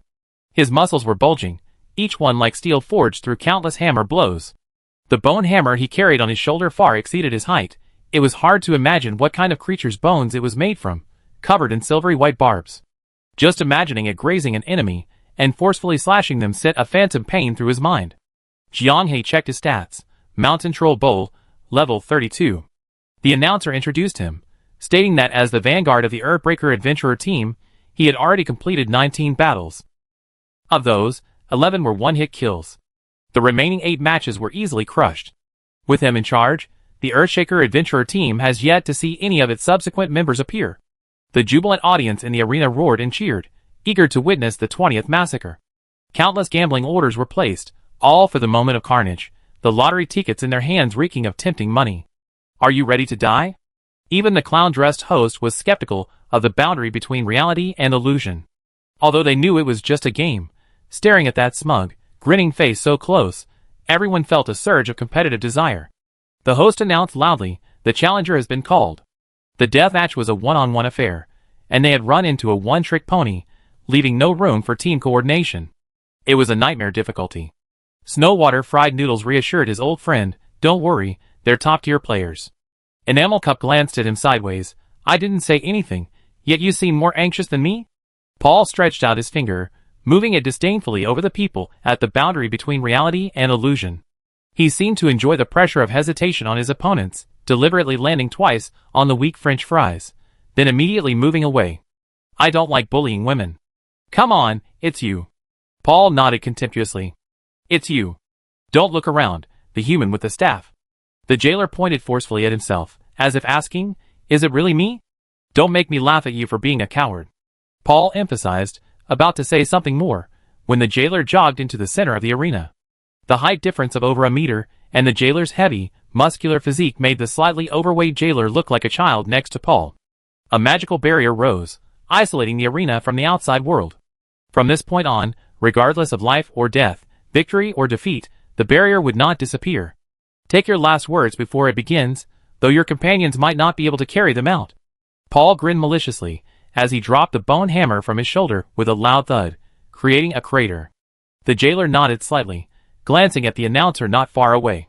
If I kill him, can I have his body? The announcer hesitated for a moment before explaining. According to the rules, the winner does indeed have the right to deal with everything the loser has to do with. Then I'm relieved. The jailer patted his chest. The pre-match trash talk couldn't conceal Paul's murderous intent. The moment the starting bell rang, he raised his foot and stomped the ground. Striking the earth with pure force, he neutralized the spellcaster's channeling nearby, a tactic he used countless times. Boom! A deafening explosion erupted behind Paul, splashing him with dark green liquid. Before anyone could react, another explosion erupted from the green mist. This time, the explosion occurred at the feet of the staggering boar. Caught off guard, the two explosions, so close at hand, corroded and festered Boar's hand and leg, flesh turning into pus that flowed to the ground. His sturdy, robust body was riddled with holes by the foul-smelling green specks, resembling a honeycomb. Boar, who had won 19 consecutive matches and struck fear into the hearts of warriors and mages, hadn't even had a chance to launch a proper attack before collapsing to the ground, coughing up blood. The jailer gasped, "Phew, thankfully my mana regeneration is keeping up." The third corrosive corpse explosion landed right in Boar's face, shattering his hopes that the jailer would become complacent and close in for a counterattack, turning the tide of the battle. He didn't have time to utter any last words. The parasitic green sphere blasted him into half a honeycomb briquette. Jiang He paused for a moment, then couldn't help but lead the applause. How was my performance? The jailer turned around at the sound of the voice, his smile practically reaching the heavens. French Fries immediately replied, I didn't see any performance, only the numbers. Orange Tea nodded in agreement. The numbers are so beautiful. Chapter 414.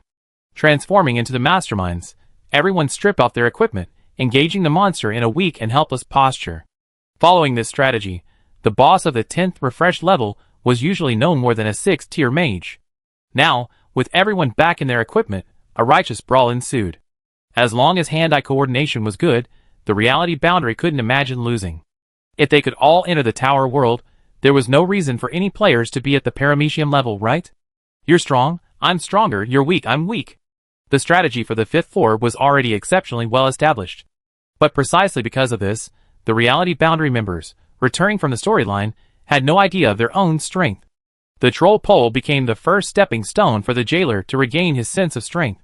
Next, the jailer was eager to try. In response to Pole's provocation, he paced and circled in front of the rotten corpse, repeatedly pointing downwards. If it weren't for conserving energy, Jiang He thought he would have performed a high-speed squat. Crew, the Dark Swordsman, a level 30 Forest Elf Swordsman. Although his level is lower than Pole's, the opening ceremony host rattled off numerous horrifying feats of his. Single-handedly defeating a 6th-tier monster. Proficient in multiple secret sword techniques. Rumor has it that his sword strikes are as fast as lightning, impossible to track with the naked eye. Those struck by his sword first experience a blackout, then lose consciousness, and their life force vanishes. To date, no opponent of the same level who has witnessed his sword strike has survived.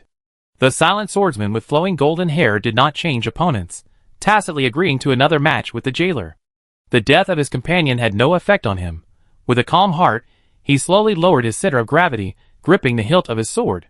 The bell tolled, and lightning struck in an instant. It was indeed a dazzling sword light, visible to the naked eye. A halo of white and dark ink-like light enveloped the jailer, as dozens of streaks of light flashed in an instant. Crew moved with graceful, agile steps, the shimmering light reflected from his blonde hair blending seamlessly with the sword light, creating a breathtaking spectacle. The impenetrable sword light, like a curtain, spun and tore downwards. It was unbelievably fast, as if the movement had been erased with a mere gesture, time itself stolen. But everyone could clearly see his movements at the boundary between reality and illusion. It wasn't as impenetrable as the description given earlier. While fast, it was nowhere near as impressive as Dussel's. The scumbag teacher's ability to tear through space with a flick of his wrist, his instantaneous teleportation, was unforgettable. Boar's repeated victories meant that most of the spectators in the arena never witnessed Crew's attack. As the sword flashed, the jailer stood frozen, bathed in the sword light, before an impatient cheer erupted. The host craned his neck, stood on tiptoe, and stared intently at the jailer, waiting for him to sway and collapse before chanting loudly, "Jailer, you've fallen." The rhythm and tone of the chant were all planned out. The only question was, why hadn't he fallen yet? Ripples spread across the jailer's body as sword light flashed, slashing and thrusting, splashing up layers of mist. One-trick wonder locks player skills, but grants leeway to equipment blessings. Clear water curtain. Consumes mana to create a water elemental barrier, providing a slow healing effect to all members within range, including the caster. During its duration, it repairs shields, heals injuries, and reduces the duration of negative status effects. The excellent blessing inherent in the origin element, water, isolates the sharp sword winds from the gentle flow of water. Crew's swordplay was no longer leisurely. He tried to manipulate the sword energy to penetrate deeper, but his strikes felt like sinking into mud. The gentle current enveloped the blade, dragging his hand like mud. He tirelessly unleashed his prized skill, barely managing to force the jailer, caught in the eye of the storm, to choose full force defense. The jailer wasn't in a hurry. Triggering and maintaining the blessed shield was effortless. Since his opponent was challenging his magical limits with the limits of human endurance, why not? Finding an opening to unleash a corrupted nuclear explosion and finish him off would be exhilarating, but he wasn't willing to take the risk. If he failed, his life drain would fail, and he'd die instantly. He made every possible mistake in his damage output. Being teased by Jianghe and the others was tolerable. Being ridiculed and disliked by Orange T felt subtly awkward. He'd rather do nothing than make a mistake. Climbing the tower is all about composure. The team with fewer mistakes has a higher margin for error. Riding the wave of success, the prison guard, bursting forth from the brink of defeat, felt a sudden surge of maturity. Not long ago, his gaming mentality was practically non-existent, but now he had a profound awakening. His restless waves were swallowed up by a massive T, a metaphor for a powerful, unpredictable attack. Prison guard changed his ways? Zhong Zimo asked in surprise. Realizing he has numerical advantages, he can actually be patient and choose a steady, cautious approach. Is this really him? French Fries stroked his chin. Don't believe it yet, be skeptical first. This guy can't hold back. Maybe he reveal his true nature soon, making reckless moves that lead to dangerous situations. Orange T tilted his head, resting his chin on his hand. Could it be that he actually has some damage output now? Crew's arm veins bulged as he frequently swung, weaving sword light, his arm already aching unbearably. How could flesh and blood withstand such repeated wear and tear? He was on the verge of exhaustion. His consciousness forced his body to continue moving, but the fear of death distorted his attack rhythm, making his butterfly-like, flower-like steps erratic and causing him to stumble. Everyone saw Crew stagger, nearly falling. The jailer saw it clearly too, but he didn't move. As long as he doesn't die from exhaustion, I don't believe it. Crew felt despair for the first time. The person before him clearly possessed the strength to kill Paul instantly without a single move, yet he was terrifyingly composed. Such an obvious flaw, could he tolerate it? Was he a tortoise? French Fries, if it were you, could you tolerate it? French Fries elbowed Jianghe in the lower back with an annoyance. If it were me, I already cut him into 2.5 pieces. Orange T blinked, very curious as to why it was such a precise number as 2.5. The war of attrition continued, but the jailer was no longer passively taking hits, purely using magic to wear down Crew. Deliberately mimicking a spellcasting motion, Crew would always unleash his pent-up energy with a full-force strike. When he realized the jailer was just toying with him, waving his hand before retreating back behind the water curtain like a turtle, his blood surged, and he felt dizzy. This happened twice. Crew tricked, yelled, and held his sword horizontally to his chest, stepping forward and charging ahead. A desperate attempt to survive, a fight for survival. If the jailer hesitated any longer, he would be struck by the devastating desperate strike. The value of the desperate strike skill had already been tested in the early stages of conquering the Temple of the Clarity, in the boundary between reality and illusion. Like a teammate watching from above after dying in an FPS game, he desperately wanted to call out the jailer's location. Unfortunately, the battle was isolated, and he couldn't hear it. Move, jailer. Move. Stability is good, but being so cautious you dare not make a move is pure war crime. A deafening roar erupted, and a spray of dark green liquid rose and fell, creating a foul-smelling rain in the center of the arena. The corrupted nuclear explosion generated by the jailer was located beneath Crew's feet. Having been holed up for so long, he had discerned his opponent's movement frequency and precisely planted the mine. Crew reacted too late.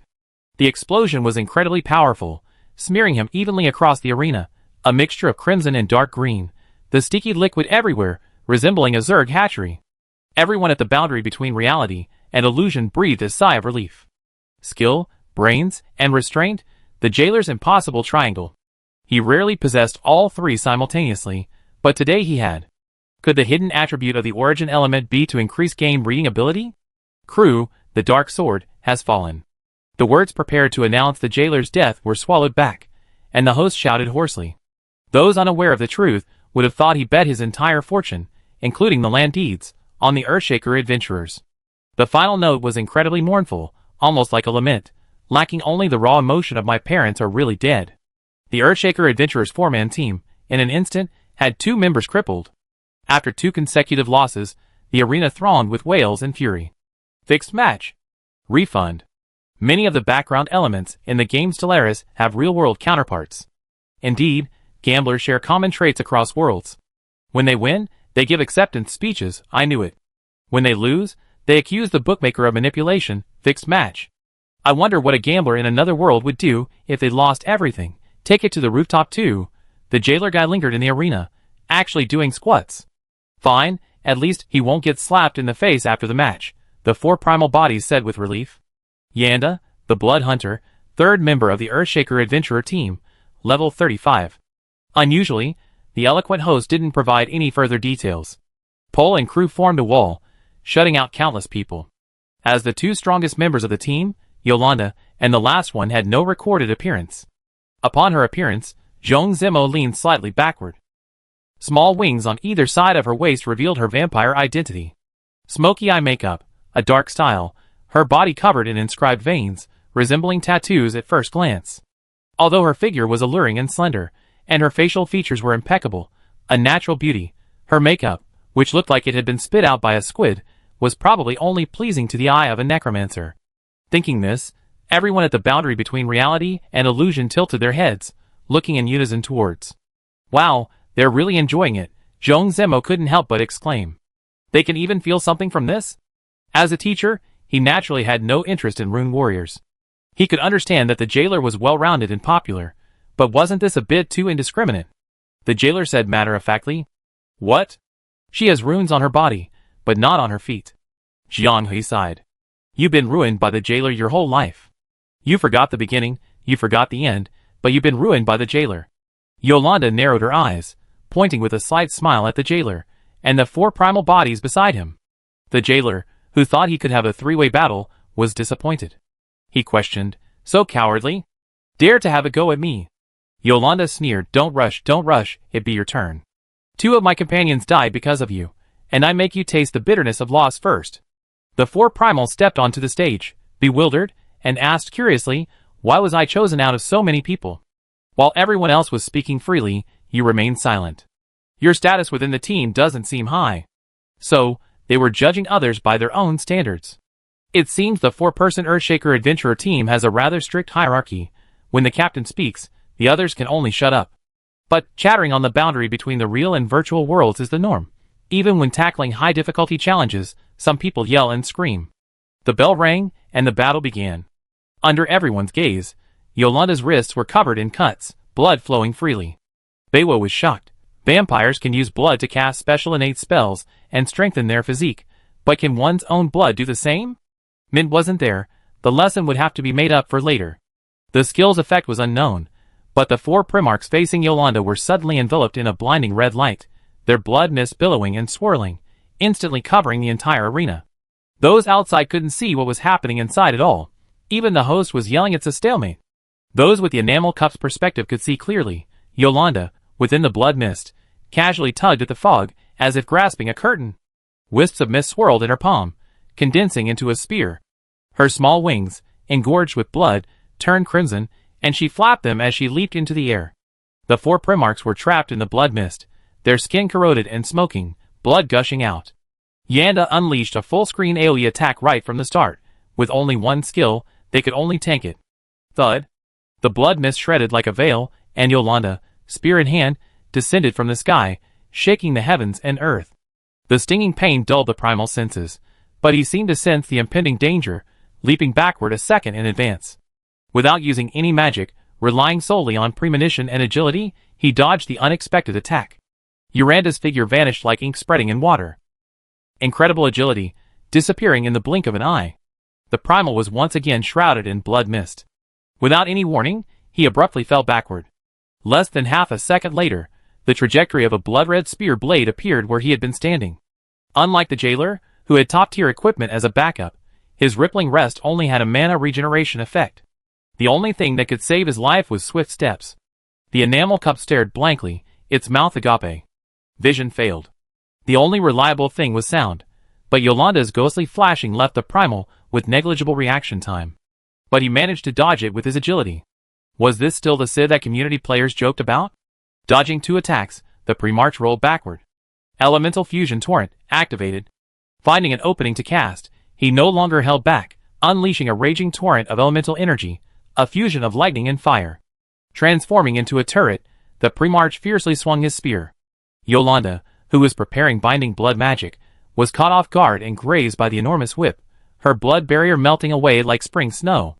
The blood mist that filled the arena vanished, and the Primarch finally saw Yolanda in person again. Trying to run. The ship-slaying blade slashed, and Yolanda, intending to temporarily avoid the attack, was horrified to discover that the Primarch's sustained damage output far exceeded his expectations.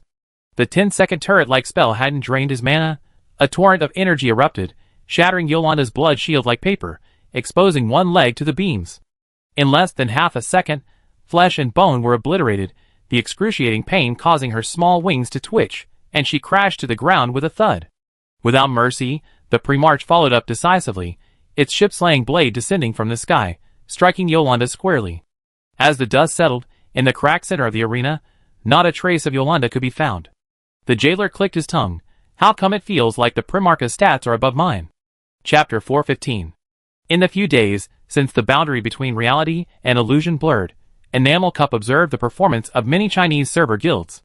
While some had good random stats and flashy moments of slicing through enemies, seeing someone like Jailer Bro and 4 primitives using laser swords to kill primitives was a first. One-hit kill, no screen time given. Everyone says the later arrivals are the heavyweights, but Yolanda hadn't even officially unveiled the mystery of blood magic. Her skills were still brewing when she was blasted to smithereens. Perhaps Jailer Bro's words at that moment were true. I painstakingly rolled this snowball for so long, amassed so much equipment, not to play house with you. One hit one, the most exciting scene etched in most players' DNA. However, the agility before the instant kill deserved applause. For primitives touched their nose somewhat sheepishly, suddenly becoming the most memorable person in the guild was a strangely novel experience. Jiang He patted his shoulder. Still can fight? Should be able to take down another one in a second. The turret fired with confidence. The jailer squatted down on the spot. Host, hurry up, I can't wait. Finn, the Earthshaker werewolf, the namer of the Earthshaker team, and also the highest level member of the team, level 38. The level of monsters that refresh on each floor will fluctuate between 5 and 10 levels above the average level of the player team, with a small probability of monsters outside this range. The jailer's expectant gaze returned disappointed. This was a half-werewolf woman, with obvious wolf-like traits, her entire body covered in fluffy, bluish-gray fur, which swirled in the soft light as a breeze blew by. Over 2 meters tall, with thick arms and legs, and bright green eyes. Even experienced adventurers would tremble with fear upon encountering such a creature in the wild.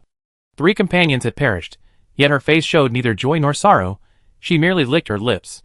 Her eyes narrowed as she swept over the crowd at the boundary between reality and illusion. She cut to the chase. You come up here. Stop looking, it's you, Golden Elf.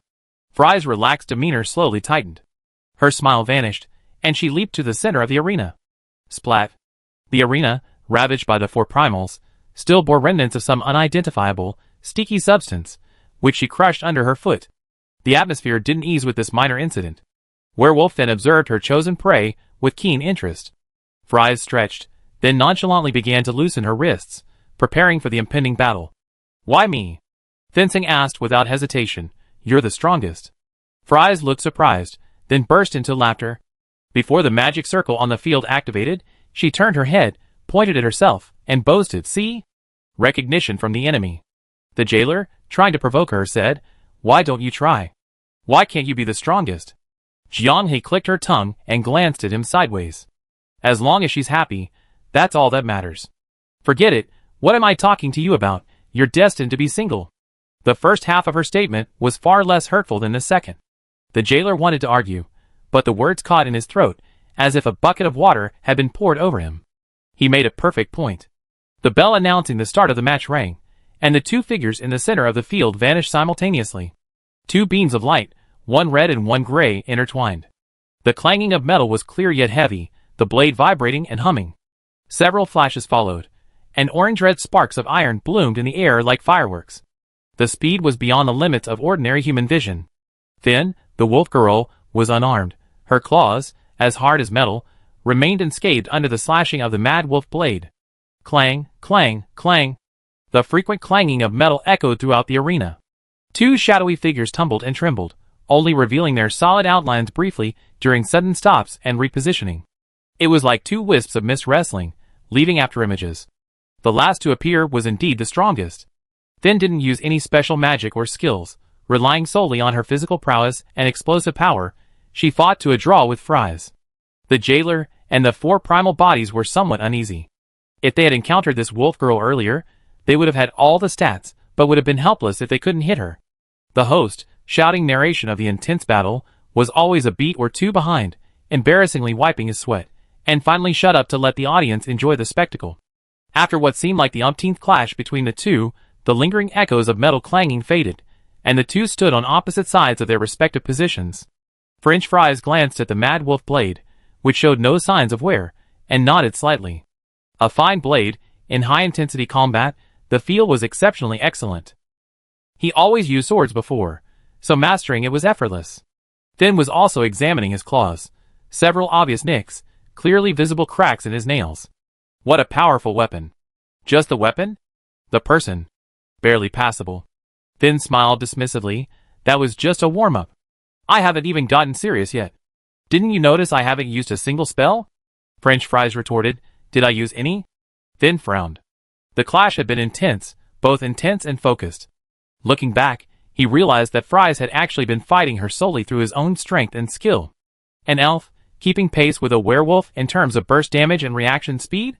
Thanks to you, I have a clearer understanding of the new weapon, and my proficiency has improved, Fries said in a deep voice. Now, I should try out the skill. Bloodlust was activated, and a crimson gust of wind swirled around Fries. In Finn's large hand, a bone spike suddenly plunged into the ground. Embracing the bone spike, the earth shook violently, the ground cracked and churned, as if a colossal creature beneath the earth had awakened from its slumber and turned over. The movement was stealthy, the casting speed lightning fast. Finn had used this move to defeat countless mages. The momentary loss of balance due to the changing terrain was the perfect opportunity for her fatal strike. The crimson light in her vision spread like poisonous vines, engulfing every corner. She only saw a flash of red light, followed by a tingling, stinging pain in her neck, and then a bone-chilling cold that surged from her spine throughout her body. It was her body's instinctive warning before danger arrived. Compared to the red light that had stolen all the color from her world, it was still too slow. Then reached out and pressed her hand against her neck. The slight touch caused the slowly seeping blood to gush out, then suddenly surge like a roaring river. She suddenly understood what the chill surging from her spine meant. Her lower body was paralyzed. She could only slowly turn her blood-filled eyes, staring at the golden-haired elf who had approached her. Fries sheathed his sword, calm and composed. Why so fast? My abilities are superior to yours. Your pampered appearance, your delicate skin and tender flesh, don't look like someone who's worked hard to hone their physique at all. How can you be so strong? Finn wanted to roar, but his voice was hoarse and shrill, like the howl of a demon. Hard work? Fries shrugged. My proud stats and skills, you call that hard work? His wolf claws reached forward, but she brushed them aside. With a slight movement, Finn's head was severed, and he crashed to the ground. The entire arena was silent. Even those on the edge of reality were stunned for 2 or 3 seconds before they snapped out of it and cheered loudly. Their excitement and enthusiasm couldn't sway the audience and the host in the arena. The strongest member of the Earthshaker adventurer team is dead? Weren't they going back and forth at first? How did he suddenly die? If it was like this in the game, the audience outside the game wasn't much better off. Enamel Cup couldn't help but touch his neck. It was as if the French Fries single slash had shattered dimensions, taking his head. She's using her opponent to test her strength. It seems this isn't her limit yet, said Snowwater Fried Noodles. Zooming in on the image on the enamel mug, a look of utter boredom flashed across French Fry's face. No wonder everyone says French Fries is the most suited player for the Berserker class. It's well deserved. On his first day back, he effortlessly conquered levels 5 and 6. Finding a strategy for level 5 was easy with Baby Bus, so let's leave that aside for now. Level 6, the enemies were clearly stronger than those in the reality/illusion boundary, yet they couldn't even force them to use their full power. They weren't even worthy of being used as a whetstone. What kind of combination of stats and gameplay would make them even flinch in the current reality/illusion boundary? I'm increasingly agreeing with the community players' descriptions, Snowwater Fried Noodles said. Every time the reality/illusion boundary disappears after disconnecting, it's like a cultivator undergoing a life-or-death retreat, only to emerge with a mysteriously inexplicable surge in strength, unlike a human. If I didn't know the details of the Candlelight faction, I would have really thought they were shills for the game company. Ignoring experience points, 2,570 points. That was the reward virtual boundary received after clearing the 6th floor. The first 5 floors were time-consuming, laborious, and painstaking, barely yielding 330 points, leaving everyone somewhat bewildered after the settlement. The Chaos Celestial Sphere's difficulty level, and the gameplay of each floor have corresponding coefficients. The higher the difficulty, the more points players can obtain. They knew there was a possibility of a high score, but they didn't expect such a large one. Congratulations on successfully clearing the 6th floor of the Chaos Tower world. The shop has been refreshed for free, Shilu reminded. The shop's offerings will refresh after each floor clear, so please pay attention to the shop's goods to avoid missing out on good items. Before, they were barely scraping by with tens or hundreds of points. Just looking at the items in Shilu's shop made their wallets ache. Holding 2,900 points, Virtual Boundary suddenly felt a sense of nouveau riche joy. The first shop refresh each day is now free. The second requires 50 points. Currently, the only item in Shilu's shop is the Advanced Shield Regeneration Potion with the prefix Tower World. After use, players will gain an additional shield that protects them from damage on the next floor. As long as they aren't instantly killed by high damage attacks, the shield will continue to regenerate. It costs 100 points. Is it just my imagination? The prices of these small items seem to have decreased? Got his time. With her pressing the refresh button, Shilu's shop updated its inventory. Shop upgrade, 600 points. After purchase, Shilu's shop expands, increasing the total number of goods and enriching the variety of items, providing players with more choices. This is good stuff. As expected of you, God.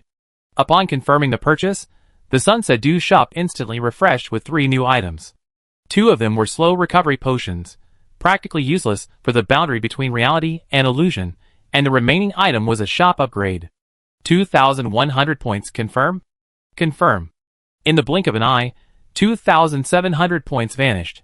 The boundary between reality and illusion huddled close to the T-God, his eyes glued to Sunset Dew's shop projection. Sunset Dew's mysterious little shop had long been studied by players, both domestically and internationally. To climb to the higher levels of the Tower World, the items it offered were indispensable. How to quickly acquire high-quality items was crucial.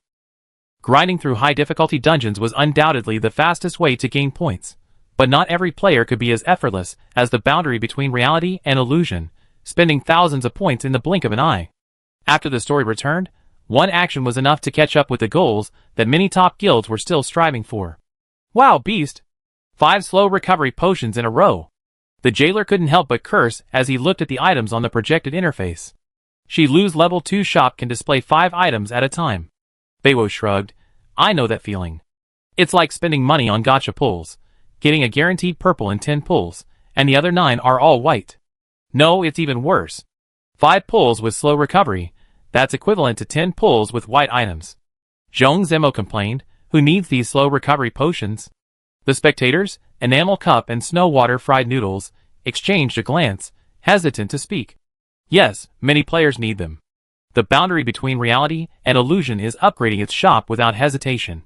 Countless teams worldwide are agonizing over whether to exchange their meager points for slow recovery shields, slow recovery mana, or slow recovery healing. In the Tower of Trials, basic level restrictions limit players to their own items, with no potions as a fallback option, leaving many players constantly teetering on the brink of death. Calling for help won't bring a flustered support, only slow recovery potions will truly save you.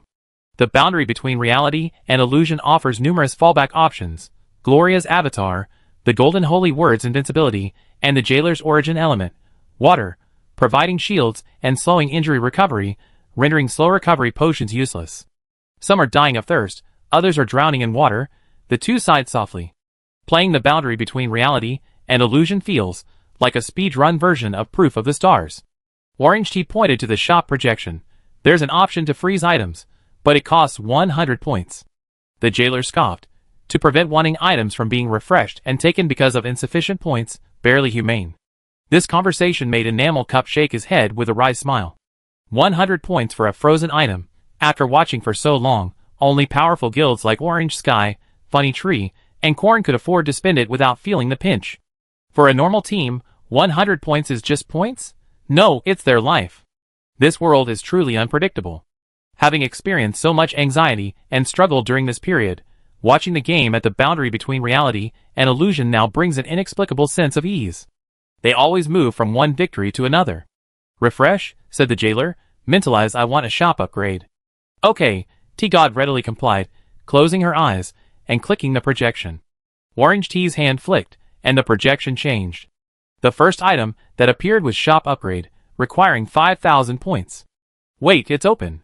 The enamel mug, who had been playing with the young people recently, blurted out a new term, pointing at Orange Tea. Look at her, she can upgrade her shop so easily. Getting whatever you want. Is this human capability? Chapter 416. 100 points were locked for the shop upgrade, and the reality/virtual boundary was left with only 50 points. It's so easy to waste them, Jianghe said. 2,900 points gone in the blink of an eye. The enamel mug felt like everyone in the reality/virtual boundary was talking nonsense. It felt like a rich kid carrying gold to buy breakfast. Jianghe edited a message and sent it to Instant Food, Crimson Music Box, Dream of Yellow Millet, and Nonya. Shop level, what's the highest? Shilu kept this a secret. He could only hope that some expert in the player community had figured it out. Why are you asking this? Has the shop been upgraded several times already? Such a keen sense of smell. Is this the powerful judgment of the leader of the All-Berserker Guild? Crimson Music Box. Among the teams that have self-destructed in the Chinese servers community, the highest is level 3. I just want a Midas Touch guild, but they don't have enough points to keep refreshing. In the foreign servers, St. Helena's Heroic Spirit and the Old Paris White Banner Guild are said to have a level 4 shop, but there are no concrete screenshots or videos to prove it. If you need the contact information of the guild members who unlocked the level 3 shop in the Chinese server, I can help you make a connection. Powerful information search ability, channel superhuman, sources in both the Chinese and foreign servers. The Orange Sky strategy group truly lives up to their reputation. A Dream of Yellow Millet didn't reply. According to Instant Food, after hearing about the experience drop in the reality/illusion boundary storyline, they also went out of the tower world to run dungeons and build up their foundation. The experience decay on the 5th floor has kept the entire Funny Tree stuck at level 29, almost reaching the level 30 threshold. They were the slowest group to emerge from the mountains among all the guilds. That's strange. In terms of strength, Jianghe felt they were superior to Chung Kong. So why did they fall behind so much as the battle progressed? Nonya's message arrived last. She confirmed the information provided by the music box. The St. Helena's Heroic Spirits possess a level 4 shop, absolutely reliable. Her former guild, Durandal, had been thoroughly humiliated during a game chat on the night the St. Helena's shop opened. Nonya suddenly realized, oh right, I forgot to mention before. After upgrading their shop to level 4, the St. Helena members gained a special function. They can use double points to purchase items refreshed from higher level shops. They had a very strange option when they refreshed for free. Don't keep us in suspense, send it all at once, the jailer urged impatiently. Guild Resource Tower Globalization LV1.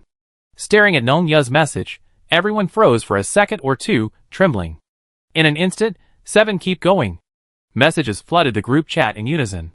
Nonya, of course, knew this was crucial to the boundary between the virtual and real worlds, and was also puzzled as to why she had forgotten about the offline meeting. Without pausing for breath, she quickly edited and sent the message. According to research by the people of St. Helena, after purchasing the Guild Resource Tower Worldization, the team's existing guild could be connected to the Tower World. Items produced by the puppets and materials scavenged from the outside world would be prefixed with Tower World. With the Tower World prefix, everything could be handed over to Shilu for recycling. Therefore, A guild stronghold that could continuously produce resources was directly equivalent to a tower world points production line. The leader of St. Helena had a close personal relationship with the current leader of Durandal, and thus revealed this secret, urging him to quickly find a prime location, even a dungeon with relatively scarce resources, to occupy it first. Once they established a base and safely navigated the early stages, the moment they could reliably produce guild resources, the entire guild would have a small mine for passively earning points. Jiang He's pupils dilated in shock. He understood everything. This was why Candlelight negotiated terms with Wind Weaver at the start of the Tower World, willing to bear the disadvantages, and know they would be manipulated, yet still included guild elements. At that time, across both worlds, only they were willing to brave the pressure of being hunted by top players worldwide to establish a base. They gritted their teeth and persevered through this thankless pitfall, always finding the returns meager.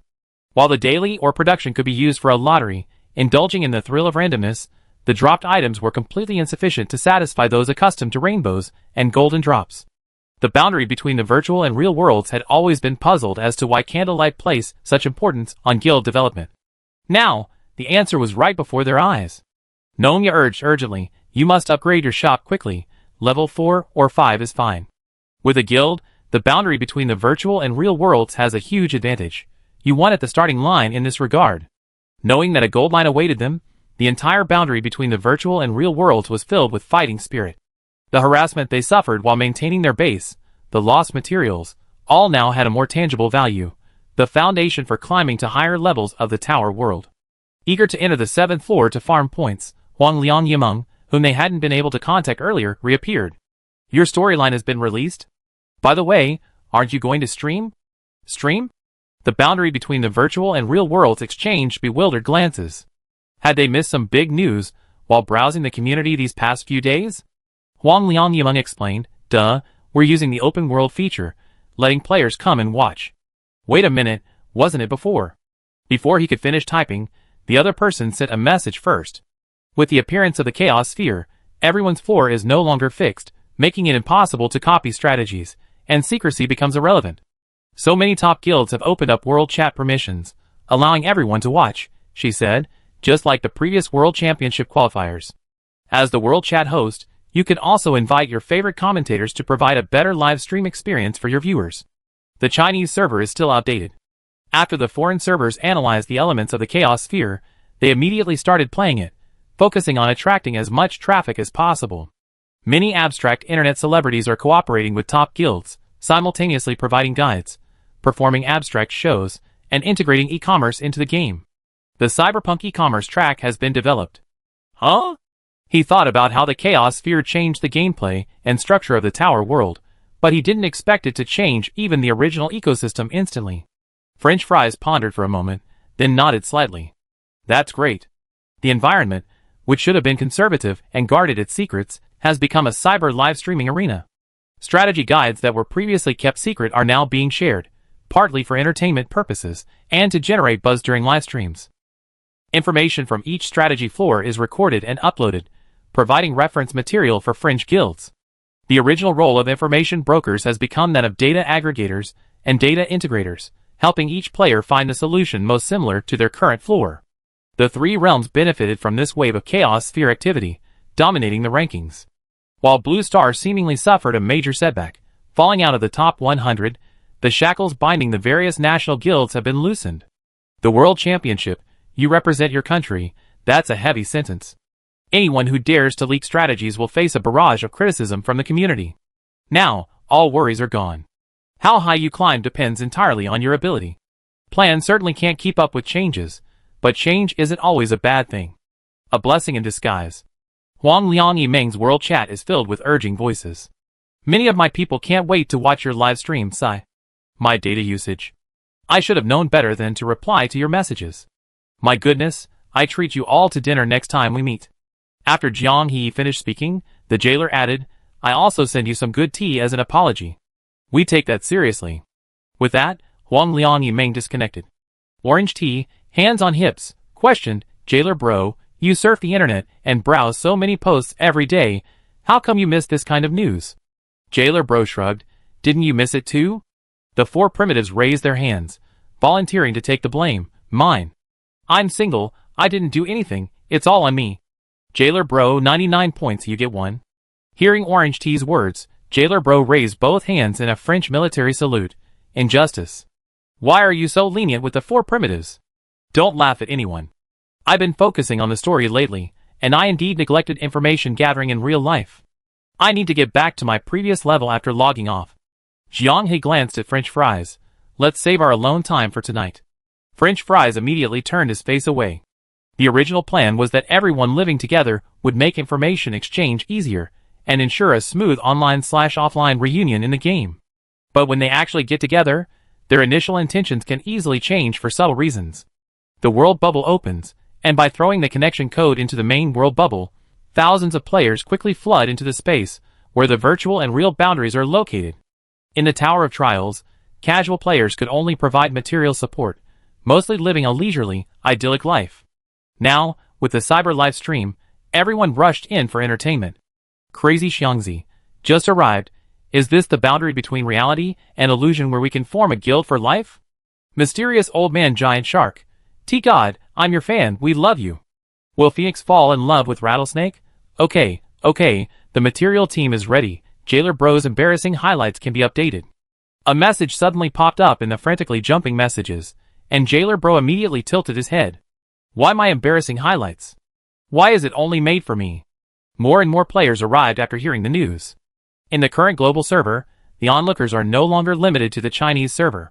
If it weren't for their quirks, internet slang, and speaking habits, with the high-quality in-game translation provided by Candlelight, it would be impossible to distinguish who was Chinese and who was a foreign player. Seeing the opportune moment, the boundary between reality and illusion entered its 7th level. She loose spun the celestial globe in her hand, yet the preparation space maintained the appearance of an arena. Entry confirmed. Weight players are forcibly inflicted with a weight negative status when acting on the 7th floor. This status cannot be dispelled. Speed-related buffs are affected by the weight and cannot take effect.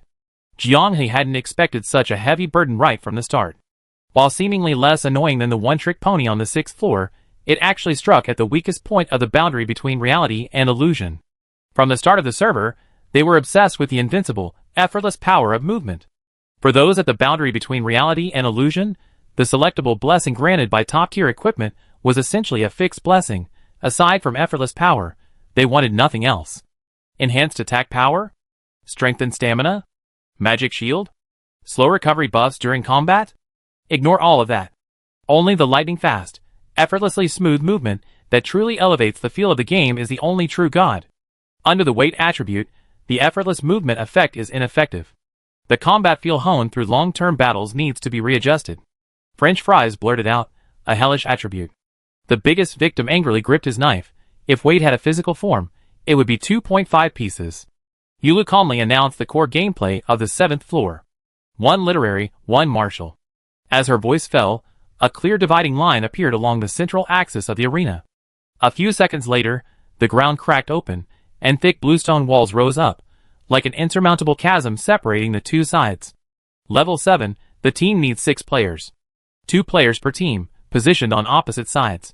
The player on the right side of the arena will face constantly spawning powerful monsters. The player on the left side of the arena will answer questions posed by the questioner. Each incorrect answer from the player on the left will affect the player on the right.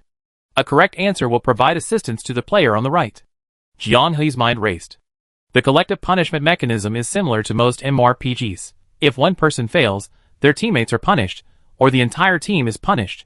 However, the core mechanism has changed from combat and controls to a question-and-answer format.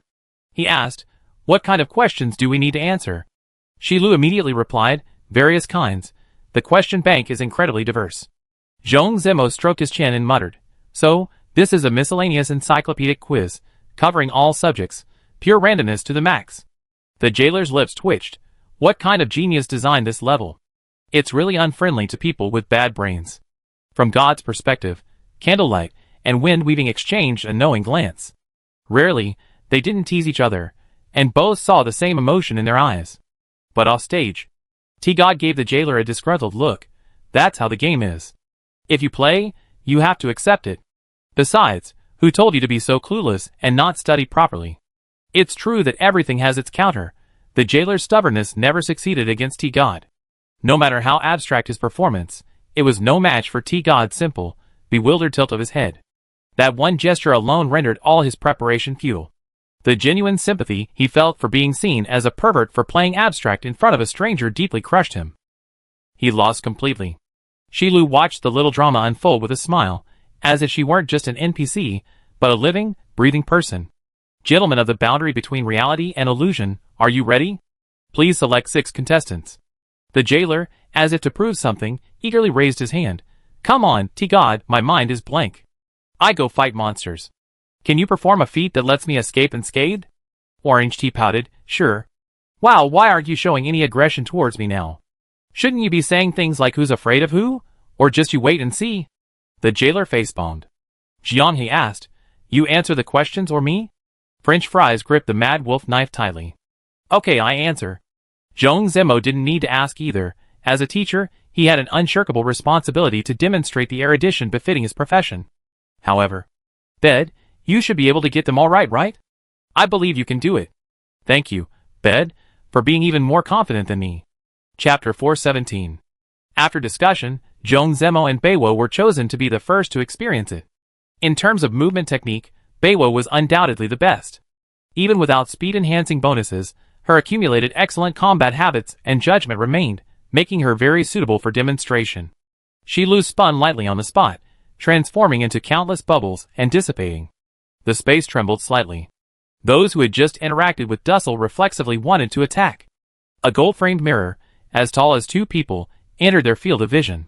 2 slender tentacles extended from the sides of the mirror frame, forming 3 lobes at the ends, resembling claws from a claw machine, opening and closing. It had no feet. At the bottom of the frame, round wheels were tightly fitted. It was like a unicycle performer, entering the arena and immediately circling the boundary between reality and illusion, reflecting everyone's image in the mirror. Sound sampling complete. Acquired. The voice of sealed Bed has not yet returned. Huh? Bed exclaimed. The echo of the magic mirror's words hadn't yet faded when the 2 voices formed a duet. The magic mirror's surface rippled, and a line of symbols gradually appeared. Still trying to be cute? Players participating in the trial, please step onto the stage where your destinies are inextricably linked. Bed sighed and turned to walk to the other side of the arena. French fries asked, where should we watch? The magic mirror suddenly emitted a dazzling light. Coming back to their senses, those of them who weren't participating were already standing on the massive stone wall in the center of the vertical arena. The view from here was expansive. Looking left and right, they could see the entire arena. On the stone wall, and in the air above Bed's half of the arena, the magic mirror's phantom appeared, its every move being simultaneously projected. The game will begin in 1 minute. Zhong Zemo was stunned. He loved using emoticons when chatting privately in bed. The voice replicated by the magic mirror, the perfectly identical chatting habits, made him smile involuntarily. 30 seconds. He had already tried it out in bed. The weightedness negative effect hadn't taken effect yet. His plan to get used to the attack field beforehand had failed. He could only improvise. 10 seconds. Zhong Zemo took a deep breath, exhaled slowly, cleared his mind, and remained relaxed. Jianghe, positioned above the stone wall, suddenly realized a crucial question. Shilu hadn't explained the conditions for passing the level at all. Zhong Zemo, currently in the arena, also realized this. He abruptly opened his eyes, about to say something, when a loud start resounded throughout the arena. Without hesitation, he listened intently. What's a light year? Zhong Zemo blinked. A bonus question. Distance. Jianghe glanced at the wildly popping world chat bubble. It was an interactive Q&A session, with answers coming from inside and outside the room, but how could this question be causing such an argument? More than 20 goblins spawned on one side of the bed, their stereotypical ugly and ferocious appearance surging forward, brandishing haphazardly picked up weapons, howling. She finally felt the terror of the weight. Accustomed to moving with effortless grace, the sudden slowing was akin to breaking an angel's wings. Her legs felt like lead, a powerful force pressing down on her entire body, slamming her to the ground. The feeling of her soul being bound to the earth by gravity, unable to move, made her slow down the movement of her sword-wielding hand. Every step she took was a struggle against the omnipresent G-force. From the perspective of the spectators, she was only a couple of beats slower than normal real-time movement, but in a life-or-death battle, it was incredibly deadly. She released Shadow's substitute first, but unexpectedly, Shadow's substitute was also affected by the weight. Fortunately, it was a skill designed to draw aggro and block attacks, pulling the goblin to her side, a successful outcome. The moment Joan Zemo answered correctly, the blankets loosened, and burdened by the boulder, she shot forward like lightning. In a flash, the goblin fell to the ground, bleeding profusely. The relief lasted less than 3 seconds before the weight returned. In an instant, the boundary between reality and illusion understood the reward mechanism in the rules. The only problem was, they still didn't know how to pass the level. At the top of the magic mirror, a conspicuous number 1 lit up, recording Joan Zemo's number of correct answers. The second question arrived as scheduled. What color is a giraffe's tongue? Huh? Joan Zemo was completely baffled. He wasn't exactly an animal lover, and even if he were, he probably wouldn't have noticed such a detail as the color of a giraffe's tongue while watching videos. As expected, the questions covered all sorts of things, and were incredibly varied. On one side of the bed, the monsters continued to spawn, still goblins, not much different from the first round. She looked up expectantly at the magic mirror, and seeing Joan Zemo staring blankly on the other side, she trembled and shouted, "Black, dark blue, anything is fine, answer. Answer." Forced by the magic mirror's countdown, Joan Zemo felt like he was back in his student days, frantically scribbling on exam papers, only to be met with a guess as the bell rang for the end of the exam. Paint? The punishment was imminent, and Beiwo dared not be careless. She unleashed Shadow Substitution, and in a flash, created a distance of 2 body lengths. This was her best burst of speed under the weight of her armor. Whoosh! More than 10 beams of light fell, the light dissipated, and another batch of goblins entered the fray. From an overhead perspective, the 4 primal bodies counted, a total of 42. Squid, squid. The magic mirror played Beiwo's voice to Joan Zemo in its entirety. He awkwardly covered his face. Sorry, I can't help it, I can't know everything. Luckily, it was Beiwo. Her shadow substitution skill allowed her to slip into the shadows, and the only ones who could attack her were the goblin mages. After dealing with the only 2 mages among the 42 goblins, she endured the sluggish, constipated feeling and mowed down the remaining ones. This was why she chose them for the first battle. Their mechanics and stats combined to allow her to pass the punishment without taking damage. Squid, I believe in you. Taking advantage of a brief lull in communication during the intermission, Blanket continued to encourage him. Joan Zemo was deeply moved. I try my best on the next question. Third question, what color is an octopus's blood? Blue, blue, it's blue. Blanket was frantic, bouncing around under the weight, hoping the nearby magic mirror was a portal, so he could grab Blanket by the collar and scream. This time, the monsters respawn much slower than before, only respawning after an incorrect answer. The monsters for the first 2 questions didn't have level refreshes, but this time, they had specific levels. LV25, still goblins, 40 in total, but the queue now included a quarter of mages. In an instant, several illuminating orbs rose into the sky, their dazzling light illuminating the area and significantly reducing Blanket's movement space. Not only was the team composition more balanced, and their strength improved, but even their intelligence seemed to have increased.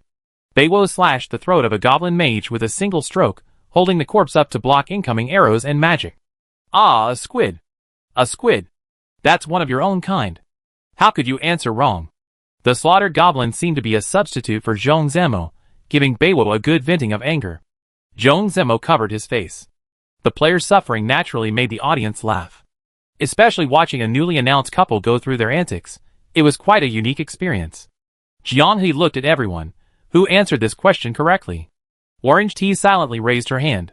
Unsurprisingly, a veterinary major would indeed be more interested in animals. Junior Guard, why did you raise your hand too?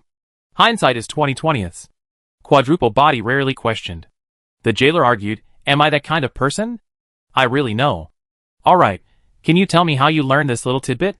When I was looking at erotic pictures of non-human girls, I noticed they were bleeding blue blood, so I looked it up out of curiosity. Knowledge, in a wondrous way, entered the jailer's brain. Indeed, interest is the best teacher. Learning has no end. The punishment for wrong answers seems to accumulate. 2 wrong answers in a row make the battle environment in bed unbearable. Although she easily slaughtered all the goblins thanks to her excellent stats. But, the double reward for consecutive wrong answers will eventually give her a reward too generous to refuse. French Fries muttered, a friendship-ending game. Above the magic mirror, apart from the correct answer number, no new information was displayed. Question 4. Name 3 historical figures active in 1431 AD. The boundary between reality and illusion blurred, and the onlookers' heads buzzed. Previously, when the magic mirror posed a question, knowledgeable players would instantly answer in the chat channel. This time, however, there was a noticeable lag. Beiwo preemptively released a shadow imposter to shield herself from attack, preparing for a high-intensity confrontation. Wait a minute. She suddenly realized something, her face lighting up. Zhong Zemo hesitated for only 2 or 3 seconds before blurting out, Emperor Xuanzong of Ming, Zheng He, and Joan of Arc. The sudden geographical jump stunned many players. History is indeed wondrous. Many figures, when laid out in a chronology, will surprise you by discovering they actually lived in the same era. Correct answer. 10 troll projections appeared before Beiwo, each wielding a large, blunt metal weapon. The instant Mayu answered the question correctly, their weapons vanished simultaneously. After a 2-second pause, they roared angrily and charged forward en masse. The quilt casually slipped into the shadows and, following suit, severed their heads. Phew, thank goodness you're a history teacher. She wiped her sweat. Zhong Zemo couldn't help but say, I wish you could keep giving me history questions. The magic mirror, ? You really want to experience more history quizzes? Zhong Zemo's eyes lit up. Yes, I really do. Is that possible? The magic mirror, of course not. Zhong Zemo's fist clenched. This magic mirror was using the quilt's voice and deliberately messing with people's minds. The person who designed these details must have a dark side. Correct answers. 2. Question 5 followed immediately. The most dangerous magical phenomena in the Ana world must be provided in 3 forms. Magic explosion, elemental mist, magic dust crystallization. Without any hesitation, Zhong Zemo's answer came as soon as the magic mirror finished speaking. In an instant, the image of Mint chattering away, pacing back and forth giving a mini lecture in front of everyone flashed before their eyes.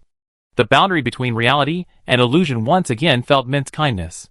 She was still trying her best.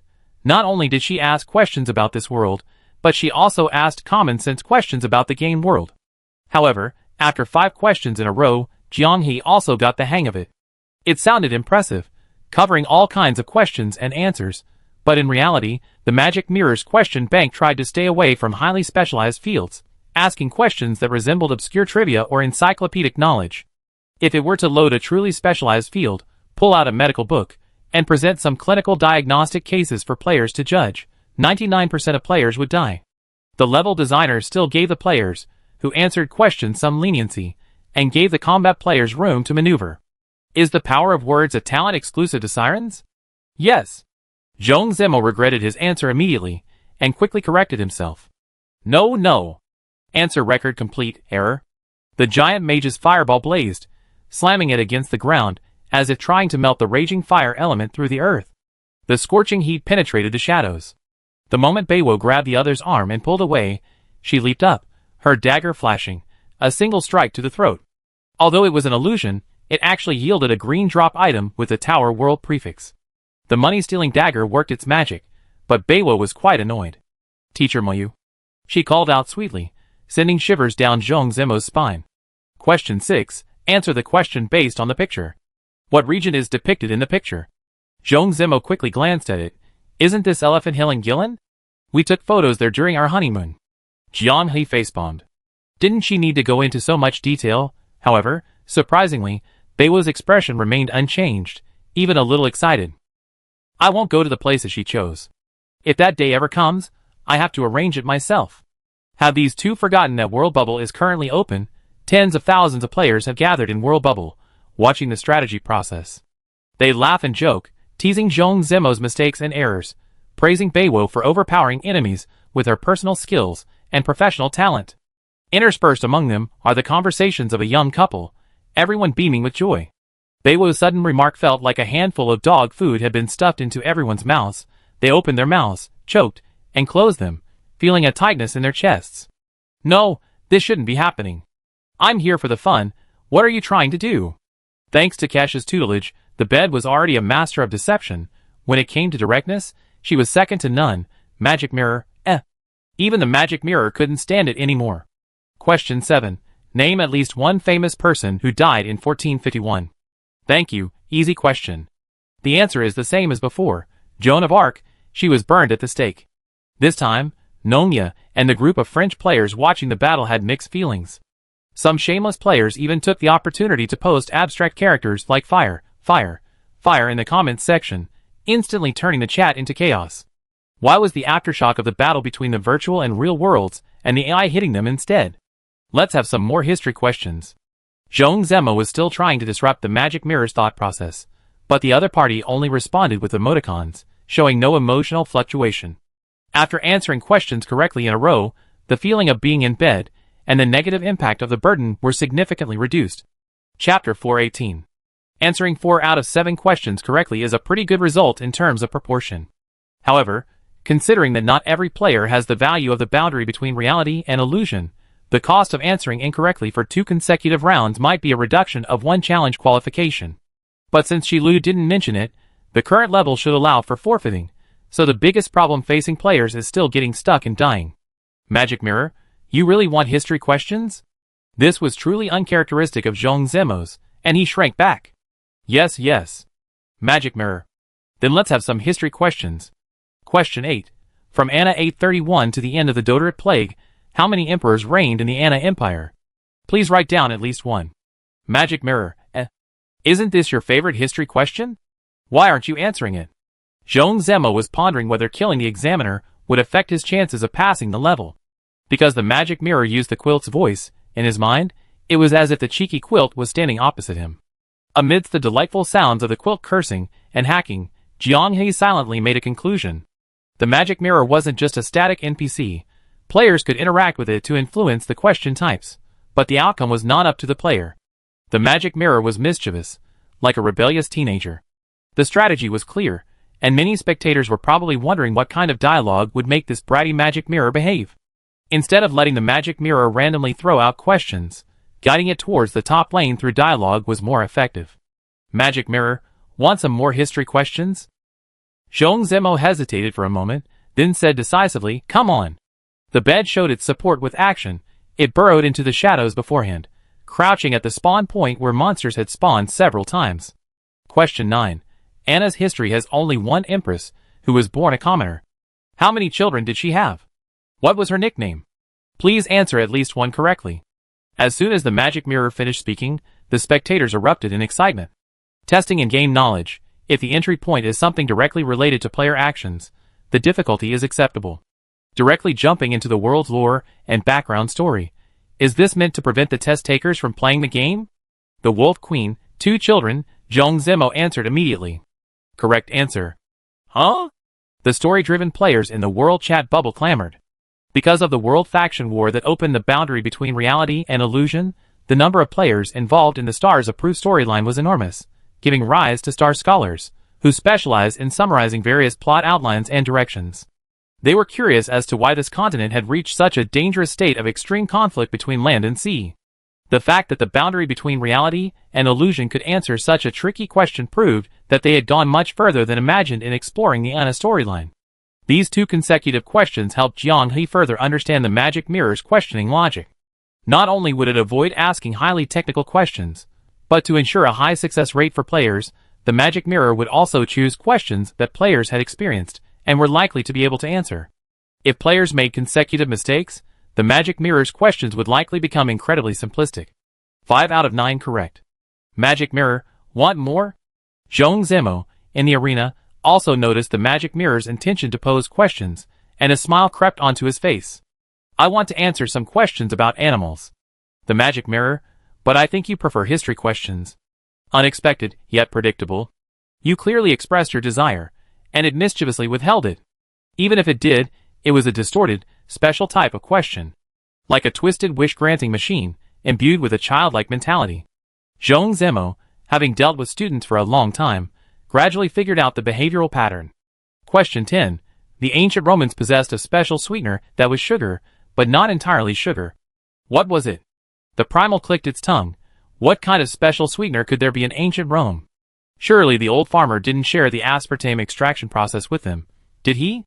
It's sugar, but not entirely sugar. That sounds a lot like artificial sweeteners. Orange Tea wondered, did they really have such a thing back then? Jiang He glanced at the chat window. There were experts among the common folk. Seeing a skipped answer, he explained, what a hellish joke. Zhong Zemo couldn't help but laugh. I know, it's lead-containing beverages. If I had to choose, I'd pick lead-containing grape juice. The magic mirror, that's right, it's sweet lead. Huh? The jailer blinked. Lead?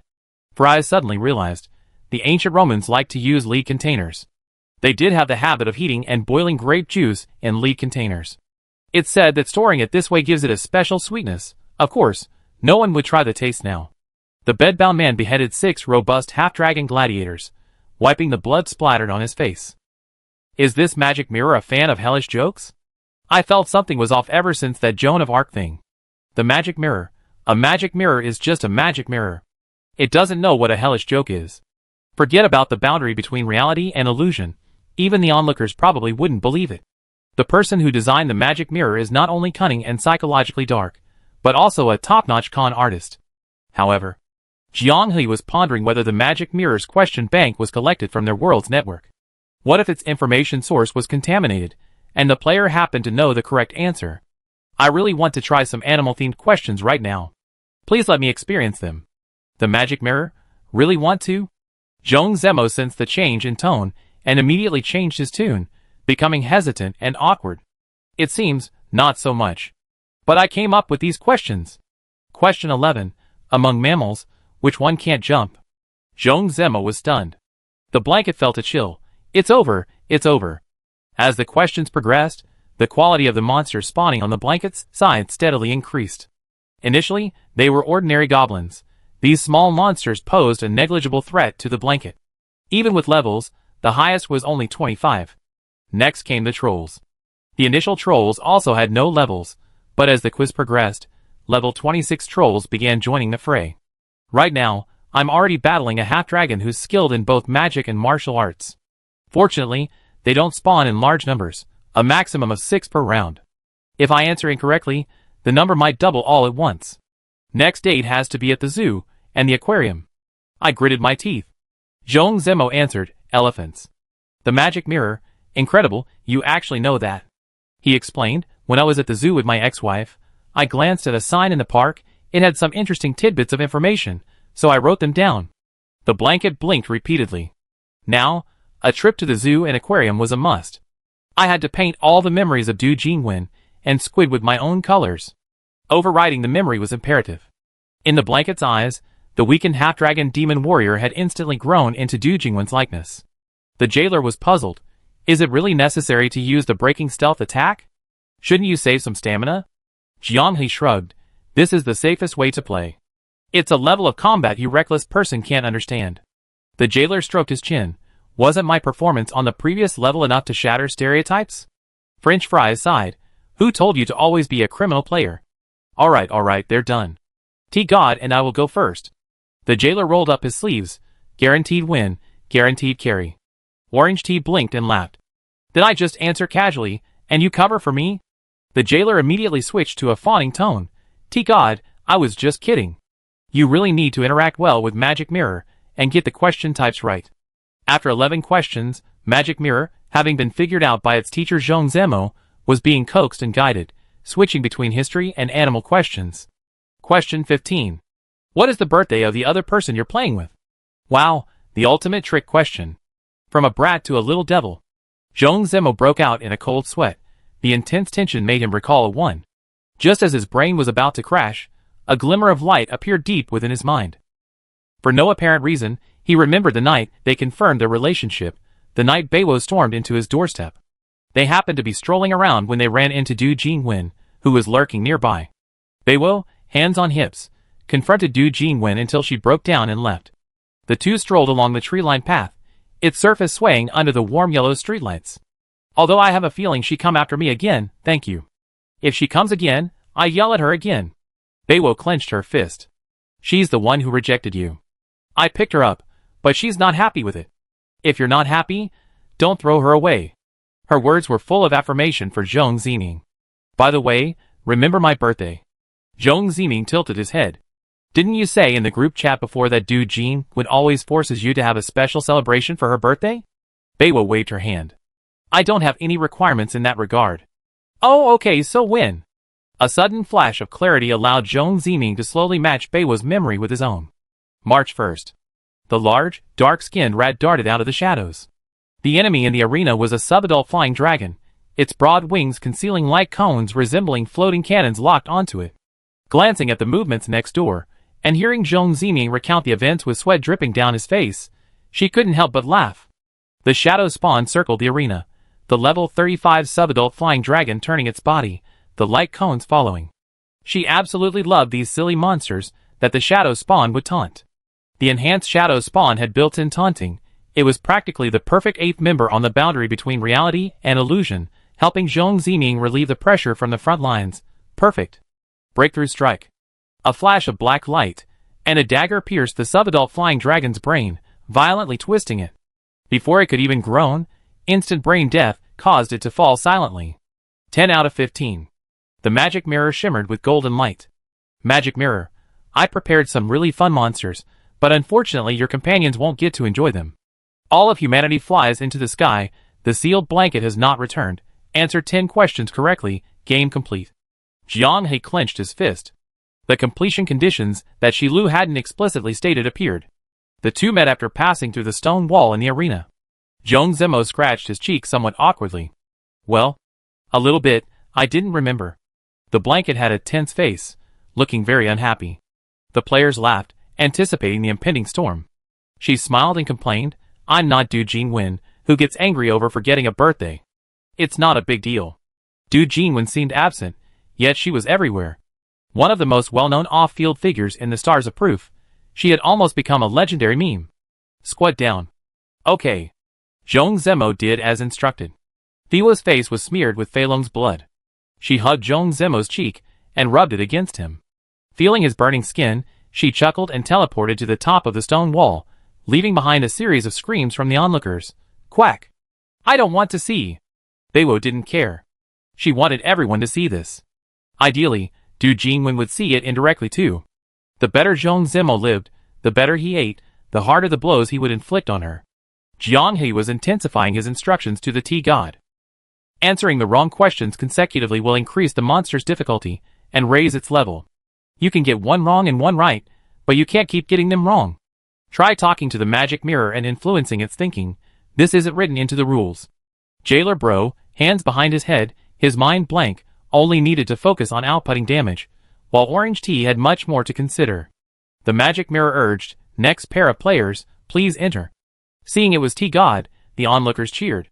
Realizing it was Jailer Bro paired with Tea God, Orange Tea's fans were devastated. Can we change players?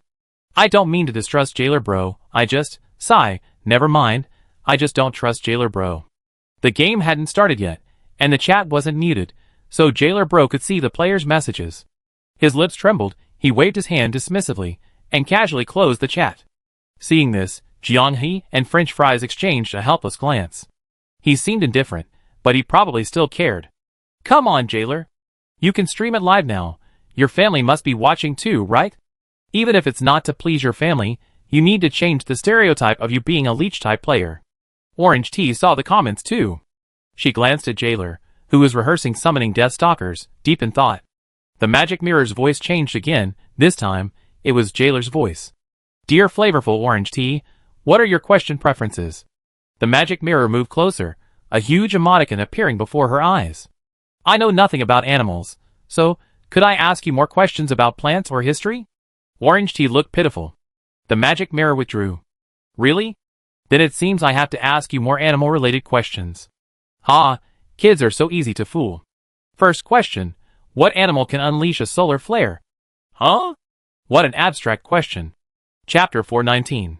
For others in the guild, abstract concepts wouldn't be a problem, but could Orange Tea really handle it? Orange Tea calmly pondered and solved the problem. Mantis shrimp? The question was too strange. She was even a little unsure of herself. Magic mirror, correct answer. Zhong Zimou asked curiously, what do you mean? Jiang He was used to his quirk, ignored it, and then explained. When the mantis shrimp punches, it does indeed create an instantaneous temperature equivalent to the surface of the sun, but this is related to physical phenomena. To say it can generate a temperature equivalent to the surface of the sun with a sun punch. Well, that's fine too. After all, Magic Mirror clearly scraped materials from the internet to generate the question bank. The question setter showed an unserious tendency, as players, They could only try to follow the trend. In a deserted corner, the jailer briefly removed the negative effects of his weight, unleashing a massive corruption nuclear explosion that turned the goblins into goblin sauce. The player's attention remained focused on orange tea and the magic mirror. The interaction between the player and the examiner was quite amusing. Magic mirror, unexpectedly knowledgeable about animals. Alertness rises. Second question, name at least 3 animals that eat cod. The question was impactful. Orange tea leaned back slightly. French fries nudged Jiang He with his elbow. Now we need to assess whether the magic mirror, besides being contaminated by the question bank, is also contaminated by the imitated behavioral patterns of the original. Jiang He reassured, don't worry, this question isn't difficult for tea god. I even know a dung beetle. Orange tea, dung beetle. See, it's simple, isn't it? The countdown timer on the magic mirror flashed. Until the end, orange tea still hadn't managed to come up with the other 2. Huh? Everyone was surprised. Jiang He only knew one, a dung beetle, but Beiwo knew the other. A rabbit, she kept one at home, so she knew it well. Was it really a blind spot in her knowledge? The number of goblins in front of the jailer instantly increased to 42, each with a level 25 indicator above its head. Even with the bone guards blocking his way, and his movement slowed, he could still unleash a corrupted nuclear explosion. High-level skills swept everything away. Summoned creatures showed their advantage on the 7th floor. Speed wasn't a problem. Their strength lay in helping players delay the release of skills and being able to be deployed in advance to block the entrance. After making goblin sauce, the jailer scratched his head in puzzlement. While he could still communicate, he said, I remember hamsters eat their own poop too. Orange tea pursed her lips. I look into it when I get back. Magic mirror, You got a lecture from your companion, so please don't answer questions with resentment. Jiang He and French fries shivered in unison. Zhong Zemo and the blanket covered their faces, unable to bear watching. Someone was speaking in a jailer's tone with a sweet, drawn-out ending. Anyone who heard it would have nightmares. The 4 primal bodies, as expected of their extensive knowledge and exceptional resistance, were actually laughing heartily. In the chat, Few had his good attitude. It was all his, vividly describing everyone's current state of mind. I really wish I never been to this world. The way it talks isn't exactly calming, is it? A perfect way to start a fight. Surrogate, and with the exact same voice, it's got a knack for getting people on the edge. Isn't this just like the prison guard guy's long-lost brother from the game? Some people have already noticed the unusual behavior on the jailer's side. Compared to the close-quarters combat in the bedchamber, which requires considerable effort to achieve a result, the jailer seemed to have solved the problem by simply standing still and waving his hand. The jailer dealt with the monsters so decisively. What skill did he use? One-shotting a horde of goblins. Do necromancers have such excellent area of effect magic? Maybe his equipment is better. Didn't the people from Orange Sky say that, except for T-God, everyone in the realm of illusion has entered the era of no gold armor? Sigh, fantasizing again, fantasizing about meeting T-God at the server launch, meeting guild leader Potato, being recruited into the guild, fantasizing about breaking through the qualifiers with them, and becoming a world-renowned T0 player by simply reaping the rewards. Magic mirror, I want to give Orange Tea more animal questions. Bad kid marches on. Third question, what animal has ears on its legs? The chat bar is unsurprisingly filled with question marks. Crickets. Beiwo's eyes lit up. How did you know? Zhong Zemo clapped his hands. You know that too? I watched my grandpa play with them when I was little, and they mentioned it. Ju Zika didn't have a grandpa who played with crickets, so she probably never had the chance to learn about this obscure little-known fact. She hesitated for a long time, saying nothing, and waited until the end of another round of questions. The goblin upgraded to a level 25 troll. Even without weapons, 7 or 8 burly, green-skinned men, reeking of decay, charged at him with howling cries, and the jailer's heart still skipped a beat. The dutiful walkers and skeletal guards rammed into them, buying him less than 2 seconds of effective casting time. Corruption nuclear explosion generated, triggered, affected by weight, will have a delayed bloom. Trolls are faster than goblins. We must adjust the precast trajectory. In a flash, all the thoughts raced through Jailer's mind. The trolls pounded through the corpses and bones, their movements woven by invisible threads that charted their trajectory for the next few seconds. The distance needs fine-tuning. Thinking this, Jailer lightly pushed off the ground, leaping backward. As he airborne, magic surged from his fingertips, lightly tapping the ground. Dark green smoke billowed, followed by a deafening roar, blinding light tearing through the swirling dust, piercing the eyes of the spectators. The roaring shockwave propelled Jailer far away the instant the explosion took shape, and he rolled to his feet with a comical 2 or 3 beats slower than normal speed. Except for a few specks of dust on his clothes, he was unharmed. The entire sequence of actions was fluid and seamless. Predicting the area affected by the delayed explosion, he fine-tuned his position, using the weight effect without affecting secondary effects, and leveraging the impact of the explosion to create a safe distance.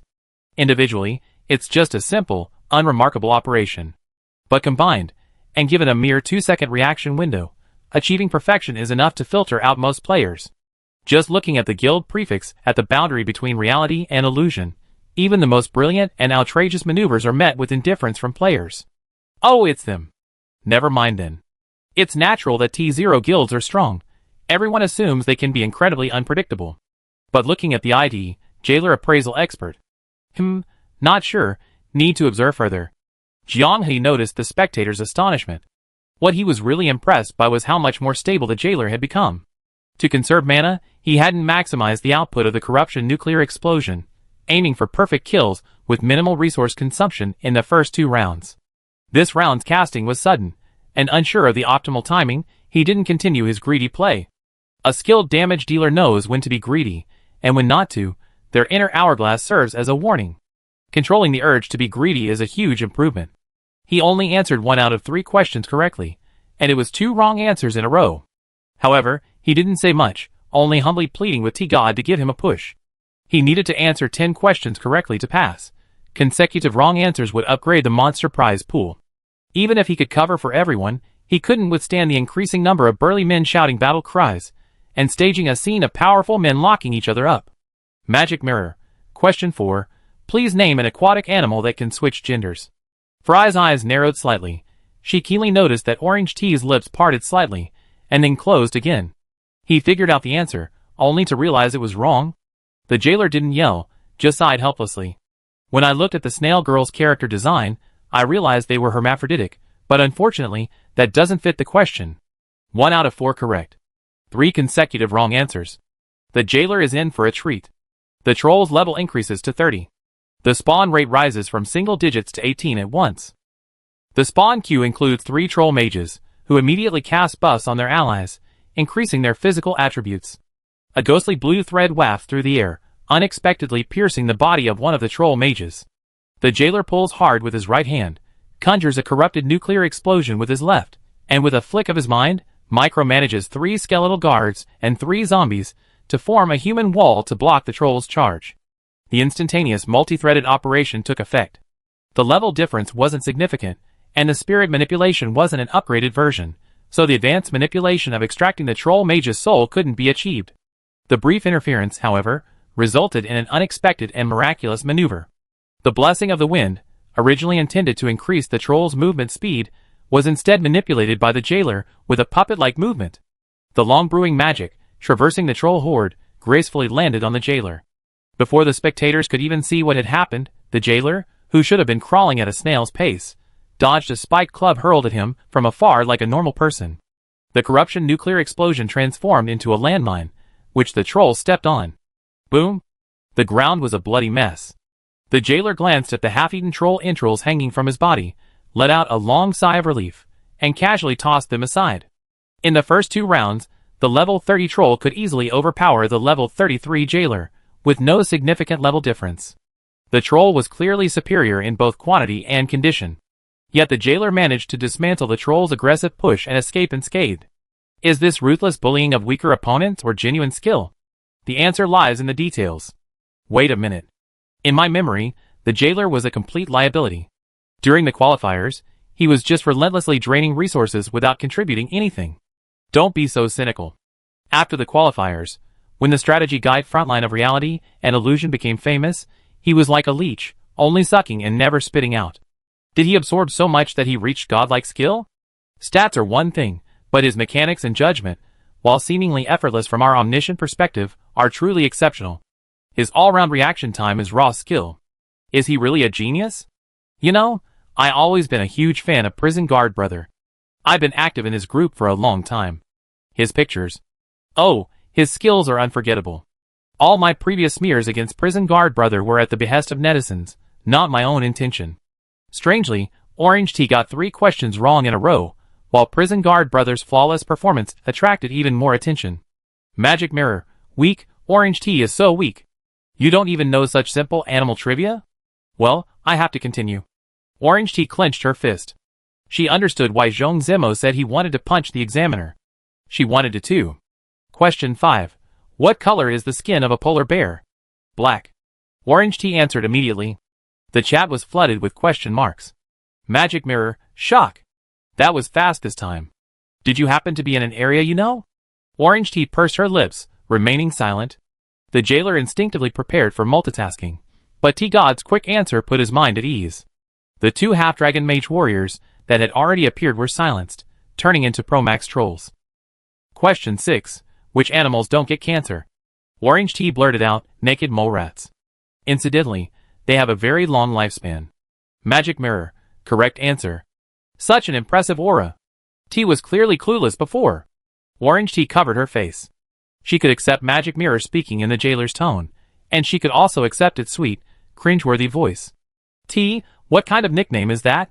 She kept waving her hands. Next question, next question. 3 out of 6 were correct, and the pace suddenly picked up. The half-dragon guy next door, the jailer, was now suffering from muscular dystrophy. The recoil from his spell actually sent one of his companions flying backward, making everyone chuckle. Question 7. Name an animal that can understand its companions by tasting their urine. Successful in a row? No more pretending, switching jailer personas, huh? I knew the magic mirror copied more than just voices. The audience laughed. Orange Tea remained unaffected. Dolphins, it said they can even judge their companion's physical condition by their urine. Knowledge once again flooded the minds of every spectator in a strange way, comparable to how the jailer knew an octopus's blood was blue. Magic mirror, something's not right, something's definitely not right. Orange Tea, you lied to me. You know a lot about animals. Orange Tea shrugs. A little bit. I just read a lot of books and watched a lot of videos when I was bored. But you said you didn't know anything?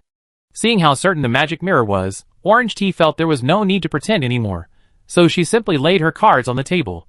You seem so funny, I was just teasing you. Is this the T-God I know? Oh no, I've been staying at the boundary between reality and illusion for too long, and I've been corrupted by the jailer's abstract aura. Death penalty. Jailer. Death penalty. Fire. Fire. Fire. Orange Tea smiles. Magic mirror, if you really can't handle this, you don't have to post anything about animal trivia, I don't care anyway. Magic mirror, I can sense that this is reverse psychology. Yes, Orange Tea says frankly. Magic mirror, you actually admitted it. Orange Tea, hands on hips yes, you can punish me without revealing animal-related trivia. Come on, I'm waiting for your move. Magic mirror, benefits, you wretched human, don't even think about angering me. Your expression doesn't seem to reflect that. Chapter 420. If one is rational enough, provocation is indeed a trivial trick. The magic mirror isn't a cold program. All life within the tower world possesses a candlelight, a doll-like core like she lose. Knowing its provocation, one can't resist the urge to confront it head-on.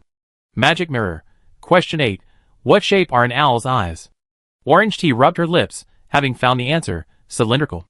Blanket slightly bent her fingers, forming glasses, her large eyes blinking. Not round? Finally, Zhong Zemo knew something.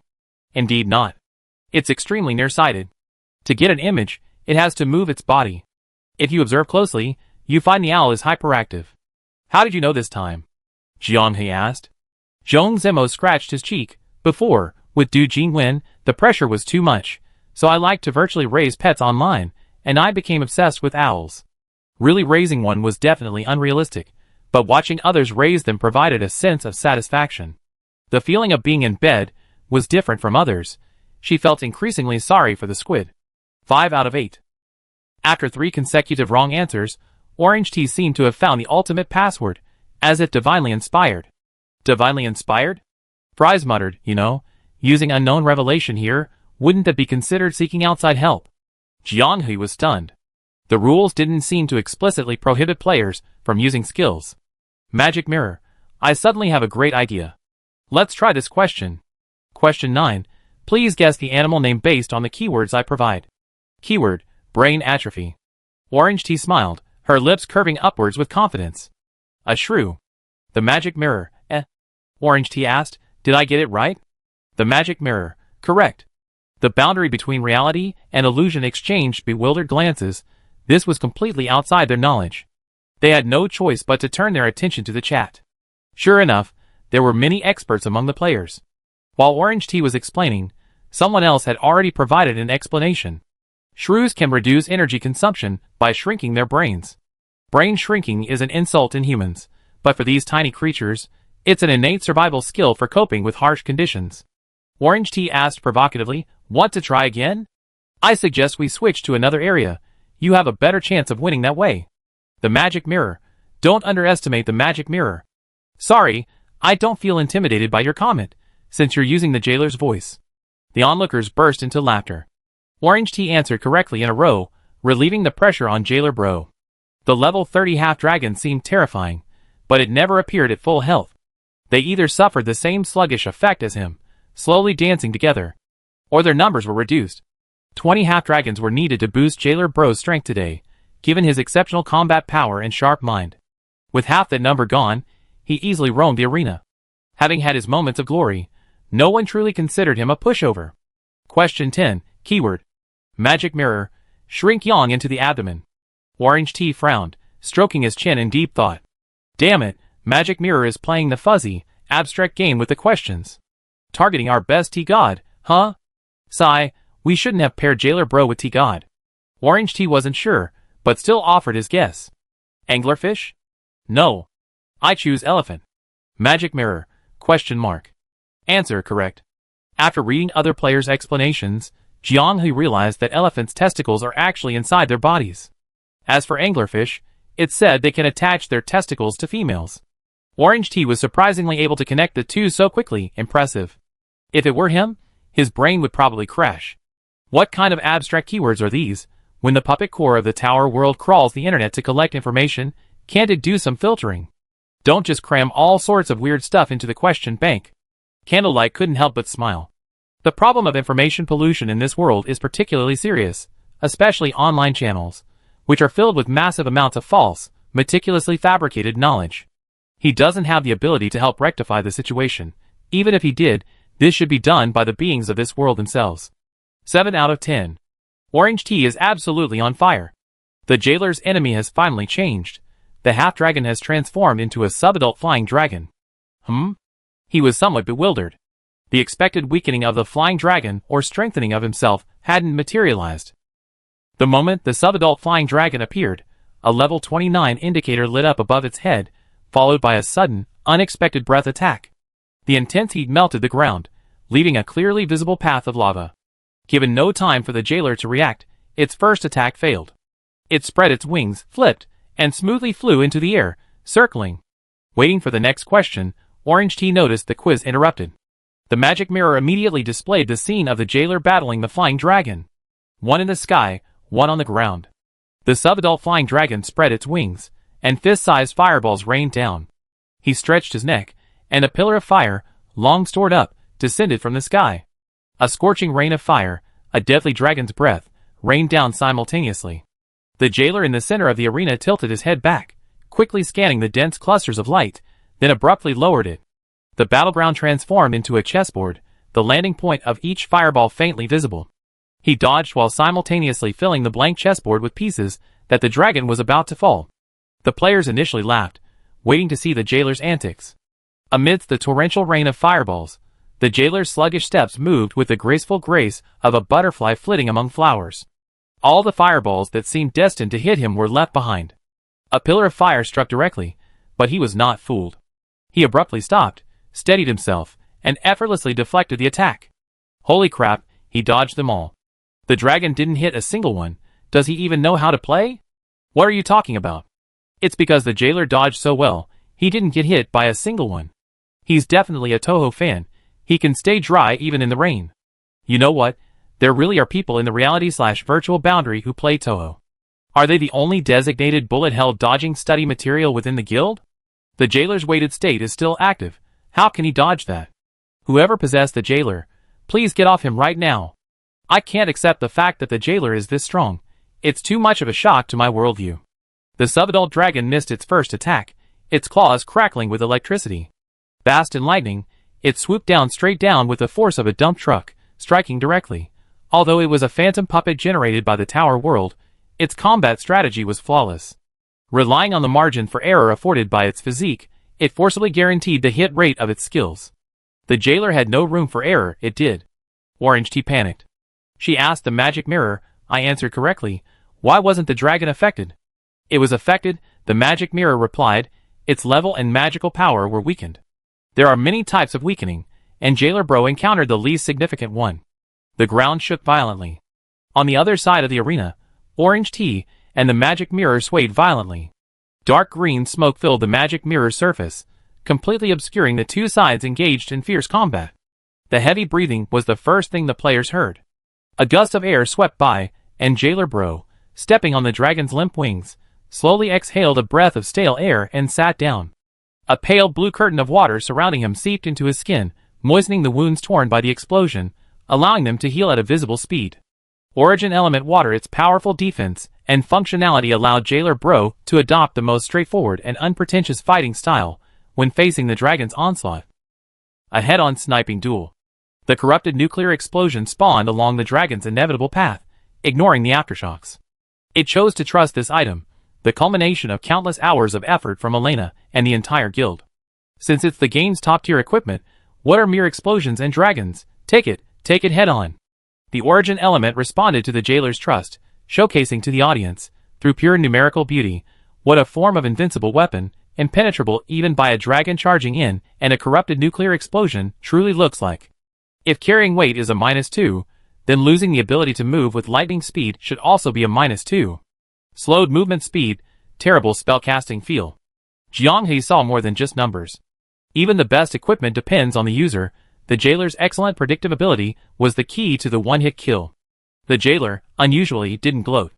Instead, after hearing Orange Tea's explanation, he wryly muttered, "What a terrible day." French fries covered his mouth and chuckled, teasing, "That's what happens when the tea god sucks away your luck." The onlookers had never seen the jailer so radiant. He was completely unfamiliar. Could it be that, in preparation for the potential World Championship, the strategy book for the virtual boundary team always included concealing their strength? Impossible. They only broke through at the last minute in the qualifiers. How do you explain his lackluster performance during the Temple of the Clarity period? They haven't confirmed they won't participate in the World Championship, so of course they continue to conceal their strength.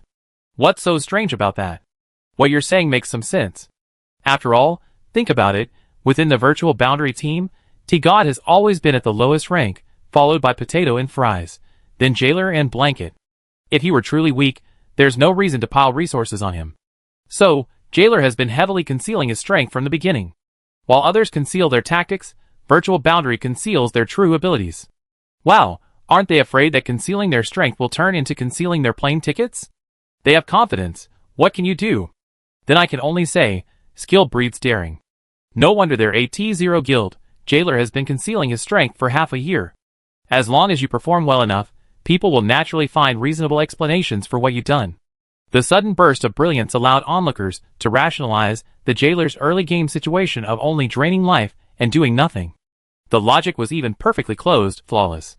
No way, I have to go back and watch the replays of the 4 Primarchs. Is this guy hiding something too? Damn, now that you mention it, it's true. There's no way the jailer could pull that off. The other guy in the team is a complete noob. The 4 primal bodies also benefited, and Jianghe, watching from the sidelines, was flattered. Oh no, if he weren't part of the boundary between reality and illusion, Jianghe would have thought they were right. Nonya, observing from the sidelines, couldn't help but purse her lips. Putting everything else aside, she was the most qualified to speak on whether the 4 primal bodies were good or bad. In the early stages, the boundary between reality and illusion had few skills, and his invisible support was always timely. Back then, Orange Tea wasn't as experienced as it is now, and he was the team's backup support. In a team, damage dealers always get more attention, while support roles require careful observation to capture their hidden contributions. As Orange Tea became more skilled, the 4 primal bodies were finally unleashed as damage dealers. In a sense, the boundary between reality and illusion, initially called a T0 guild, was far from optimal.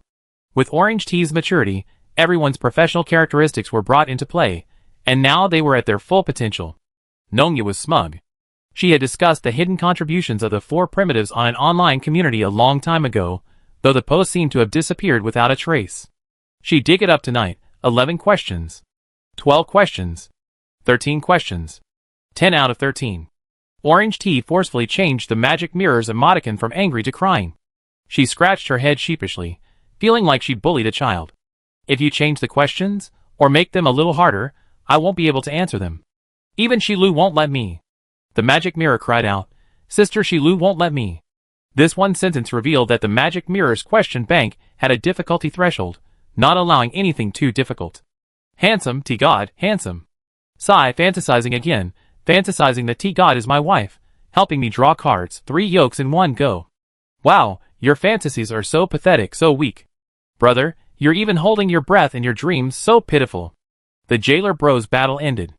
Releasing his weighted state, he unleashed a double corruption nuclear explosion, sparing no magic, blasting a crater into the battlefield.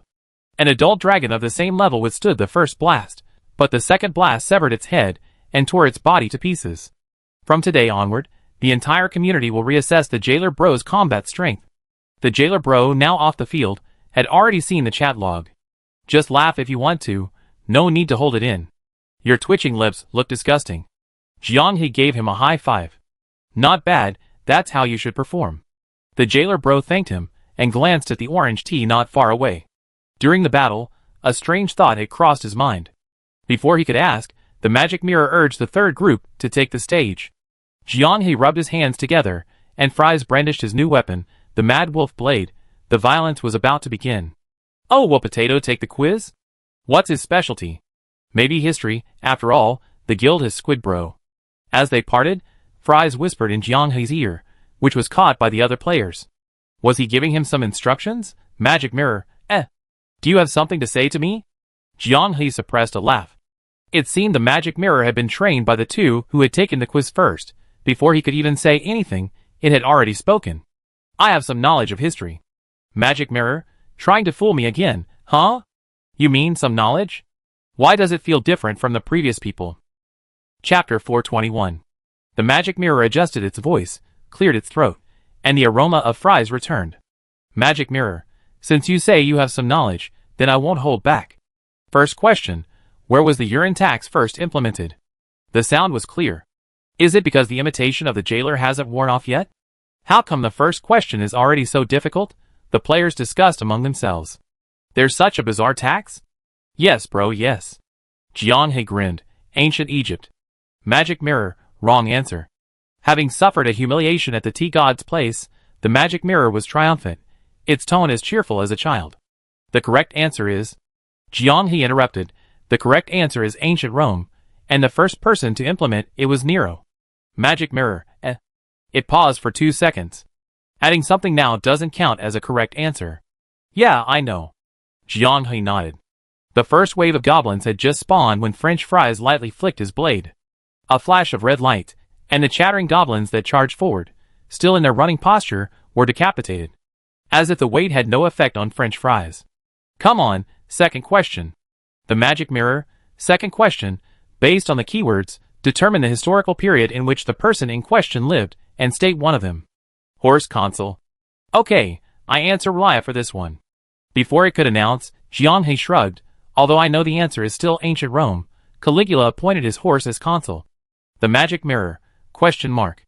The emoticon disappeared, leaving only a large question mark in the mirror. It brought the mirror close to Jianghe, reflecting his mischievous grin. The magic mirror's voice trembled almost humanly. You know the correct answer, so why answer wrong? Jianghe retorted. There shouldn't be a rule that players can't know the answer but deliberately answer wrong, right? Magic mirror, question mark. But you need to answer correctly. But I want to answer wrong. Not only was the magic mirror confused, but the audience was also bewildered, unsure of the Potato and Fries duo's intentions. Practice had proven that answering 10 questions correctly would pass the level. Knowing this, but deliberately answering wrong seemed too reckless. Magic mirror, what exactly do you want? Jianghe suppressed a laugh. Come on, it's time for the third question. The magic mirror hesitated. Clearly, the other end of the mirror had already finally chopped the goblin into mincemeat, splattering blood everywhere, yet the magic mirror seemed to be paused, swaying and circling around Jianghe. Without facial features, expressions and emotions could only be conveyed through facial expressions and voice. But at this moment, everyone watching could feel its intense confusion from its subtle movements. If it were a person, they might unconsciously scratch their head, and actually did. The claw machine's built-in three-lobed hook extended to the top of the frame, gently opening and closing. The third question: who was the emperor who set up the urine tax? Everyone's eyes widened. Just now, when Jianghe answered the first question, he clearly said Nero. The magic mirror must know he knows the real answer, yet it still asks? Jianghe spread his hands. I don't know, maybe Nerva, Trajan, Hadrian, Pius, Aurelius. Magic mirror, You clearly said the correct answer. But my answer was wrong. This question is over. Next question. Jianghe couldn't help but chuckle. On the other side, Fries was facing trolls, just like the jailer when he got 3 questions wrong. However, she only managed 1 strike. Although slowed by the weight, her blade seemed to break through limitations, appearing slow but actually lightning fast. Even before she could reach the trolls, blood was already gushing from their necks. Before she could even sweep over them, their heads were tossed high into the air, the severed necks clean, a fountain of blood splattering everywhere, before they swayed and fell to the ground. Faster than Bed's movement speed? That can't be right. Bed is a Shadowcaster, a class focused on increasing movement speed. The Shadowcaster's boost is obvious. She wasn't this smooth just now. How can a Berserker be so strong? Bloodlust activated, and no monster could withstand Fries' simple, unadorned, desperate strike. This wasn't even her most aggressive attack, pushing her Mad Wolf blade to its limits. The blessing hadn't even been triggered. So far, she hadn't displayed any skill. Standing still, a swift stroke of the blade. With each strike, someone dies. The Berserker players, who came with a learning attitude, kept rubbing their eyes, wondering if they were even playing the same class. Question 4. The magic mirror hesitated, its expression vanishing.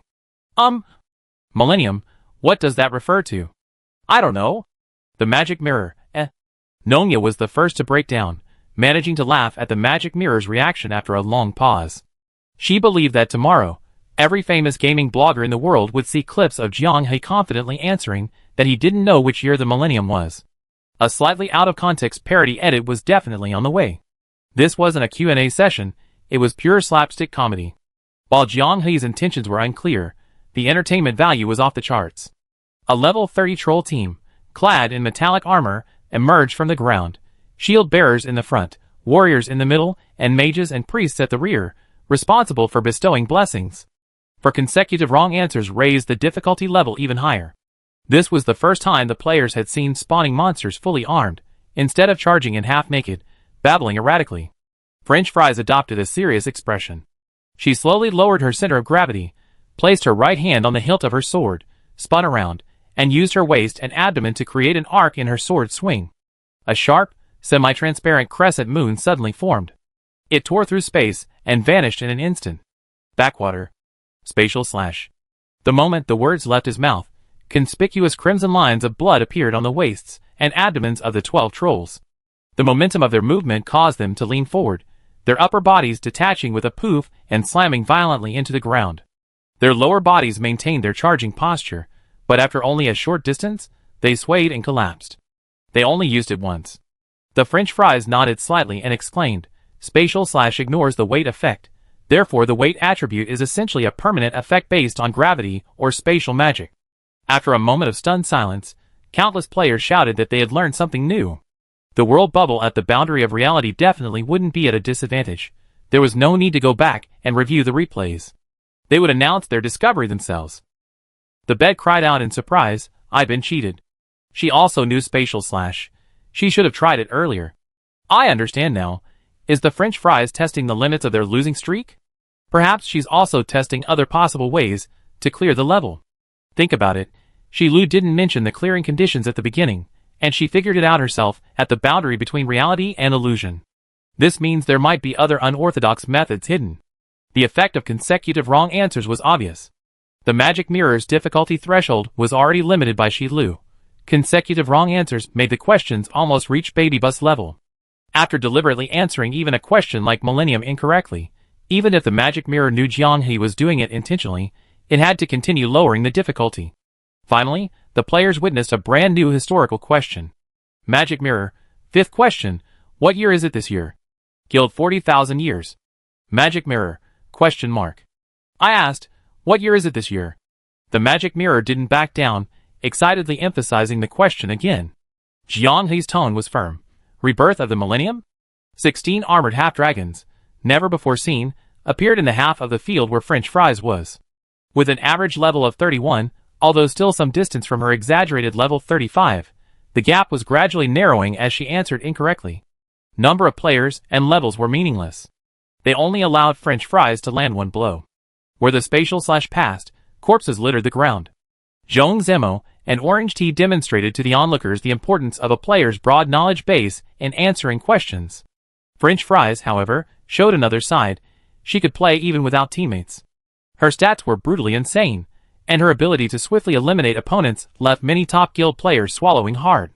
Looking at their guild, no one could match French Fries' instant kill speed. And this was just the stats. French Fries was a renowned skill-based player on the boundary between reality and illusion, and her personal abilities, which she was so proud of, were still in their infancy. Question 6. What's the day today? After answering 5 or 6 questions incorrectly in a row, the Magic Mirror was practically shoving a rice spoon into the player's mouth. The fallback mechanism was very clear. Unless someone deliberately tried to answer incorrectly, they could always get it right. Given that the monster leveling caused by incorrect answers was irreversible, theoretically, as long as the combat side companion responsible for the fallback was strong enough, even if the player answered 50 questions incorrectly, they could still pass the level thanks to the 10 bonus easy questions. That's enough, right? Time to answer correctly. The onlookers were all grateful for Potato and Fries' helpfulness. With the two of them, it didn't matter if Potato answered incorrectly, he was just a corpse in Fries' hands anyway. This level should end in such a predictable way. While appreciating their spirit of sharing, some couldn't help but be curious. Wait a minute, if we wanted to test them, wouldn't it be better to start right away?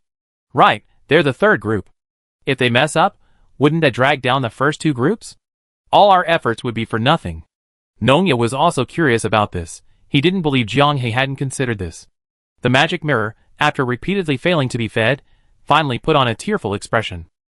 You're not here to play games, you're here to cause trouble. I'm going to mark all your answers wrong. Jiang He nodded seriously. Thank you. What? The Magic Mirror burst into tears. Although I'm sorry, but... The Magic Mirror used a French fry voice, and when it cried, it was actually quite cute. Jiang He didn't need to answer any questions. The Magic Mirror became the silly child who needed his comforting. On the French Fries side, the battle was raging. The moment the Magic Mirror announced that all subsequent questions were wrong, for waves of monsters suddenly appeared. A fully armed squad of half-dragons, averaging level 32, totaling 16 people. 2 sub-adult wyverns, level 32, enhanced with magic output. For adult wyverns, level 33. Good. Each good from Fries was far more exhilarating than the last. She gripped the Mad Wolf blade excitedly, trembling with elation. It's more fun to refresh together. Kill them all. Avatar Death Hunter Hinalaki. A phantom of a giant bear hovered behind Fries. The half-dragon squad, sub-adult wyverns, and adult wyverns, collectively unleashed fire magic, blazing flames intertwining in the air, a torrent of fire cascading down. Pillars of fire struck directly, relentlessly pounding Fries' body, far smaller than the wyverns. She stood motionless amidst the sea of fire. You gone too far. The level difference isn't that big, how can you play like this? How could Fries possibly take on so many people by himself? Don't be reckless at the boundary between reality and illusion. Seeing Fries instantly enter the high-temperature oven, the players panicked. Wait a minute. The continuous stream of dragon breath failed to obliterate the distorted silhouette in the sea of fire. She stood proudly, slowly making the motion of wiping her long sword. How is this possible? The jailer complained, don't make a fuss. The Death Hunter avatar's ability is Suppression Body, which halves the damage of direct magic attacks on the avatar's user. Already protected by superior equipment, the avatar's powerful suppression effect turned the dragon breath into a summer breeze. The flames twisted, and a hand emerged from the sea of fire, followed by the blazing Mad Wolf blade. The continuous infusion of dragon breath imbued it with fire attributes. Mad Wolf, Backwater, Spatial Slash. The weapon's blessing, Berserker power, and powerful skills were fused into one. The wolf pack's phantoms burst from the sea of fire, crescent moons coated in flames in their mouths, sweeping across with the speed of wind and moonlight. The spatial slash ignored weight, moving with lightning speed, piercing through all living things in its path. Whether level 32 or 33, whether half-dragon or adult dragon. The instant the dazzling white light flashed from the mad wolf's mouth, they were all shattered into a pile of mincemeat from the inside out. All beings are equal. The world chat window fell into a brief silence. The players who had been frantically spamming the chat stopped simultaneously. This was far from the back and forth, evenly matched, and mutually destructive battle they had expected. There were no fancy moves. From beginning to end, Fries only demonstrated one thing: utter domination. She still didn't use any techniques, as if they were the most insignificant thing in this game. This is too exaggerated. You can play the game like this? Spectators get the most direct feel for their own limits. After experiencing it firsthand, countless people felt they should have been charred corpses the moment the dragons focused their attacks. He calmly endured the attacks, pushing his own condition to the limit before launching a counterattack. Was it exciting? Not really. To them, it was just a matter of seconds. But, for no apparent reason, everyone felt a strong sense of pressure emanating from Fries. Fries' understanding of the Berserker class was already superior to 99% of all players in the entire StarCraft community. Oh! Looking at the constantly shifting black mist, Fries was surprised. She knew it wouldn't end so easily, and sure enough, it was still refreshing. There are more experts. Jianghe also frowned slightly. Chapter 422. Truly a master. The man who slowly emerged from the shadows was identical to Jianghe's game avatar. His level was 35, while Jianghe's was only 33. The clone's mouth stretched from ear to ear. The bizarre expression, impossible for an ordinary human to make, sent chills down the spines of countless players. French Fries looked surprised. He fought monsters that imitated players before. But this potato clone had even copied his equipment. Zhong Zimo clutched his head. Domestic violence. This is real domestic violence. The magic mirror can copy player data. Potato's operation template must have been copied too. With the Swift Steps buff, Potato's pressure will definitely increase dramatically. In top-level player battles, even a slight change can tip the scales of victory. Wearing the Tidecaller's armor and wielding the Lion of Fury, how is Potato supposed to cope? Huh? The doubt at the boundary between reality and illusion and the confusion of the spectators were uttered almost simultaneously. Many spectators observed repeatedly, confirming that the weapon in the clone's hand was not the Lion of Fury, but the elemental heart short sword. Why is that? Potato Fry's weapon should have been switched long ago. Fry's eyebrows relaxed, a smile filling his pretty face. As a player, Jianghe has a peculiar habit. He only switches his main weapon after entering combat. This effectively avoids durability loss from special monsters, thus reducing team repair costs. It's a minor flaw left over from the early stages of the game's exploration. In other words, armor is closely related to life. You can't switch randomly, otherwise, the thrifty Jianghe might even develop a habit of switching armor constantly. This little-noticed operation, while preventing clones from obtaining the powerful Furious Lion, is secondary. Without the Raging Lion, there would be no effortless speed. One was burdened by heavy weights, the other lost his powerful speed-boosting blessing. Dynamically balanced. Elementalist and Mad Wolf clashed blades, both simultaneously pushing their elbows forward, channeling all their upper body strength. Whoosh! A series of sparks flew, illuminating their ferocious faces. The clone was familiar with Fry's fighting style and understood the immense threat of spatial slash, advancing into melee combat at top speed, sealing its skill activation. Magic condensed above the clone's head, a sharp side gripped tightly by an invisible hand, drawing a circle. The Magic Warrior's magic shaping is one of the most malleable skills in this game. The blade reaping death plummeted, the stalemate becoming Fry's death warrant. Jianghe sighed. Did you even have a brain when you copied homework? Magic warriors can't fight like that. The side was covered in speckles, as if water had been poured onto a blackboard drawing, blurring and obscuring it. The suppressing body of the Death Hunter's incarnation possesses a powerful EMP effect, preventing the magic warrior's shaping magic from getting close. How can you just copy someone's strategy so formulaically, casting magic while under the suppressing body's effect? Jianghe, a well-known player in the magic warrior industry, was extremely anxious seeing his other self playing so poorly. Expel him from the Magic Mirror Magic Warrior professional player status. Spread the word.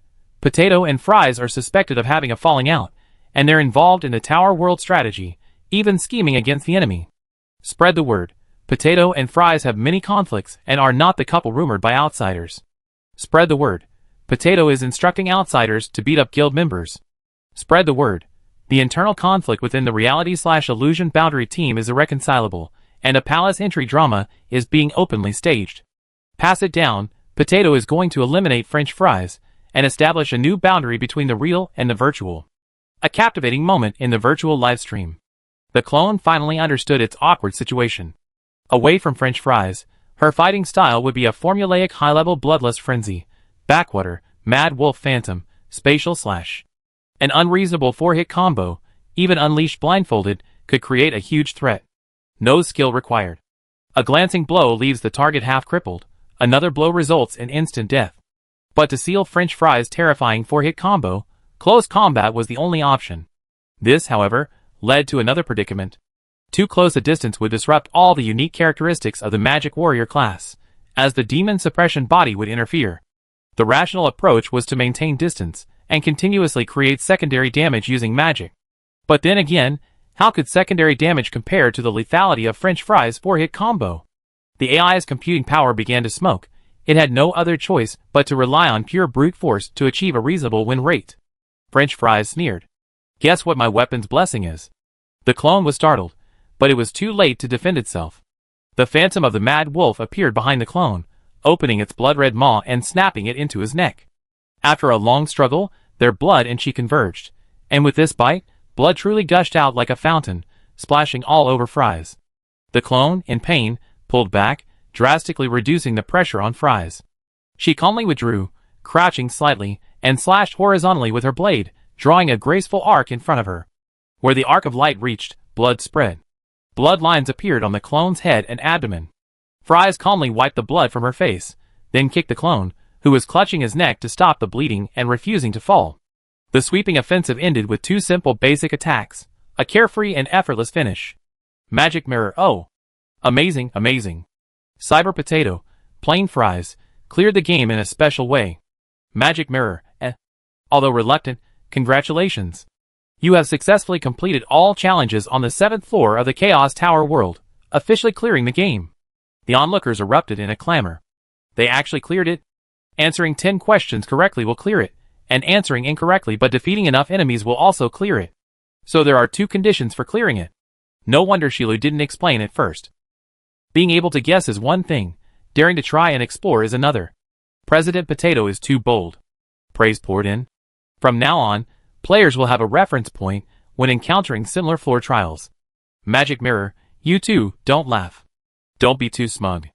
The Chaos Tower world is ever-changing, we meet again. As long as Sister Shilu doesn't restrict me. Even her threats sound childish.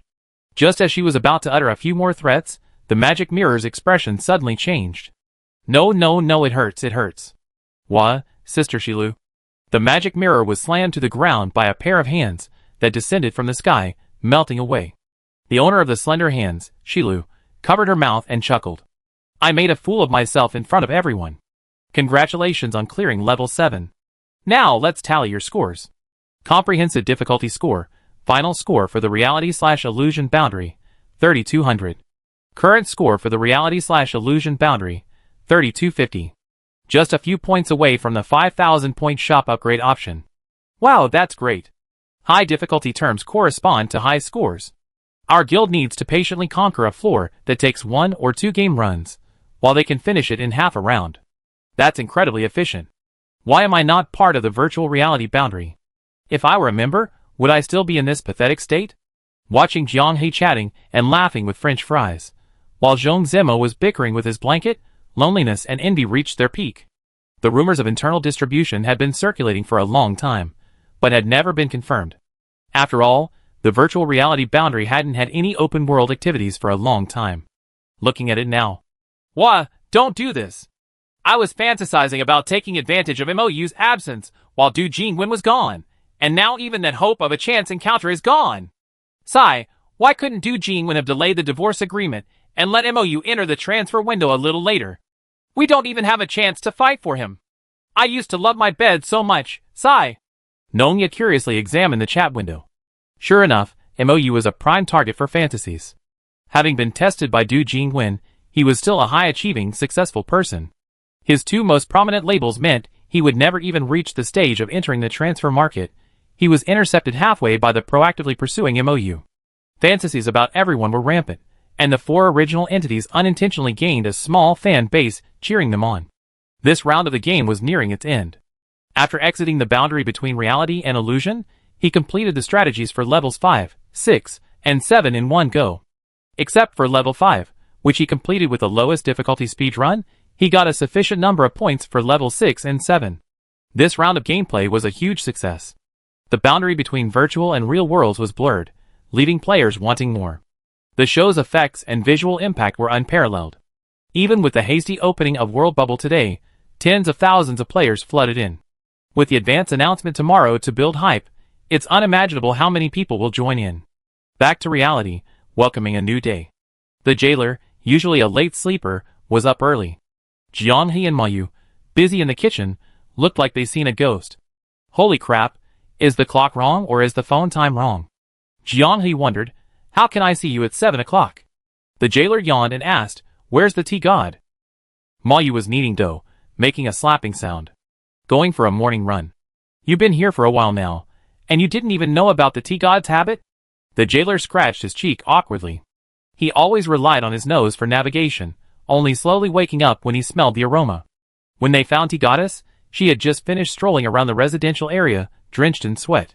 The jailer tightened his thick coat, looking like an emperor penguin compared to Tea Goddess in her sweatshirt. It's so cold, and you're still wearing flip-flops? Orange Tea teased. You like the jailer so much, can't you be a little kinder to your feet? I'm used to it, I'm used to it. Here, we wear sandals even in the coldest weather. Seeing Orange Tea about to leave again, he stopped her. I have a question. I was really curious about it last night when I was planning the strategy. Orange Tea tilted her head. You did that on purpose? After a second of hesitation, Orange Tea suppressed a smile with the motion of drinking water. What do you mean on purpose? Of course, I deliberately answered wrong, the jailer asked. Why did you do that? Orange Tea thought for a moment. We're friends, you know? Outsiders always gossip about how incompetent you are, so I'm giving you a stage to prove yourself. She was exceptionally frank. The jailer was a little embarrassed. Thank you. Orange Tea smiled brightly. Why thank me? Answering wrong is easy, but defeating those monsters, isn't that your own ability? My parents didn't have much education, but they said something like this when they taught me, only capable people can see opportunities. Even more capable people can seize opportunities. The most capable people can create opportunities. They don't have the ability, so they hope I can go out into the world, become capable, and see opportunities. Only in this way can I change my destiny. Orange Tea exhaled a puff of white breath and rubbed her hands, which had become a little cold from stopping her exercise. Jailer, in my parents' opinion, you're one of the more capable people. They can see your potential and seize opportunities. You're already excellent. As long as you put your mind to it, you won't be far behind the most outstanding people. I believe your family hopes the same way. After saying that, she stood still. Okay, it's getting cold. I need to get moving. Shall I run with you for a bit? Orange Tea stood still, scrutinizing the emperor penguin before her.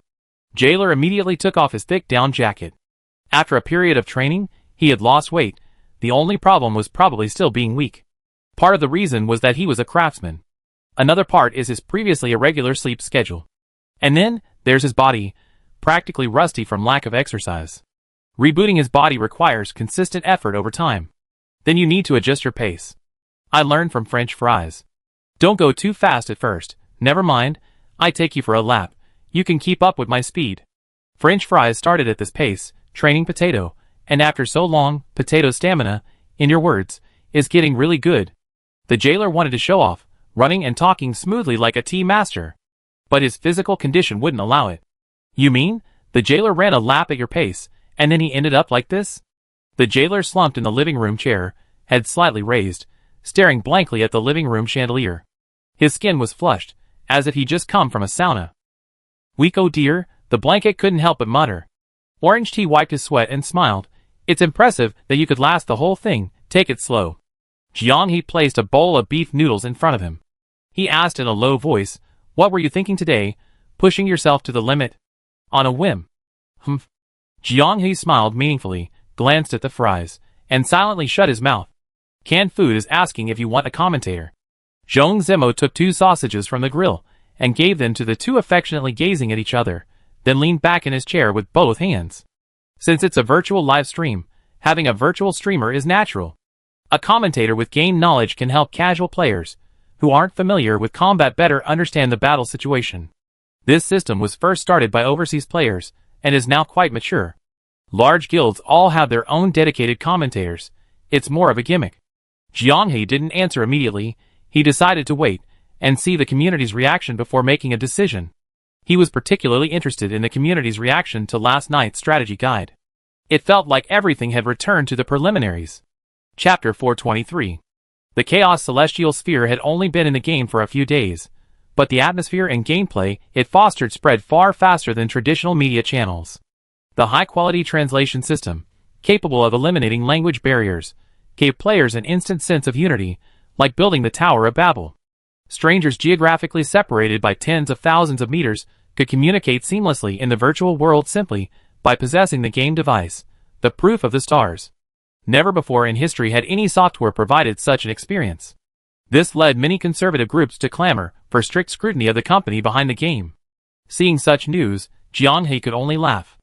If Candlelight hadn't personally intervened and performed a miracle, the game would probably have been taken down long ago, never even reaching the global server stage. He wondered how people would assess the impact of the Proof of the Stars decades from now. Candlelight, and the game she brought undoubtedly changed the future trajectory of this world. Opening the chat group, a flood of messages poured in. The ready-to-eat commentator not only discussed commentary with the game's creator, but also sent them some self-recommended commentators. This gameplay originated from overseas servers, based on traditional competitive and esports elements. The process is simple, and player acceptance is high. After all, not every player can observe the details of the game in real time. As the game developer, the boundary between reality and virtuality cannot be blurred, and they can't simply explain the details for the audience's experience. A third party skilled at summarizing the details of the game and simultaneously hyping up the atmosphere becomes extremely important. Most guilds don't need commentators. Mid to high-end guilds, wanting to increase their reputation and produce highly entertaining segments, need to hire excellent gamers as part-time commentators or find existing, good commentators to guest star. The top-tier guilds, their channels overflowing with self-sufficient commentators. News of the world bubble opening at the boundary between the virtual and real realm spread like wildfire, attracting a flood of people eager for exposure. Actually, I can help with the commentary, Nonya suddenly popped up in the group chat. I have basic scene interpretation and a sense of humor, but I'm not very familiar with your local slang, so I might need to brush up. You? Nonya said, I'm a quick learner. Since I can work in text-related fields and pursue a career in game media, I'm definitely eloquent. Don't let my appearance fool you. During my time traveling here, without relying on a translator, I already learned quite a few slang terms. Maybe as you keep learning, you'll be able to commentate fluently in Chinese later. Jianghe felt she underestimated Chinese. However, adhering to the principle of keeping the benefits within the family, Nonya had helped them a lot, so it would be good for her to get some exposure here. With the game's built-in translator as a backup, explaining the formulas shouldn't be a problem. Besides, what's wrong with formulaic commentary? Jianghe knew of some commentators who used completely formulaic methods to explain a match, yet they were very popular. What kind of commentary style do you guys like in China? Give me some reference videos, so I can learn from them? Having secured a job, Nonya immediately displayed matching dedication. I have some, check my private message. The boundary between reality and fiction is always willing to share with friends. A large amount of commentary reaction video clips were shoved in front of Nonya. Jianghe asked curiously, didn't you send anything weird? Isn't this guy scratching his head? Bro, you really don't have confidence in me? I'm very serious. She really hoped her father, the jailer, could hear her say that. French Fries finished her regular phone call with her family, and came into the room with 2 large plates of hot, freshly made fries. I gave them all, these are for us. Having spent so much time together, Jianghe noticed the extra plate and wondered. Is anyone not eating them? Bed and Squid. Fries started munching away. They took half a day off to go to the zoo. Bed's initiative was phenomenal. She never procrastinated on anything she wanted to do. Since she had envisioned a trip to the zoo with Squid last night, while answering questions, she wanted that beautiful memory to play in her mind before going to sleep tonight, to soothe her soul. The traces left by Du Jingwen had to be completely overwritten by her. What was Squid's reaction? Jiang He asked with a smile. He's quite happy, snuggling in bed. Even though he's always being led by the other person, he seems relaxed, since the bed always caters to his needs, said Fries. Before, I was always focused on Du Jingwen. It's rare to feel cared for like this. He squeezed out a packet of ketchup, picked up a golden, crispy fry, dipped it in, and popped the steaming fry into his mouth. At first, he would shrink back slightly, laughing and saying he could manage on his own. Now, thinking back to how he said those things, it was incredibly foolish.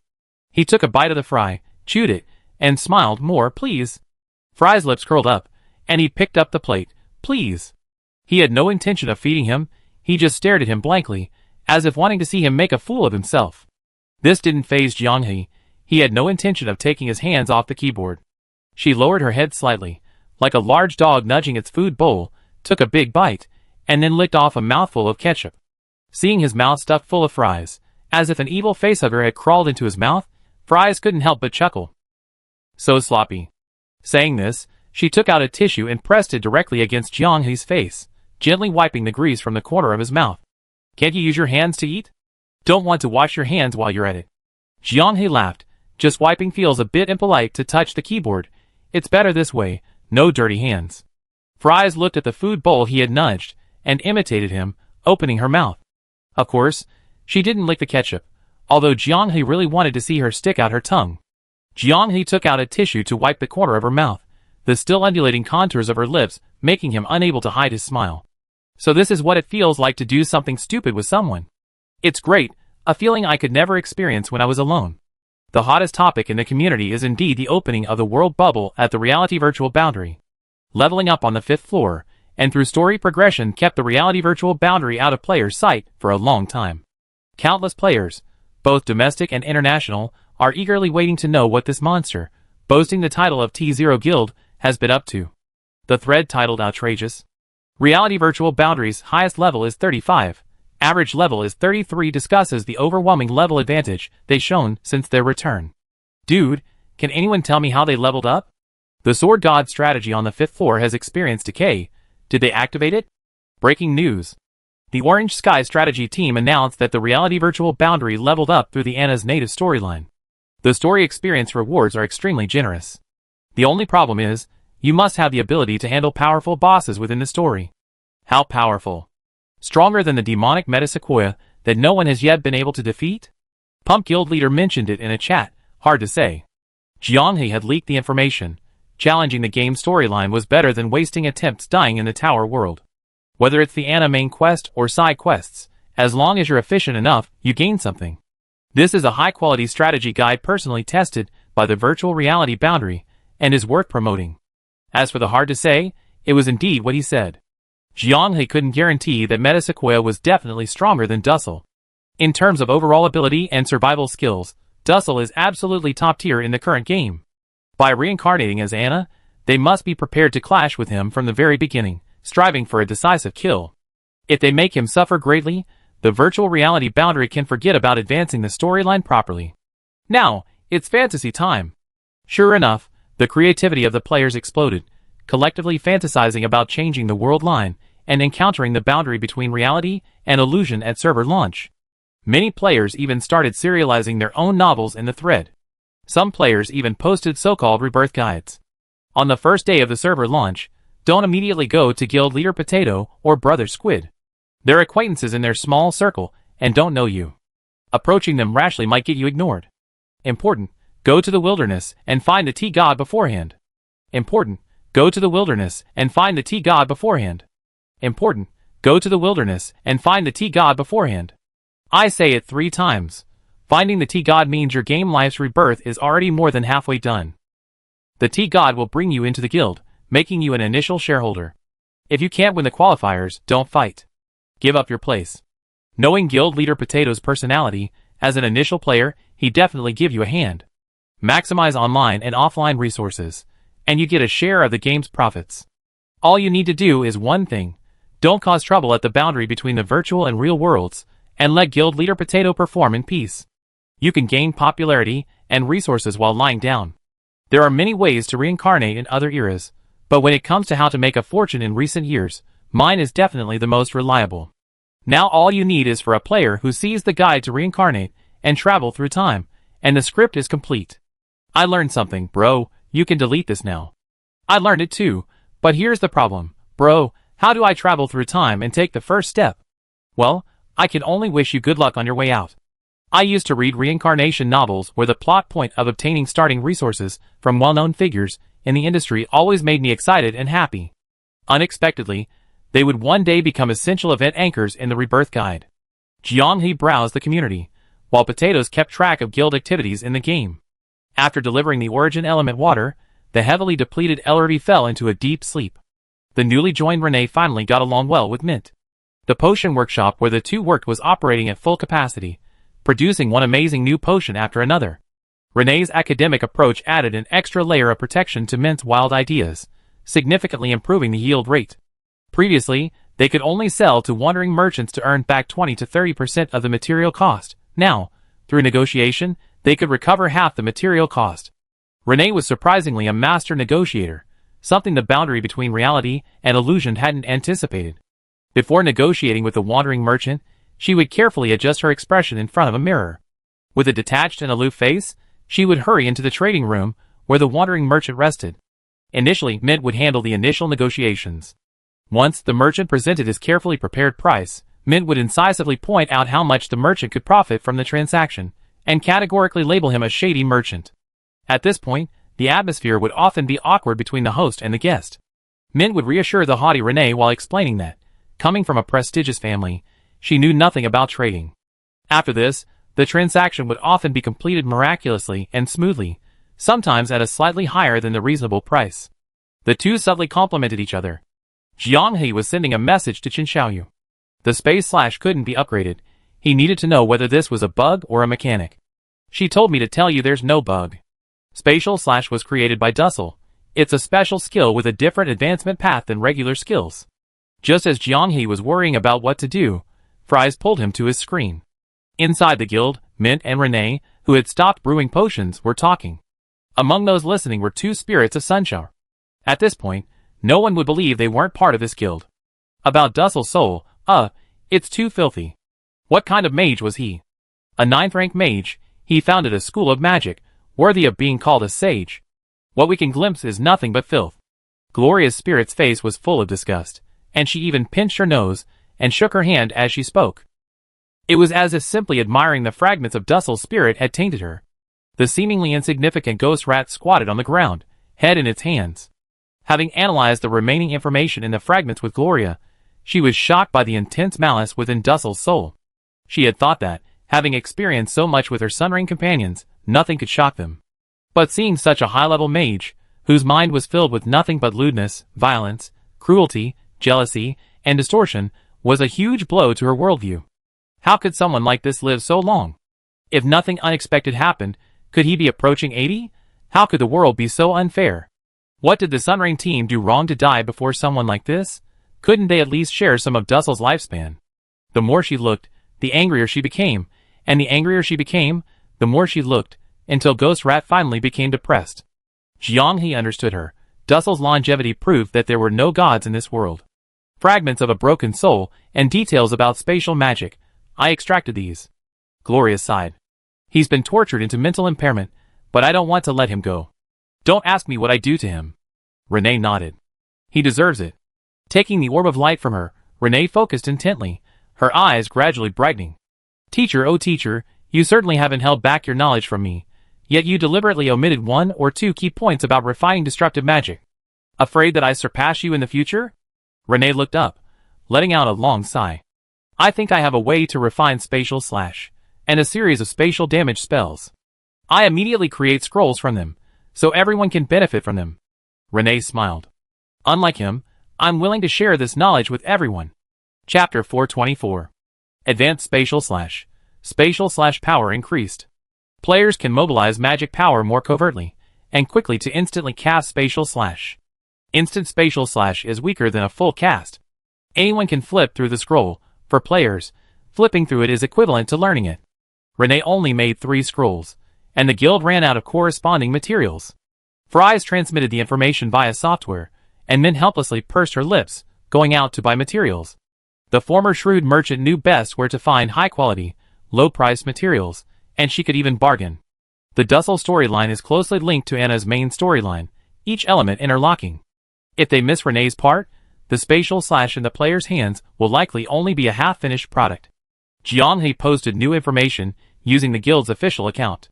Tonight's special guest commentator, Nonya Nanaya. After entering the Tower world, for secrecy reasons, the official account on the boundary between reality and virtuality remained largely silent.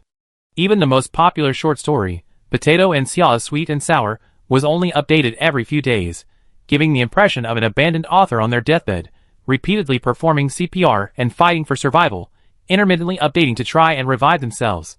Suddenly something happened, like several corpses suddenly crawling out of a cold tomb in celebration, a long-abandoned story finally blossoming. Instantly, everyone below the account was in a frenzy. Then, players became curious. Who is Nonya? Fortunately, Nonya wasn't completely unknown in the domestic community. As a well-known figure in overseas communities, some domestic content creators had mentioned her name. De Xiong's information network is really bad. Didn't someone leak before that the 8th member of the virtual reality boundary, the one who hid the guild information, was her? Seems to be the biggest fan leader of the virtual reality boundary overseas. A troll who debated with everyone before it even rose to fame. Another jailer bro? This is bad. Bad? That's more interesting. I've been wanting to see Jailer Bro commentate for a long time. His eloquence shouldn't be limited to gaming. If he started a live stream and kept creating drama, his popularity would definitely be high. Rebirth of the Stars proof. My journey to the peak after picking up the T-God and joining virtual reality boundary. Is this another successful path for the community's imaginative stories? Before virtual reality boundary became famous, you could declare war in the community, become a prophet, and indirectly join the guild. Add another one, find Jailer Bro, abstract with him, make him a confidant, and he help you when the guild is established. I learned it. But still, how do I reincarnate? Many people were also discussing Nonya's commentary abilities. With the allure of virtual reality boundary, he extended invitations, and excellent commentators flocked to him. But in the end, they chose their own people's Nonya. The boundary between reality and illusion was truly righteous. Jianghe checked some of the Tower World keywords contributed by the community. The Chaos Celestial Sphere was truly abundant, with a dazzling array of terms, especially the specialized ones, which were astonishing. For example, curses. Cursed water, cursed fire, cursed earth. After the corresponding term appears, players can only use magic of the corresponding elemental attribute in the current level. Using magic of the wrong elemental attribute will immediately inflict various weakening statuses on the entire team. Some statuses can be dispelled and purified, while others are permanent, lasting until the end of the game, incredibly annoying. Attributeless magic cannot exploit loopholes, and is also categorized as an error. Melee attacks can perfectly avoid curse-related affixes, but even berserkers need a bloodlust buff to activate it. Therefore, when Korn arrives, the entire team must undergo a random debuff. Jianghe examined the guild setup. With the incarnation of Orange Tea, it shouldn't be a problem. During the duration of Golden Word, aside from the permanent negative effects, they don't need to worry about the affixes escalating layer by layer. Random affixes. These are strange affixes that require players to counteract their own bad luck after they appear. Jianghe noticed two that were particularly interesting. They are both Celestial Sphere affixes and separate floor gameplay elements. Therefore, it's possible to see the bizarre side of two affixes on one floor. Doom die is seemingly an ordinary 6-sided die. It will split into 2 after being rolled, and then 4 after that. Some players have even rolled a 6-fold split, and it's still unknown whether this is the limit of the dice. The unlucky dice roll will provide a player with an unavoidable misfortune. Clicking the link below will bring up a video. One player's unlucky event was a small chance of slime spawning beside them while breathing. Because players also had to deal with events on specific floors, after intense combat, when breathing became labored, their party was always surrounded by round, exploding slime balls. Another player's unlucky event was tripping on flat ground. For no reason, they inexplicably tripped and fell while walking. Compared to the previous player, this was considered an exception to the unfortunate roll, as their teammates weren't affected. Under this statistic, the player's greatest luck was simply avoiding major misfortune. Even with Orange Tea's incredible luck, encountering this die would be a disaster under the rules. Good news. The more unlucky you are, the higher your score will be after the dice roll. Did you win or lose? This seems like a humorous entry, but it actually is. The Tower World humorously requires players to complete a mahjong game with the mahjong dolls provided on each floor before starting the actual challenge. The points earned from the mahjong game can be used to purchase items in the floor's special shop to strengthen your combat power and prepare for the impending danger. Chinese server players are naturally overjoyed. Mahjong, they're good at it. Foreign server players, however, are having a tough time.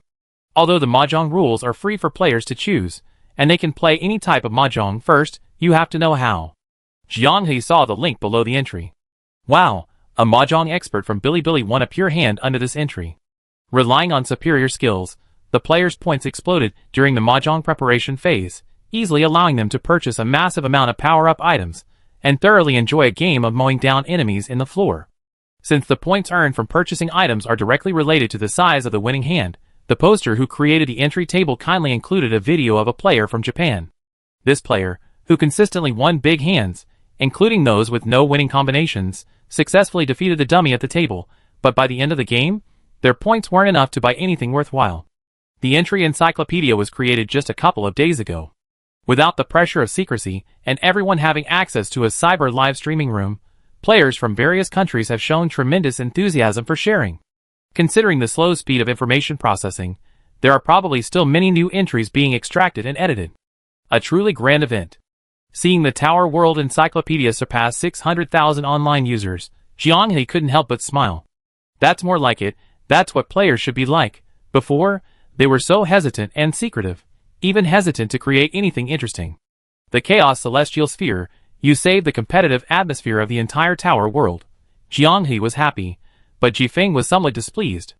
In her expectations, the appearance of the Chaos Celestial Sphere would usher in a new era for information merchants.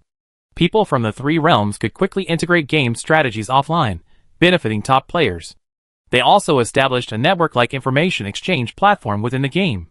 While slightly lacking in convenience, it wasn't inferior to Blue Star. But suddenly, players on Blue Star created a new website, dumping information on it for free.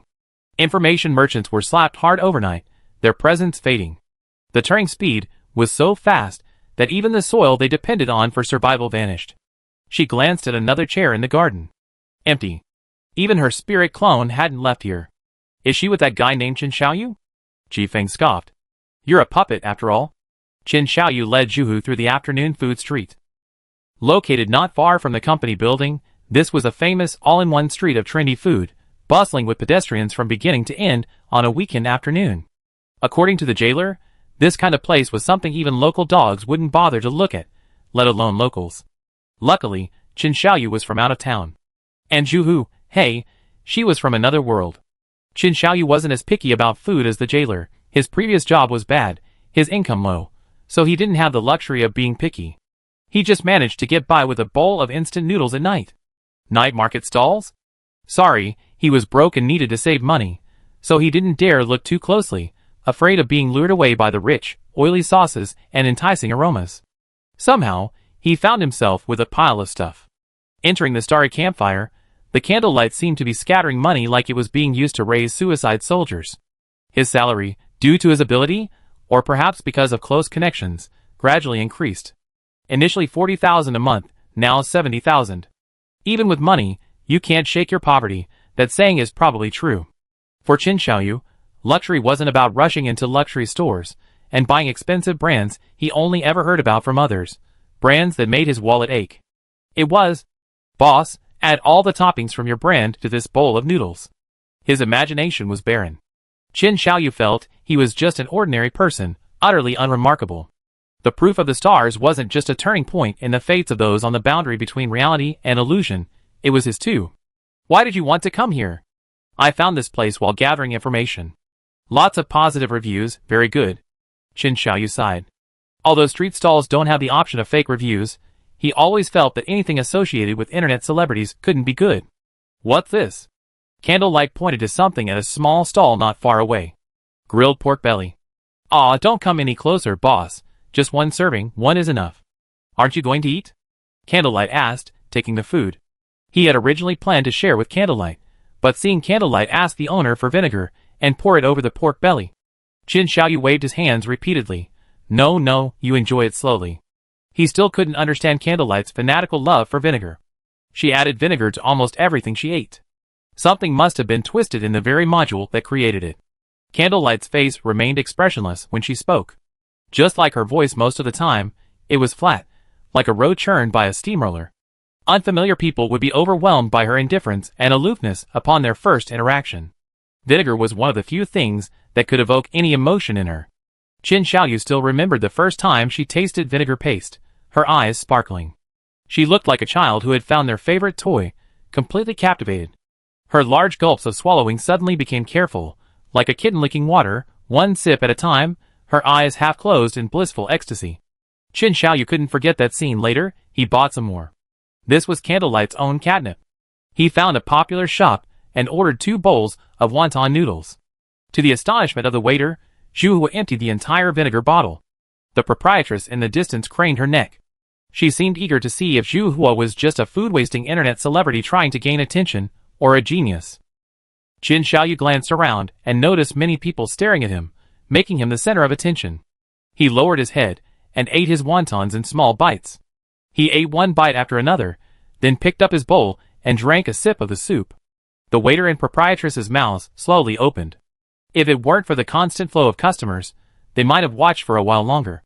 Don't worry about this world. The current backwardness is only temporary, Zhu Hua suddenly spoke. The changes brought about by the Chaos Celestial Sphere are enormous. Compared to the previous world championships marketed by various countries, the atmosphere is relaxed and enjoyable, allowing players to perform better. Candlelight was still the same, her speech abruptly shifting. When starting a new topic, she didn't consider its connection to anything, saying whatever came to mind. You misunderstood. I wasn't worried about not being able to eat the wontons, Qin Xiaoyu said. Your eating style is so bold. Bold? How so?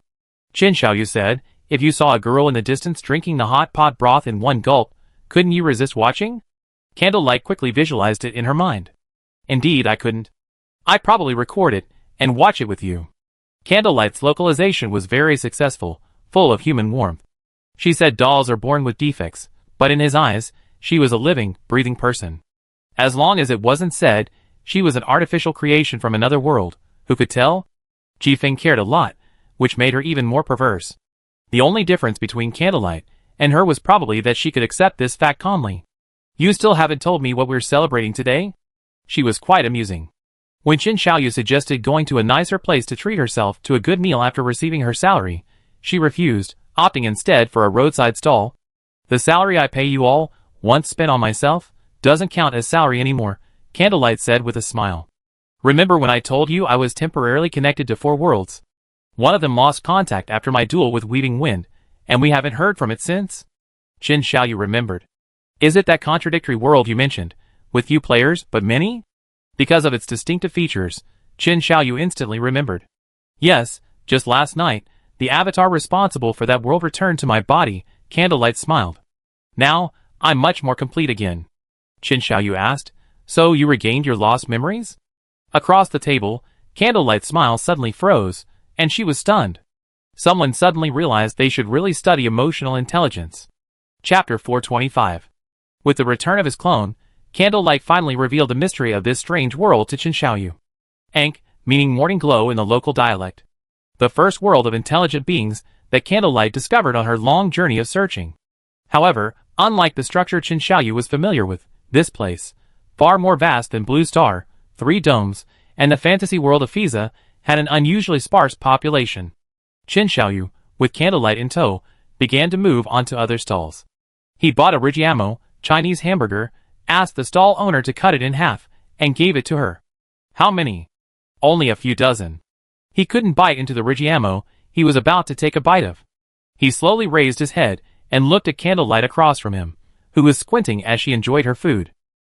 Dozens? To be precise, 79, Candlelight affirmed.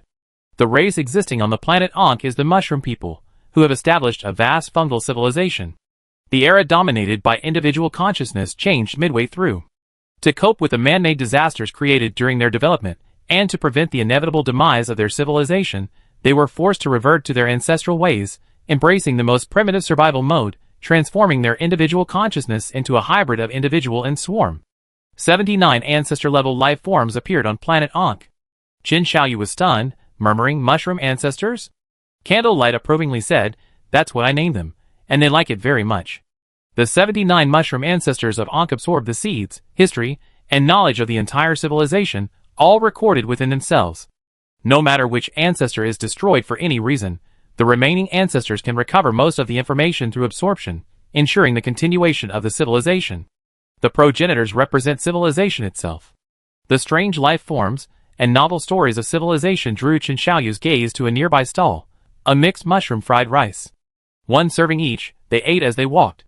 Candlelight said, because civilization shifted, the mushroom progenitors of Ankh, through a new form, transformed the entire world into a mushroom sea. In terms of their ability to transform the world and their execution, they far surpass you. Chen Xiaoyu thought to himself, you traveled to so many places, yet you only discovered a handful of vibrant worlds. How desolate. Are the progenitors also involved in the tower world? He asked. Only one progenitor has accessed the tower world, Candlelight said. The others are hardcore LAN players. They prefer to play quietly. Even when I promised them rewards, they remained unmoved. How can one person play the tower world? He was stunned. The candle flame, its mouth bulging, mumbled, I gave each ancestor 7 game slots. Each one is a city-state, a nation. Playing games with you is practically cheating. With a semi-individual, semi-swarm consciousness, the ancestor can awaken different individual consciousnesses to take over game characters. Their ability to deduce situations can be calculated collectively through the swarm network, which is far more efficient than your individual brains. If my avatar hadn't restricted the ancestors' access to their consciousness stream, there would be very few in the 3 worlds who could truly play with them. Chen Xiaoyu's mouth gaped slightly. What kind of man-made disaster did this powerful mushroom civilization cause to regress the entire course of world history? So where are they ranked now? 67th on the Tower World leaderboard. Their name is Ancestor Toto. Chen Xiaoyu quickly checked. The top 100 spots on the leaderboard are all occupied by teams from the 3 kingdoms. The only exception is Ancestor Toto. In their understanding, the 3 kingdoms have dominated the leaderboard for a long time, but on the 3 kingdom side, it's probably just. Where did Ancestor Toto come from, clinging to the leaderboard? Unconcerned about the need to determine who was superior, Candlelight and Windweaver, Ancestor Toto simply enjoys the game, and is the only neutral player in the Tower World duels. While paying for snacks, Chen Xiaoyu glanced at the chat group and noticed they were copying and pasting a screenshot of an interview. Nongya's interview with the virtual reality boundary? Nongya's bombshell revelation caused a huge stir in the community.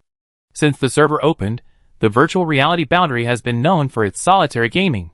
In-game, they only interact with a limited number of familiar guilds. Outside the game, boasting millions of followers, their only commercial activity was a live stream promoting fruit from the hometown of the tea god. After the live stream, silence returned. Countless commercial orders awaited them, promising a lucrative opportunity. They held a golden bowl, yet remained silent. Messages to the official account were politely declined. Not only players, but even outsiders had never seen someone sitting on a mountain of gold unwilling to tap into it. Now, the boundaries between the virtual and real worlds are blurred, and their real identities are no longer a mystery, yet not a single formal interview has been given, making their inner world truly incomprehensible. Nongya's interview finally filled this void. Many long-standing questions from the outside world were answered. For example, there's the issue of team dynamics that the community has been joking about. Before, it was just according to reliable sources, but now it's confirmed. Potato and fries, bed and squid, they've been in a relationship for a long time. No way. There's absolutely no room for fantasy now. What, my fries, my fries? Will Cyber Potato produce electronic solanine when it meets plain fries? Thank goodness, I like Tea Goddess. As long as Tea Goddess is single, I believe in love. Brother, wake up. Tea Goddess is my wife. Take back your nonsense. How is she your wife? She's clearly my wife. In the interview, the members of the virtual reality boundary team also openly addressed the question of why they were relatively silent. Compared to building a persona, seeing us happily playing games carries less risk of our persona collapsing, right? These words, coming from the jailer, were truly unsettling for the players. Let me correct you. If you like Jailer Bro, then you never have to worry about your persona collapsing. He's just that abstract. Sigh, Jailer Bro is joking. I really don't believe you can change your abstract persona. It's an innate talent. The person speaking has a problem, but the words are fine. Look at the top 4 guilds. They all claim to be purely playing the game, and they certainly don't cause any offstage drama. Korn's chosen, pure gaming maniacs, are all about fighting and killing in the game, but offline, these burly men are all very polite. A group of tall guys having a meal, spending ages debating a menu. Everyone considers the tastes of others. The most famous one, ready to eat, is a cyber saint, working voluntarily every day, fueled by love. I sleep a few more minutes, I need to finish this seed, otherwise they won't be fast enough. This screenshot circulated widely in various chat groups, touching countless players. The guild's Orange Sky and Funny Tree were both pure internet addicts. After learning about the boundaries of virtual and real life and cohabiting, the group rented a villa offline. Before renting, they said they would have a huge party, vividly describing the scene in the chat group. After meeting offline, they were all shy and reserved. At the villa, they went to bed on time every night. After a quick breakfast, they played games from morning till night. Their Steam inventories were filled with games with tens of thousands of playtimes. Crimson Music Box jokingly called himself the group's babysitter, dragging the internet addicts along to collect game information, regulating their playtime and posture. One person's posture in front of the computer was clearly that of a shrimp. In his dream, Huang Liang felt like a university counselor, having to remind these computer addicts of their diets and sleep schedules, and regularly take them out for training to improve their physical fitness. This group was among the top in the country, giving him complete peace of mind both in and out of the game. The only way to encounter them was to become a delivery driver and deliver food to their door while they were eating. Otherwise, unless you transformed into a robber and broke into their villa, pointing a gun at their heads, they wouldn't realize that the gunshots came from reality, not from an ECO round. A clean and pure social atmosphere. Each one was a cyber succubus in the chat group, a naturally virile body nurtured by feeding them thousands of erotic images. Offline, they were all docile, humble, and polite, making one wonder if they were schizophrenic. Because of its pure and unadulterated nature, the internal merging of the virtual and real worlds wasn't surprising to the community players. Given their social circles, it would have been surprising if it hadn't been internalized. The interview post inexplicably veered off topic, eventually becoming a lament about the excessive and pure internet addiction of the top domestic guilds. And blessings for the young couple on the edge of the virtual and real worlds. A strange warmth crept in. The usually chaotic, abstractly contentious atmosphere of the community suddenly regressed decades in this post, returning to the normal timeline, where sharing happy events would receive blessings from netizens. Jianghe was also reading this post. French Fries wrapped his arms around his neck, rested his head on his shoulder, and smiled, his gaze following the mouse wheel. Now everyone knows. Isn't that good? It's a kind of assertion of dominance, French Fries said. I pointed at Du Jing when in bed and scolded her, and she didn't dare to bother Mayu anymore. Asserting dominance is useful, isn't it? His parents' constant displays of affection were dizzying, but French Fries remembered what they had said back then. Don't hesitate, just show it if you like him. Do you know how many people will be envious of him? Jianghe should be hers. Thinking this, she tightened her grip on Jianghe's hand. In the evening, the noisy young couple returned. The two, recognized during their visit to the zoo, were eagerly photographed by fans. At the aquarium, the same scenario played out again. I was planning to spend some time alone with him, and even get a nice meal, but that's ruined. Is it that bad? The jailer wondered, is everyone getting the treatment of a superstar? You can try it, the bed grumbled, but for you, it'd probably be players trying all sorts of crazy things on you. Let's see how you react. Why is it discrimination? Can I take a picture with you? The jailer asked, puzzled. Everyone sighed helplessly. Why didn't the jailer understand his place in the community players' hearts? Spending so much time in the virtual world, they occasionally missed the warmth and vibrancy of real life. The long-awaited replenishment of realness from real life brought a sense of ease to everyone, blurring the line between virtual and reality. Upon re-entering the game, they immediately found Ellerby. The shameful dragon had finally woken up, and she began crafting another set of Origin Element equipment. Origin Element Fire. This was also what French Fries requested.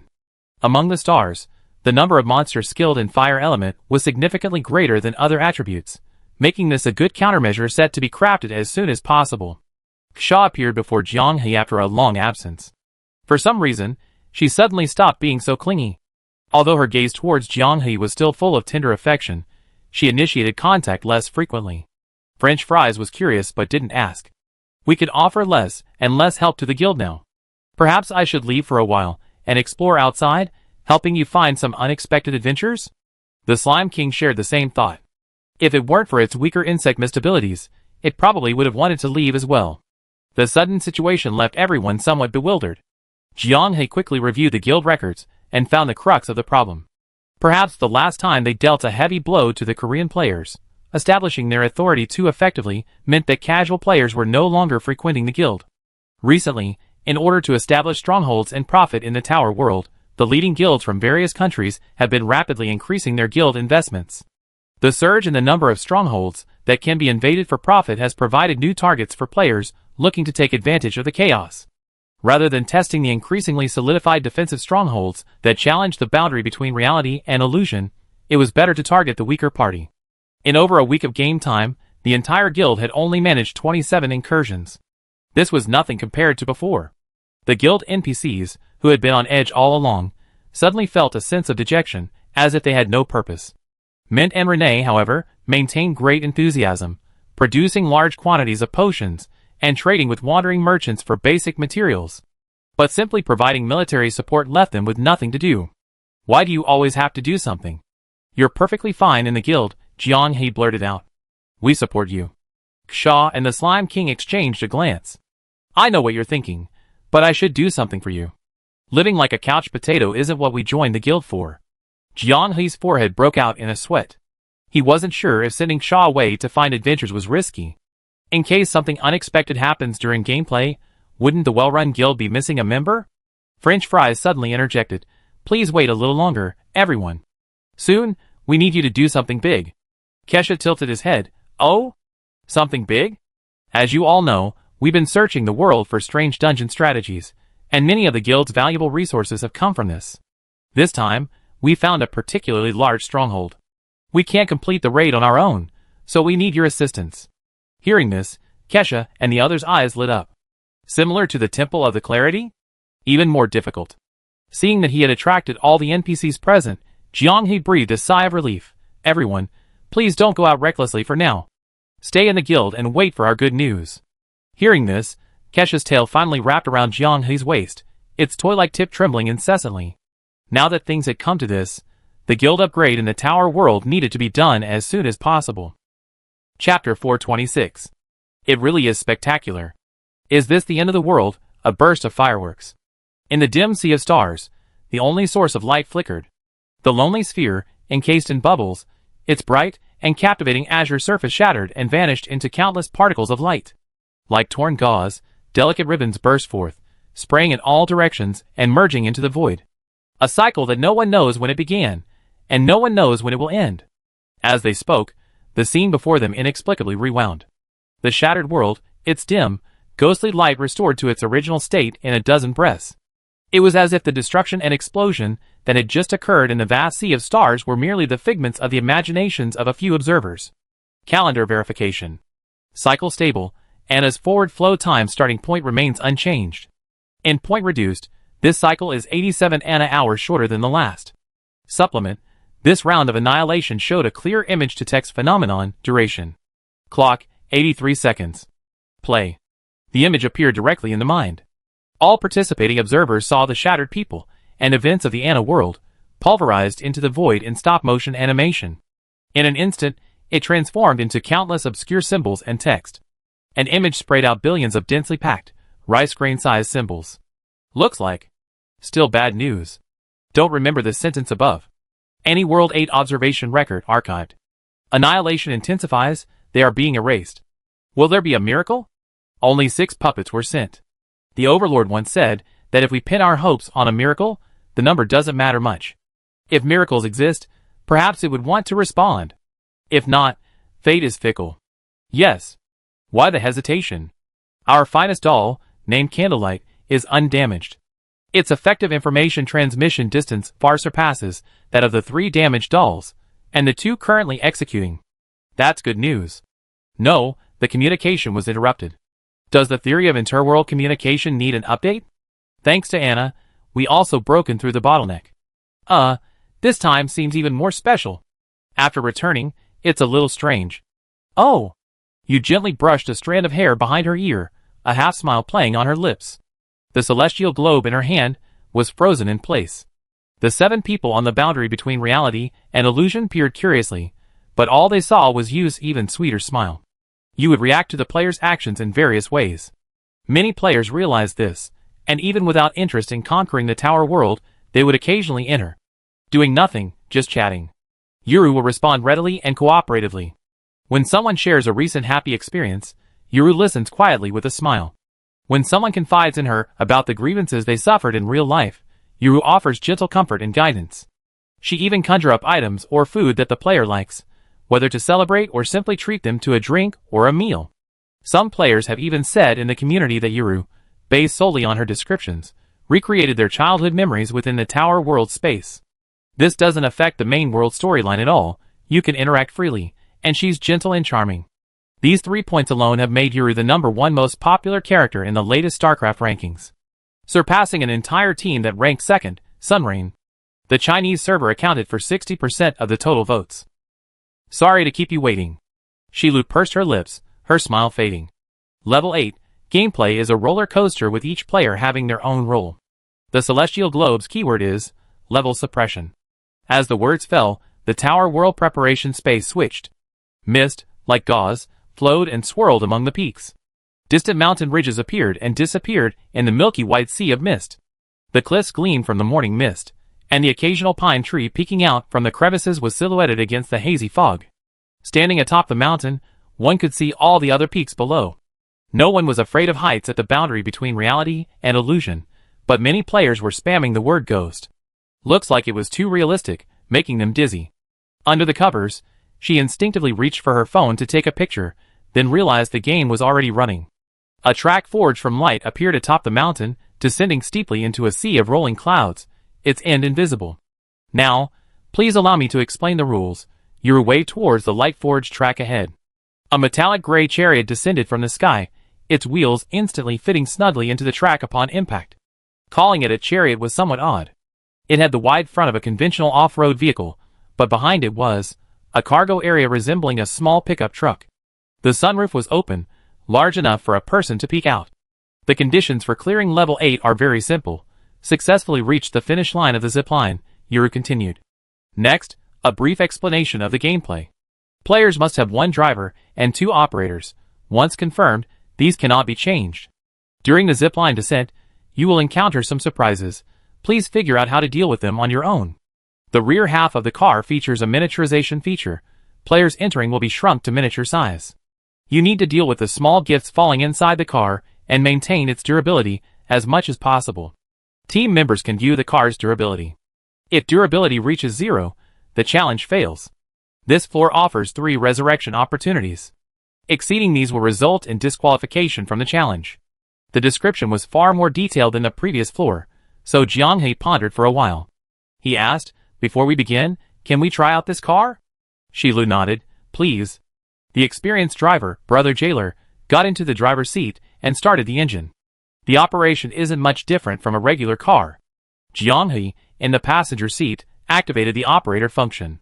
He softly uttered the keyword weapon towards the car, and 2 half-person high crosses appeared suspended in the air on either side of the vehicle. Due to the car's gray-black color, the atmosphere instantly became solemn. A player looked down from above, the tune of a funeral procession already playing in their mind. It's not a prop, it's a weapon. Fries saw the dark muzzles at both ends of the cross and realized this thing was a magical weapon from another world, composed of 2 magical cannons that could be easily combined. It wasn't for praying for clergy, nor for them to enchant and swing their arms at the undead. It was for demons. The only purpose of this thing was for long-range exorcism.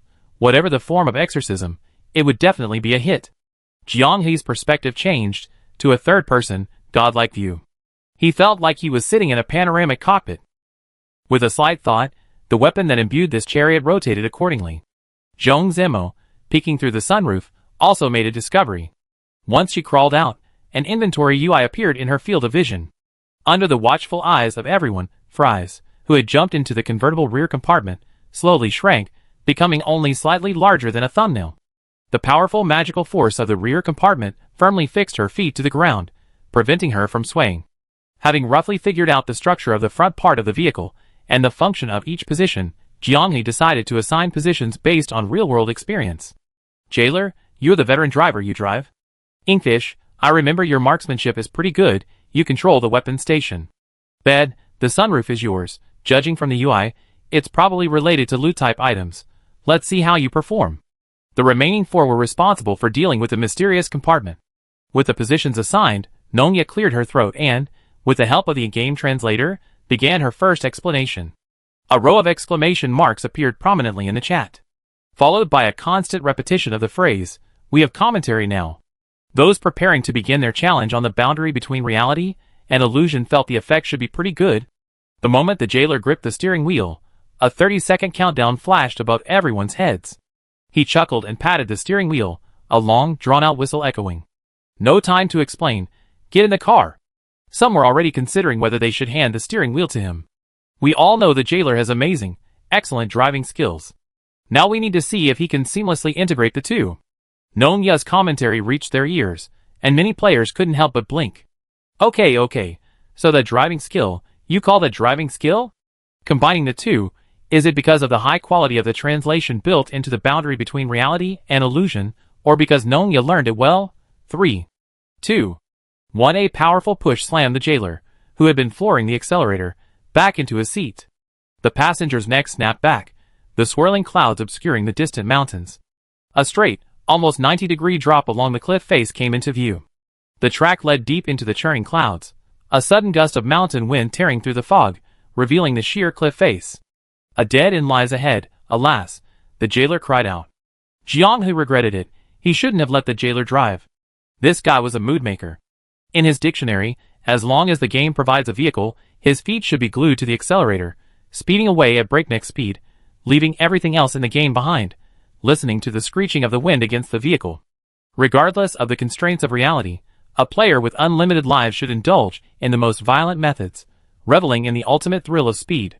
Although he didn't know what special driving skills were needed to control the car practically glued to the tracks. Who cares? Accelerate! Accelerate! The ethereal clouds were pierced by a silver-white sword, leaving behind a wound that was difficult to heal. The jailer found the option to change the car's color on the panel projected from the steering wheel. Like a player who knew his peripherals had built-in RGB lighting, he naturally and smoothly flashed and switched colors, artificially creating light pollution. Squid, can you see this in third-person view? So cool! The jailer only needs to speed things up and research the light pollution, while Squid has a lot more to consider. The game provides weapons, so battles are inevitable. What will the enemies be? Wow! Oh no, even the blankets are infected. After enjoying the gusts of wind on my face, I couldn't help but spread my arms and embrace the world. Squid, it really feels like face wash. I feel like my head is buried in it. What they say online is true. Wow, the wind element's figure is so good. Seeing the question marks flooding the screen, Nonya, the commentator, calmly added, let me clarify, it is indeed very close. Now there were even more question marks. How do you all know such bizarre knowledge? And how can Nonya be so certain? Although descending vertically, the mini 4-person group in the carriage walked as if on flat ground. The moment the carriage started, the mini 4-person group instantly reverted to their initial state, their equipment and weapons disappearing. Even their skills were gone. They'd become blank slates. The group exchanged bewildered glances, unsure what challenges awaited them. The descent slowed, the track vanished, replaced by a flat road laid out above the clouds. If it weren't for the safe passage sign at the end of the track, and the clear arrow warning, one might be tempted to toss a few colorful stones to test the waters. The jailer stared at the suddenly appearing S-curve ahead, wondering if he'd fly off without turning the steering wheel. Suddenly, the possible reactions of everyone after their sudden deaths flashed through his mind. Orange Tea squinted, his sharp gaze fixed on them. He was startled. He couldn't afford to be reckless. Jailer, watch out! Inkfish suddenly shouted. I know, even a small bend like this, a 5-hairpin turn, I can still keep you steady. Damn it! He knew what Squid wanted him to be careful about. Thick clouds billowed, purplish-black flames raged, the scorching heat distorting and trembling the surrounding space. A colossal creature, comparable to the fire giant of the elemental realm of the Temple of the Clarity, revealed half its body. Like a piece of charred ancient wood come to life, the purple flames flowing across its surface crackled. With a slight sway, countless purple flames drifted down. These flames are practically guided. The front half of the carriage, scorched by the flames, had its durability reduced. 95/100. Strangely, The rear half of the carriage wasn't damaged after the flames fell. The shrinking power of the cargo area also shrunk the purple fire tree spirit's magic. The flames landed, and the monotonous scenery suddenly changed. Jiang He stared in astonishment at the scorching red-hot ground beneath his feet. Looking up, an invisible barrier separated the inside from the outside. The fleeting scenery vanished, replaced by a desolate, burning wasteland. As far as the eye could see, there was only a sea of fire and lava. The purple flames that had fallen to the ground transformed into inverted triangular fire elements, each about the height of a person, swirling around a prototype core constructed of elemental energy, roaring and radiating intense heat in all directions. Dude, are we supposed to fight elemental lifeforms barehanded? The 4 primal bodies raised their hands. Here. Hearing this, the 4 primal bodies reached out towards the source of the voice. It was a staff shimmering with purple light. Upon closer inspection, it was French Fries standing on the extinguished remains of an elemental life form, shaking off the black ash from his hands. No equipment, no skills, no weapon. French Fries had torn the enemy apart with brute force. This action sent chills down the spines of the spectators. Dude, you said you were out of stats? You're still this violent? The French Fry tore the second one apart with his bare hands and dug out a battle axe? Wow, the drop rate is really high.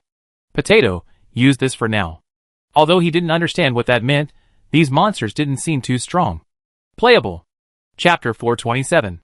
Continuous contact with the purple fire element caused burn marks to appear on Fry's hands. A tingling, burning pain coursed through her fingers. Without the sensory suppression of the star's proof, the experience was perfectly realistic. She felt as if she should be burning up like a furnace. The 4 primals knocked over a solidified purple fire elemental with a single blow, then swung their staff in a wide arc, relentlessly attacking the rolling creature on the ground. I told you not to wear a helmet. I told you not to wear a helmet. The commentator, Nonya, paused noticeably. She saw Chinese players spamming the chat. What kind of elemental lifeform goes out without a helmet? She had heard that Chinese online novels were incredibly popular, especially in the area of satisfying gameplay. Could it be that someone designed an elemental lord wearing a helmet, and suddenly it became a regional meme with countless imitators? Where's mine? Where's mine? I don't have a weapon either. T-God followed behind Fries, watching her open 2 elemental life boxes in a row, unable to pull out a single item, and sweating profusely with anxiety. Here. The primal staff flew over. She looked up and saw that the primal had actually pulled a magic gun from its elemental body. Wearing the cross, he fired a shot at the fire elemental in his face, the effect of annihilating it completely satisfying him. While the trump was still being fumbled around in a daze, the 3 in the front were already exchanging words with great enthusiasm. In the passenger seat, Squid was operating the vehicle's turret, continuously firing fist-sized magic balls, relentlessly attacking the purple fire tree spirits that had been following them. They were playing a first-person temple run game, except the monsters behind them could be attacked. The jailer slammed on the gas, not daring to let up, leaving the booming explosions far behind. He sped into the bend, relying on the game-given grip of the car. Half of it swung off the road, but he managed to regain control, swaying left and right to straighten the vehicle. Steady, steady, steady. Inkfish shouted, I can't aim like that. Then anticipate and aim. I can't break into the bend, look. Wow. As he spoke, Jailer Brother sharply turned the steering wheel, tapping the brakes to control the speed, tilting the car slightly to the side. The next second, blazing vines rained down from the sky. The dull thud made the car seem to bounce into the air, wheels off the ground, the track constructed from the clouds vibrating violently. I clearly left him some distance behind in that bend. How did he suddenly teleport to close the gap? Bed chuckled awkwardly. Looks like I did it. The purple fire tree spirit continued to throw seeds, some of the falling flames shimmering golden, others enveloped in a layer of black light. After starting the car, she maintained contact with the rear compartment. She discovered that these specially colored flames, upon landing, would transform into powerful monsters that caused Fries and the others considerable trouble. The 4, already limited to basic attacks, had no choice but to become berserkers and brute force their way through. Having failed to obtain the pickup item Jiang He had mentioned, she had a sudden inspiration. Using a weapon resembling a harpoon provided after entering the sunroof, she fired a shot.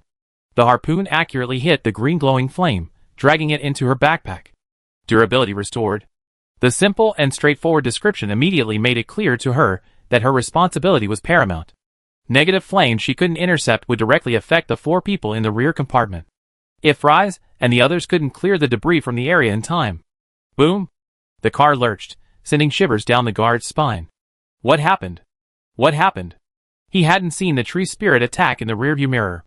We failed to eliminate one of the elemental lifeforms flashing black light, Jianghe explained. These flames will explode if they survive beyond a certain time limit, and the vehicle's durability is only 60. A vehicle is at its optimal condition with durability of 75 or higher. 60 durability. This was the first time it had dropped like this. The guard stared at the slowly decreasing numbers on the dashboard, his heart sinking. The behemoth behind him was rapidly closing the gap between them. Don't worry, I just caught a green flame. The guard quickly used an item, a flash of green light, and the vehicle's durability returned to 80. The crisis was temporarily averted. The jailer hurriedly asked, "You couldn't tear these little monsters apart?" Fries replied irritably, "No equipment, no skills, just basic attacks are inefficient." She hated these semi-entertainment levels. Once you experience the beauty of numerical stats, it's hard to go back. The bed was filled with good news. With a flick of her wrist, her fishing gun pierced through the numerous distracting options, precisely hitting a bright red flame and pulling it back. Vehicle weapon enhancement. In an instant, the weapon controlled by the squid transformed into a counter-elemental attribute. The tree spirit, which had been unmoved by the damage, was suddenly knocked to the side, its face slammed by a rain of light orbs. It quickly slapped its face with vines. Even its initial attack of shaking off the flames was interrupted. Alright, I thought you were truly indestructible. Turns out you're an Eastern mid-game boss. You need to create a stun bar first, huh? It's the settlement phase. The comments section exploded. I didn't understand before, but now that Brother Squid has explained it, I get it. Having created some distance from the purple fire tree spirit, and with more room for error, the jailer's grip on the steering wheel finally loosened. The four in the back also felt better. Jianghe spoke to the onlookers in the void. The wheelchair weapon has been found, he said, hoisting the cross-shaped magic gun from his shoulder. The four, each with a magic gun, huddled in a corner of the arena, unaffected by the lava, and formed a line. Since the magic gun's effective attack range covered half the arena, as long as the purple fire elemental landed with minimal deviation, they could immediately launch a covering attack. The only drawback was that if it landed face to face, the magic gun had to be used in another way. It was really heavy to swing. It was hard to imagine what kind of tough guy could wield it as a weapon. The players were stunned. It's only been a short time, and Potato has already figured out the wheelchair strategy. Look at them, they just squat there, bombarding the monsters with bullets. It has to be Bed's awesomeness. Without her hitting those two crucial targets amidst the dense flames, this little wreck would have fallen apart. The observer sees more of the game. This level is called the roller coaster. Everyone has their role, and it lives up to its name. The three people in the front car can't cover for each other. The four people in the back car must cooperate skillfully. Performing perfectly and avoiding mistakes isn't enough.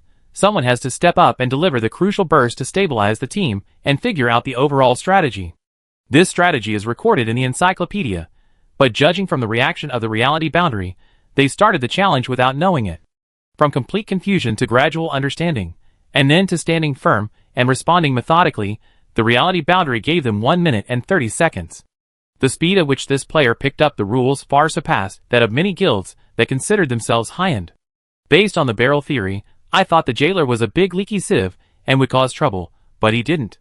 I thought the four primitives were unreliable, but after the French fries injured his hand, he helped pull out 2 wheelchair magic guns. Why is everyone doing their thing? Is this reasonable? Ugh, no way. I can't accept the storyline where everyone in the reality boundary has a scene. This really doesn't fit my worldview. I want to see the reality boundary suddenly lose its stats, panic, make a fool of itself, and have fun, not watch you guys show off. What are you doing? The reality boundary couldn't see the player's chat history, nor could it hear Nong Ya's commentary. They were thriving. She successfully caught fish in bed again. A special flame shaped like a small sun was pulled into her backpack. This is the second time the vehicle-mounted weapon has doubled. Squid, I caught you. Let's give you a good time. 8 magic guns hovered, blessed with unlimited ammo. Squid's firing buttons were practically smoking from pressing them so many times. This kind of mindless, all-out firepower strategy was so satisfying. It was as pure as playing a lawnmower game. Just watching the UI display the number of lawnmowers automatically generated pleasure, keeping him in a constant state of enjoyment.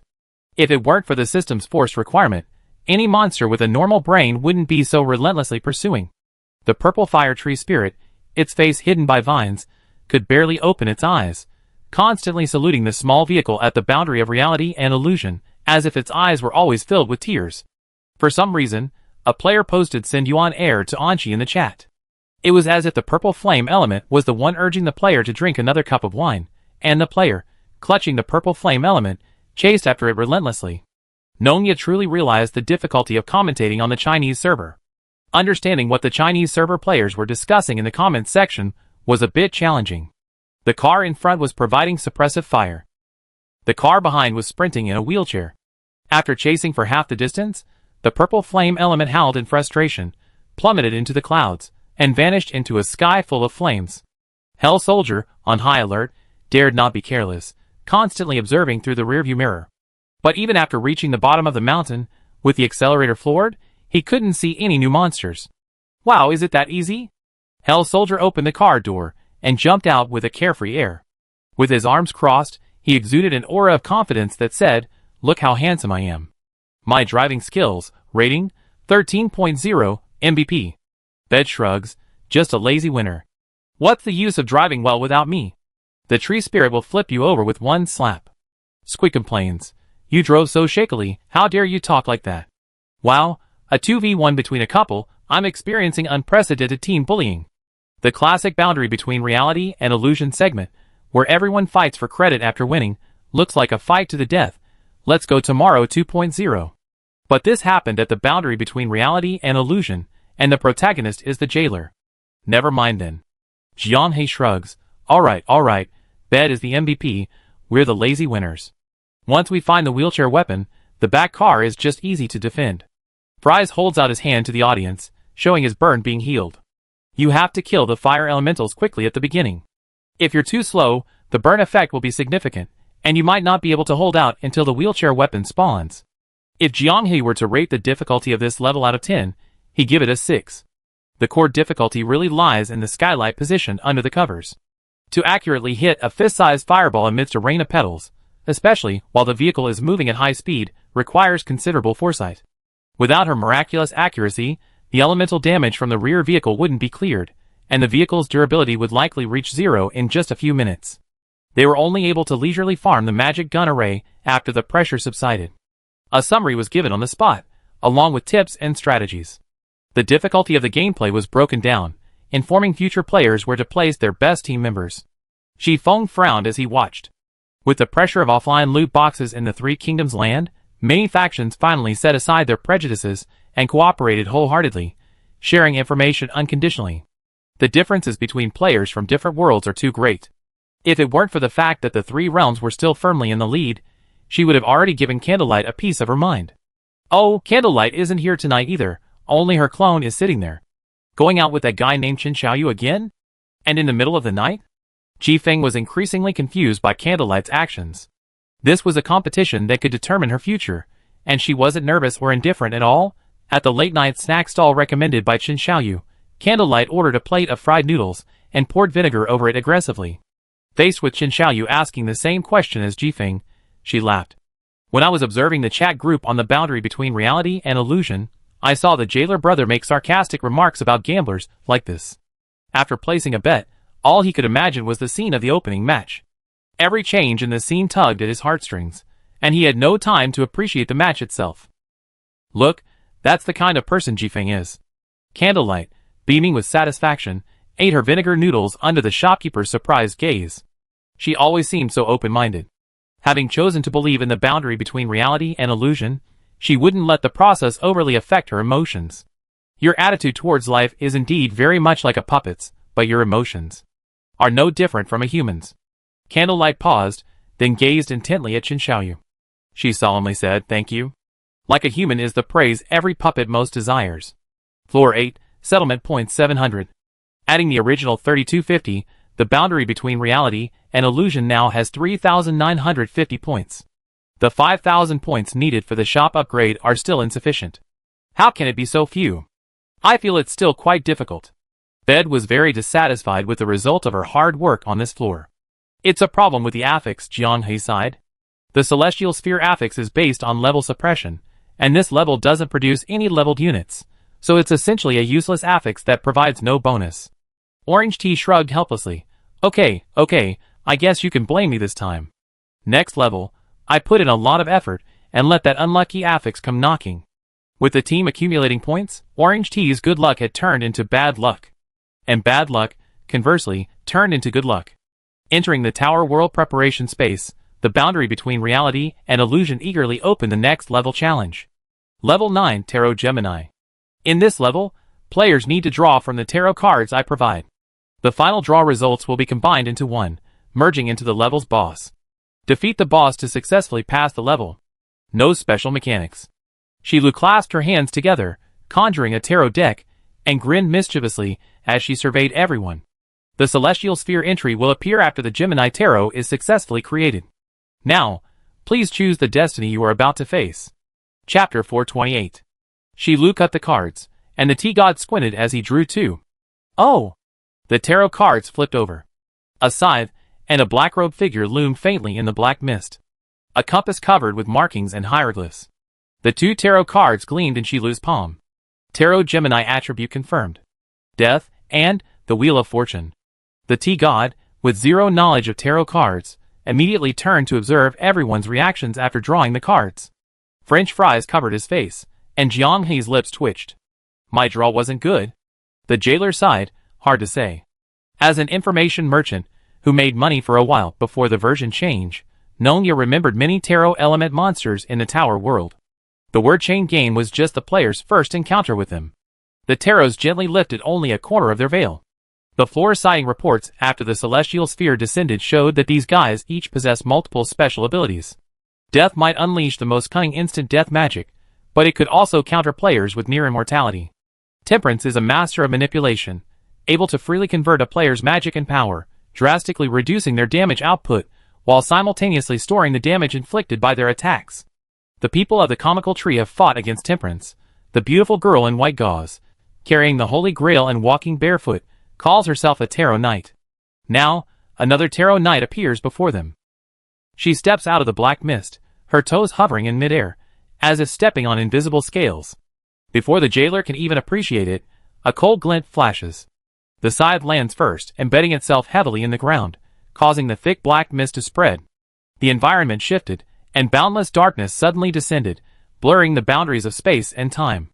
A tattered, dark purple robe, its hem torn as if by a scythe, revealed the Grim Reaper from the tarot's Gemini form. His face, as pale as bone china, remained perpetually cold and indifferent, a face roughly the age of a French fry. Perfect, usable, the jailer replied immediately. I was referring to the feat. What a mood killer. It fits the Grim Reaper's appearance, but where's the Wheel of Fortune? A player asked curiously. As if witnessing the chat's activity, the Grim Reaper raised his right hand, and the head of a woman, shedding tears of blood, appeared eerily. She slammed the head against her chest. Behind the Grim Reaper, the long-haired, black-haired girl carrying the pictographic Wheel of Fortune moved as if in place of him, maintaining her state of bleeding from all 7 orifices. Now story-driven players have another plot to imagine. It seems the Tarot Knights aren't getting along. Yulu announced the results, from the Celestial Sphere. Echoes of misfortune. While she didn't understand the Chinese server's unique references, Nongya was quite adept at data collection. She blurted out, Echoes of misfortune. The next floor of the Realm of Illusion will continue with the Tarot Twins challenge. Also, in the Realm of Illusion, defeating the Tarot Twins in this round will not grant a reward. You must clear both floors to receive a one-time reward. According to the discussions among the contributors to the Tower World Encyclopedia entry, it should belong to the highest difficulty tier. The preparation time provided by Yulu was nearing its end, and the discussions among players were no longer visible in the Realm of Illusion.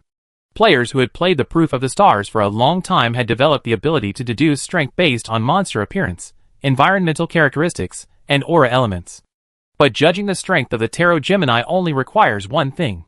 The instant Shilu disappeared, the black mist beneath Jiang He's feet receded in all directions, revealing a platform built of white bones.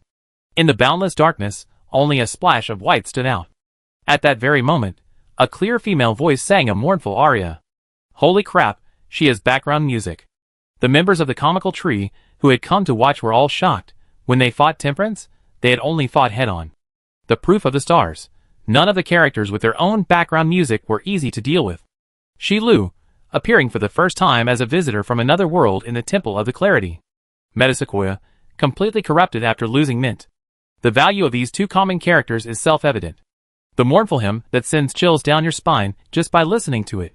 It must have been composed by the best musician specially sought out by the Sovereign. The Sovereign of Candlelight has always respected heroes from different civilizations.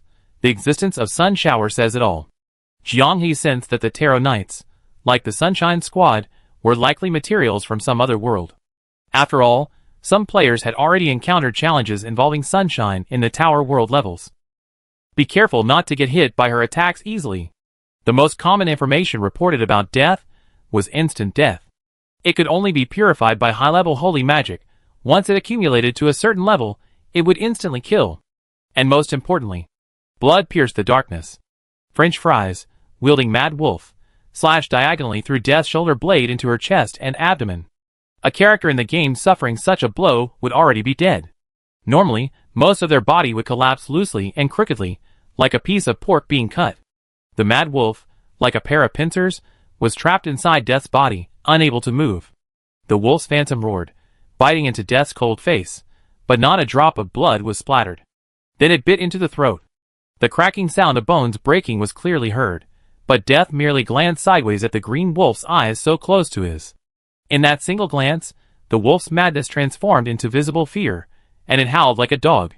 Without hesitation, French Fries forcefully pulled back his knife. At the same instant, the four primal bodies from behind unleashed a powerful attack, a high-level elemental fusion torrent. Mixing light and fire, two elements effective against the undead, the surging torrent engulfed Death. Jianghe was also testing his skills, condensing the tide of summoning power into a battle axe using a magic warrior shaping magic, and bringing it down. Both received the T-God's blessing. Death merely glanced at Jianghe's magic battle axe, then turned towards the direction of the fusion torrent's attack, forcefully stomping on her side, before casually swinging it. Ah! A piercing shriek erupted from the scythe. A barrier of pitch-black light formed, blocking the attack. The battle axe fell, striking Death's head. Her body stood proudly upright, unmoved. Everyone at the boundary between reality and illusion wore expressions of astonishment. Facing a powerful monster, everyone would reveal a move at the start, probing the monster's information, a long-standing strategic tradition. Even someone as strong as Shilu respectfully dodged or countered with skills when facing concentrated fire from the boundary between reality and illusion. Even someone as strong as Shui Shan, with her flesh and blood, would nip a killing move in the bud. The Tarot twins, with Death as their core, were actually taking the hit head-on. Of the guild's four main DPS characters, 3 had already showcased their skills, yet the Grim Reaper remained unscathed. Combined with her icy expression, it was as if she were saying, "Didn't you eat? I don't feel anything." T-God frowned. "Jailer, you're not doing your job." Jailer cried out in protest. "I did. I used spirit manipulation on her." The Grim Reaper showed no strong desire to attack. Barefoot, her jade-like feet dragged her scythe, as tall as herself, slowly across the spacious platform made of piled bones, approaching the boundary between reality and illusion step by step. Composed, calm. The wheel of fate behind the Grim Reaper, its long, straight black hair, the blood clots on her face, began to flow again. Gushes of bloody tears dripped to the ground. "Bed, can you see the changes in the wheel of fate?" "Bed, its shadows swirling around her back," reported. "The illusory wheel is not moving." Before she could finish her report, the a cappella female voice in the background suddenly fell silent. "The orchestra begins. Watch out." Death left a blurry afterimage, wisps of smoke trailing behind. French Fries, the shield of the 4 Primarchs, instantly struck the jailer. Squid, in a flash, raised its shield to block. Just before the broad, sharp scythe severed the jailer's head, the entire team from the boundary between reality and illusion arrived with their assistance. The jailer felt the gust of wind beside his ear, sweating profusely as he retreated, not wanting to hinder Squid, who was wrestling with Death. The block failed. A huge gash was torn in Squid's shield, the scythe's blade only centimeters from his throat, dark mist blurring his vision. Another flash, and Death vanished, abandoning the attempt to finish off Squid. This caused Jianghe and the French Fries, who had come to assist, to miss their target. "Here we go again!"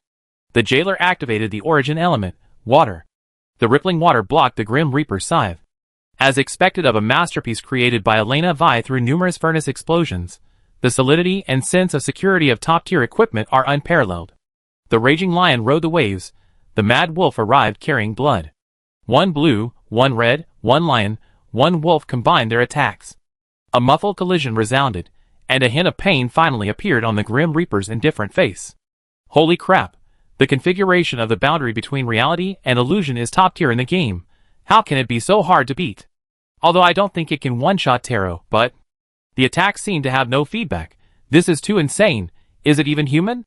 Reminder, she's only been using basic attacks so far. Just in terms of power alone, Squid almost got killed by breaking through the shield. Nonya promptly reminded, Squid released a high-level shield soul for its shield. When fighting against Death, the shield's defense is doubled. Even with these stats, Death still managed to penetrate the shield. She slowly withdrew the scythe. She was wrestling with the jailer, and turned her gaze to Jianghe. Jianghe's hair stood on end. Summon Tide, Water Element Shield, full defense. The scythe in Death's hand suddenly disappeared, and when it reappeared, it was spinning out of the darkness behind Jianghe. The barrier provided by Summon Tide couldn't compare to the specialized functional origin element, but surviving one hit wasn't a problem. French Fries refused to believe it. Bleeding. Self-harm, lowering his status. High-level Bloodlust Frenzy. The skill was recast. For some reason, the enhancements on everyone disappeared the instant Death threw his scythe. Only Orange Tea's blessing remained active. Bed, stay in the shadows, and don't show your face. French Fries shouted, Mad Wolf, spatial slash. A blood-red crescent moon double slash formed across, intersecting towards Death. It arrived instantly. Death had no room to dodge. The spatial slash pierced through his body. Death, seemingly immortal, staggered. Watch out, watch out. Bed shouted a warning. The long straight black wheel is spinning. Chapter 429. Two people, nestled together, hands tightly clasped, a prominent heart above their heads. The only card matching the image in the tarot was the lovers. Orange Tea, a phantom red line extended from the top of her head, connecting in midair, forming a knot. In an instant, both felt an inexplicable force swirling in their hearts. Listening intently, their heartbeats mingled. Although they didn't know the lover's card's power, but... Dude, what's the meaning of this connection? Inkfish asked, lowering its shield in confusion. Isn't it the lover's card? The primal body analyzed seriously. Death treats everyone equally. In her eyes, there is only life and death, no concept of lovers? Jianghe and French Fries kept shifting their positions to avoid Death suddenly attacking. So fast! He couldn't help but exclaim. In the blink of an eye, Death was again just a blurry black shadow on the ground. The real body had already appeared above T-God's head. The scythe swung, its biting cold freezing the earth into frost. The T-Goddess's feet were frozen stiff, unable to move. In the nick of time, the fire elemental spirit hovering over her breathed sharply on her thigh. By the narrowest of times, the T-Goddess, now free, saw the spot where she had been standing just a moment before. The wind blades whipped by the scythe had sliced through the earth, splitting it open. The wind blades spun, grazing her body, leaving several bloody gashes on her face and arms. Hiss. The blanket shuddered violently, unable to resist peeking out from the shadows.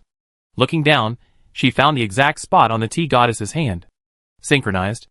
Jianghe's eyes widened, and he immediately commanded, Blank, come closer, stay in our shadows, and don't come out. The jailer shouted, T-God, prioritize defense. 2 lives lost. T-God wanted to retort to the jailer's words, but Death had vanished again. Clang. Before the bed, about to rejoin the main force, a tall figure shielded the dangerous edge of Death's attack. Her scythe slid outwards from her arm, but didn't leave her hand.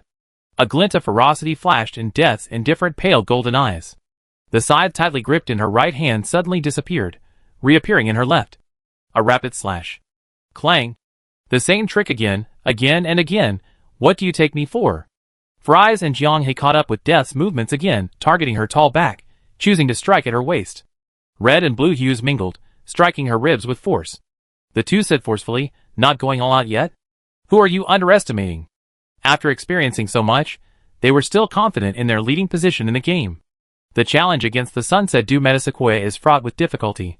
With meticulous preparation, the success rate is at least 50%. Even these two universally acknowledged ruthless individuals dare not underestimate their offensive, responding with evasion and skillful counterattacks, showing respect. The Grim Reaper, with her cold, sullen face that screams everyone owes her money, radiates blatant contempt. Not only is the boundary between reality and illusion unbearable, but even the players watching from the sidelines are clenching their fists.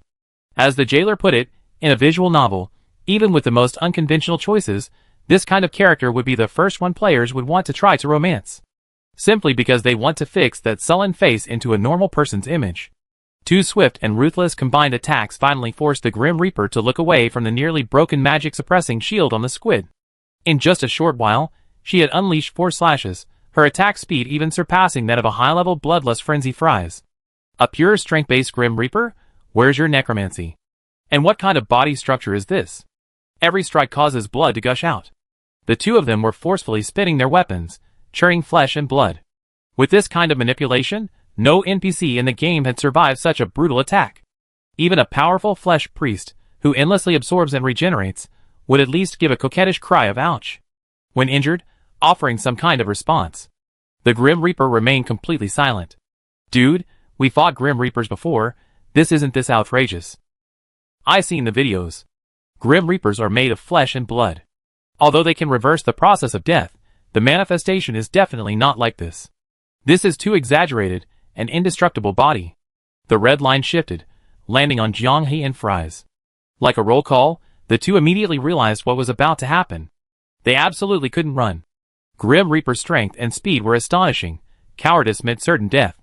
The scythe spun, creating a gust of wind. Without hesitation, Jianghe raised the angry lion, aimed at the curved blade of the scythe, and thrust it forward with force. Blades clashed, sparks flying. His hands went numb. In the instant of the clash, they felt as if they weren't his own. The sudden pain and numbness caught him off guard, causing him to release his grip abruptly. The jailer was frantic, but in close combat with death, he couldn't use his strongest corruption nuclear explosion. The 4 primal bodies dared not easily set up artillery emplacements, fearing the impact on their nearby comrades. Jianghe glanced up and saw the tower totem flashing in the center of Death's palm. The moment the blade stabbed into his abdomen, the totem, which he had initially thought was inanimate, came to life. The tower collapsed, shattering into pieces. No way. Jianghe gritted her teeth, glancing at Death's other hand. A holy grail filled with water. This is temperance? Nonya, watching from the sidelines, suddenly realized. No one in the community had ever encountered 3 tarot cards: Wheel of Fortune, the World, and Judgment. This was the first time the Wheel of Fortune had appeared since data collection began. Previously, there had been much speculation about its abilities. Now it was confirmed. The Wheel of Fortune's ability was to master a special ability from another tarot card and make it their own.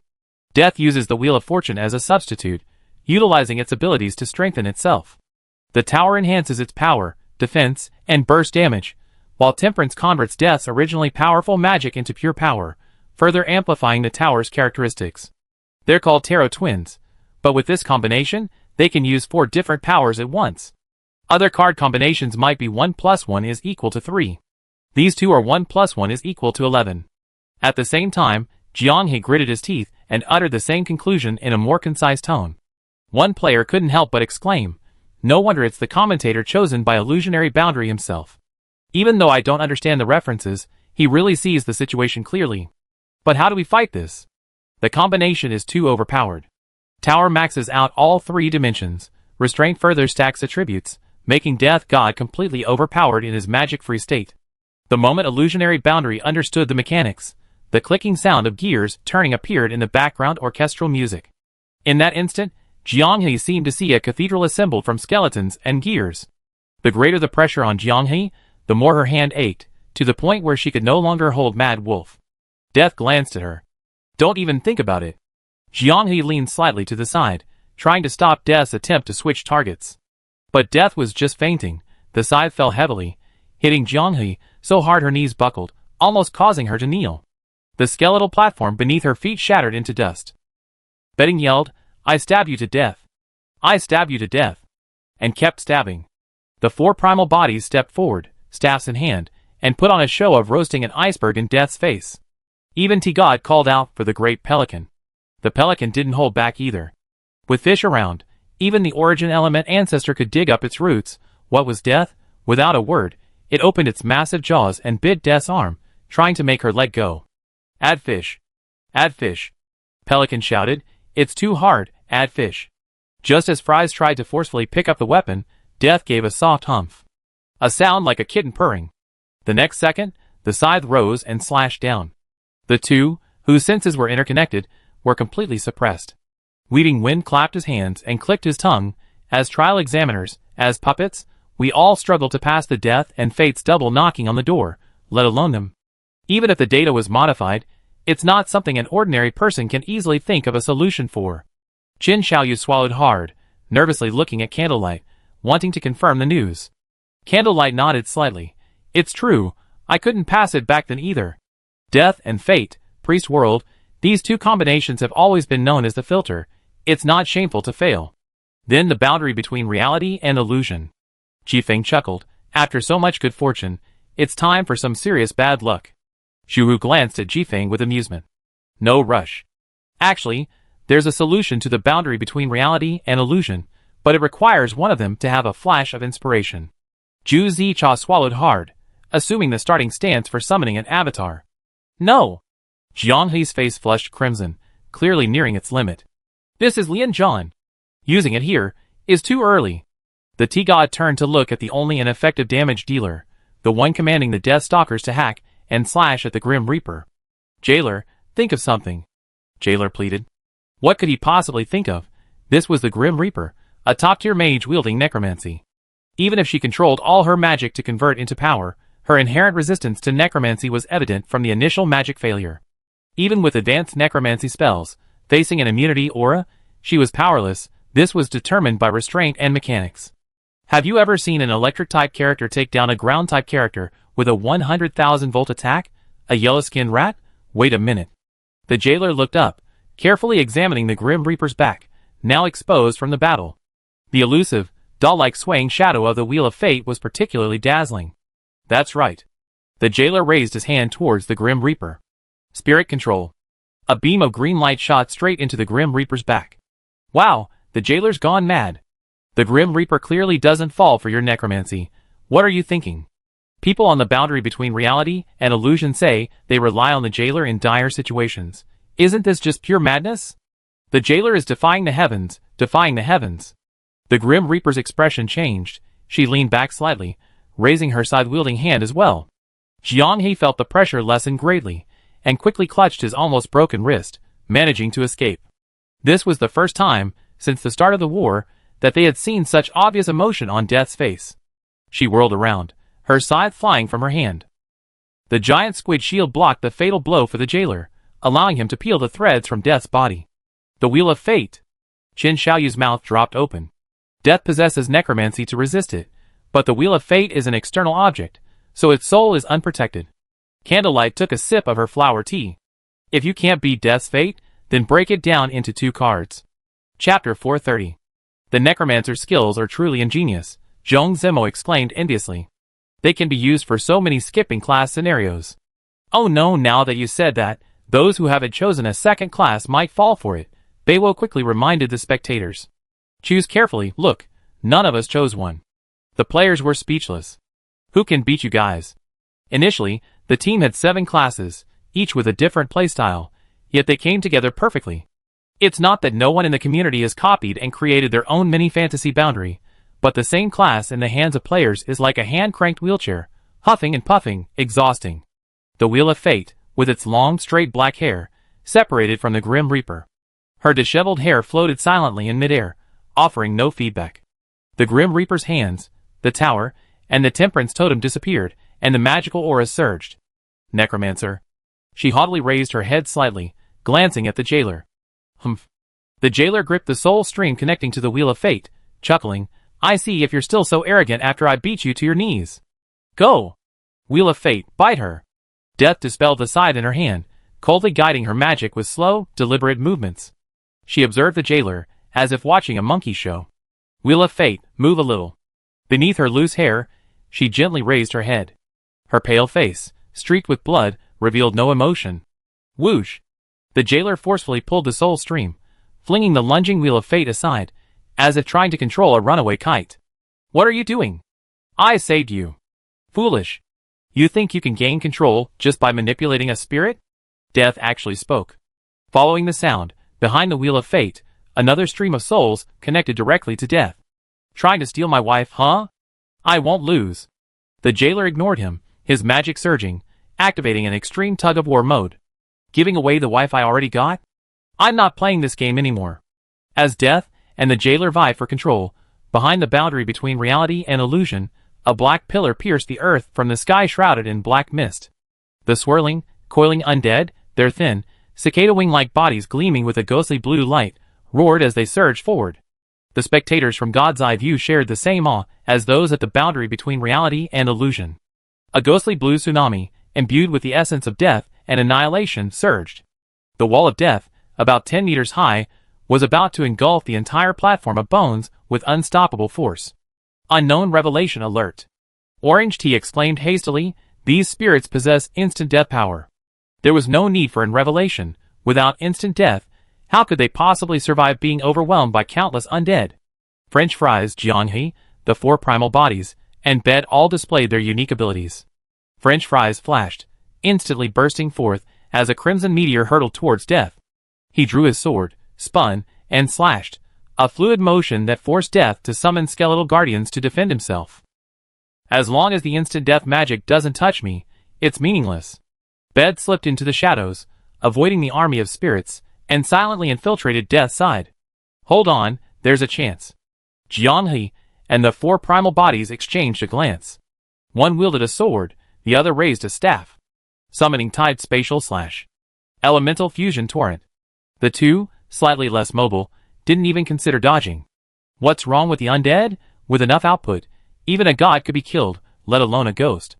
One person covers the 90-degree angle, as for the back. Trust your teammates. Without communication, everyone instantly knew what to do. This unspoken understanding alone drew envy from the spectators. French Fries and Bed were worthy of this trust. The unguarded back was close at hand. Death tried to cast a spell, but was repeatedly repelled by the two's fierce combos. Annoying. The Berserker's high-level bloodlust was warming up much faster than expected. At peak condition, every attack from French Fries was difficult for Death to parry. Even summoning his scythe, he could only protect his chest. Bed was also lurking on the side. A completely underhanded tactic, every strike aimed at the waist and abdomen. Lack of offensive drive, just a sudden, unexpected attack to create psychological pressure, making it easier for the main attacker, French Fries, to exert high-intensity pressure. Death's lips curled into a slight smile. Dream on! Squid leaped high, his small, magic-suppressing shield instantly transforming into a massive one. With a stance comparable to a crow taking off in an airplane, he slammed the shield into the ground behind Jianghe's 4 original forms. The newly emerged skeletal guard was instantly reduced to bone dust. On the Grim Reaper's side, the battle between Fries and Grim Reaper was nearing its climax. Only 2 afterimages, one black and one red, remained visible in midair. The clanging sound of their violent collisions was chilling. Even in their magic-powered state, Grim Reaper was still able to hold his own against a fully powered Fries. Those guys with their own background music were no pushovers. The two, now in their infinite firepower turret mode, stumbled slightly but dared not turn back, continuing their relentless attack.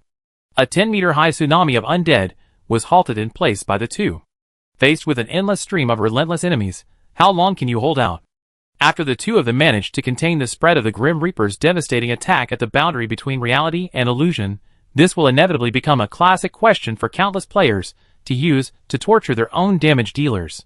Another wave of Bone Guardians is awakened, pressing towards Zhong Zemo from all directions. Pelican, help!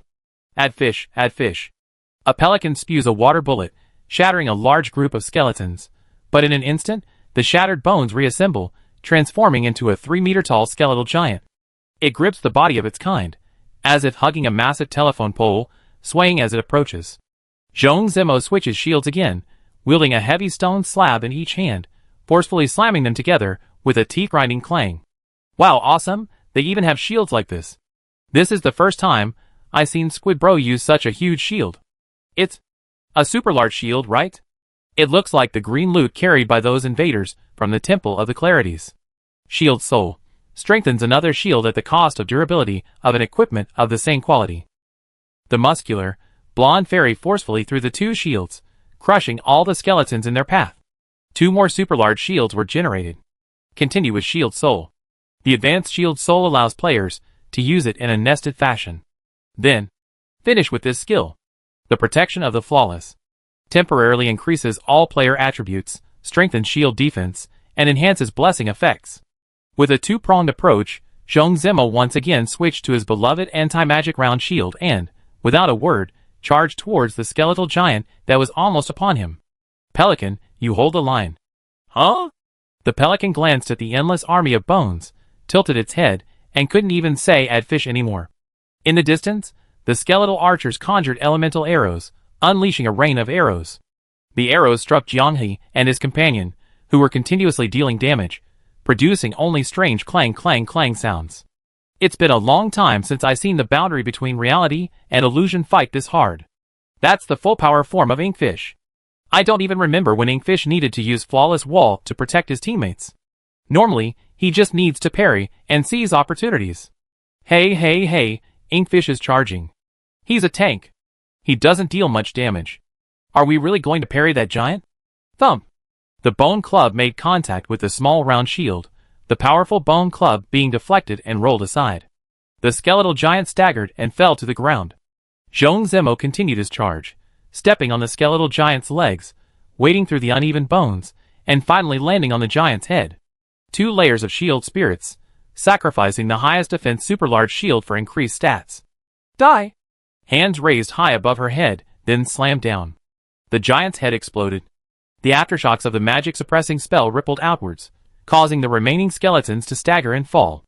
In that instant, Orange Tea transformed the wind spirit within him into a fire spirit, guaranteeing a fatal blow. Before she could finish, the jailer suddenly shouted, "Bless me! Concentrate! Give me everything!" Orange Tea surveyed the scene, everyone giving their all, and hesitated, looking at the jailer struggling to cross the green line. She glanced at Death on the other side of the green line, who was almost free from Fry's grasp. "Give me a little trust, I'm not incapable." Recalling his slightly aggrieved, almost pleading tone during their run earlier that day. "Here you go, it's all yours." The effective blessing was chanted by Orange Tea in one breath, and the jailer's body shone brightly. The jailer gritted his teeth, pouring all his magic power into controlling the spirit. The green thread in his hand was intensely vibrant. "I told you, this is my wife I drew. Can't you understand human language? Give her to me." As if releasing all the resentment he had suppressed during his gotcha draws, the jailer's body surged with boundless power. His will surged upwards, seizing the other end of the soul chain controlled by Death. The scorching, surging power of faith burned his hand, and Death released the connection as if electrocuted. He was only distracted for less than a second when French fries, the bed, and 2 ghosts pounded on the door. A weakness exposed during the intense confrontation? A hidden strike pierced her abdomen. French fries' spatial slash was released at near zero distance. The excruciating pain in her abdomen twisted Death's cold face into a hideous contortion. A single decapitation strike froze her expression. Heads flew high into the air, blood spurting like a fountain. Everyone was on edge, their nerves taut, exhausted from the intense battle, and dizzy. Finish her off. Don't let her revive. She's the Grim Reaper. T-God's warning made Fries and Blanket, their legs weak from the landing, stumble forward, ignoring their breath. One took care of the head, the other the body, crushing them into blood and gore, still not satisfied. Blanket made a quick trip, dragging the exhausted 4 primal bodies over, and gave them another round of cremation until not a trace of death remained. Relax my ass, thank goodness I'm smart. The jailer's clenched fist slowly loosened, revealing a spirit with the same small face as the Grim Reaper, which he immediately crushed. The Wheel of Fate was simply a forcibly resurrected and manipulated dead person, harmless, just destroyed to pass. The jailer glanced down, sighing in disappointment. Orange Tea asked, puzzled, "You were just shouting that she's your wife. But why do you seem a little dissatisfied?" "I was just imagining myself in the gotcha game, like someone stole my wife and hid her in the gotcha pool. You can't understand that feeling." Orange Tea stared blankly, her mouth slightly agape. "Then what's the reason now? Her feet aren't as pretty as the Grim Reaper's."